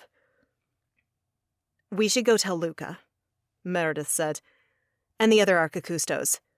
If someone is coming, they—" Boom! Above us, the ward shook like I'd never known wards could shake before, and everyone except for Miriam and Claire dropped and covered their heads. The older witches, however, stayed standing, looking up. Fire raged in Miriam's steel blue eyes. "They're already here," she growled. "It's too late." The Archicustos looked at one another, and Miriam nodded. "I'll go." "I'll remain and protect." Then Claire looked at Harper. "Miriam is going to the library to ensure those protections are up. Send Ghost to tell the others to come inside. Now, the rest of you have your stones, correct?" Everyone did, and we said as much. Harper called spirits and sent them into the manor. I watched them streak off, my heart racing. Only seconds passed before Tobias and Serena blurred outside. Shay, Luca, Gunnar, and his pack were not far behind. The older witches arrived last, and when they did, Gloria was wheezing. "An attack?" Claire's chin was tilted to the sky. "I can sense them up there. Hundreds, maybe 1,000, swarming and bombarding." Luca went pale. "But the wards, my magic, yours, and Shay's combined, will it hold?" He raised his arms, and Shay, now at my side, was only a second behind. White and gold light streaked from them, up, up, and up, to the barrier that protected us. When I saw Shay's face fall, I knew things weren't going well. "Many of ours are dismantled," Claire said. "Miriam would know exactly how many, but she's gone to put extra protections on the library. Mine are disabled too," Luca confirmed after a moment of assessing. "At most, we have 10 minutes to prepare to fight." "Which you won't be doing," Gloria snorted. "You all must leave. Hannah and Stuart, you as well. The rest of our coven will remain to protect the library until we no longer can. I'll make it my final act." My stomach dropped. A witch's final act, or as some called it, a final spell, was powerful. Miriam's protections would go far in keeping the library safe, but if Gloria wished to protect the library and made it her final act, few creatures could break that protection. For 6 witches of such power to do so, the library would stand until the end of time. "Vindix, give me your hands," Claire said, as though Gloria hadn't announced their suicide mission. "Wait," Hannah cried out, and only then did I see tears streaking down her face. "I'll stay too. It's my duty." "You will not," Olga cut in. "You're young, and the Vindix will require a healer. The world, too. And Stuart, you must stay with Hannah. She needs you, and you're the very last of your line. The rest of us have family to take our place, if they must." Again, the wards shook. This time, I swore I heard the shrieks of demons above, the flapping of wings, and a trickle of dark magic. I shuddered. "Hands!" Claire produced a blade. Where had that come from? She didn't walk around with knives on her. It hit me then that the moment Harper sent that message, Claire had known what they were going to do. That they'd stay and defend. All the eldest witches had. I judged by the look on Hannah's and Stuart's faces. They hadn't, just like the rest of us. Hannah continued to fight Gloria, but the rest of us produced our hands for Claire. She cut deep into our palms, but I barely noticed the blade digging into my skin. My mother was in the dungeons. Demons were above us, not visible, but there, beyond a veil of curated wards, waiting to break in and kill us. Claire took her own hand, drew blood, and allowed 2 drops of her blood to land on our cuts. There. When this is over, when it is safe to return, you will have access to the library. Promise me you'll keep the books safe. Should another tragedy occur after all our deaths, the next Vindix will need them. Hannah and Stuart, you live and shepherd those books to the next generation. You should come, Meredith said. Her voice choked as the droplets landed on her skin, giving her access to the library no matter the protections put on it. Please, we can all leave. We cannot leave our home unguarded. Claire shook her head. The oldest will remain and fight for as long as we can. The rest of you take the Luxators and go. Seek safety, and when you can, fight. Save us all. We will. Luca spoke up, though even his tone was raspy, emotional. Thank you for what you've done. Your sacrifice. We were born to do it, Claire said, and in a display of affection the witch rarely exhibited, she pulled Meredith into a hug. You made our lives meaningful. Mentor and mentees said brief goodbyes. As I had not had a mentee among the Arcacustos, I hung back, nauseous. Shay and Luca, the best at light traveling via Luxators, were discussing where to go when Hannah approached me. Tears streaked down her face. I'm sorry, I said as the ward shook again. This time I spotted a crack. I want to stay, but I also cannot leave you guys. You're our last hope. I didn't know what to say. Shay saved me from having to say anything at all. Gather, my mate instructed. Link up. Get your asses here, like now. Hans? Come on. Hannah spared a look back at the elder witches preparing for battle. We joined up and linked hands. Close your eyes, Shay said, her voice shaking. My wards have shattered. Luca's too. They're close. No sooner had she spoken when the first demons poured in through a hole in the wards, much like the night they'd entered our world in Italy. Hundreds of demons of all shapes and sizes. The flow did not slow, did not stop. No one can survive such an onslaught, I thought, as the Arcacustos blasted the demons, one after the other, from the sky. The last thing I saw before the light took us was Gloria's vicious snarl and Olga's surge of fire as 1,000 more devils swarmed them. Chapter 33. Meredith. My feet slammed into the ground and the light receded, leaving me blinking, my heart rate thrumming at a speed that had to be dangerous.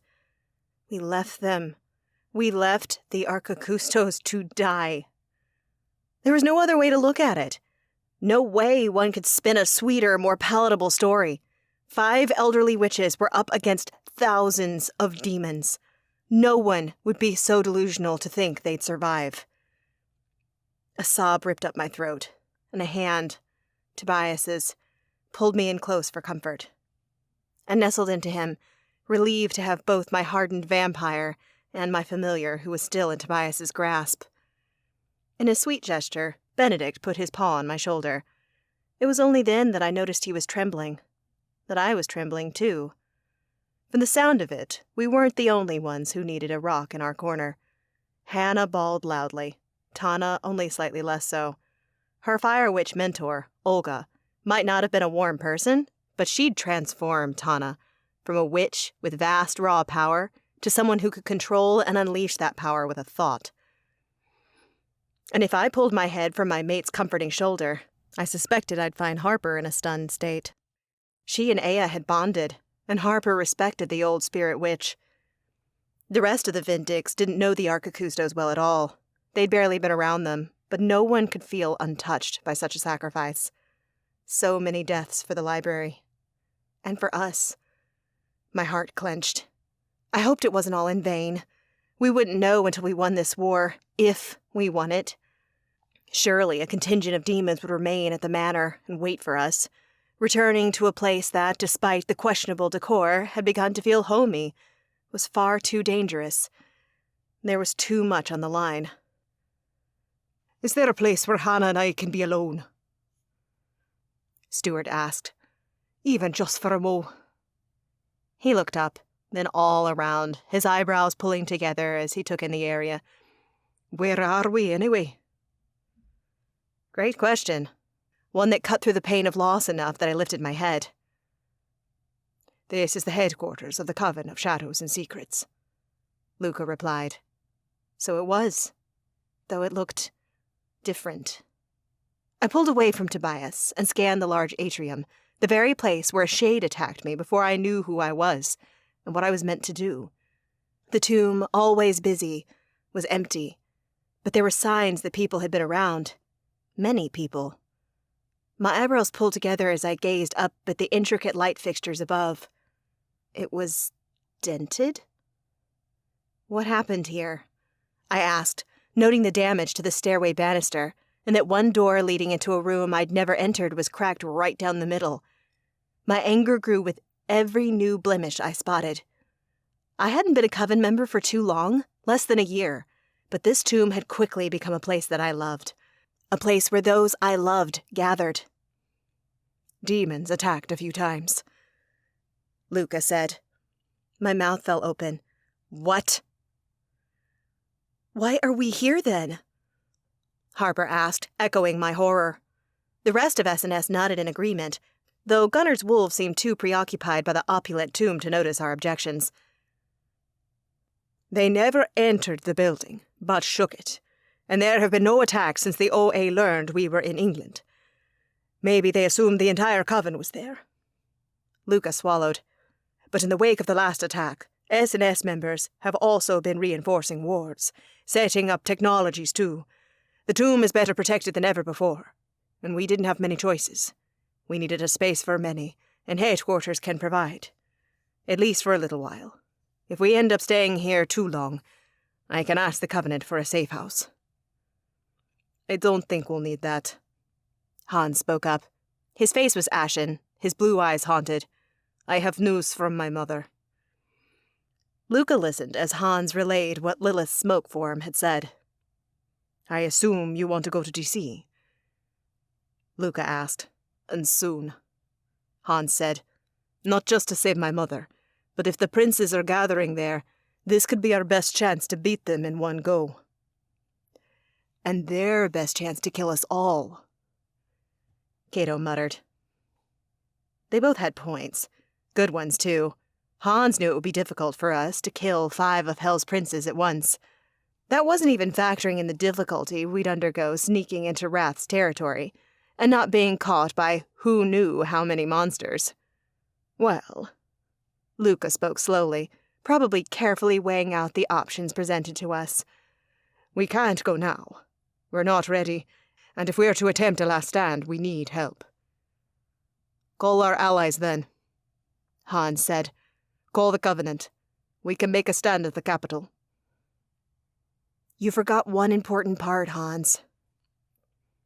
Harper held up a finger. Your mother said that the princes are weakening. The more we kill, the weaker they become. What? Luca blinked. That's what she said. It was. Hans agreed. I'd been more focused on my mother and forgot, but that works to our advantage too. So, they're all connected? I asked, trying to piece it together. That means that if we kill the others, Orion and Lucifer will be weaker in the end, Shay said, as though it were a given that Wrath and Pride were the strongest of the brothers. To be fair, I agreed on that point. Others nodded in agreement, too. I think so, too, Luca said. A door opened from above. We turned and looked up to find Leisha, a female vampire, peering down at us.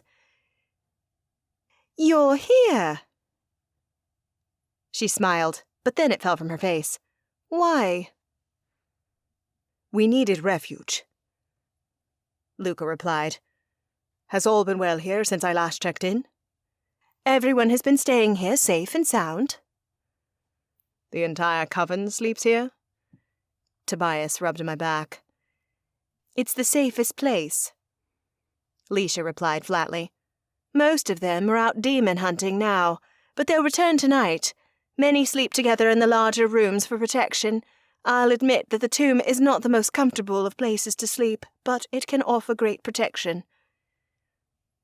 Goddess, what had the greater New Haven area been like since we left? I'd been so focused on Hell's 7 kingdoms and the princes within them that I hadn't considered smaller cities and towns, where demons running amok everywhere. Leisha? Who are you talking to? Sarah and I are trying to research. Another figure popped out of a door, and my eyes bulged. Josiah! Oh, hey guys. The necromancer looked nervous to see us, and for good reason. He was supposed to be our spy in the OA. I had to leave my post. Someone saw me snooping, and they were gonna out me. I didn't want to die. My frustration fizzled, and from the looks of it, the others did too. Any tightness or angers in our bodies or faces vanished. Sorry, Josiah said smallly. Considering what we learned and what we need to do, it's for the best. Luca answered after a beat. In my eyes, you're redeemed. Josiah's face brightened. Really? The Night Circle might not agree, but yes. Luca let out a long breath. However, we might have need for you soon, and others. He turned his face to Leisha. We need a meeting, and to prepare to call all our allies to battle. Night fell in New Hampshire, and still the hours marched on as we light-traveled people into the safety of SNS's tomb. Covenant members, other covens who had expressed wanting to fight alongside us, vampire clans, 2 wolf packs, and so many more. Having to explain who we were and our plans over and over proved exhausting, and yet I always offered to light travel to someone, somewhere. With Tobias at my side, we ventured to every corner of the globe to bring back allies. Difficult though it might be, I welcomed the distraction. Not only did connecting with these new people help me push aside the enormity of our plan, but it also kept my mind off the Archicustos. All of them, undoubtedly dead by now. Not Hannah, not Stuart, I reminded myself. Not that they found that any consolation. I wasn't sure that the youngest members of the Abscondite Coven would ever be able to live with the guilt of leaving the older witches to fight and protect the manor. But the truth was, we needed the youngest Archicustos, just as we needed every single other soul we brought back to the tomb. Tobias and I finished showing a new group of witches to a sleeping room when I spotted Artem still working. The wizard had been the first Luca brought back. Since then, the Ukrainian wizard gathered information on people brought in to fight. He'd also been tasked with connecting with the human military around DC. Artem, I gave a small wave. Have a moment? For you, of course. He took Tobias's hand before pulling me in for a hug. I should have guessed that Artem was a hugger. While I wasn't the same, I couldn't lie. It felt good to be held, to feel close to others. Soon we'd have to rely on each other in a way I'd never had to rely on near strangers before. At least my close friends would be with me too. At this point, we were more like family.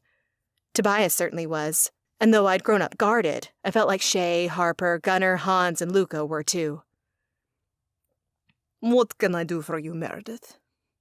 Artem asked as we pulled apart. What's up with the military outside the capital? They're preparing for our arrival, and other forces are being mobilized to join. We should have a sizable force when we make our move. Tomorrow night. We would fight tomorrow. Hans wanted to move sooner, and seeing as his mother's life was on the line, I didn't blame him. But the consensus was that we had one chance and one chance only to end this in a single blow. If we needed a few more hours to shift things in our favor, we had to take them. Great, I said, though it came out on the back of a yawn. I think things are coming together. Artem's face softened. You need rest. Agreed, Tobias murmured. He'd been saying as much for the last hour. "Everyone does," I replied. "You and the other Vindix most of all," Artem retorted in that kind way of his. "He's right, love." Tobias's hand landed on my shoulder. "Give your Luxita to someone else so they can continue to bring people in, but you need sleep." Though I should have argued, I didn't have the energy. "A few hours, then I'll do whatever needs to be done." We parted from Artem, and Tobias and I walked the halls of the tomb until we found an S&S witch willing to use the Luxiter and keep it safe. A sense of unease went through me as I left the priceless object in her hands, but Tobias assured me of her trustworthiness. He led me to an empty room. From what I could tell, the tomb was bursting at the seams. How was no one sleeping in here already? I turned to Tobias, the question in my eyes. He rubbed my arm. "I had Hans make it invisible to others." He pointed to the threshold above the door where runes glowed. "I wanted time alone with you." I understood, but was it right? My teeth sank into my bottom lip. "It's the smallest room. We could barely fit 4 more people in here," Tobias added, "and if Shay and Hans can't find another place, they'll join us. Gunnar and Harper, too." My shoulders loosened. Fine. That was reasonable. Plus, I also wanted time with him. Alone. Even for only a few moments. "Here." Tobias ushered me into the glorified closet and gestured to a bed mat at the end. "Lie down." I did as my mate asked, groaning as my body hit the thin, lumpy mat. It felt amazing to rest. "On your stomach." I sighed as Tobias straddled me and began to knead my shoulders. Goddess, I hadn't even known how tight I was. "Good." I laughed. I bet my heart rate slowed so much. It did. For a few minutes, he worked on my muscles in silence, allowing me time to process the day and the day to come. That was one amazing thing about having a vampire as a mate. He didn't mind prolonged silences. His kind lived in them. They were comfortable saying nothing. They had so long to say whatever they wished. I might have that too. One day. If I lived through tomorrow. I hadn't voiced my concerns about dying to Tobias, though it had to have been in everyone's minds. Soon we'd face the crux of the war. We'd aim to kill 5 of the most powerful beings to ever live. Would we be enough? I didn't let the question take hold, and instead allowed my mate to manipulate my body, to force relaxation. And when he bent down and kissed my cheek, I needed more. More of him. What if tonight was our last? I twisted my neck and caught his lips in mine before they left. He let out a single noise, one that made my toes curl. You know what releases tension, Tobias? The vampire's emerald eyes twinkled. "If the others walk in?" I shrugged. A gamble I'm willing to take. Tobias laughed and hefted himself off me, only to pull me up and kiss me again. "Then let's lose ourselves to the night, love." Chapter 34. Hans. "Be careful," Shay whispered, rolling over and taking her lips in mine. "We need you. I need you." "I will. And remember, I'm taking an invisibility potion." "They might still feel you," she replied knowingly. My mate wasn't foolish. Far from it. She was clever as hell. The most beautiful woman and funny, too. How did I get so lucky? I only wished we'd discovered our mate bond sooner. But that would have meant me coming to terms with myself, with accepting my demon side, something I hadn't been able to do before walking through the fire. Sometimes, I wasn't even sure if I'd gone all the way. But at least I'd traveled far enough. For that matter, Shay had too. In the past weeks, we'd both changed so much, and yet we were still the same people at heart. Wish we had a lot more of the invisibility potion. Shay stroked my face. A whole cauldron of it. I did too, but invisibility potion was difficult to brew. Not only that, but it had a time limit. Even if we possessed enough to give to an entire army, it would wear off. "We make the best of what we have," I said. Enough to scout, enough for the Vindix later, just in case. In case we needed to flee for our lives. She swallowed, tightness crinkling her face in a way I hated to see. If I didn't have to cause her so much pain, I wouldn't. Alas, there was no way I couldn't go to D.C. Even if my mother did not need rescuing, I was among those destined to bring down the princes of hell, and they were there, together. A chance like this was once in a lifetime. We needed to play it smart, to prepare, which meant me leaving my mate and journeying into Hell's dominion to get the lay of the land. I pulled Shay into me and kissed her thoroughly. At any moment, Luca would knock on the door to his office. He'd graciously given us the room the night before, when we'd heard Meredith and Tobias screwing in the room we'd originally said we would share. Another might have been mad, but I understood. I'd wanted to make love with my mate too, and thanks to Luca, I was able to enjoy her. And she enjoyed me. I tried not to think that last night might have been our final night together. I can't wait until I can protect you, Shay whispered. I smiled into her lips. I can't wait for that either. 2 knocks came at the door. Are you decent?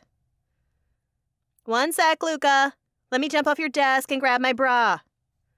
Shay shouted back, a devilish grin overtaking her plump lips. Goddess, I wanted to bite them, to suck them, to ravish them. A long pause before Luca cleared his throat.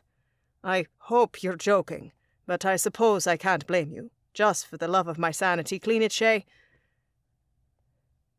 She laughed, and we rose from our makeshift bed. I unlocked the door and found Luca frowning. Was she joking?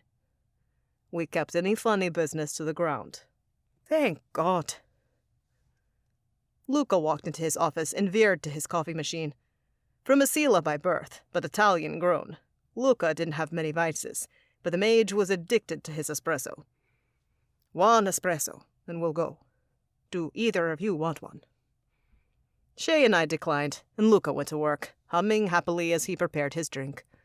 He hadn't had proper coffee in a long time, which had been difficult for him in England, where the witches weren't as particular about the quality of their brew.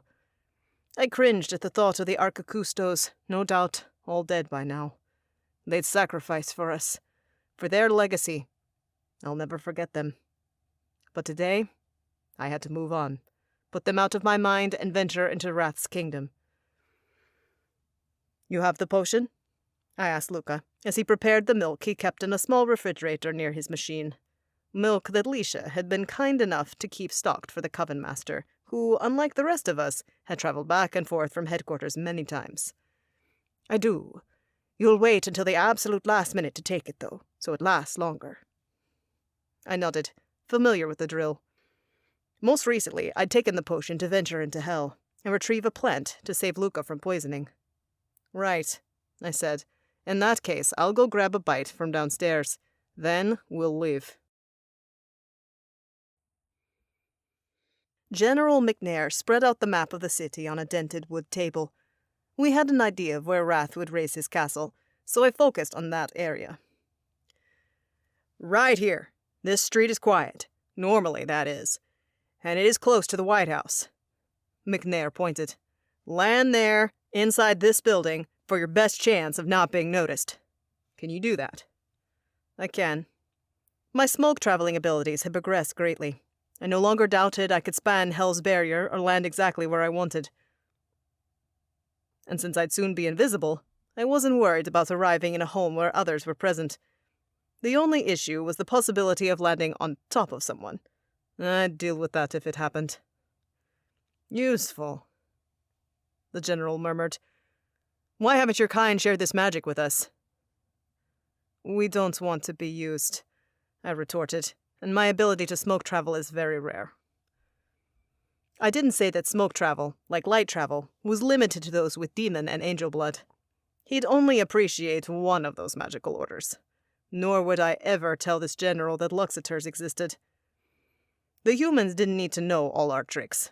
I didn't know the exact numbers, but humans greatly outnumbered all the magical orders, and had weapons of their own. Until now, they had been fine. and if we succeeded in killing the princes, they'd be fine again. You sure you don't want assistance? McNair jerked his head toward a group of soldiers, all special forces. Any of them would have your back. No, Luca replied. Not even I can go with Hans, not without Meredith. The Seine would overtake me.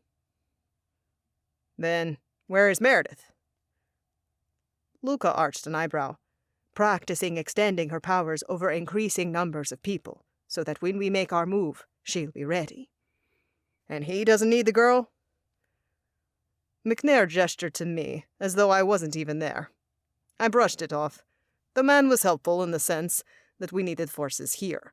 I would not rock that boat. We believe Hans might be naturally protected. It had been Gunnar who brought it up. He noted that in New Orleans, the demons who worked the castle and the city were unaffected by Prince Belhor's sin. Maybe Sloth had singled out those who worked for him, or maybe they'd been immune simply because they were demons. When we thought about it, those demons in L.A. hadn't seemed prideful, nor my mother. And though Meredith had acted fast in both New Orleans and Venice, covering me with her magic so I wasn't overcome with sloth or lust, now I wasn't sure that I'd needed it at all. The others had been affected within seconds of entering the Dark Kingdoms, but I had not. Demon blood might be a protectant, something we had not considered before. Only I could enter the taken cities without Meredith's help, or so the theory went. The general looked like he wanted to push, but Luca's chin lifted. I'll say no more, but only Hans can enter. I'm here in case he needs help getting back to headquarters. The general nodded, and I took one last look at the map, noting the red lines drawn on it, the indicators of where the magical barrier covering DC was, and how far it moved. Not far, but there had been movement, just like in Venice. We needed to stop this before the princes took more land, and as a result, more lives. I caught Luca's waiting gaze. I'm ready. To the barrier, then. We strode to the barrier, shimmering and black, oily from the outside. Wait until you enter to take the potion. Of course. We didn't need McNair knowing about that either. I patted the bottle in my pocket, assuring Luca. Be careful. Come back, or Shay will kill me. She'll kill me if I don't return, I joked. Take a couple of steps back. Luca did as I requested, and I called my power. Smoke billowed up, consuming me, and seconds later, the prickle of magic that allowed me to traverse space took over. I thought about the place the general had pointed out, one I assumed he knew well from time in the city. Trusting others in this endeavor was difficult, but I'd learned that putting my trust in others wasn't just a good idea. It was vital. The smoke cleared, leaving me in an abandoned building. Broken windows, the roof had caved in, and bullet holes riddled one wall. Aside from that, though, the room had an air of luxury. Nice furniture, even if it was ripped and torn and smashed. From where I stood, I spotted a kitchen, and I recognized high-end finishings when I saw them. The home wouldn't be large enough to land everyone inside, though, so I crossed to the window and looked out. The street below stared back, empty. I cast a spell into it, trying to detect humans or others that might be hiding in the area. Nothing. Perfect. I popped the cap off my vial and down the invisibility potion. This brew worked instantly. Not always a given with potions, but we'd made sure to only gain the best for our expedition and my scouting.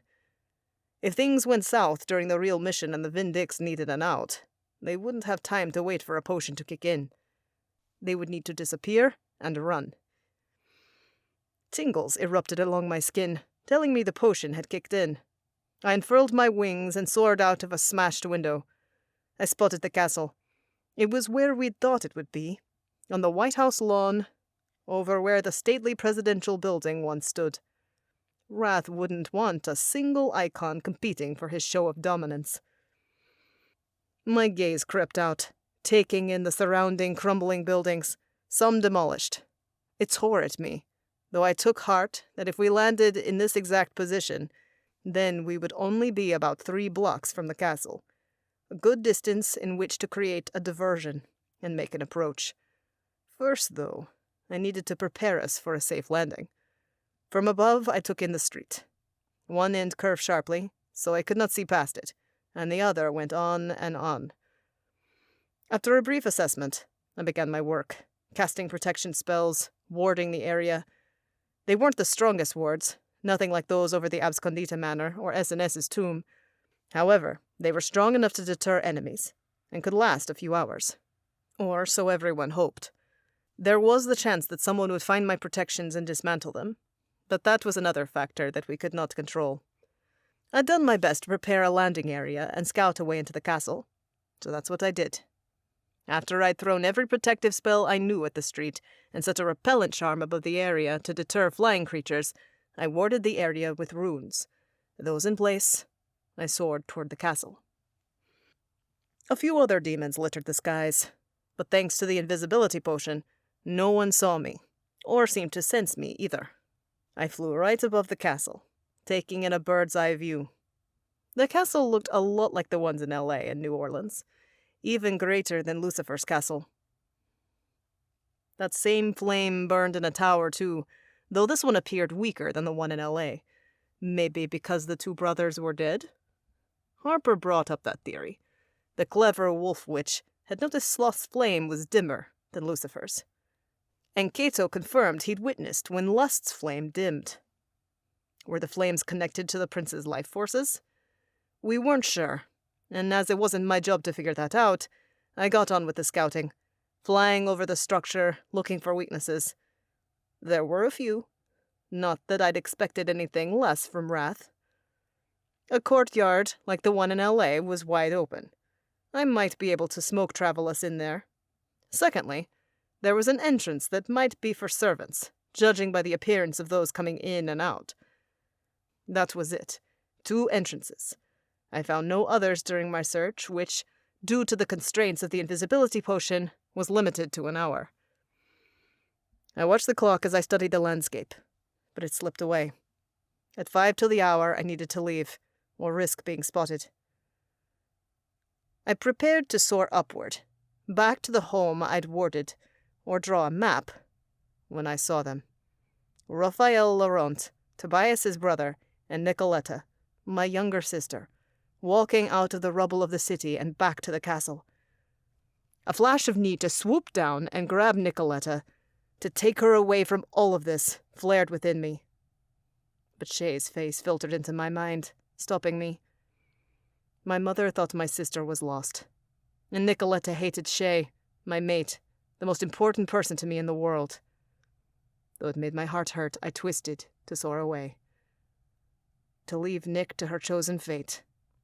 But of course, I couldn't help sparing a last glance.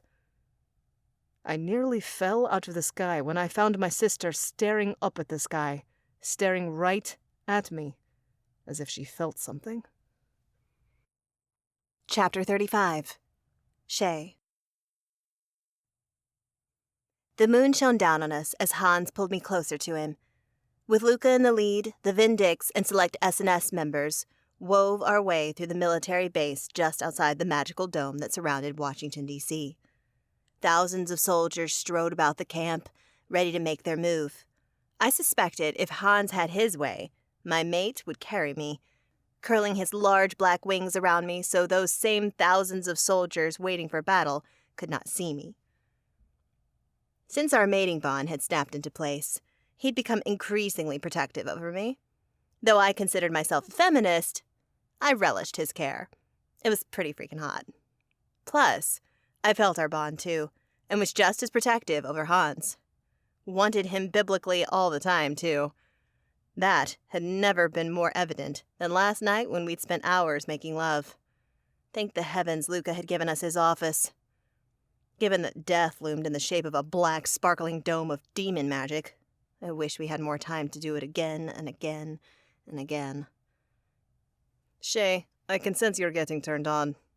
My mate's hand fell to my ass, and the tension in his fingers, the want, sent a shiver up my spine. If you don't stop, I'm going to steal a tent from one of these poor saps and embarrass us all. Hans's words sounded more like a promise than a threat, and yet I pulled myself together. Luca would be super pissed if we disappeared to Screw. We would enter Wrath's territory within the hour. Distractions, no matter how pleasant, seemed to be eliminated. Sorry. I'll turn down the filthy thoughts. I beamed at Hans, who looked like he regretted what he'd said. And yet, instead of jumping each other's bones again, we acted like total suckers and continued to follow Luca to General McNair's tent.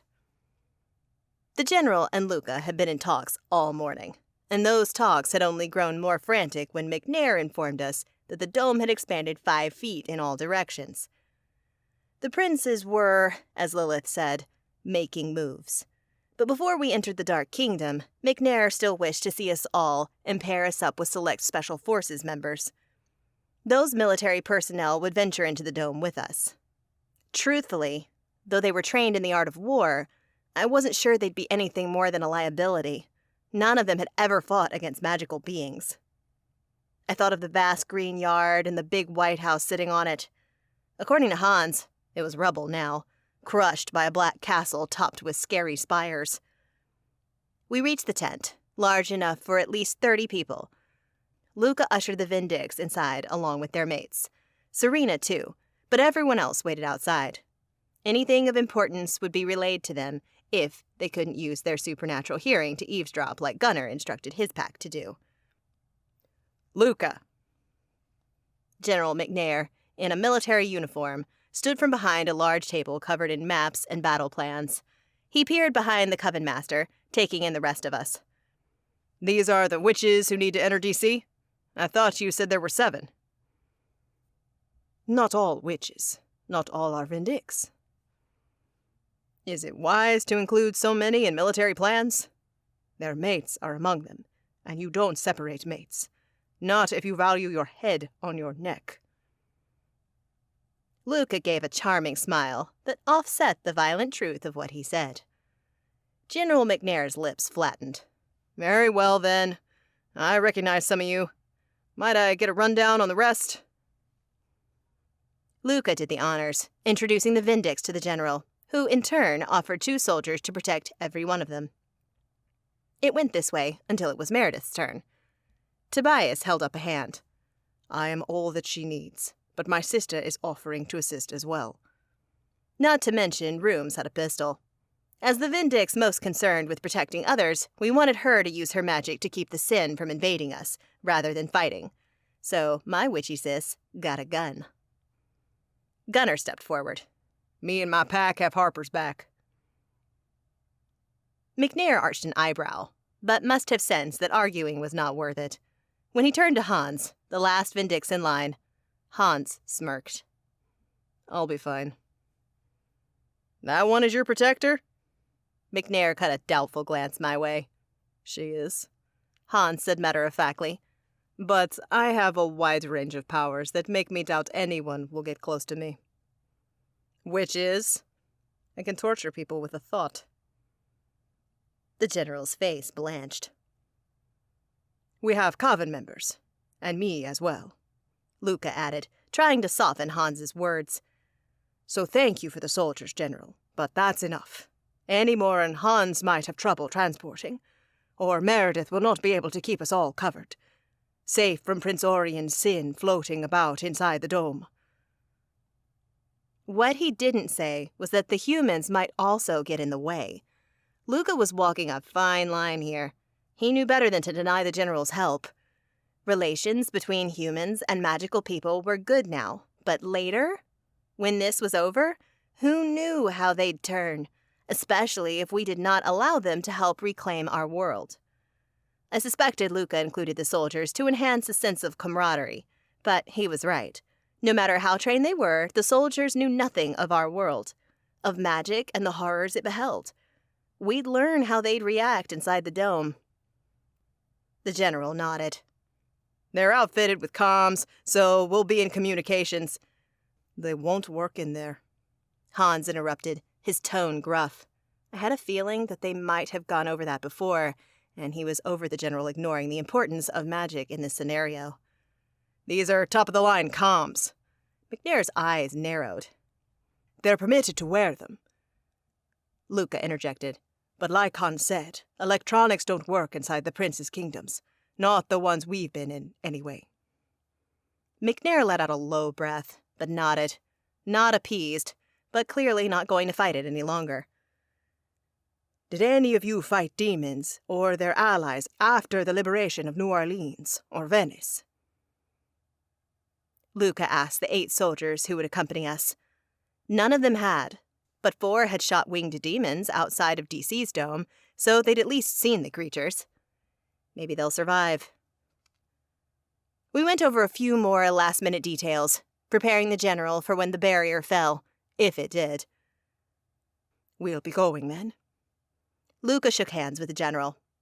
We left the tent and joined those outside. Luca looked at them. I listened. Leisha spoke for the group as Benedict wove around her feet, on edge, and relayed the important information to those going with us. No need to reiterate. Everyone knows what to do, Artem agreed.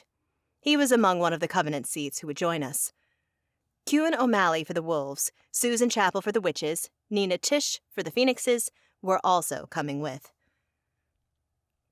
Good, Luca said, and we made our way to the spot cleared for us, a large area in the middle of the army camp. One warded and cleared and covered in an illusion the previous day so that if anyone was watching from inside the dome, they wouldn't see us gathering. Instead, they saw static tents. No one would see us coming. You clear on where we land? Luca asked Hans. My mate's jaw was set in a hard line. I've prepared the site. Meredith, you're certain you can protect so many? Luca asked, clearly going through his last-minute checklist. I'm sure. Meredith replied, not a speck of hesitation in her voice. In the carrier she wore, Benny's eyes glowed amber. Rooms hadn't wanted her familiar to join us in battle, but Benny had been adamant. So he was stuck in the carrier until we got inside DC. Good. Luca sighed. And Artem, you're sure the Covenant has people stationed outside the city too? We don't know everything regarding what's inside. Demons, certainly, but they weren't the only creatures that called hell home. The hounds we'd seen in New York would likely be the least of our worries once inside. All around the dome. Seats are helping organize magical armies. Artem replied. My mother was one of those seats helping to organize fighters in other areas. I couldn't say that was her forte, but with me going inside Wrath's kingdom, there had been no talking her out of it. Luca nodded, apparently out of questions as we reached the launch point, ready to smoke travel. Hans held up his hand. For those who have not done this, smoke traveling can be disorienting. But I have you, and we will wait to move until every one of us has our bearing. He looked at the humans, though they weren't the only ones we were concerned about. Many SNS and Covenant members had light traveled, but not done so by smoke. At least they're kind of similar. I grabbed Hans's hand, which wasn't necessary. Physical touch was needed when one used luxators, but not smoke or light travel. Still, it made me feel better to touch him. That we were together in this, our hearts still beating. We assembled, and Hans' smoke billowed out like a million black, formless spiders, covering the ground, our knees, our hips, and then darkness took my vision. I held my breath. Smoke traveling had always been uncomfortable for me, but now it was less so. Not just from experience, either. Now that our mate bond had snapped into place, Hans's demon magic had less of an effect on me. Same with my angel magic upon him. It was like the bond smoothed over what should have been insurmountable differences. Hans squeezed my hand, a sign that we were about to land. I prepared my wings, spreading them for balance, and released him. Both of us aware we might need to catch someone less accustomed to traveling in this manner.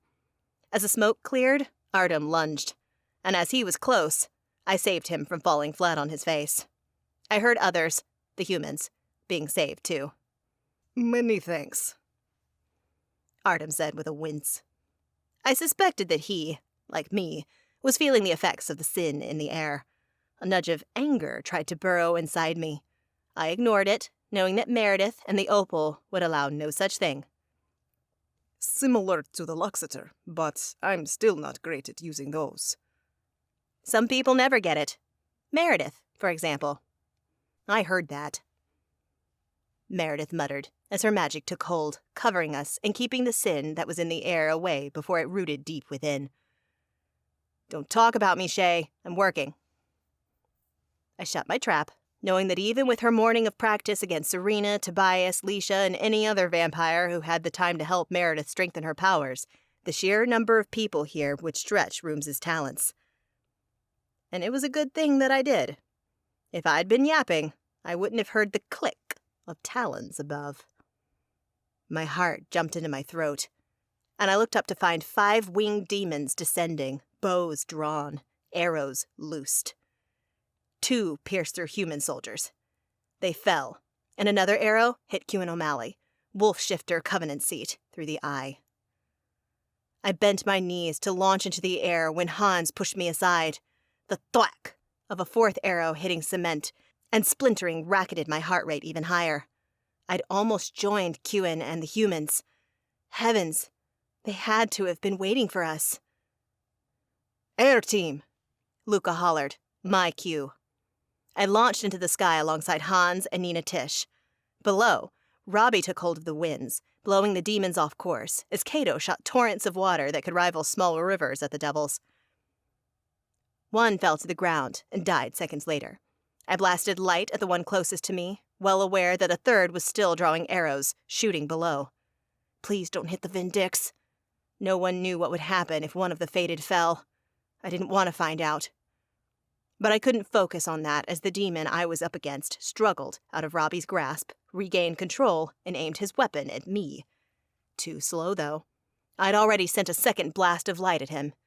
That time, I hit dead center. The angelic light ate through him, riddling holes in his leathery skin. The devil shrieked as he fell to the ground. Get his weapon! I spun, ready to take on another, but discovered there was no need. We had already taken the other 3 demons down, with the help of Robbie and Cato. Still, we hovered above, scanning the area, the surrounding buildings. Hans had landed us where he'd meant to, 3 blocks from the White House. From where I flew, I could see the iconic building no longer existed. Instead, a black castle, so similar to the ones we'd seen in L.A. and New Orleans, rose. A flame burned in a tower. Clear, I said, not spotting another demon. The others echoed me, and we descended. As I neared the ground, my mouth went dry. A 3rd human had been hit, leaving us with 5 Special Forces soldiers. Q-in was dead, as was Susan Chapel. They were waiting for us, Meredith said when Hans and I landed next to her. They found our protections and disabled them and waited. Hans's eyes narrowed to slits. Correct. We have to proceed with extreme caution toward the castle. They wore armor, Luca added. green leathers. That color represents envy. And if each prince now has forces out here, that could make things far more difficult. Should we split up? Meredith asked. We can sense one another. No, Hans retorted more forcefully than he normally would. Vindix, stay together. The diversion squad should help us get there. I swallowed, hating that he was right, that this was the best move. It put others in immense danger. They knew that coming in, though. Growling hit my ear, and I turned to find blazing red eyes and elongated canines round the corner. A pack of at least 50. Hellhounds, I whispered, my voice trembling. Everyone run! Chapter 36. Gunner. We sprinted away from the hellhounds, only Shay, Hans, and the fire-winged Nina Tish flying above, doing their best to cull the pack of beasts at our heels. Though the alpha and me wanted to protect, to stop the beast chasing us, I darn well knew my limits. Those things were enormous. At least double my size as a wolf, and their teeth were filled with poison. One bite, and any of us were done for. 50 of them, I thought, casting a glance at Harper before making sure my pack was right behind us. How are we going to get rid of them? They're so agile. Nina yelled. We've only hit 2. We need to stop them. Trap them. Harper! Meredith screamed. Shield the street! My eyes widened. Now that was an idea, though had Harp made a ghost shield that large? Any warders? Harper shouted back, her arms pumping at her sides as we ran with all that we had. To help divert them or slow them while I work? I winced at how loud she was. Any other day I'd relish my mate being all loud and authoritative, but we were supposed to be quiet. Stealth gave the other squad a chance to implement the diversion at a safe distance from us. We'd also be able to sneak into the castle more easily. We're blowing that now. Then again, the hellhounds weren't being quiet either, with all their howling and growling and grunting. I could only hope something big was happening at the castle, something to keep the royals busy. Warder here! A witch somewhere behind me yelled. The lady already sounded winded, which I wasn't sure boded well for her doing magic on the fly. What do you want me to do? I don't know. Slow them down. My mate tossed a look over her shoulder, and those pretty eyes widened. They're gaining. We need to split into our teams. Luca shouted. We're making too much noise, and it will split the hounds. At the intersection. Artem, the leader of the diversion squad, shouted back. The other warder is with us. You have Harper. Go at least a block before shielding. Harper sucked in a breath. My poor Chica. This was all gonna be on her. You got this. I growled loud enough so that only she could hear me. Luca leapt over a fallen street post. At the next intersection. My stomach tightened as we neared the splitting point. I was with my mate, my pack, the Vindix, and S&S. The remaining humans would come with us too, as well as seats from the Phoenix and Vampire orders. Powerful groups, both of them. Too bad now that we were here, now that we were doing the thing, it didn't seem like enough. The turn-off was fast approaching, and my ears told me that the hellhounds were gaining. I wasn't sure we'd get too far before Harper had to initiate a shield. Can I help? I asked her. Watch my back. Let me concentrate. I'm calling right now, but I'm going to need a lot of spirits to block an entire street. She gasped, trying to catch her breath after explaining so much. I shut up, let her breathe and think and work. My she-wolf was amazing, and I wouldn't be the one to stand in the way of her greatness. Ready? Luca yelled. Veer to your sights. Everyone run and did, and I tried not to notice the sheer terror in so many eyes. This was crazy, and we hadn't even gotten to the castle yet. The turn came hard and fast, and I ran to the right, making sure my mate was beside me. When we cleared the turn, Luca spun and shot a barrage of power behind him. It went off like fireworks, streaming and exploding. He had to have bought us a few seconds. Guessing that the diversion squad had been so quick thinking, I sent a prayer up to the old ones to watch over them. They were the most vulnerable out of our two teams. That was what I thought, at least until a female screamed. A shout for help. I recognized that voice. My stomach fell to my knees as I twisted and watched Farah scramble back up. Somehow, against all odds, 'cause wolves had amazing agility, she'd fallen. Worse, her man, Reuben, had turned to help her, only to find the hellhounds were upon both of them. They sprinted, gave it all they had, but neither were fast enough, and I had to watch as 2 hellhounds leapt on each of them and tore their limbs off their bodies. Tears pricked my eyes as one hellhound latched onto Farah's neck, ending her life in seconds. Close by me, Jolie let out a garbled sound. She'd seen Farah's death, too. "Gunner, don't look," Harper wheezed, bringing me back to her, to this moment. They were my pack. No matter how little time I'd known them, Farah and Reuben had bound themselves to me, and I couldn't even try to save them. Not without going to my death. Not without leaving my mate, cleaving her soul in half right when she needed support the most. So though it killed me to do so, I faced forward, knowing, just missing when Reuben let out a garbled scream. "The plan worked," Nina Tish yelled. She, Hans, and Shay flew with our group, each of them shooting fire, spells, and light behind us. They split. 20 are with us. Harper, Hans cried out. When? We'll be ready to attack. Give me 1 more minute. My mate gasped for air as she replied, They're coming. The moment she said it, I saw them. Ghosts streaming above us. There must have been at least 100, and Harper needed more? Another scream behind us felt like a knife to the gut.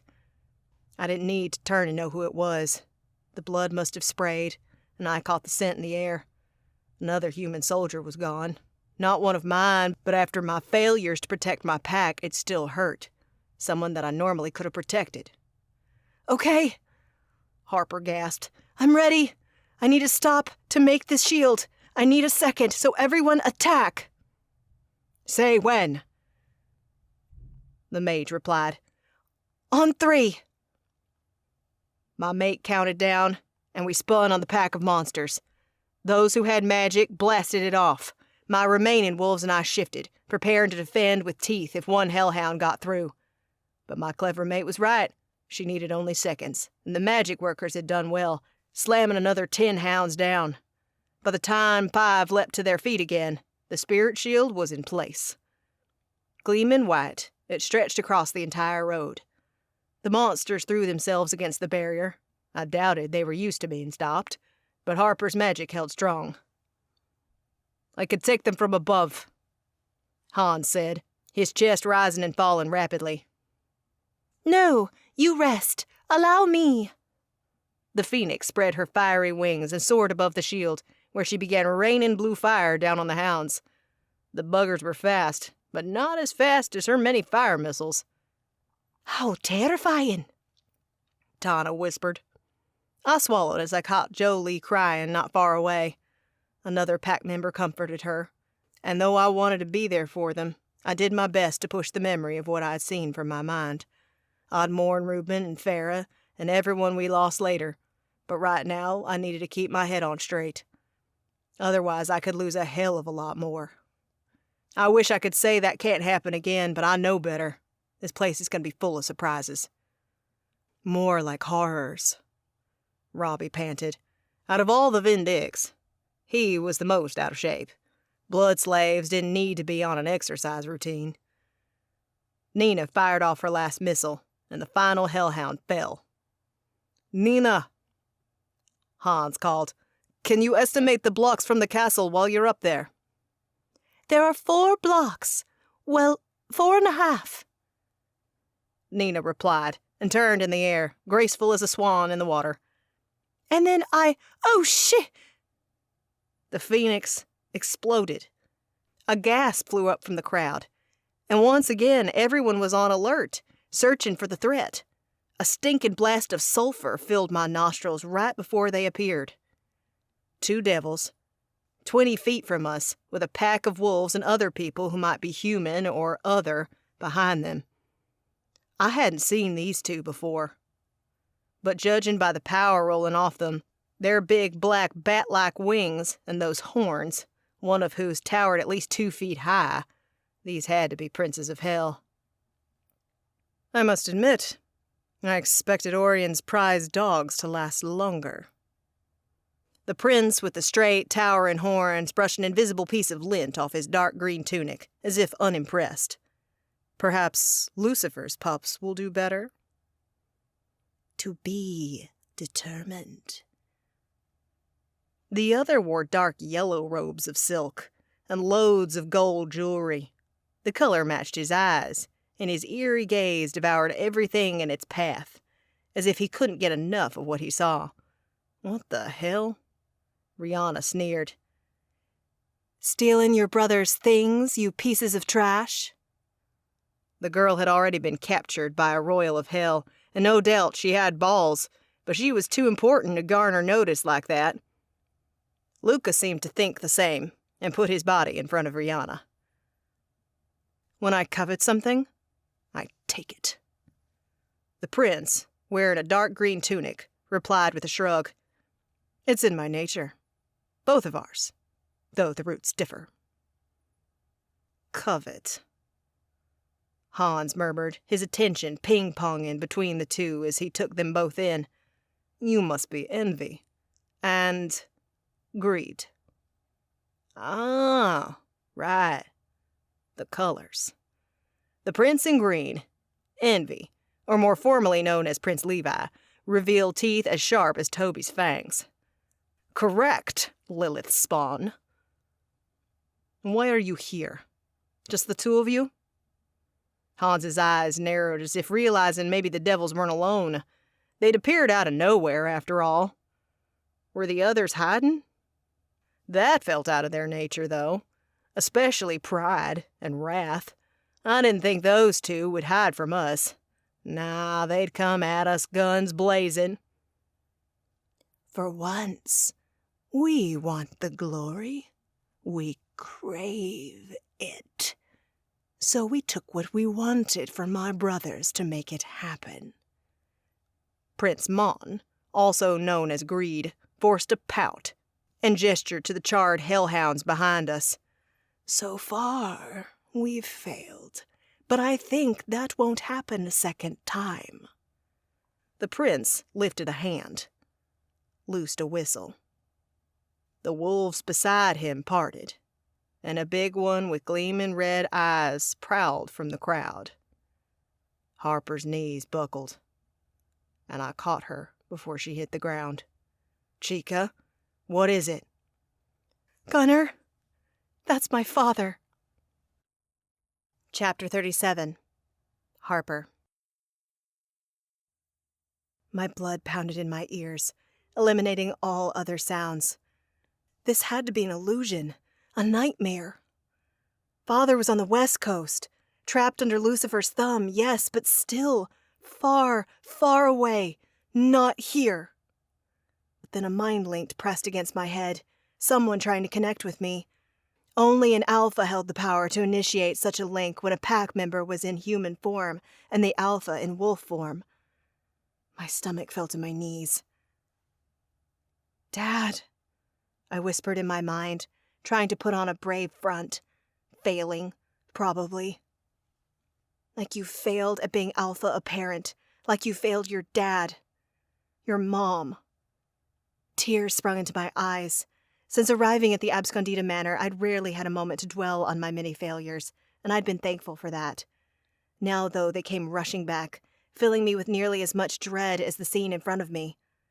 Dad, can you hear me? His eyes blazed red as he prowled forward, but for a moment, no more than 2 seconds, they dimmed. He was fighting the possession, trying to reach me. His push into my mind would have been stronger if he controlled his own thoughts. Dad, you can do it. Please speak to me. I stepped forward and heard Gunnar tell me not to go closer to my father. I didn't listen.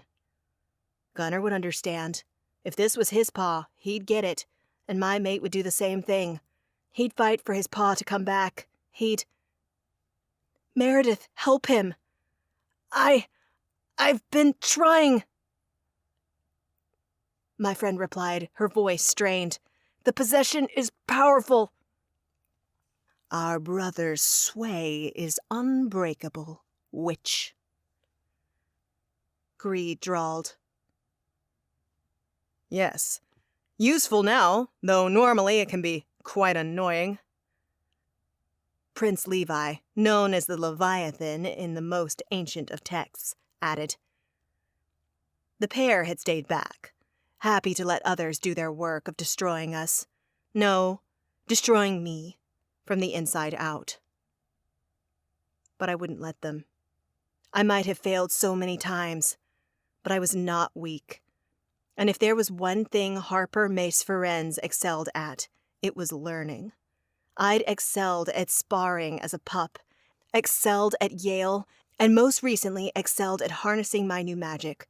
I could do this. I'd pull my father through. So I ignored the princes and focused on the alpha wolf in front of me. Try again, Mare. A wave of warm magic that I recognized as Meredith's washed over me anew. My breath clung in my chest, and I kept my eyes on my father. Again, That red dimmed as he pushed on the mind link again. This time, I opened my mind. Dad? Harper. My father sounded exhausted, beaten down, not like himself at all. Fight it, Dad, please. We're here now. We can beat them. Kill me. The elation coursing through me at this one small win fizzled. Dad, you can't be serious. Do it, Harper. You must. Under their control, I've done horrible things. I don't deserve to live. Don't deserve to lead. Please. It would be a mercy. I swallowed. My father could count on me for anything. Anything but this. I can't. Dad, where's Mom?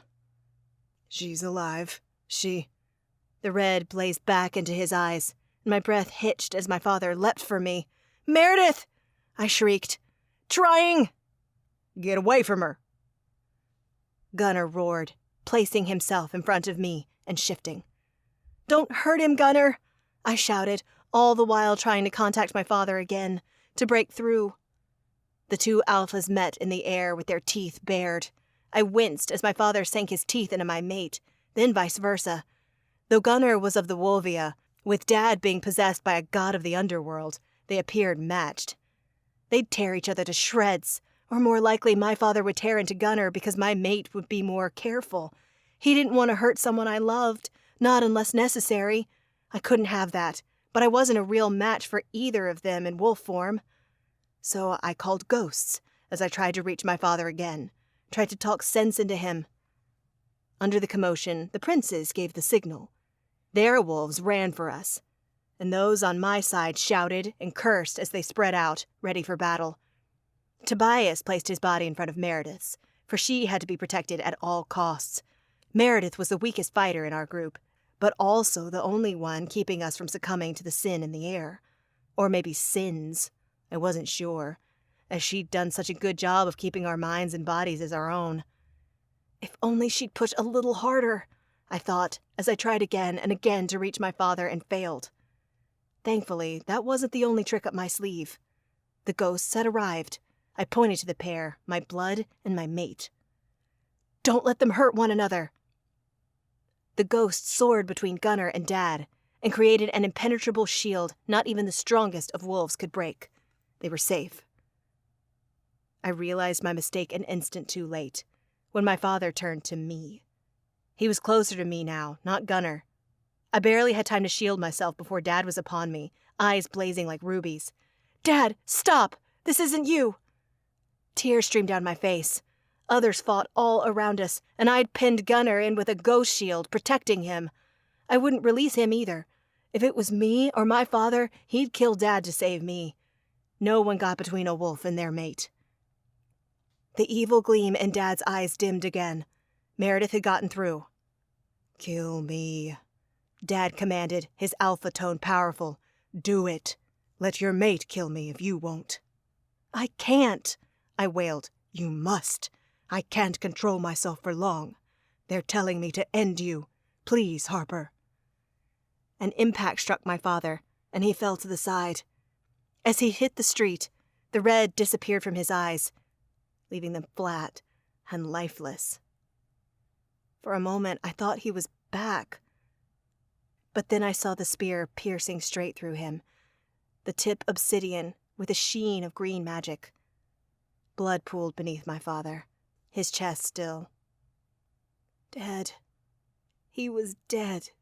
There 1 second, gone the next. Body vibrating, I fought the urge to go to him, and instead search for the killer.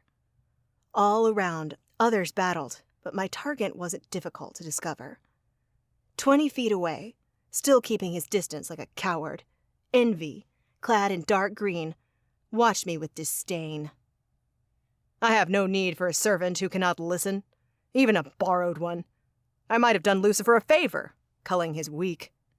You bastard! I summoned spirits with all that I had, and an onslaught replied.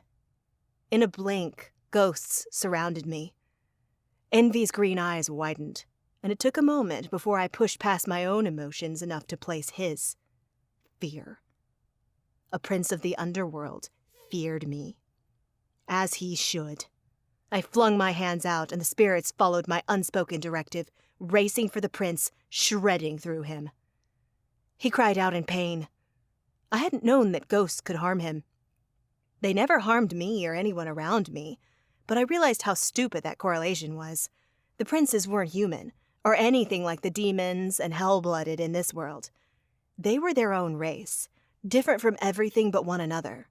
The brothers who'd ruled the underworld for millions of years were both closer and further away from death. And while I hadn't killed him, I could weaken him. That much was plain by the visible graying of his skin. "Hans!" I yelled, pushing the ghosts through the prince. "Help!" Faster than I would have expected, Hans dropped from the sky. Blood-dotted cheekbones, and his jaw was set tight as he began to help me pummel the prince with his demon magic. Against our powers combined, Prince Levi doubled over, but didn't die. He might not be the most powerful of his brothers. He'd said as much. But they were made of stronger stuff. Not indestructible, though. No one was. Not even a god. "Someone take his head!" I pummeled the prince again and again and again, never letting up, disarming him. With each attack, Envy weakened, but he remained standing, those green eyes burning at us, promising vengeance. A promise he'd never keep, as Serena, wielding a sword she got from the old one's only knew where, flew at Prince Levi and severed his head from his neck in one clean blow. The head flew, landing at my feet, eyes up, staring sightlessly. I spit on the prince's face. "We're going to finish all of you. I swear it." "Harper." Hans gasped. "We need to help the others." I twisted, understanding what Hans meant right away. The other 5 Vindix were ganging up on Greed, who looked grayer and weaker than minutes before. I blinked, recalling Lilith's words. Was Prince Mon weaker after Envy's death? Though I was dying to know the answer, I wasn't sure it mattered too much.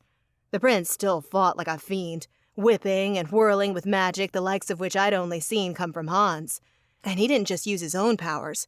Most of the wolves surrounded Greed, their teeth bloodied.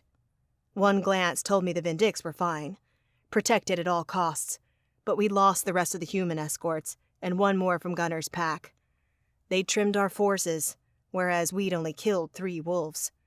3 wolves and a prince, I corrected. Time to even the odds. "Harp!" Gunnar screamed as Hans battled with the others, leaving me the only Vindix out. "Let me help!" Though I wanted to keep him safe behind my shield of spirits, I'd be an idiot not to use Gunnar's strength. But that didn't mean I had to make it lightly that he'd fight. I released the ghosts shielding my mate and directed them at the prince. They tore through him like the other spirits had ripped through Envy. Again, I noted the spirits weakened the prince.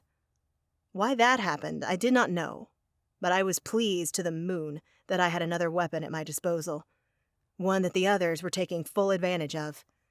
Tana engulfed the prince in flames as Rihanna wound a lasso of vines around his neck and squeezed. Vines weren't a sword, but when wielded by the strongest earth witch in the world, they were darn close. Greed's face turned red as he fought for air, for life. But Rihanna bore down against that iron will and pushed her magic so hard that her knees buckled. Behind her, Luca caught the earth elemental. She thrust her hand out, and brilliant verdant magic flew from her. The vines cinched so tightly that Greed's head separated from his neck. The head fell to the ground to land in a puddle of blood, and above, I caught the flame in Wrath's castle dim. Had he seen it too? Did he know that 2 more of his brothers were gone? The question disappeared as it became clear that while we'd beaten 2 princes, we weren't out of the woods yet. The wolves followed all the prince's commands, but it seemed they were controlled by another. Lucifer was my guess. Their eyes still gleamed red, and though they'd frozen at the death of Greed, now they turned on us. "Cage them!" I yelled. "Don't kill them!" I had to believe these wolves were innocent, Even if they'd done terrible things, like my father had said, it had to be on the word of the princes. Until I heard for sure, I couldn't see them die too. Luca, please! Just thinking about my father sent a sob up my throat, choking my words. On it! Magic whipped from the mage's hands, filling the air. Tana blasted fire at 5 approaching wolves, sending them running back, helping to corral them. Get them closer together, Luca instructed. I'm ready. The Vindix leapt into action, working as one to create a cage using their gifts. When the last wolf backed up against the others, a cage materialized around them. Thank you, I said, and went to my father's body. Chapter 38. Gunner. My mate fell to her knees before her father. While every instinct told me to join her, to comfort her, if that were even possible, I waited. She needed a moment with her alpha, her father, a moment to say goodbye the right way. She wouldn't be able to grieve the way she deserved, not now. She had seconds, minutes at best. So I placed myself in front of Harper, in case others weren't on the same wavelength as me, and scanned the area. Luca had caged the surviving wolves. There had to be at least 60 of them, still growling and barking. Thank the old ones my clever mate had come up with that idea.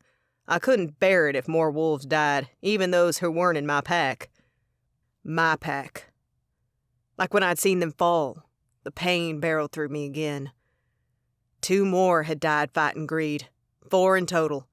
At this rate, by the end of the day, I wouldn't have a pack. I had to be the worst alpha in existence.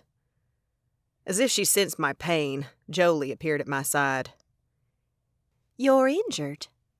It's fine. I spared a glance down at the gash along my right tricep, given to me by Mace Ferenz. Nothing to what others got. No, but they're dead, and we're not. We have to keep fighting. She jerked her head to where Harper was still crying over her dad. Though I tried to give her privacy, I heard my mate's whispered promises to her father. The woman carried the weight of the world on her shoulders. She needs you, Jolie added. Needs you to be strong. Don't tell me what she needs and what she doesn't. My tone was snappish, and Jolie reared back. Immediately, my stomach twisted. The woman was trying to help. More than that, she was right. We got a healer round here, I added, softer this time. Hannah stayed back at the human base, waiting for those with the worst injuries, those seconds from death, to be brought back. Many other healers, magical and otherwise, were at the magical camp waiting. We had a medic, one of the humans, but they're all dead now. Jolie swallowed. Serena and Tobias are offering blood. I inhaled. Vampires didn't do that lightly, and my kind, the Wolvia especially, didn't accept it lightly either. Though I'd done so before, and this time was more important. Get Serena for me? You got it, Alpha. I'll be right back. She left, but Hans took her spot right away. I'm taking those with the worst injuries and the dead back to base, he said. We can't leave them here. I can't. I agreed, and I understood why he approached me and not my mate. I'll tell her. I'm sure she'll want to take her paw away from all this. Hans nodded. I'll get Harper's dad last. Give her as much time as possible. Appreciate it. Also, people are moving in there while we regroup. Hans pointed to where Luca ushered people into a nearby building, an old museum or something like it. If she'll let you move her dad in there, I'd go. It's safer, less out in the open. Safer. What a freaking joke. Until we killed the last 3 princes, safety didn't exist. And even then, this world had a hell of a lot of healing to do. Still, Hans was trying to help and be as expeditious as possible about it. Thanks, man. I held up a hand. Go do your thing. He'd no sooner left than Serena arrived. She offered her arm. Silently, I brought it to my lips and took 3 drags of vampire blood. That's enough, she said. Your healing abilities will take care of the rest, and I think your mate needs you now. I twisted to find Harper watching us. Her beautiful eyes ringed red. Gunner, Her little croak broke my heart in half. hold me. I went to her, dropped to my knees, and pulled her close. Harper pressed her face into my chest, and soon enough, my shirt dampened with her tears. I didn't say a peep, though. Just let her work through it. Let her feel. Soon enough, she'd have to be on the move again. But until that moment, I'd shelter my she-wolf with my body, heart, and soul. People disappeared into the building, hiding, finishing healing fast as heck thanks to the vampire blood. None of the Vindix approached us, and I got a feeling Stoney and Shay told them not to. Smart women, all of them. While she cried, I stole glances at her pa.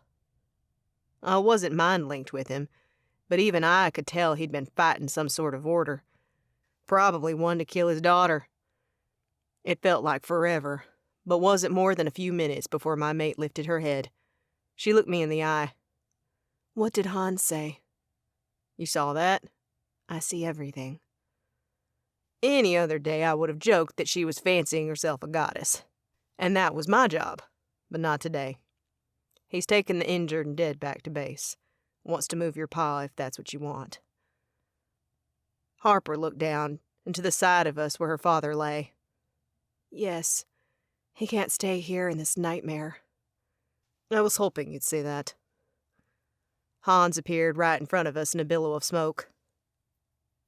I can take him back to the base if you're ready. Harper swallowed. I'll see you again, Dad. I love you. She released me and bent over to kiss her paw on his furry head. I helped Hans with the body, lifting the alpha wolf and situating it so Hans didn't topple.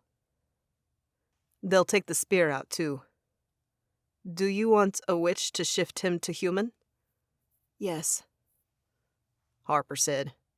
It was a rare, specialized talent, and I was thankful some witches possessed the power to do it, and we had one here. See you soon. Hans disappeared again. Let's get in there. I pointed to the building the others had disappeared into. Luca watched us, along with a few others, looking for enemies that might sneak up on us. We'll be less out in the open. Harper allowed me to support her as we made our way to the building. We were halfway there when the sky lit up with magical fireworks, 10 blocks away. I sucked in a breath. The diversion team had beaten off the hellhounds, and our plan was underway. They were trying to catch the attention of the prince's armies. Hurry, I said, as a sound arose from the castle and winged demons took to the skies. We ran the rest of the way, and Luca shut the door after us, sealing it with a ward. Meredith and Shay were waiting close by, their eyes wet with tears. Harper didn't say a thing. She tumbled over to her friends, and they held their arms open to her. I watched as the three women confronted one another, as they dropped to the ground to better cover Harper with love, and most shocking of all, Benedict joined them. The cat sat right in front of my mate, bowing his black furry head. We aren't always on the best of terms, but I am sorry for your loss, Harper. My mate sniffed as she took in the cat. Thanks, Fleabag. The cat's tail twitched, but he said nothing as he lay down right in front of her. A cat and a wolf, as if they were the best of friends. The sounds of rising armies outside made me hope such a thing could happen, and that it could happen real quick, because in here, everyone needed to have each other's backs, or none of us would survive. Chapter 39. Meredith. 10 minutes. 15, tops, to pull ourselves together after killing envy and greed. That wasn't enough time for anything. Not for Harper to grieve, nor for me to come to terms with the fact that I'd failed one of my best friends. I hadn't been able to completely lift the possession over Harper's father, and he'd died, still in Lucifer's grasp. I hated myself for failing Harper, and though I wouldn't say out loud that I was the reason her dad died, the thought was still stuck in my head. It was an anguish I'd have to live with for the rest of my life. So no, we hadn't had enough time to deal with the trauma we'd gone through. But with the diversion well underway, we had to move. The fighters led by Artem were giving us the best chance to enter Wrath's castle. We couldn't allow their sacrifice, because there was no way in hell everyone would get out of this alive. Maybe not even us. To be in vain. I wrestled with that possible fate as we waited for Hans, listening to the sounds of the city. Quieter before the diversion team set off the fireworks, the night was now filled with screeches and screams and gunshots. Once, I thought I heard a bark that was so loud it couldn't have come from a hellhound or wolf. Thanks to Cato seeing a water serpent in Venice, we knew that monsters had come over from hell along with demons. Had that been a Cerberus? Goddess, I hope not. Hans reappeared from transporting the last dead and seriously injured back to the human camp, and we quickly gathered around him. Ready? Hans looked at Harper when he asked. She drew in a long breath. Her eyes gleamed red and puffy, but the wolf witch had regained her composure in a way that I'd never be able to mimic. Goddess, she was a tough one. The sooner we kill them all, the better. Smoke curled upwards all around our squad, much smaller than before. Fewer than 20 people when we'd started with over 40 fighters. Goddess, we'd already lost too much. Before I could let another negative thought claim my mind, darkness sucked us in, transporting us to the castle. Within the smoke, my hand was on the gun, given to me by a soldier back at the base. A small pistol. I wasn't too keen on shooting it, and not because I wasn't an excellent shot. Working for the ringmaster, I'd shot a gun many times.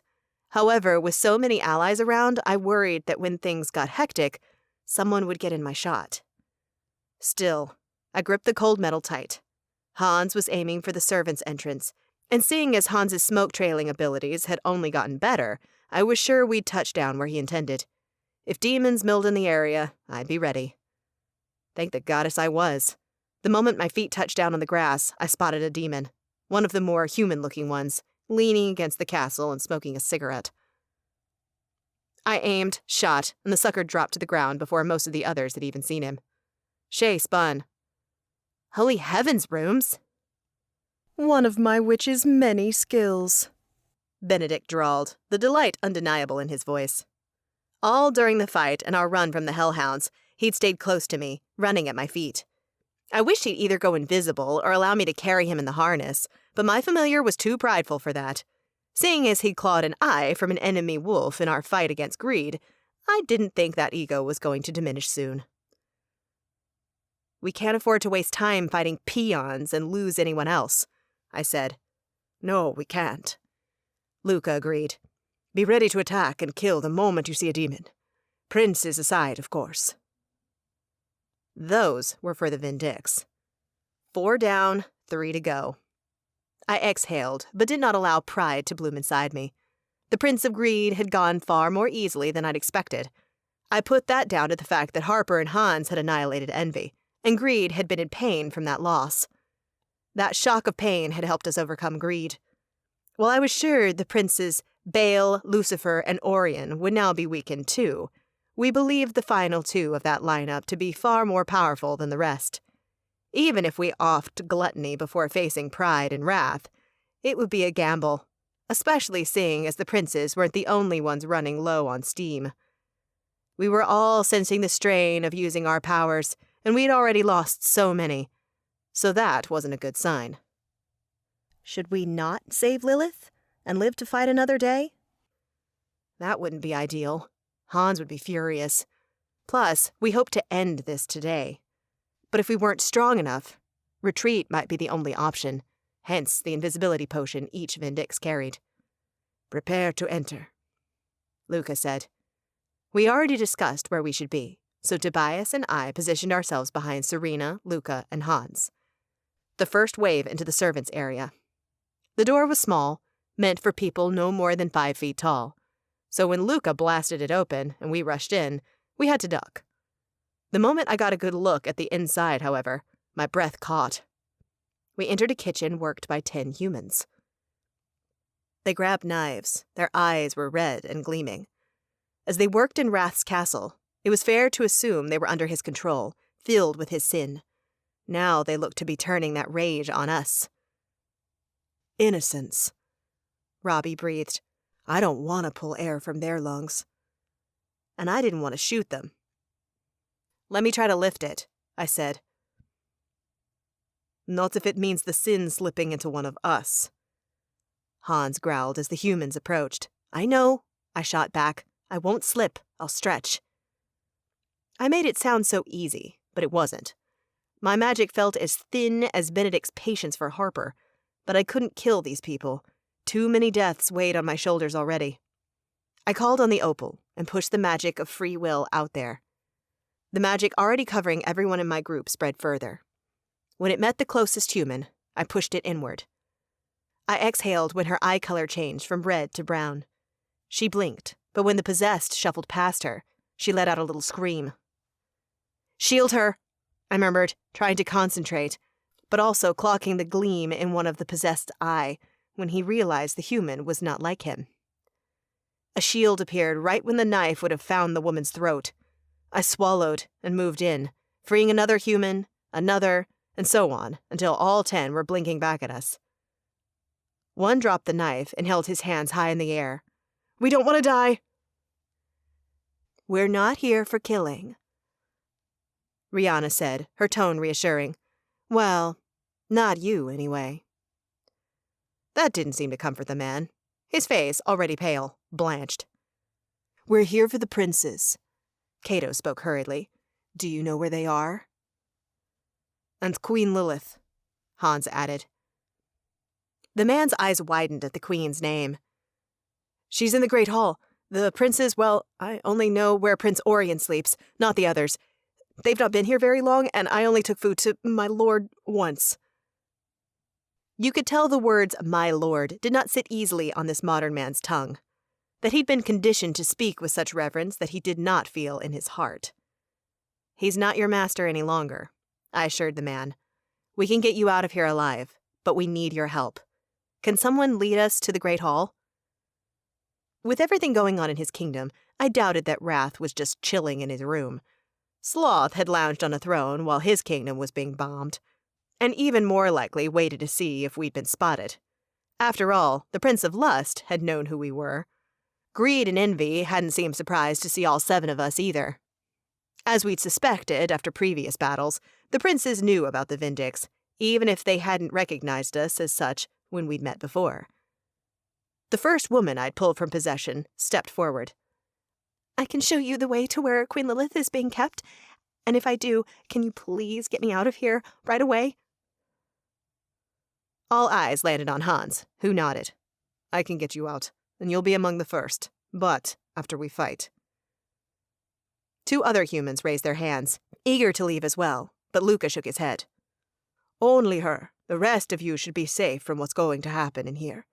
Once we're done, the military forces will come to save you all. Their shoulders slumped, but the tone in Luca's voice brooked no argument. The woman slipped between Luca and Hans, Serena right behind her, and we left the kitchens.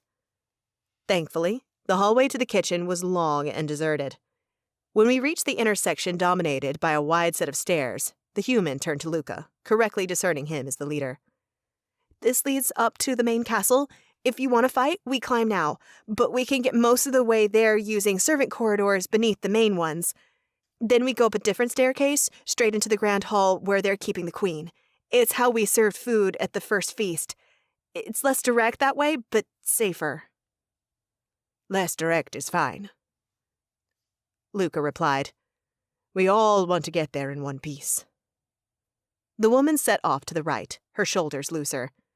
I wondered what she'd be imagining she'd have to do, if we'd make her fight.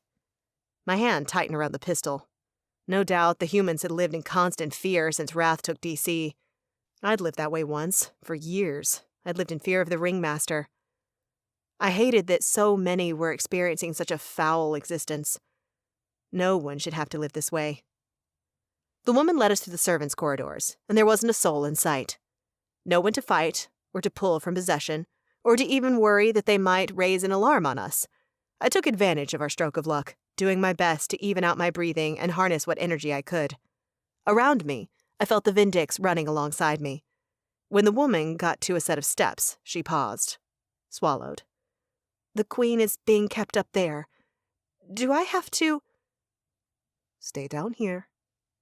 Hans spoke softly, as if to a frightened doe. We'll get you when it's safe. She exhaled, and wordlessly she ran up the steps, 2 by 2. Benedict darted ahead of me, trying not to get caught underfoot. When Hans and Luca reached the top, we found the door closed. Magic burned in Luca's hands as he wound up to tear the door from the hinges, and everyone prepared to rush in. Boom! The door flew, and we sprinted into the room. Flags of red bearing a crest that had to belong to Prince Orion lined each wall. Benedict swerved right, as Tobias and I went straight. I took in the sweeping room, large enough for at least 500 people to feast and dance, if such an occasion occurred in this kingdom of darkness. Large though it was, the room held only 6, one of whom actually mattered. The queen we rushed here for, hoping if we saved her, she might help us take down the princes in one fell swoop. But Lilith was in no condition to help us, because the queen of the underworld was sitting in a cage, her head in her lap. Dead. Already dead. My heart dropped to my knees. A roar filled the cavernous black hall as Hans unleashed himself. Black magic shot at the demons surrounding the dead queen's cage. Why they were even there, I had no idea. But I didn't miss when one disappeared. I used the power gifted to us by the moon, felt the Vindix, knew they weren't anywhere near where the demon had just been. Where? A feline yowl, followed by a slapping sound of flesh on stone, cut through me. I twisted to find the demon had teleported to the right. He landed by Benedict, and my familiar had leapt at him. Benedict had clawed the demon's face, only to be hurled into the closest wall. He lay there, unmoving. Breathing. Tobias? Dread threatened to drown me. My mate sprinted to my cat as Luca and Serena tag-teamed the teleporting demon, but I couldn't focus on the demon, barely noticing when others joined in on the fight, when growls and the shooting of bullets filled the room. My eyes locked on the black cat in my mate's arms as Tobias sprinted back to me and pulled me into the stairwell. Breathing. Tobias said, "He's alive, just knocked out." Thank the goddess. I pulled Benedict close, kissing him on the head. If he were conscious, such a gesture would earn me a good bat with a paw. Should I put him in the sling? Benedict had been adamant about not using it, but I'd had a feeling we might need it. Leave him tucked here. Tobias footed at a little alcove in the stairwell. He's so dark no one will see him, but we need to get back to help. Right. Though I didn't want to leave Benedict, he'd survived, and he would be fine. No one could kill my sassy little familiar so easily, and the others needed me. I nestled Benedict into the alcove, exhaling when I saw that Tobias spoke true. Thanks to his black fur, my familiar was very hard to see, and I doubted anyone would come up these steps. These were for servants, and the woman who'd shown us here was at the bottom listening to the roars and growls and gunshots. No doubt she'd warn others away. With my familiar safe, I gripped my pistol. Let's go help. But as it turned out, our friends didn't need us. We entered the grand hall again, and I located the other fated 6 with my magical senses. Felt that they were fine, safe, seconds before I watched the final demon suffocate at Robbie's hands right before Alicia lobbed his head off with a sword. For good measure. She shrugged as the head rolled across the room. It's always good to do a thing properly. A voice, the accent Italian, filled the air as one of the heavy doors to the grand hall swung open. The man appeared, handsome, in a devastating and dark sort of way, his eyes going straight to Tobias. Brother, I see you found your way in. We've been waiting. Oh, goddess, this is Raphael. No, wait. Another person followed. Not a person, a demon.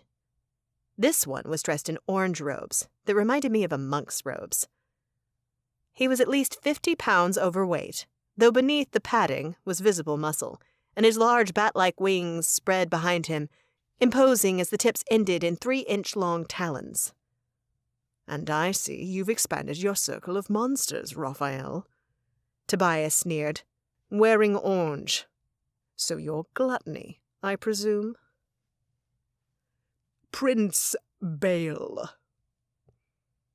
Gluttony corrected. You will address me properly, as you'll soon be working for me, vampire. Off to the side, Hans seethed. He hadn't even had time to go to his mother before these a-holes arrived, and he'd had enough.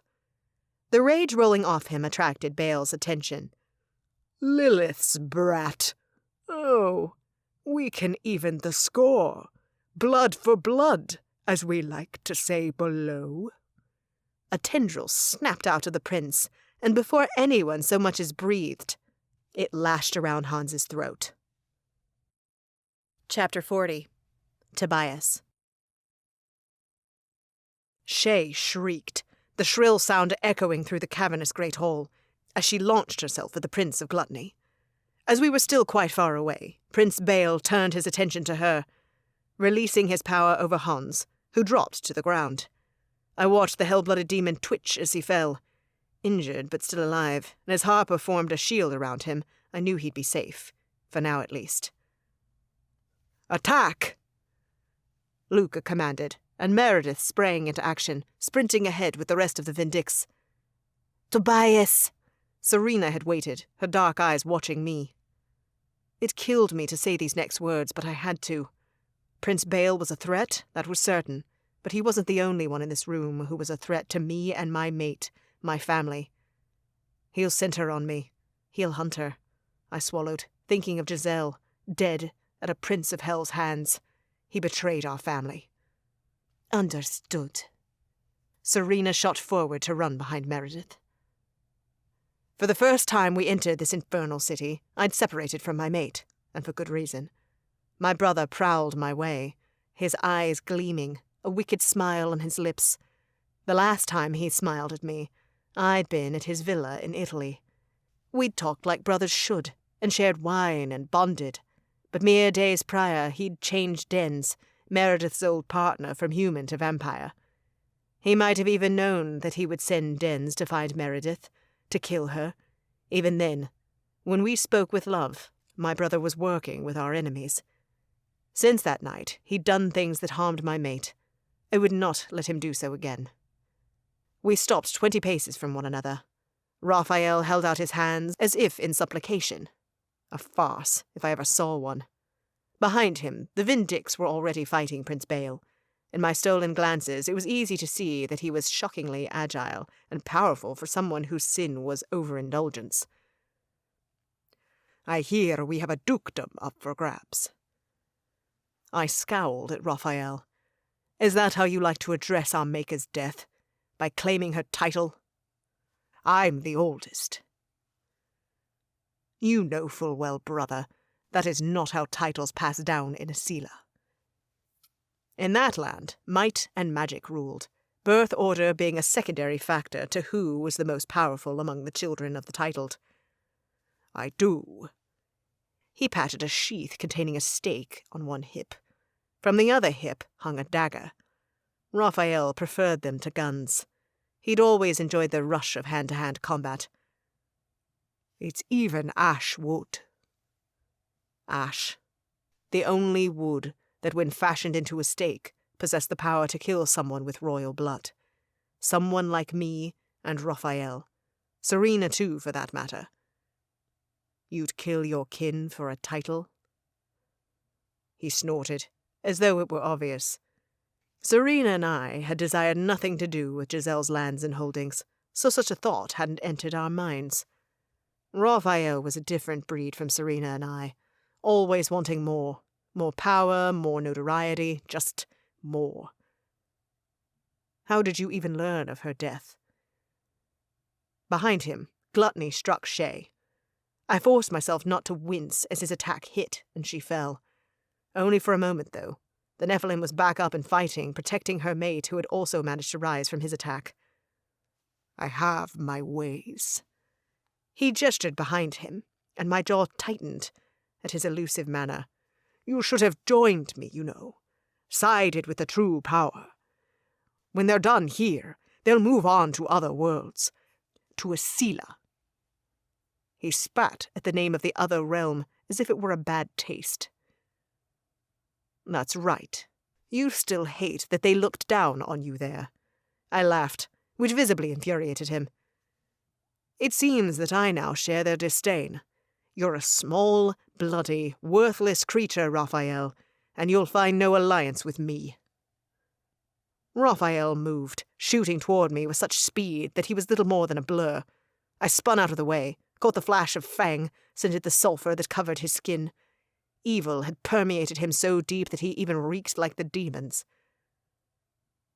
I wish I could say I'm surprised, or that I'll miss my brother and sister. Raphael twisted, a snarl marring his traditionally handsome Italian features. But we haven't loved one another in decades, so I'll soon be the only one of Giselle's children alive. I can say that I'll hate the prospect, nor being able to mold our line into something great. He came at me again, but this time I was ready. My fist found his face, and Raphael stumbled, fell. He rose quickly, though, and we became a whirlwind of fang and claw and fist, fighting in the way of our kind, true monsters. Raphael took advantage of every weakness I possessed. Every time I so much as glanced at the others, still fighting for their lives, he capitalized, and when I saw Luca take a blast for Meredith and fall to the ground, Raphael sent a stake toward my heart. I gasped, shot back in time to feel the brittle wood graze the skin of my arm. For a while now, I'd been the better fighter, but he had been training. Punch, kick, lunge, the snapping of fangs. We landed blows, but never came close to ending our fight. Knowing each other too well meant we could anticipate much of what the other would do. Even with the obvious training Raphael had done, I knew my brother, and he knew me. I needed to do something new, something he wouldn't expect. A plan had formed in my mind when a shriek, Meredith's, cut through me. My gaze slanted to her. That was all the advantage he needed, and a moment later I found myself on the ground, his foot pressing down on my chest. Raphael sneered. Blood dripped down his face, and he looked more hideous for it. "When I'm done here, I'll finish off your witch. You won't have to wait long for her." I fought to get up, but Raphael was as strong as me, and I was in a disadvantaged position. Below, not above. Worse, I could not see beyond him to discover what had caused my mate to scream. "I'll make it quick, Tobias," Raphael said. "Not for her, but for you. Brothers do that. Ah!" Blood sprayed, and I caught the whiz of a bullet as it blew through my brother's arm. "Tobias!" Meredith bellowed my name as though it came from the very depths of her soul. I leapt up, taking advantage of the seconds in which my brother was disarmed. I gripped his head, twisted, and tore his head clean off his neck. The body fell, and I dropped my brother's head. When I looked up next, I found Meredith sprinting toward me, covered in blood, and tears streaked her face. "You idiot! You shouldn't have done that alone, you stupid vampire!" I went to her, held out my arms. She leapt into my embrace. Our lips met, hers salty with blood. Not her blood, though, rather demon blood. I pulled away.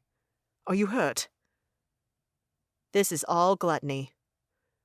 She wiped at the blood covering her front. "I was close when we killed him, and he exploded."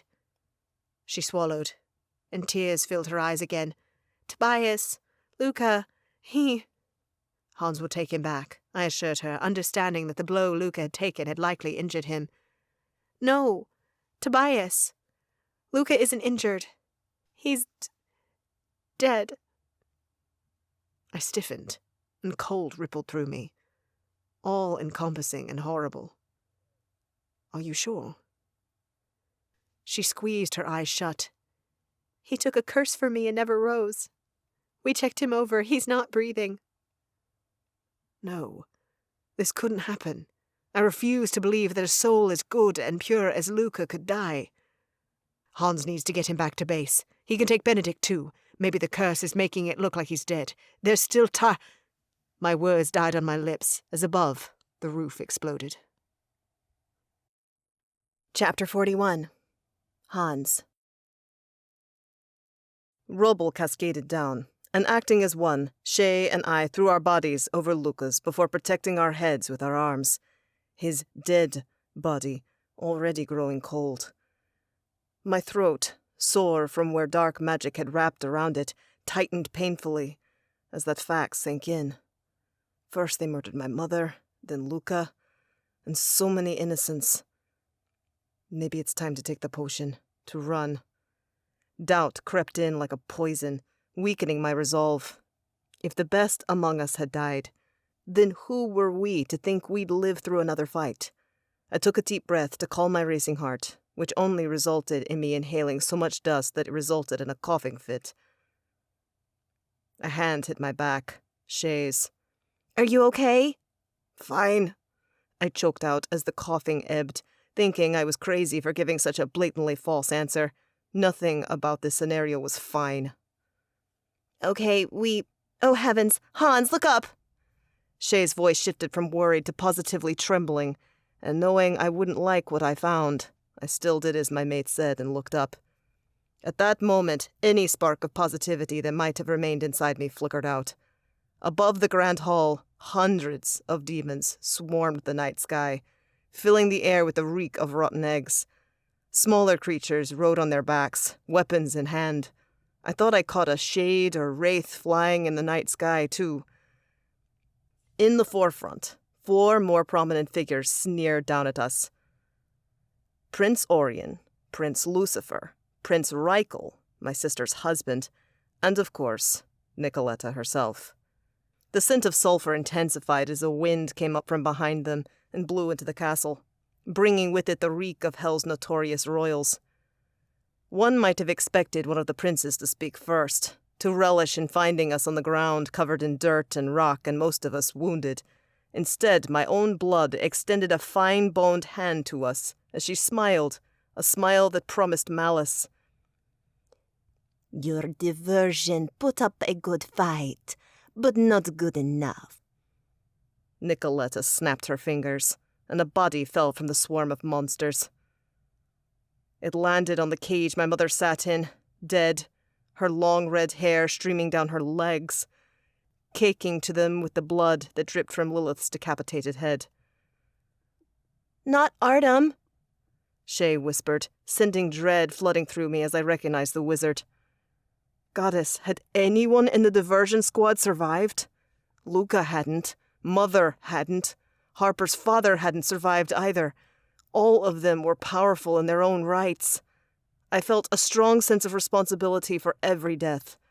After all, I'd been the one to push this mission. An opportunity, I'd called it. Not only would we save my mother and use her magic to help us defeat the princes, but the royals were all here. We could try to kill them all in one go. I'm a fool. Not looking so hot, are you? A rebellious, furious voice shouted. Cato. I registered the water elemental's voice, felt where he was, and prepared for the attack in person. Gray, aren't you, old Oreo and Lucy? Cato added, seemingly not terrified for himself like I was. As if you might be dying already? That's what it is, isn't it, you ugly devil? I looked up again to find that Cato was right. Wrath and pride appeared gray, like greed, envy, and gluttony had. Weakened. Nothing like when we'd seen them before. You're the last ones, Rihanna taunted, bold as hell, just like Cato. We killed the rest. We'll add you to the list too. I expected Wrath to rage, to hurl dark magic at her. Instead, he smiled, and the sight of it chilled my bones.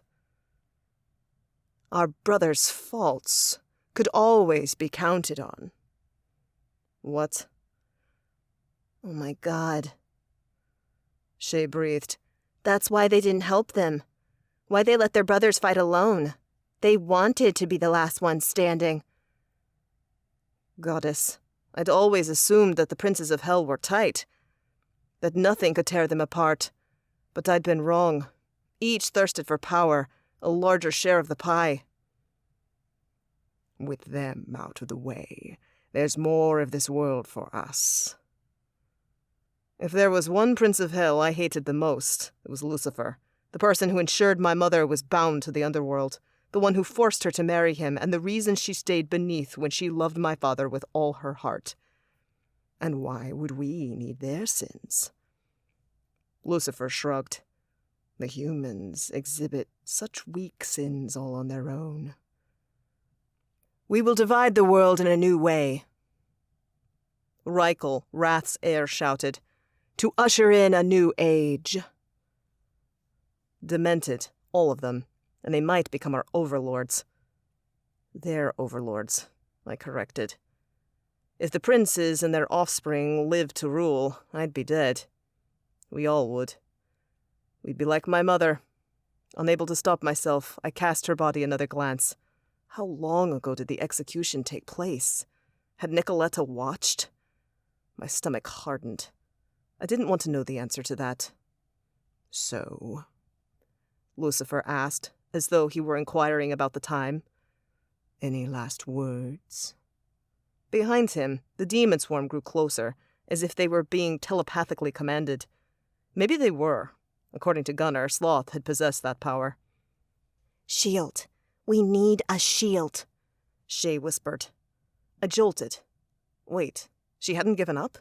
One sidelong look at my mate told me that no, unlike me, Shay had not given up already. Feeling wondrous at her strength, I twisted to take in the others covered in the dust of rubble and blood, though determination still lined their faces. How was I supposed to be the leader of the Vindix, yet I'd given up and they hadn't? Probably because, unlike the others, I knew intimately what was inside the devils. I wasn't that far from being one of them. But I'm not one of them. I never will be. What I am is a Vindix, a mate, a son, and a brother to a monster. I pushed myself up, caught Harper's attention. She was our best chance at large-scale protection. Shield the army. Keep the swarm away from us. Robbie, shield us. An air shield wrapped around me, and I assumed everyone else in our group. It felt stronger than the one Robbie had made in Venice. Thanks to Stuart's help, and Robbie's increased familiarity with the Amethyst of Air, his shielding had improved greatly. I only hoped that it would hold against whatever the princes threw at us. Harper worked more slowly, sucking in a breath, likely sizing up the area she'd need to work in. The gaping roof was big, but she'd already shielded across a street. She could call enough spirits for this to work. I had faith in Harper. We need to buy her time, I called my magic. We didn't stand a chance against hundreds of flying demons. The princes, Reichel, and Nicoletta. Hell, we might not even win against the princes, but we could even the score. Keep away the lesser beings and make it a fairer fight. The princes sneered down at me, likely thinking that I'd attack them. That was the logical thing to do. But logic would not win us this war. Feeling the other Vindix gather around me, I pushed my torture magic at Reichel. He hadn't been expecting the move either, and the young prince writhed right away. Nicoletta shrieked, Let him go! Let him go! Let him go! Let my love go! Light slammed into her, Shay stepping it up and helping me. My sister's scream ripped through the night, and Pride's and Wrath's eyes glowed brighter. We had seconds before they attacked. Wrath might wish to play with me, just for giggles, but I was attacking his blood, his heir. He would not stand for that. I pushed so hard that Reichel's wings faltered, and he fell 20 feet. Nicoletta cried out and dipped to help her husband. The princes followed, though slower, as if not wanting to show how much they might care for the heir. I didn't care for their reasoning. All that mattered was that dip, bringing them closer to us, widening the gap between our targets and their army. Harper! They're coming! Sweat dripped from her chin. Once the ghosts were here, it would be all that she had to keep them in place, to protect us, like Meredith had been doing all along. Elementals ready!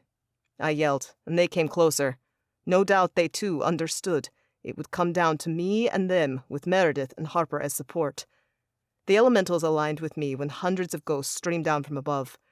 As they were busy snarling down at us, the flying demon army didn't see them coming. Sounds of shock and fear and anger muddled the skies as spirits flew through them and solidified into a shield between the demons and their masters. The princes spun in the air, taking in our move. When Wrath turned back to face us, his face was red with fury. You think we need our army, Lilith's bastard? forcing myself to appear unbothered, wanting to bait them, to rile their emotions so they'd be more likely to make a mistake. I picked an invisible piece of lint off my shirt. Kind of desperate, showing up with an entire army when we have such a small force. But who am I to presume that I understand the inner workings of the likes of you? To your detriment. Lucifer's face twisted in a way that told me I'd succeeded in pissing them the hell off. As one, the pair beat their wings and soared downward. Nicoletta was still assisting her beloved halfway between us and the princes. She sneered at me, her expression promising pain. "Robbie, knock the younger ones from the sky," I said. "My shields will falter." "Do it," I instructed, knowing that if all 4 of those royals made it down here, they might be able to shatter the air shields around us anyway. Of those on my side, few possessed wings. I didn't know the full scope of Reikel's powers, but it didn't matter.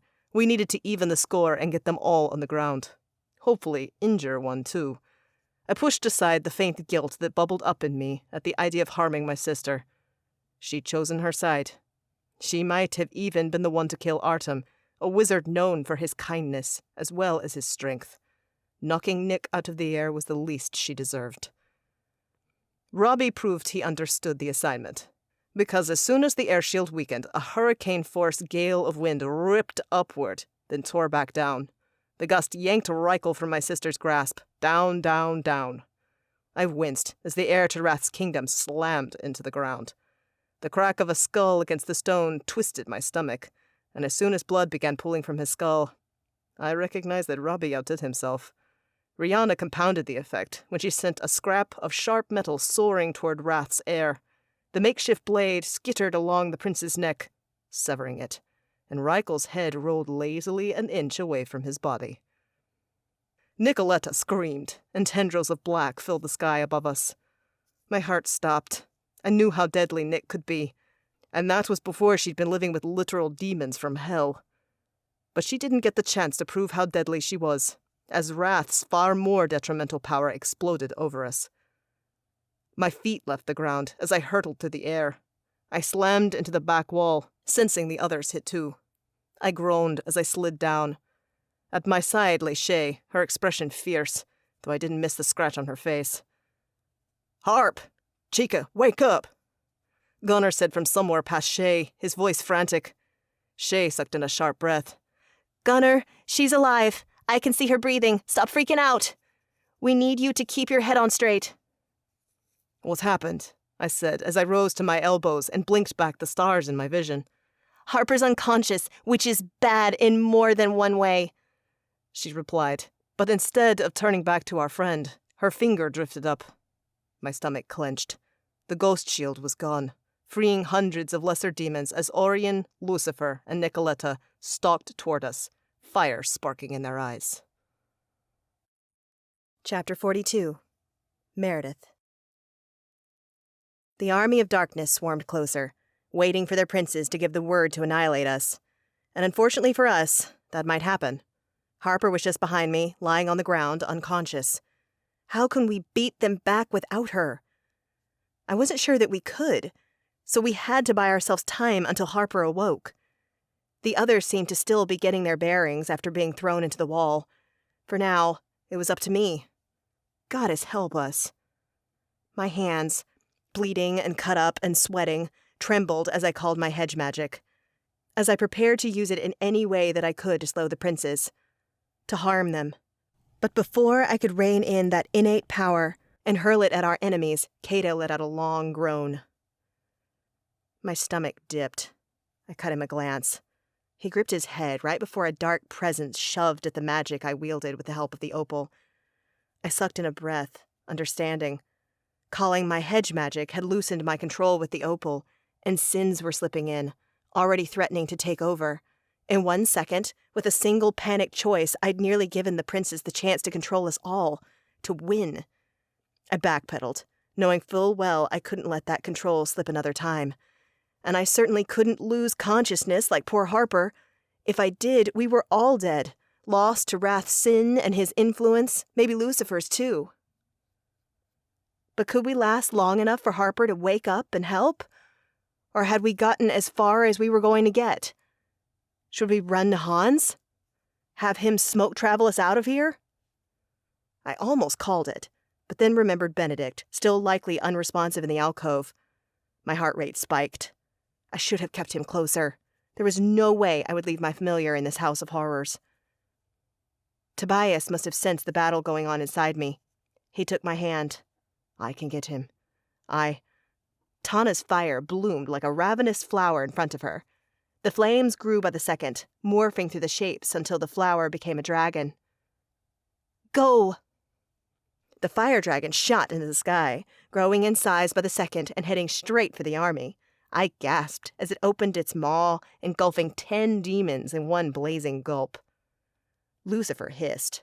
Those particular soldiers must have been his. In response, Tana glowered back at the princes, and Nicoletta, still stalking our way like menacing serial killers in a movie. You think we'll stop? Then you're fools. You canna make us stop. Great gales gusted into the sky to join the flames. Above, demons spun, and some fell and hit the ground as Robbie pulled air from their lungs. I've been a slave before. Never again. His words left his lips far softer than Tana's, but were just as powerful. Rihanna's magic rose in the form of thorns, dagger, sharp, and deadly. Then Hans and Cato. I looked back at Harper, still unconscious, but maybe with a little more color in her cheeks. My resolve strengthened. We were fighting. I was fighting. For the world. And even more so for the lives of those who were fighting with me. As crazy as it felt to say such a thing, many of them were now my chosen family. The others I was close to in a different way. Fate decreed our shared destiny, and that was a bond none of us could break. I would fight with them, for them, and do my best to defeat the princes, to make sure we all lived to see another sunrise. Wake Harper, I said to Jolie, who was closest to my fellow Vindix. Gunnar wasn't far off, but he wasn't hovering over his mate either, because he didn't want an enemy getting close to her at all. Protect her. We'll take care of the rest until she can join us. I sounded far more confident than I felt. Even with Tana's fire dragon and Robbie's wind dispersing the prince's airborne forces, they outnumbered us. But we'd already come so far, lost so many. Though unspoken, I suspected we all believed our last stand had arrived. Grabbing my magic, I pushed it all into the opal, strengthening my protection over the others. While I still breathed, we'd keep our minds through this. The Vindix received the power I gave, and we formed a semicircle, a wall, facing the princes and Nicoletta.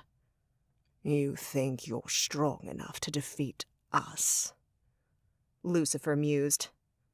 I can admire the guts, the pride, even if it is foolish. Foolish, maybe, Cato shouted, but we have something you don't. Lucifer arched an eyebrow. Each other. We can trust one another, whereas your brothers shouldn't have ever trusted you. A 50-foot wave of water appeared out of nowhere and rushed to the princes and Nicoletta. The princes appeared unfazed, but Hans's sister soared to the left. Robbie caught her in his element, and though Nicoletta fought, Robbie's amethyst glowed bright on his wrist, hinting that he was working hard to control her. I didn't even have time to wonder what he planned to do with her when Robbie launched Nicoletta into the sky, back toward the demon army. She tumbled through the air, wings flapping to regain purchase, to seize control. It wasn't working, though, and she went higher and higher, and... A gasp caught in my throat as Nicoletta rammed right into an unsheathed sword. Though impossible with all the commotion, I imagined I could hear the sickening sound of the blade tearing through Nicoletta's slight frame as one of her own army impaled her.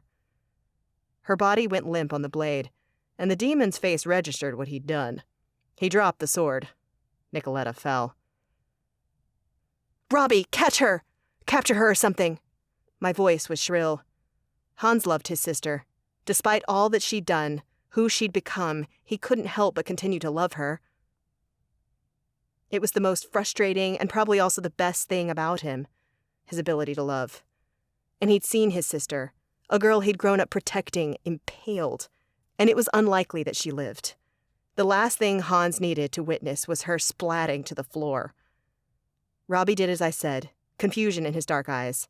He didn't know the full story behind Nicoletta.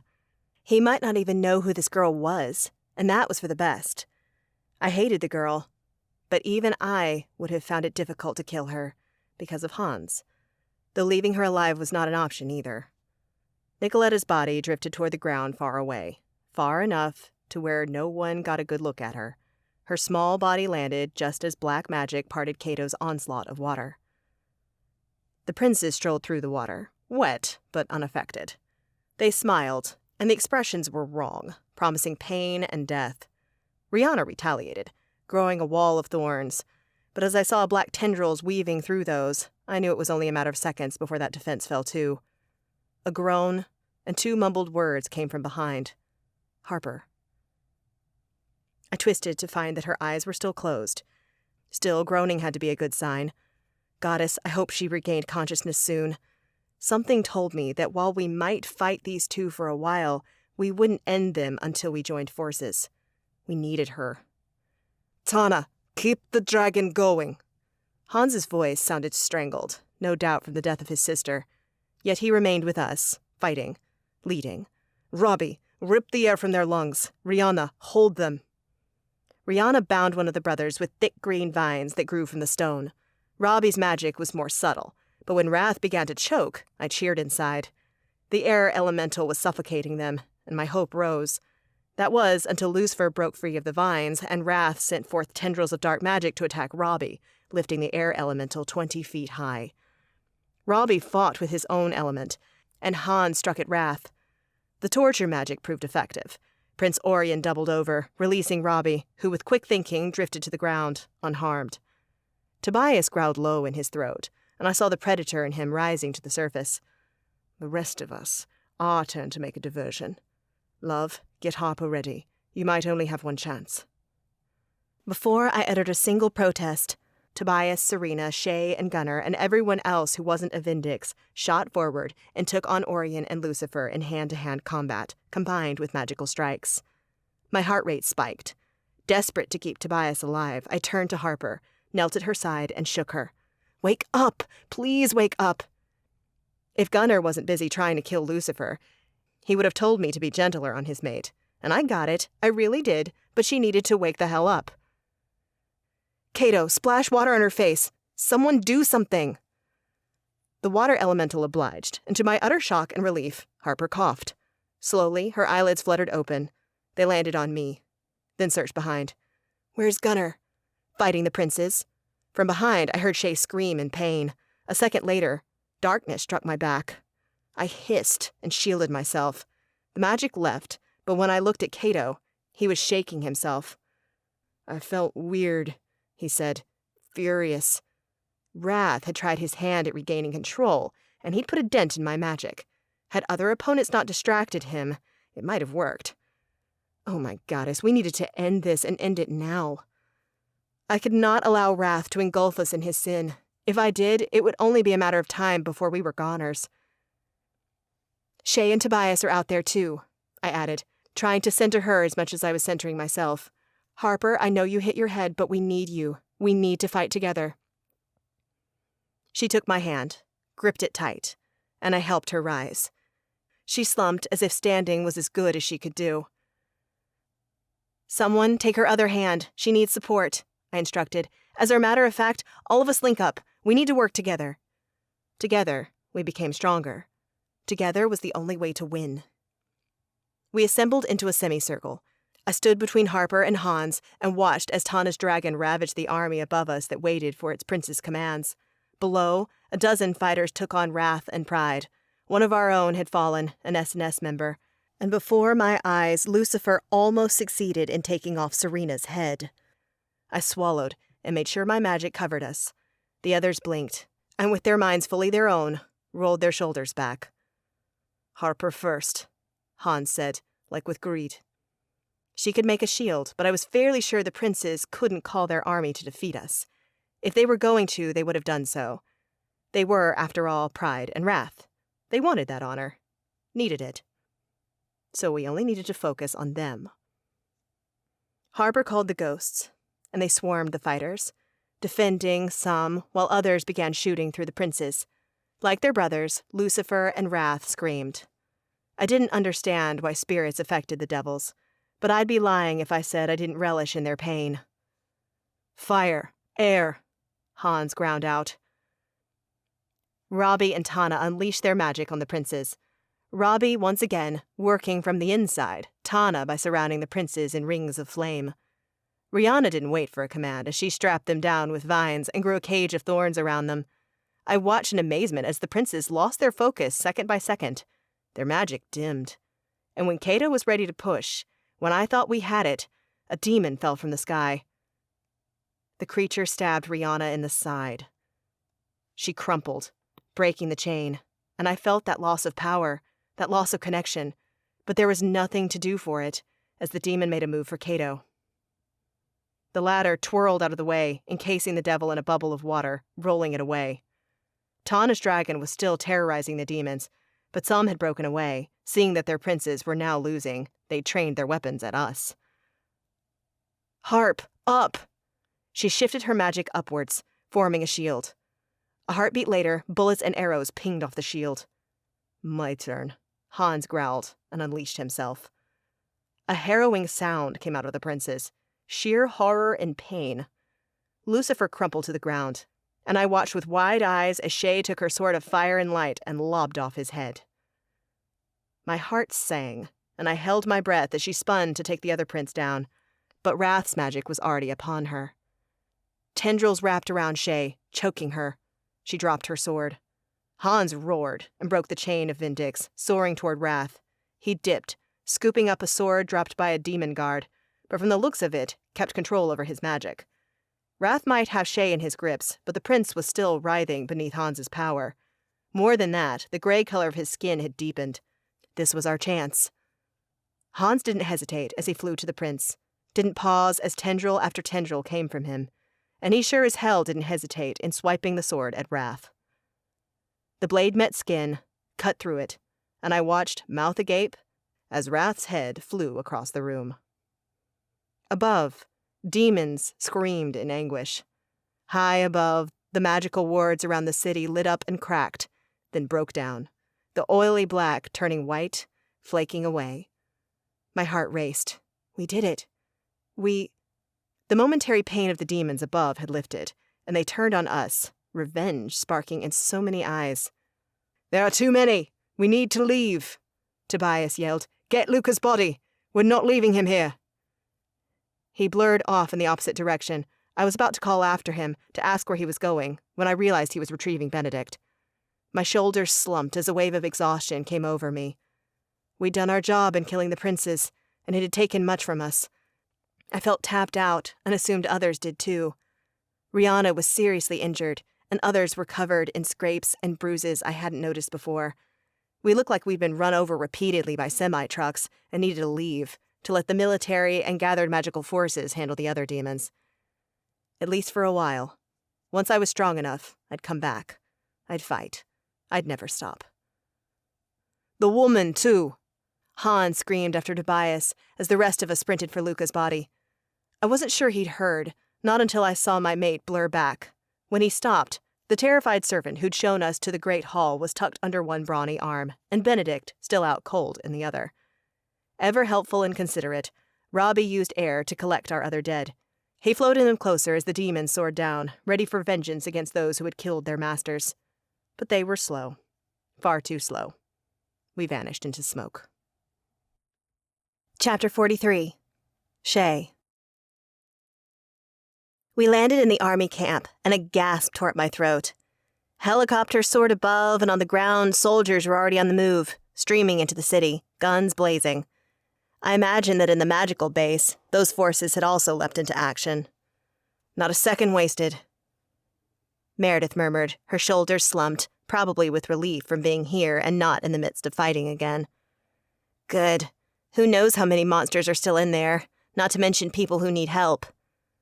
And speaking of people, my gaze went to Hans, then down to the body in his arms. Nicoletta. Robbie had levitated the dead from our side to us, allowing us to bring them with us, but Hans retrieved his sister. She exemplified so many vile qualities my kind despised about hell-blooded beings. I could barely believe she shared blood with my mate, for he was the opposite. Blood ties bound them, though, there was no doubt, and while Hans had promised me he wouldn't go off protecting his sister in battle again, a promise he'd kept today, he never stopped loving her, not deep in his heart. I placed a hand on his shoulder. All around, others had leapt into action, shuttling the wounded into tents and asking where to take the dead. One of those deaths was weighing on me, but Hans was still here, still alive, thank the heavens. At the moment, he needed me more than Luca. I'm so sorry, Hans. He lifted his handsome face. Tears streamed down his cheeks, and heart-clenching, I brushed them away. She hated you, and you hated her. Most people I love did. He closed his eyes briefly.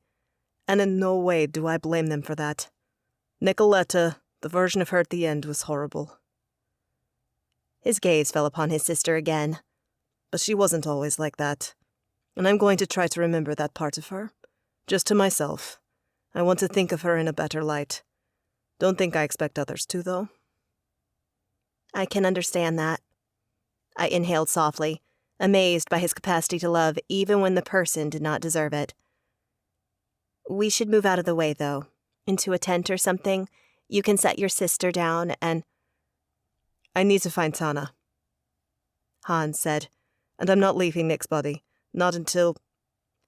I need to find Tana. Can you do that for me, Shay? I'd seen Tana helping Rihanna in the tent, where the wounded were being treated. I'll find her. Move to the side for me, okay? I don't want you to get trampled. I didn't think Hans possessed the mental capacity to look out for himself and not get run over by soldiers as they streamed into the city to fight demons and protect citizens. He did as I asked, and I rushed over to the infirmary tent. I spotted Tana off to the side, drinking water and looking shell-shocked. Hey, Tana, how's Rihanna? I asked as I approached. Fine. They've already worked on her. She was in a poor way, but she'll survive. Good. Hans needs you. She swallowed a sip of water. What happened? What does he need? I'm not sure. Of course, I had an idea why he requested the fire elemental. Nicoletta was dead and not beloved, and Hans wouldn't leave her body alone. I didn't blame him. Soldiers had been known to do horrible things to the dead on opposite sides of a war. Most wouldn't even see Nicoletta as human. But if I told Tana my suspicions, she might not come. She had every right to despise Nicoletta too, but that didn't change the fact that Hans needed this.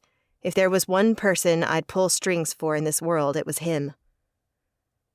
Right then. She tossed a paper cup into the trash. Let's go. I led her back to Hans, approaching him slowly. My mate was still staring at his sister, still grieving, as if he knew he wouldn't have very long at all. I cleared my throat. Hans? He looked up, eyes finding mine first, then Tana's. He exhaled. Tana, I need you to burn my sister. I need you to do it now. She took a step back. Hans, I'm exhausted. I cannot... Please. His voice broke on the word. Please. For me. I can't leave her alone. She has too many enemies. I need to be sure her body isn't abused. What about your da?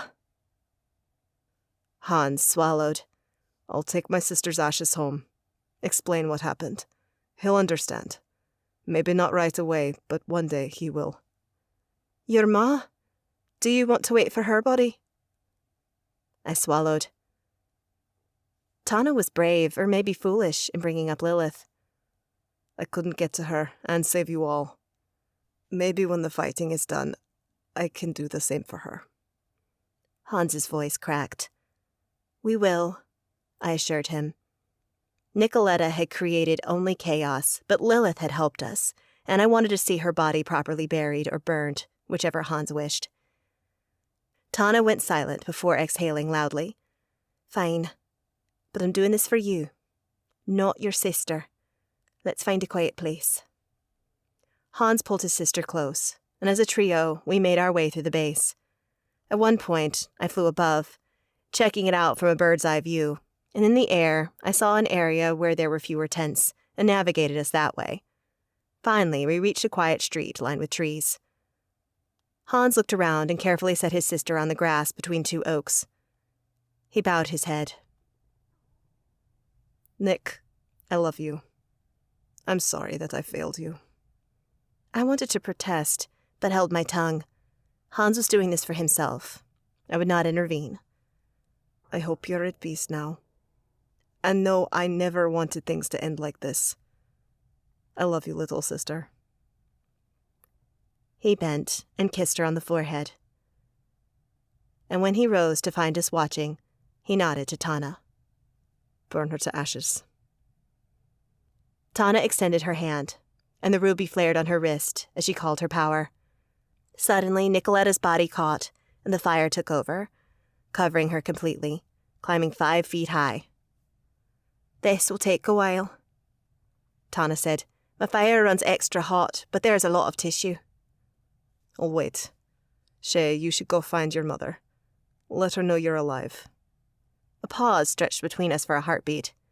Are you sure? I'll be fine. Resolve fortified his voice, and I got the sense that, though he was far from being fine, this step of burning his sister was already helping. He needed time, like so many of us would when we could stop and breathe a full breath. I took his hand, kissed his cheek. I'll find you later. He squeezed my hand before letting go, turning back to the bonfire. Tears pricked in my eyes, and I decided that instead of walking through the chaotic base, I'd fly. Mom would be easier to spot that way. Plus, it would give me a moment alone to pull myself together. I soared the skies above the camp. I saw at least 2 soldiers spot me and aim, but my white wings were a dead giveaway that I wasn't a demon, so they lowered their weapons. Nerve-wracking, though. I couldn't fault them for such trigger-happy behavior. They'd had little to no idea of what would come out of the barrier, so the humans remained understandably on edge. From my vantage point, with the shield gone, I could also see much of D.C. The flame that had been lit in the castle's tower had disappeared. Demons took to the streets and the skies, though many were quickly shot down. Some might escape, but they wouldn't get far. We'd find them. It was only a matter of time. After 10 minutes of searching from above, I spotted my mother. Even in a crowd of thousands in the aftermath of a battle, she stood out. More than that, she was using her powers to heal, to the degree that our kind could do so. I fluttered to the ground behind her, trying not to distract her as she poured her light into someone. When the golden glow faded, and she straightened, a victorious smile on her face, I knew it was safe to announce my presence. "Mom?" My mother spun, her eyes wide as her hands flew to her mouth. "Shelina, you're alive!" She raced to me, engulfing me in such a tight hug it was difficult to breathe. "I'm all right, Mom. A little beat up and tired, but fine." "Mi preciosa hija!" My mother wailed so loudly I was sure that we were drawing eyeballs. "You're so brave and strong, but oh, I worried so." My chest tightened. Mother was hard to impress, and though I suspected this praise was largely a result of stress, I'd take it. Heavens, I felt I deserved a little something after all I'd been through. Mom pulled away slightly and took me in. Then her eyebrows knitted together. "Where's Hans?" I blinked. Did she really just ask about him? I told my mother that Hans and I were mates, and she'd stopped referring to him in a derogatory manner, but asking after him? It showed she cared, and that made my throat tighten in a good way. He had to take care of some things. Family things. A good man, that one. Mom pulled me in close again. "Auntie's lucky to have you. I'm so lucky to have you, Shelina." Warmth spread through me. Smaller battles might rage for some time, but there was still the question of monsters, how many and what kinds, roaming the earth. But with the death of the princes of hell, we had a great chance at reclaiming our world. War aside, there were more changes to come too. A lot of things were up in the air. New ways of life to bloom. Magical orders to be accepted, or not, among the humans. As I breathed in my mother's distinct spicy scent, I wondered if maybe more than I'd ever dreamed was about to change. Epilogue 1. Tobias. 1 week later. Knock, knock! I glanced up from Luca's desk.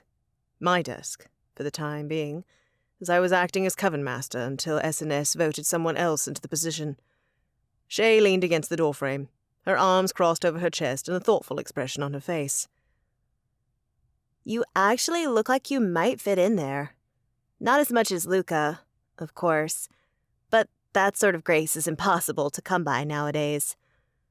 The Nephilim winked and sauntered into the room, veering toward the espresso machine I hadn't the heart to put elsewhere, though the scent of coffee was far too strong for me. Maybe I'll vote for you to keep the top spot after all, Stiff. I still feel as if he'll walk in at any moment. I wished it were true. Having lost Giselle tore me apart. Losing Luca, a dear friend, so soon after made me ache with grief. It was even worse knowing that Luca had died taking a curse from my mate. He'd saved Meredith, and even if he was still alive, that was a debt I could never repay. I swallowed down the lump climbing my throat. I knew from experience that given enough time, we could heal from pretty much anything. But healing this degree of agony and regret and sorrow seemed a long way off. I looked aside at Shay. She picked up a tiny cup, then set it back down and exhaled. Anything new? She asked, her tone falsely chipper. In the aftermath of DC, we were all doing our best. Shay put on a better front than most. Hans came to the tomb only once. When Ginevra, Luca's twin sister, arrived to grieve her brother and help us plan for his funeral in Italy. Even then, I'd strong-armed Hans into coming and accepting the passing on of Luca's magical vault to him, Shay, Meredith, and me. Gunnar and Harper had also been options, but they declined. A wise move, as Harper had been in California since DC. She'd found her mother in LA and parts of their pack, and, with Gunnar's help, they were working to rebuild a life. Though we now had the power to open the vault and investigate the objects, all of which had been found by S&S members over the years, we hadn't. No one wanted to delve into the dark artifacts we were in charge of. We did not have the energy. Not yet. No sightings of Hell's heirs, I said, knowing that would interest her. I expect they'll lie low. No new monsters popping up and wreaking havoc either. We'd seen hellhounds during the war, but apparently they hadn't been the only creatures who roamed Earth that didn't belong. Monsters like three-headed dogs, hydras, reapers, and more continue to terrorize the planet. In Sydney, London, and around Las Vegas, conquered cities we had not gone to, there were, apparently, many such hell-born monsters that had taken to the sewers or forests and deserts around the cities. That water beast outside Venice was still on the loose, too. Add to that the unfortunate fact that apparently all 7 gateways to hell, the Eyes of Darkness, were still open, and I didn't see the monster problem disappearing. As long as the gates were open, more would slip through. Unfortunately, no one knew of a way to close the gates. The magical community was doing our best with wards, but they weren't completely secure. Perhaps there wasn't a method, and this was simply our new reality. It's been quiet today, I finished, and considered it a great victory to have one quiet day in the aftermath of war.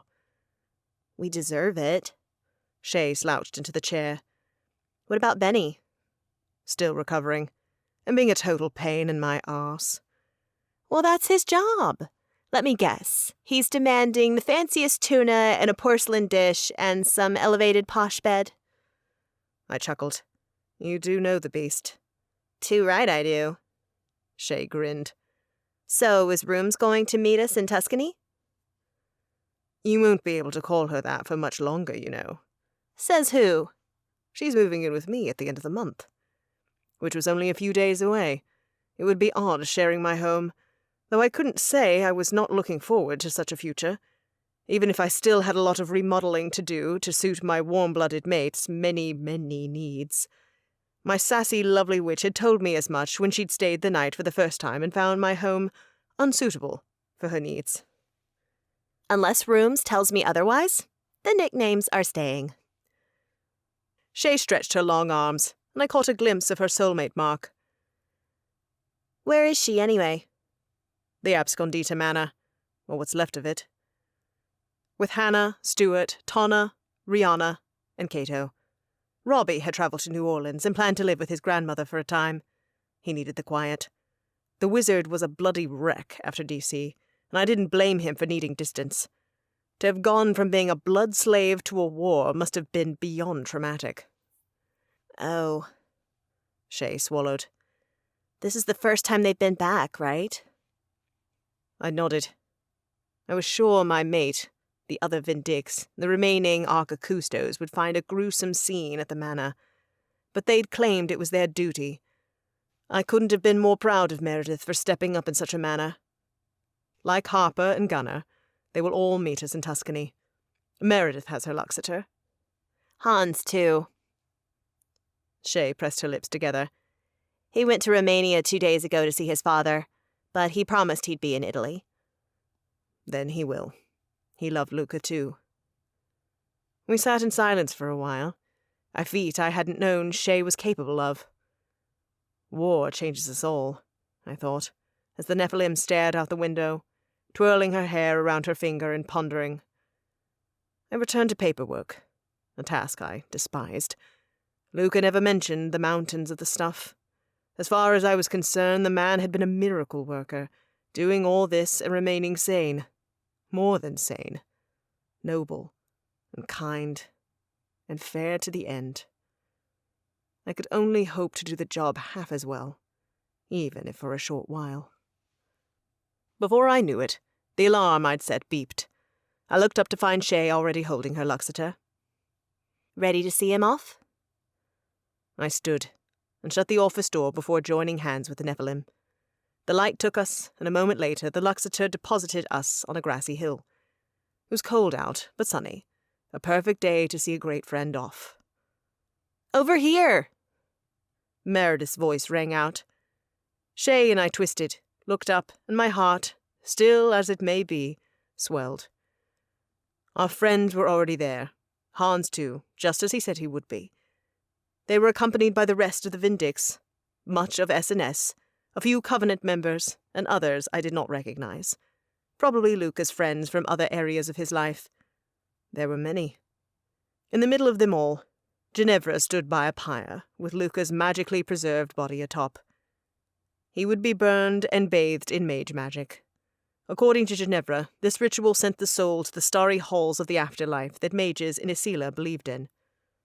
Releasing Shay's hand, we walked up the hill to meet them and see our dear friend and leader off on his next adventure. Epilogue 2. Meredith. 7 months later. Gunnar scooped Harper into his arms and gave her a thorough kiss. Above them, rose petals were released to rain down on the newlyweds. The air was warm and the sun shone bright in North Carolina, the perfect day for a wedding. He's always so much, Shay said, but with a ridiculously happy grin on her face. All around, wolves stood and applauded the marriage of their friends and alphas, the beginning of the joining of 2 dominant packs. Shay laughed. She said I drove her crazy. I don't know how Harp is going to handle that guy for the rest of her life. Beneath the flowering arch, the groom set his bride back on her feet. Harper glowed, her cheeks as red as the roses in the arch, her eyes twinkling. They'll be fine. I laughed as Harper waved her bouquet. In the front row, her mother and siblings beamed. Just as Gunnar's family, biological mother included, did the same on the other side of the aisle. 2 spots had been left notably empty. In a perfect world, Harper's father and Luca would have been standing there too, celebrating the new couple. While the world was still far from perfect, this day was about as close to it as one could get. The bride and groom walked back down the aisle, Gunnar exclaiming to everyone in attendance that it was time to party as they went. The 2 wolf packs howled at his exuberance, and we followed the crowd to the reception area. A sense of lightness, like I hadn't felt in a long time, overtook me, and tears pricked my eyes. For months, the world had been in a rebuilding phase. Rebuilding and restructuring. As most humans had only recently learned about magical beings during the war, there was a lot of image building to do. Though I wasn't one for the spotlight, fate thrust me into the center of it, a covenant seat for the witches. At least until the next election cycle. At least I have Serena to cling to, as she was now a fellow covenant seat too. We weren't the only ones in leadership positions either. Though he'd hemmed and hawed about it, Tobias was officially elected as Coven Master of S&S and accepted the position. He was doing well, making me proud. Harper was now the alpha of the Midnight Pack, and as Gunnar was her mate and husband, she was in constant talks with Gunnar's father about the intricacies of merging the packs in the future. Neither of the pair would return to S&S, but that was okay.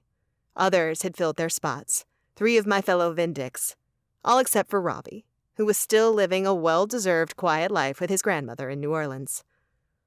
"Hey, Rooms, want some shops?" Shay said as we entered the wooded area where the reception would take place. Fairy lights hung above, a dance floor as large as school gymnasium had been constructed, and multiple mobile bars waited on the edges of the dance floor. Not too far away, dinner tables sat dressed and waiting for what Gunnar promised would be some of the best barbecue we'd ever had. Judging by the mouth-watering scents in the air, I didn't doubt it. It looked like it might rain, but even if it did, the party would go on. Hans had charmed a shield above to keep everyone dry. Nothing would ruin Harper and Gunnar's day. "Yes to champagne," I grinned at my friend. "Thanks." "Babe?" Shay ran her hand up Hans's arm. He smiled, and I was relieved to see it was genuine. For a while, Hans had switched back and forth, from happy to depressed, back to happy, only to sink into the depths of sadness once more. Not that I blame the man. He'd seen his mother dead in a cage, and then watched his sister die too. That would do a number on anyone. I was glad that Shay stuck by him, and he'd come out of his dark period. I really hoped he was only on the up and up from here. "Please." Hans kissed Shay. "I'll come with you." "How chivalrous." Shay purred. "We better hurry, though. There's already a line at the closest bar. Dang thirsty wolves." They dashed to the bar, leaving me with Tobias. I turned to my mate, and he read my mind as he bent down to kiss me. "Do you want this?" he asked, our lips parted. "This? A wedding?" My eyes widened. Unexpected. I don't know," I admitted. "I haven't thought much about it. I've considered other things more. Namely, him changing me into a vampire." Tobias arched an eyebrow. "And?" "I've come to a big decision," I admitted. He waited, patient as ever. "I want to turn 30 as I am. I want to be a witch for a bit longer," I said.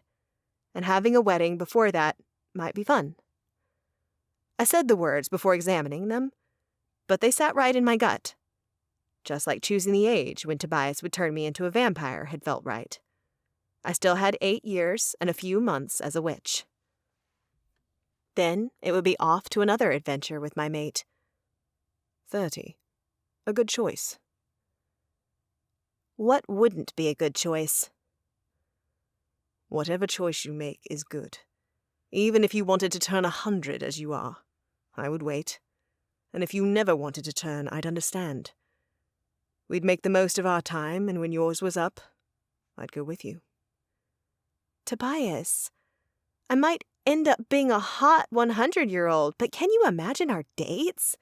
The looks we'd get? That's beyond cougar level. His emerald eyes twinkled with mirth, and the day we'd met came back to me. Him prowling towards me while I watched from behind the bars of an Egyptian prison. Even then, I thought he looked dangerous. Dangerous and hot as hell. Some things hadn't changed. Others had changed a lot. Like the world we lived in. Still overrun by demons and monsters who'd escaped taken cities. It's a good thing we like to keep busy. Here you go. Shay reappeared, flutes in her hands. We beat the wolves, and look who we snagged. Behind her trailed Hans, Gunnar, and Harper. "Congratulations," I said when the newlyweds joined us. "Thanks, Stoney." Gunnar beamed down at me. "Doesn't my wife look hot as heck?" I laughed. "Always." Harper rolled her eyes, but the way she smiled up at Gunnar broadcast she loved his over-the-top style of loving her. "We should make a toast," Shay exclaimed, "before they have to go say hello to all 500 guests that Gunnar invited." 550, Harper corrected. "Combining 2 packs means big wedding ceremonies. Why else do you think we have 1,000,000 bars?" "What do you want to toast to?" I asked. Shay's head tilted in thought, but it was Hans who lifted his glass. "To friendship and our next adventure together." My heart warmed. It was so perfect, even for me, a loner who had found my friends, my family, as well as love. Dang, I was one lucky witch. So we toasted to our friendship, to the next adventure, and while the glasses remained aloft, I held up a finger. "One more thing," I said, all soft and mushy inside. "To the family we became, and the ones we lost along the way." My toast echoed all around. This has been Bound by Destiny, Coven of Shadows and Secrets series, Book 6, a Crowns of Magic Universe series. Copyright 2024 by Ashley McLeo. If you want to listen to more books by this author, visit ashleymcleo.com for more information.